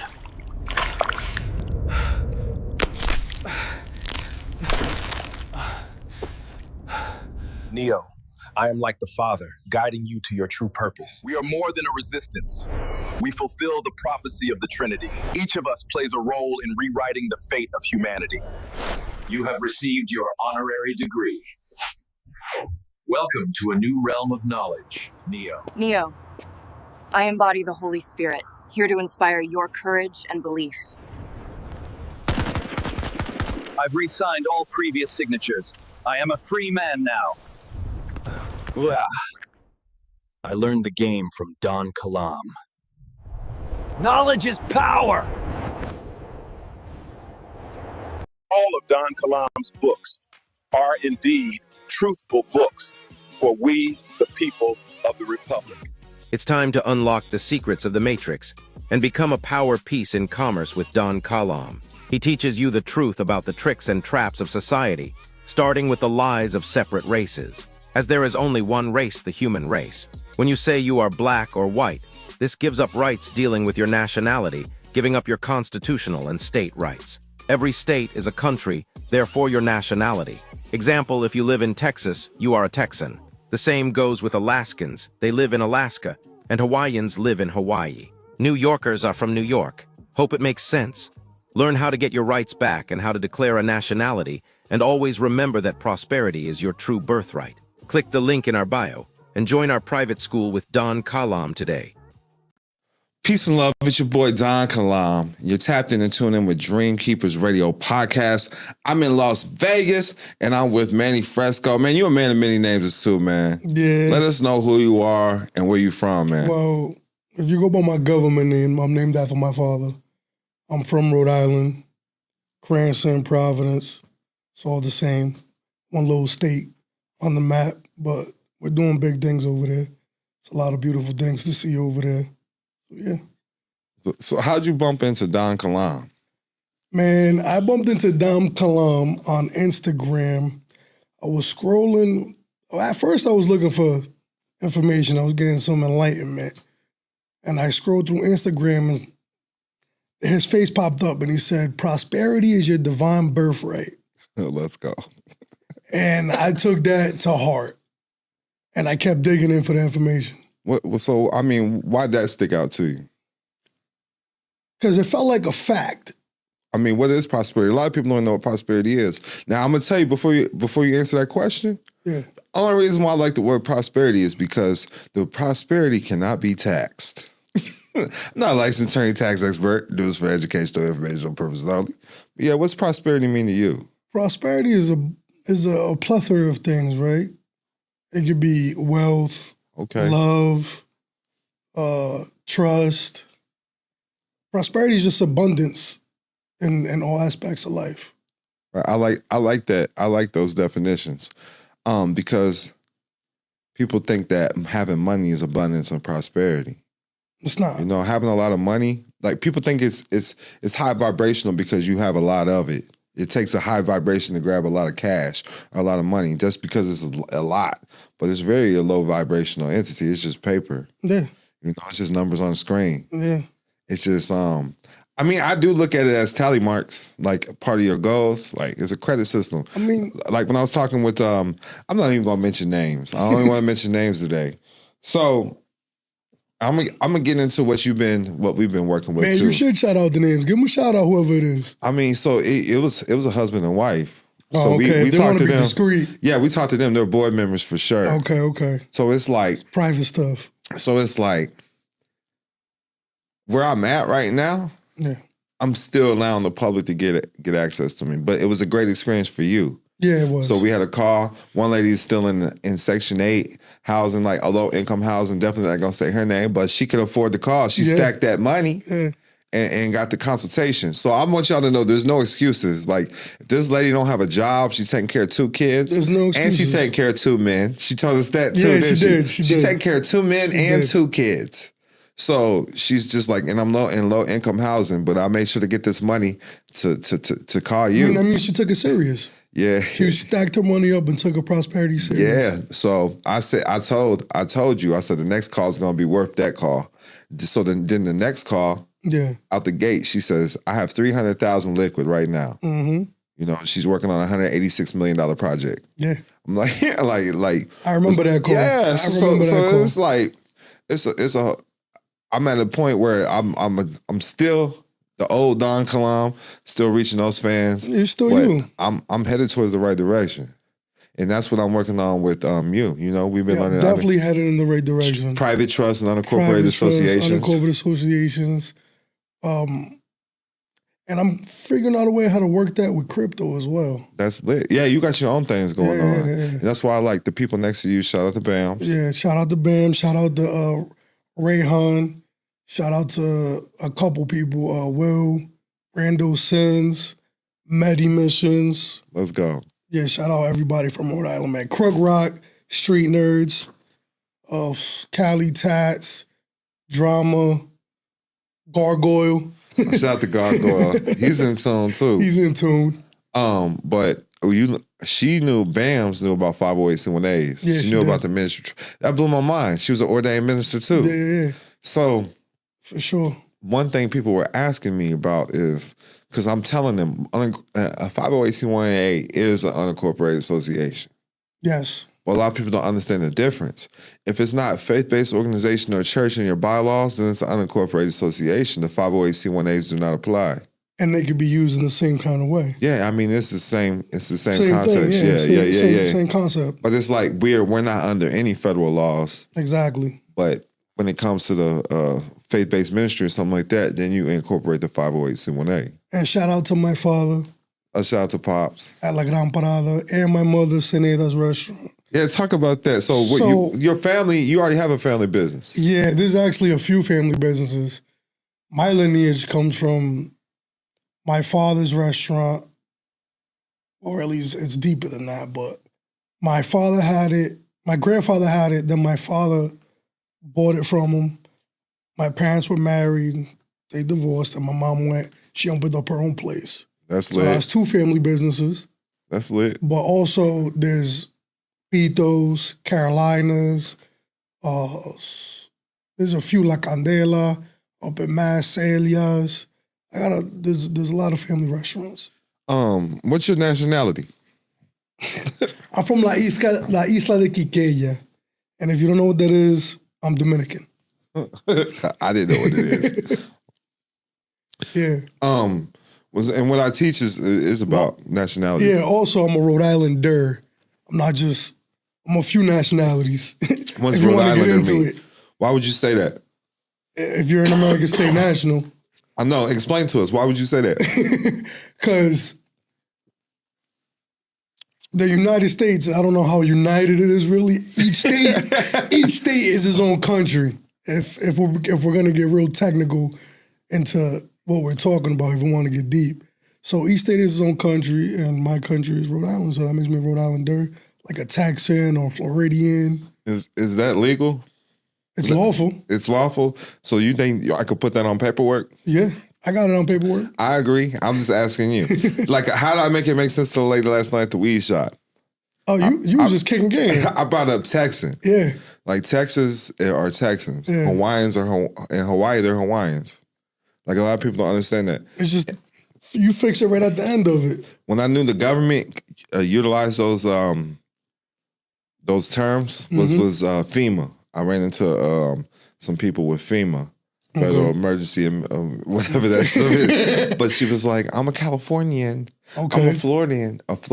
And you picked up what she was pointing out. I'm like, why aren't they saying they're U.S. citizens? I'm like, they're literally trained to say that. Yeah, and I remember being at the airport, and I saw the Amish from a distance. They move different. Yeah. They moved So different. you saw the Amish at the airport? I saw the Amish at the airport, and their paperwork was different than mine. Anybody that questions anything that we do, they should study the Amish first. Yeah. The Amish don't let you take their picture. No. So they're not going to jail. No. But they can hop on a plane though. Yeah, and they can opt out. Yeah, they opt out of everything. They sit down. They sit down with the some people call Amish got a mafia, man. Look up. I guarantee if you Google Amish mafia, it pops up. Yeah, I don't know nothing about that. I guarantee it. You know, this is for educational, informational, and entertainment purposes only. But that's like a private organization. There's a Jewish mafia. You know what I'm saying? I mean, if you watch Power, it's all in there. Well, under the Constitution, I might be wrong. Don't we have the right to create our own militia? Yeah.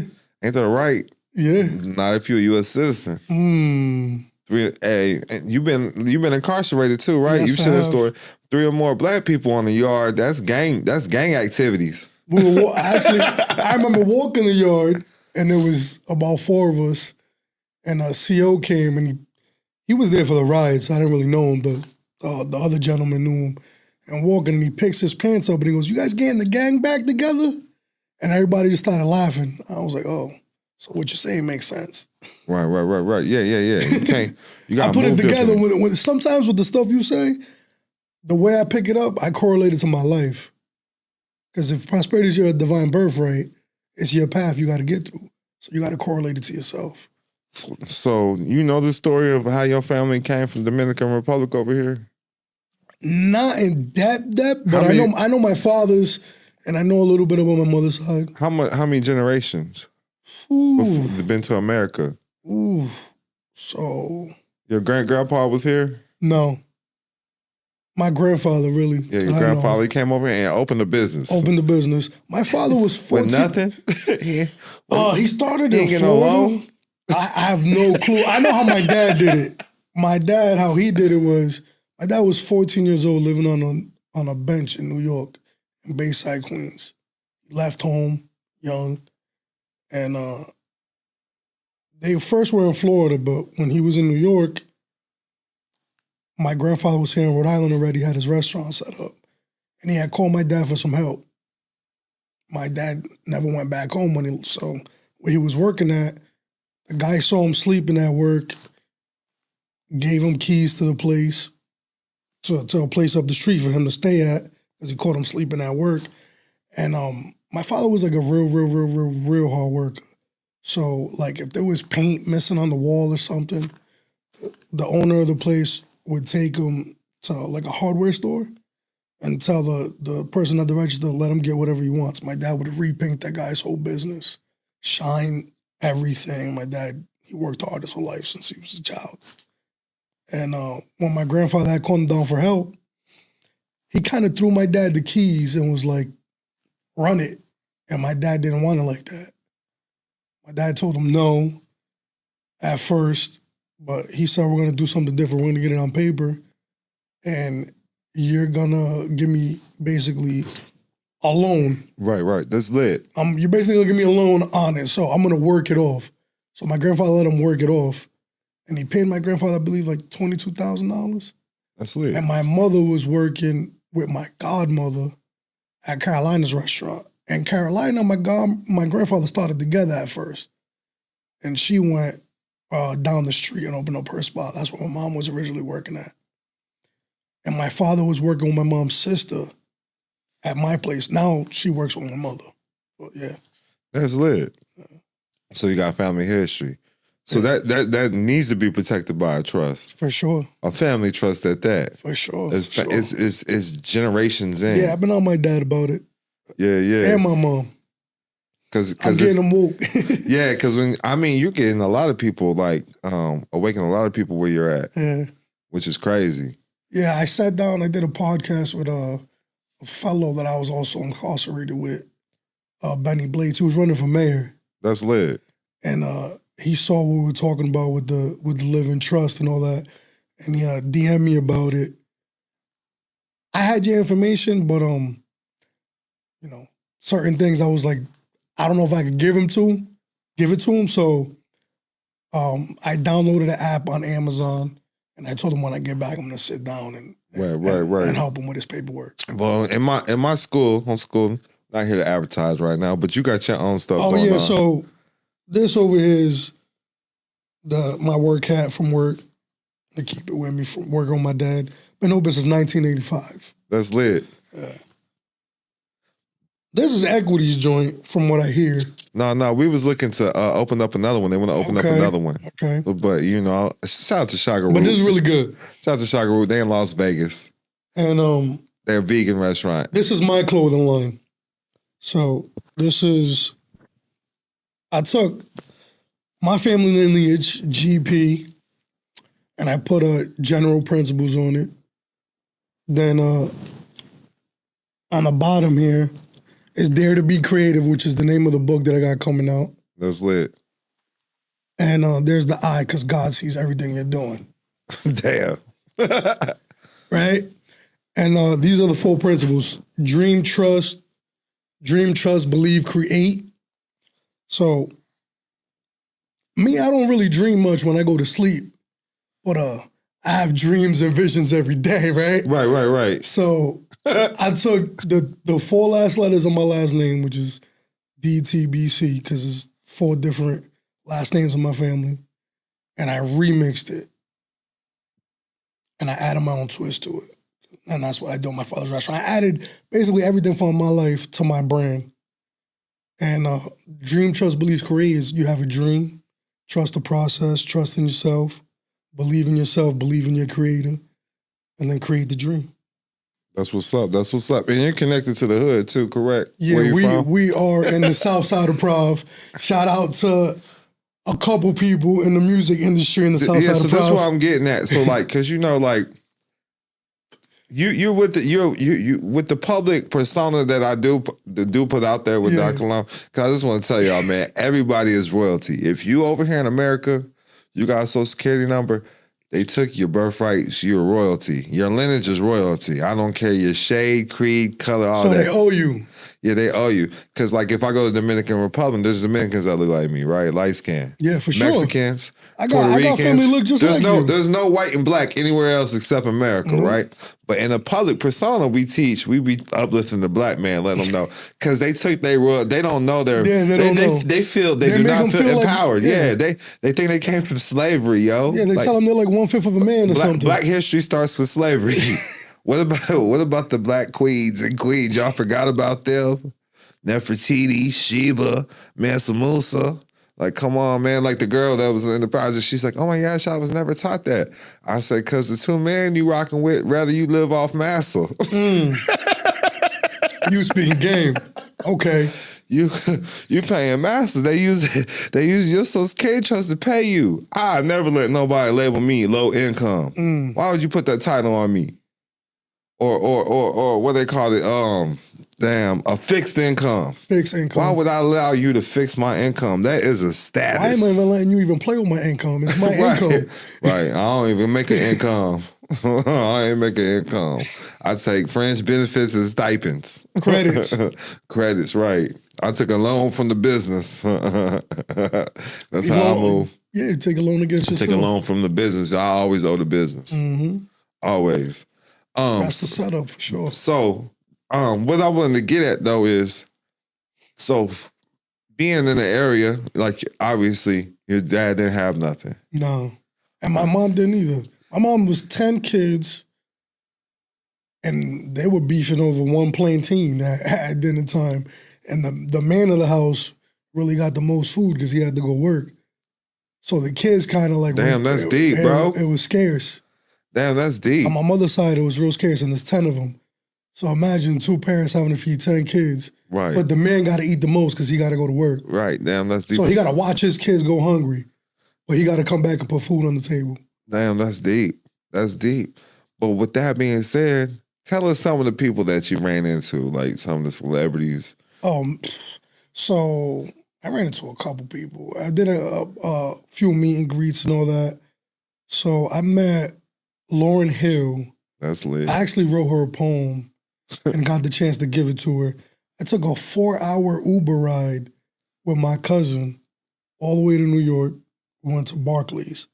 Her brother, my brother, he came and picked us up. So he drove all the way from Rhode Island just to give us a ride back. That's what's up. But I met her. She was cool. She was reading it, and it looked like she liked the poem. I also met Timbaland with my brother Brando Sins. Timbaland, Busta Rhymes. I met the Locks. That's lit. So that was a cool story with the Locks. That was when I was first getting my feet wet with the clothing line. I knew the owner of the building, and so when I got to the front desk, I had text messages with him about trying to get this duffel bag in because they don't allow that in, the duffel bag that I had. Right. So I showed the lady in the front, and if she saw who it was, she let me slide. I went in there with 3 zips of weed, right? And I give a zip, one each, one to Sheik, one to Jada, and one to Styles P. Sheik, real quick, he grabbed them all up. He thought it was all for him. I was like, oh, nah, it's for everybody. And then split them up. I went with my brother friend to that one. And yeah, that was a dope experience. Styles P, after he got all the weed and all that, he actually deboed me for the bag. He said it was dope. He told me he was keeping the duffel bag. So I was like, yeah, I got something. If he likes it, I can sell it. Right. Yeah. That's lit. Yeah. And I also met Griselda with my boy Oreo, the Griselda crew. I don't know what that is. Yeah, well, it's Benny the Butcher. I know Benny the Butcher. Yeah, so it's all 3 of them, the all group. Right, got you. I met them with my brother Oreo, and he actually gave him his mixtape. I don't know if anything went with that, but it was dope. We took a couple pictures. I remember when you came down to see me, you seen somebody too. Yeah. With Wu-Tang. Oh yeah, I met RZA got my business card. That was a dope experience. Yeah, you invited me. I was just doing meet and greets with everybody, man. I ain't got no life because of y'all. Me and you were kind of similar, moving around Dolo. I went to that. Oh yeah. So look, I just wouldn't. One of my liaisons is Hood, Austin Hood, Chicago, Illinois. He's a celebrity in his own. Got $3,000-4,000 followers. I'm telling you, he's a celebrity though. Like the real celebrities ain't known in social media. Like a lot of people don't know that, but it's somebody that I look up to. But the way we have maneuvered the same way. Okay. But he makes sure he gets in any door. Like he's not taking no for an answer, and that's how y'all have to be with y'all's prosperity. Yeah. Like literally, and just helping the right people, like certain people. That's what got me around the so-called celebrities. I mean, when you help people, you're doing God's work, so you're helping yourself in return. You invest in people, you invest in God, you invest in your prosperity. Right. Now, what started building confidence with me to be able to talk shit to in the public, really, is some of these celebrities is broke and they're trying to live off you. Hey, y'all know who I'm talking about. It's the same people I'm trying to help uplift. It'd be the melanated ones. Man, you funny. You should do stand-up. Straight up, man. And it was some of the comedians that was living off me. You know what I'm saying? Shit. It was using your jokes? No. They was using my money, trying to holler at my females. But that's how it goes, man. It's a crazy game. But that's when I learned that a lot of everything in the public is fake. Yeah, there's a lot of fiction stuff. Yeah, so I like that you named a lot of real ones. You gotta pull the curtain open. Yeah, you named a lot of the real ones. I in the game. actually bought Styles P, the Pharmacy for Life. I got their CMOS and all their stuff. Like I buy into the artists I like. I bought Busta Rhymes hoodie. That's lit. I mean, that's I how I show do them support. too. I like them. And that's what Hood has said. He said, man, I like it because even though you get invited in, you'll still support the artist. You have to. Because I'm not bringing my homies in for free, none of that. I'm buying their tickets. I mean, if I had $1 for every time somebody wanted to hook up at my restaurant, I'd be richer for that than I would for selling the food. Right. There you go. Everybody wants something free. Everybody wants something free, man. Everybody, y'all, I know you for so many years. Hook me up and help me keep the lights on. Right. You know what I mean? Because if y'all love me, you know me for so long, put money in my pocket. Right. I mean, it gotta go both ways. So look, I already know the answer to this, but what I want to say is, because you feel that way, you feel like somebody should put some money in your pocket, you put money in other people's pocket. For sure. I mean, so how do you justify that? So like me. It gotta be a two-way street. It can't be a one-way street. Right. I got you. So, but I'm saying I'm gonna practice what I preach. Yeah, go ahead. So no, I'm just saying. So like, if I tell people to put money in my pocket too. Yeah. Like my calls anywhere, you gonna pay me anywhere from $1,500 to $2,000 now. Oh yeah, from what I'm learning with you, I opened up a whole LLC and I told people, you want to talk to me, I need $500 an hour. Right, you need to talk. You got to pay me. And I've been talking for free when they run into me in public. I mean, you're a business owner. Yeah. I mean, your family you're a third generation in and you're a generation in on both sides. And also, speaking to the third generation, people always say that the third generation destroys. I ain't never heard that one. I heard that. My buddy of mine was. Stay away from them. He was talking about that. And I was like, nah, I'm not going to destroy it. I'm going to remix it and turn it mine. Right. Yeah, stay away from them. Yeah. I'm going to go back though. So like being a trust, I take care of my trustees. I take care of everybody though. If you're connected to me, you're my soul tribe. That is you a do fact. something for me. Because every dollar I circulate comes back to me multiplied in a never-ending cycle of increase and enjoyment. I just don't like taking care of begging-ass men. That's my pet peeve, because I was under a bridge, and if I would have just took handouts, I would not be here today. Get your ass up and grind. Do something. You're a man. Men are supposed to be providers. That's a fact. Like, that's how I feel. That's a fact. Go get it. That's not a lie. Like, it's in my song. I also made a song, and one of the verses is, you got to get up and you got to go do something. You got to. Men are supposed to provide. Yeah, that's why, like, you take care of your people. I take care of my people. But you everything is energy. Yeah. So, like, it's like an investment. What's like I see you peep the his choice of words that he was using. Yeah. He was using all choice of words. That's how he knows ass getting money. Yeah. But he said ROI. Mm-hmm. You already knew what it Return meant. on investment. Yeah, you already knew what it meant. What's the ROI? Because a lot of people just keep buying information. Mm-hmm. What is your ROI on the information? You're just getting more information and you're not doing nothing with it. Yeah. So knowledge isn't power, it's applied knowledge because you can always get the wrong knowledge. Like, and you gotta be able to learn how to apply this shit to your life. That's a fact. You gotta keep studying. So anybody I deal with, I want them to see a return on their investments, whether it's time, energy. I'm always an asset. If I can't be an asset, fair exchange isn't robbery. That's a You got to fact. be able to add to my life. I got to be able to add to your life. That's a fact. That me and you've been kicking it, and you've been adding a lot to my life. I mean, and you see how I move too. Everything's spiritual. Yeah. Everything's spiritual. Every day. Go on the mountains. Go on the water. Go to the beach. You gotta go with God everywhere you go. Whatever you call him. Whatever Yeah, your source goes by many names. Yeah. Absolutely. Whatever you call him, walk with him in every room, and you won't fail. At anything Yeah. you do. So then if you're being your authentic self and you know who you serve, anything against you is gonna be the devil. Yeah. It's just a test. Anything getting in your way, any roadblock, it's a test testing you. Hey, talk to God. And you Get gotta you know how to straight. pivot. Yeah, Pray there over you your go. food. If it ain't sitting right with you, figure it out. That's it. Figure out how to maneuver. What's the paperwork stuff you had brought? Oh, I it had brought, fell on the side. We want to see what you brought, man. I see the title. I see the title in there. I brought this. Everything's paperwork. title. I got that stuff on me too. Got your business card. Let's you know. go. Keep the business cards.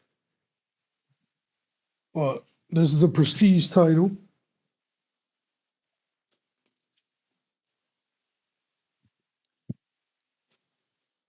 Being a duke. Where you learn that from? You. On the school, go to school.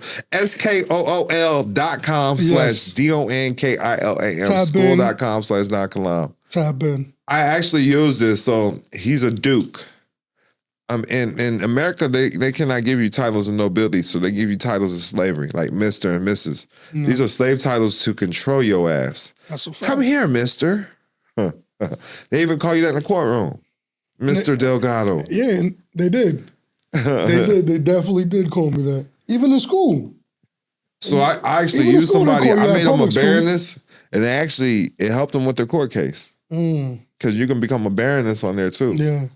But what I got with me too. So you got the international Yeah, permit. and I got my other IDs too in my wallet. Yeah, he got a lot of IDs. I use the Palu ID a lot. I got that one But this too. is what I carry on me in the car. I just give them this. This works, y'all. Yeah, that's right. International driving permit. They'll back up off you quick. This one don't expire until 2027. And don't listen to the people that tell you it's fake. They don't have prosperity as their birthright. Well, it's just information. What is an ID? It's used for information. Listen, man, I don't need no validation from the public.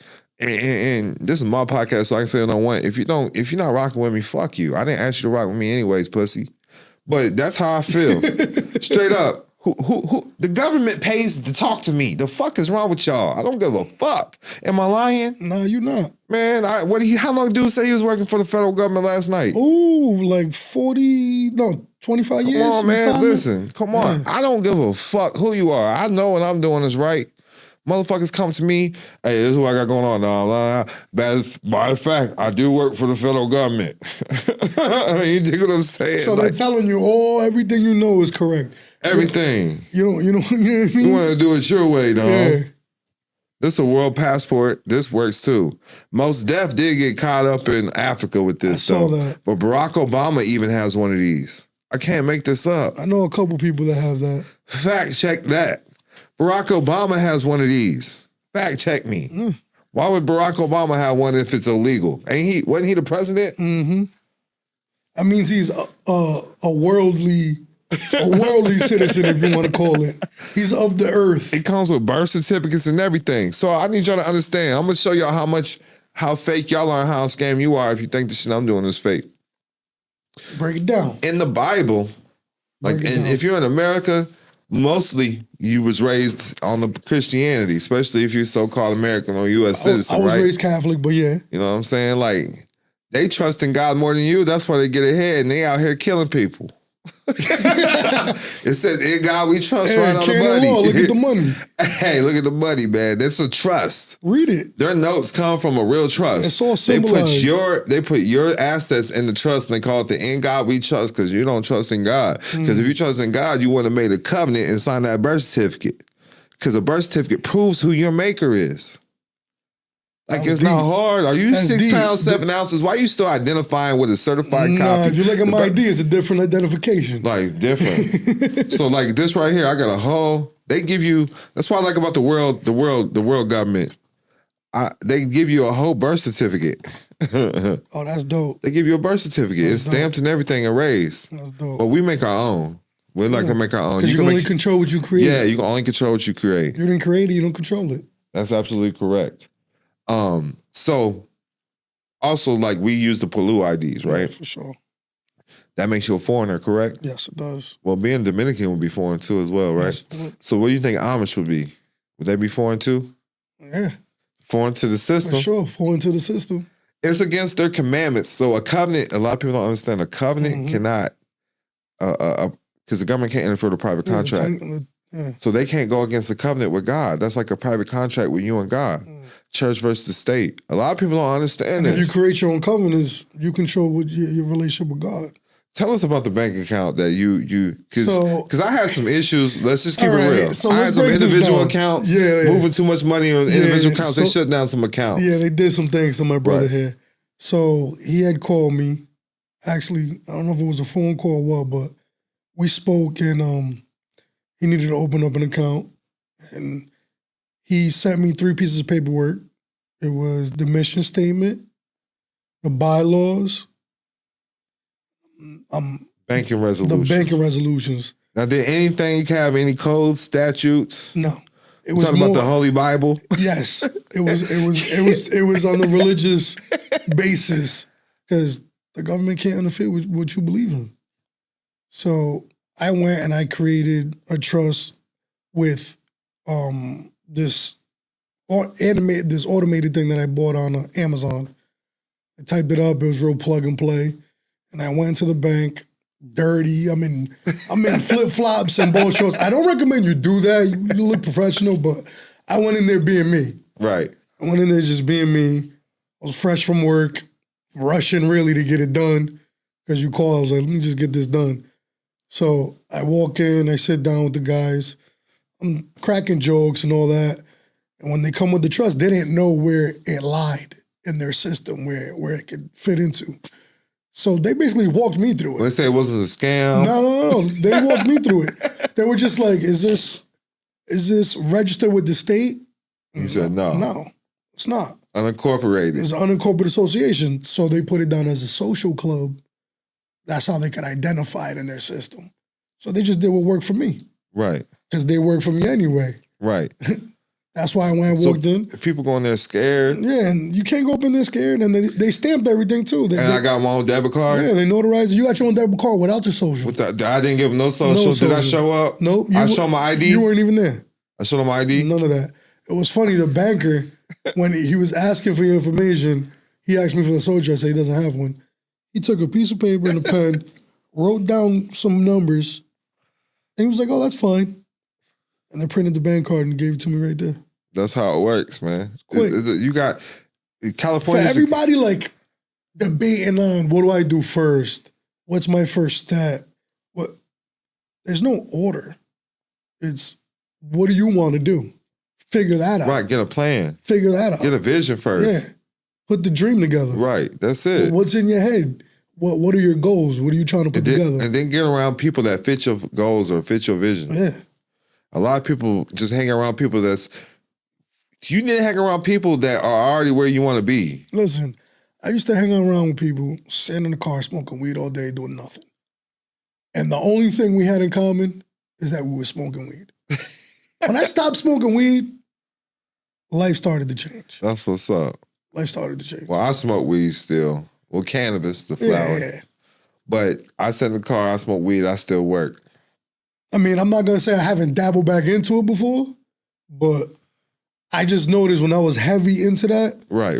It's not for everybody. It wasn't for everybody. And I think a lot of y'all right now, if y'all smoking weed, y'all can go ahead and, because y'all spending a lot of money, man. That's what I'm saying. A quarter. If you can save your money and dive it into your prosperity, do that. Because listen, it's $50 a month in the school. Yeah. $50 a month, man. And that's what hit me in the head. One day when I was really heavy smoking, I was smoking an ounce a day when I was smoking.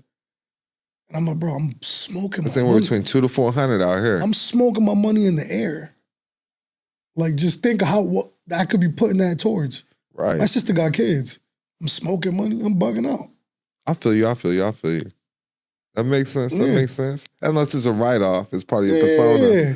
If you know how to maneuver it, but in my sense, and the way it wasn't working for me because I was wasting time, I wasn't putting together a plan. It just made. And that's for a lot of people out there. So I get it. Now for me, cannabis, I like to call it cannabis because cannabis is a flower. That's for sure. It helped me instill my beliefs and affirmations. Because I was always, it helped me a lot. I knew it motivated me to get money. I'm not gonna lie to you, it helped me a lot creatively. That's when it helps me a lot. Like at night, when I'm in my own zone, music or poetry or something, I tapped into creative juices on marijuana or cannabis, excuse me. But lately, the sativa, it wasn't working for me. It just wasn't. So with me, it just like, I just knew that I had to have it every day. And I would figure out how to get money to get it. So I always said, I use my affirmations. Because remember I was teaching you about affirmations because listen to the laws of affirmation. Yes. You speak forth your prosperity. One way to obtain your manifestations is speaking forth your prosperity. Abracadabra. I create what I speak. So she said, the lady in the video said, this lady had a friend who taught her these principles, and she said, I have plenty to share and spare. This is what she kept saying. And she said that Christmas she had plenty of fruitcake. Then she learned how to get definite with the infinite. She started saying, I have plenty of money to share and spare for my personal use now. Yeah, so that's when I started using cannabis. I have the best cannabis to share and spare for my personal use now. I was doing that. And that shit started happening. I was giving it away. So when I was small, I was giving it away for sure. The same way with cash. So the same way with like abundance of money, like you should want it, you should be able to, the more money you have, the more people you can help. For sure.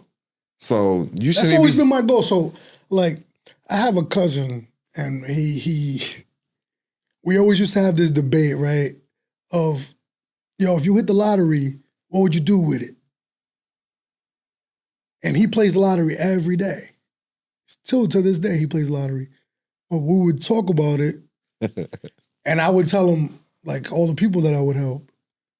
And he was like, bro, you would give me that much? Like, he was in shock. I'm like, yeah, I would give you that much, bro. You're my brother. Like, and he just looked at me, like, and teared up. But I never really played the lottery because I said, if I don't play, I win every day.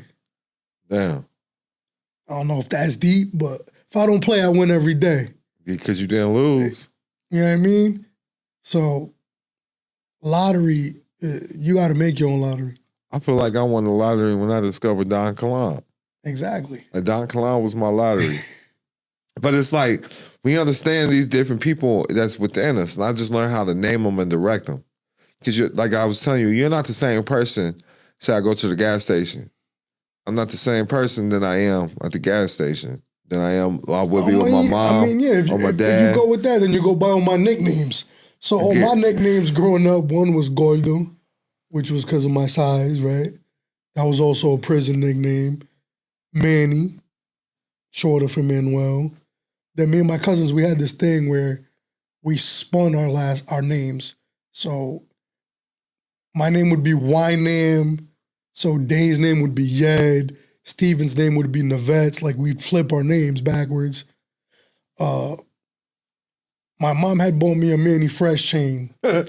And at the time, I looked like Manny Fresh, right? I was in middle school, had a fro, had my little chain. Everybody thought that I was melanated, right? Which, yeah. So my mom bought me that chain for my birthday. And they had bought me a car when I turned like 15, 16, right when I was about to get my license. And in the car, I got real drunk. Oh, damn. I did something I wasn't supposed to do. I was drinking, driving, smoking. And my dad found me parked in the driveway perfectly, not crashed, nothing. But I was laid up in my own vomit, just laid out. He woke, that was the first time he hit me in my life. Damn. He woke up beating me up. Like, that's how he woke me up, beating me up. So I was getting punched in my face, beat up. He dented the chain, punched me in my chest. I'm walking away, getting these punches, I'm not dropping. I walk in the house, my mom comes out in the house, she's like, Manny, what are you doing? I'm like, Mom, who is this nigga and why the fuck he keep hitting me? Boom, he clocks me in the back of the head. But I took the chain and I ended up pawning it because it was dented. I didn't even bother fixing it. I never think I told my mama that either. No, that's crazy. But so Manny Fresh, and then from Manny Fresh came Fresco. Took out the Manny, then changed to Fresco. And then I took Fresco with the clothing brand and added Fresco GP. And I used that as my stage name in poetry. That's lit. That's lit. Yeah.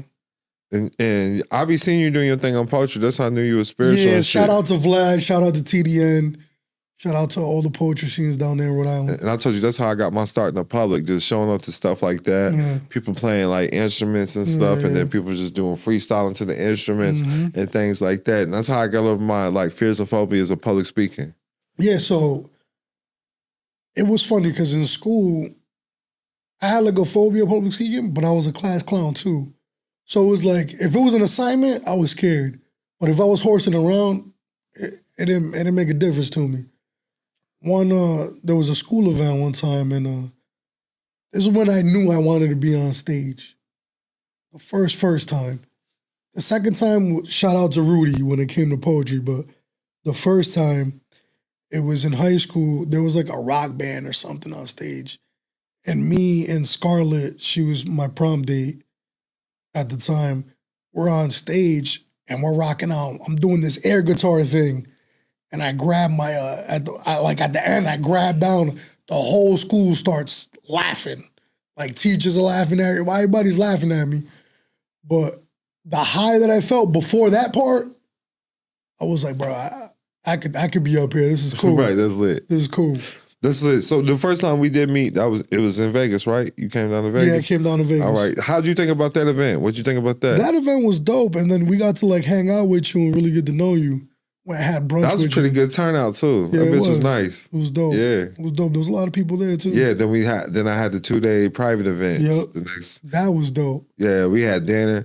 We got super in tune. I just want to tell you about, man, listen, when it comes to this community, ain't nobody doing it like Don Kilam. I don't care what nobody say. That's a fact. Like So- I dropped, listen, I be dropping bills. Like when it comes to like feeding my people, like with food and stuff, like when you understand the game, it's just a write-off though. That's a fact. But yeah, Once you figure like that you going out. to the finest restaurants, the best of the best. You're a board member now. Yeah, we went out to eat. Me, Bams, your boy Caesar. That restaurant was beautiful. All 3-course meals and yeah, shit. it was all 3-course meals. Food was Yeah, amazing. we did Jing twice. Yep. Yep. Yeah, So- I had a private meeting there with some trustees. Mhm. They paid me $5,500 to eat with me. Yeah, I remember when I pulled up. Yeah. Yes. So I mean, that's the life, man. Ain't nobody living this life, That, man. that was the Mike Tyson fight too. That yeah, night. the night of the Mike Tyson was the night fight. of the Mike Tyson fight. Yep. But I wasn't even worried about the fight. I was sitting there meeting with the we were trustees. chopping it Yeah, up. they're trustees. Yeah, Yeah, man. part of the board. But let us know, man. We gonna if you got any closing words. So listen. Let us know how we can find you on. I usually give them the Instagram, or however you want to, however they can All right, reach cool, out. But I gotta say this. I looked for this information in a lot of different places. Everybody has their own lane, I guess, so to speak, right? Ain't no lane like Don Kilam's lane. Let's go. That's all I'm gonna say. And you've been around the world. I've been to a couple places. I've been to Brazil. Yeah. And You did the ayahuasca? I did ayahuasca. Yeah. So that retreat was dope. That was a real dope experience. That's lit. That was life-changing. That's lit. And it's continuing. That's lit. Yeah. So you can find me on all social media at Fresco_GP, Facebook, Instagram, you name it. That's where I'm at. They shut my last Instagram down. Yeah, they did. Mine's Don Kilam _legacy. But I remember I was trying to, which I shouldn't have tried. I should have really put down the task. But there was a man that Jadakiss had posted on Instagram that can get that fixed for you. Yeah, they say they can. I'm not tripping. Okay. But you can text Private Life to 702-200-4900. Again, text Private Life to 702-200-4900. That's how you can tap in. Tap in, man. Listen, face your fears quit being scary, man. This is the day of enlightenment. This day, some people say it's the day of the age of Aquarius. I don't know nothing about that. God made 6 days and rested on the 7th, man. So and God didn't make the world for you to be scared in it. Ain't nobody coming to save you. So get up off your ass and go get it. With that, I'm out. Much peace and love. Peace and love.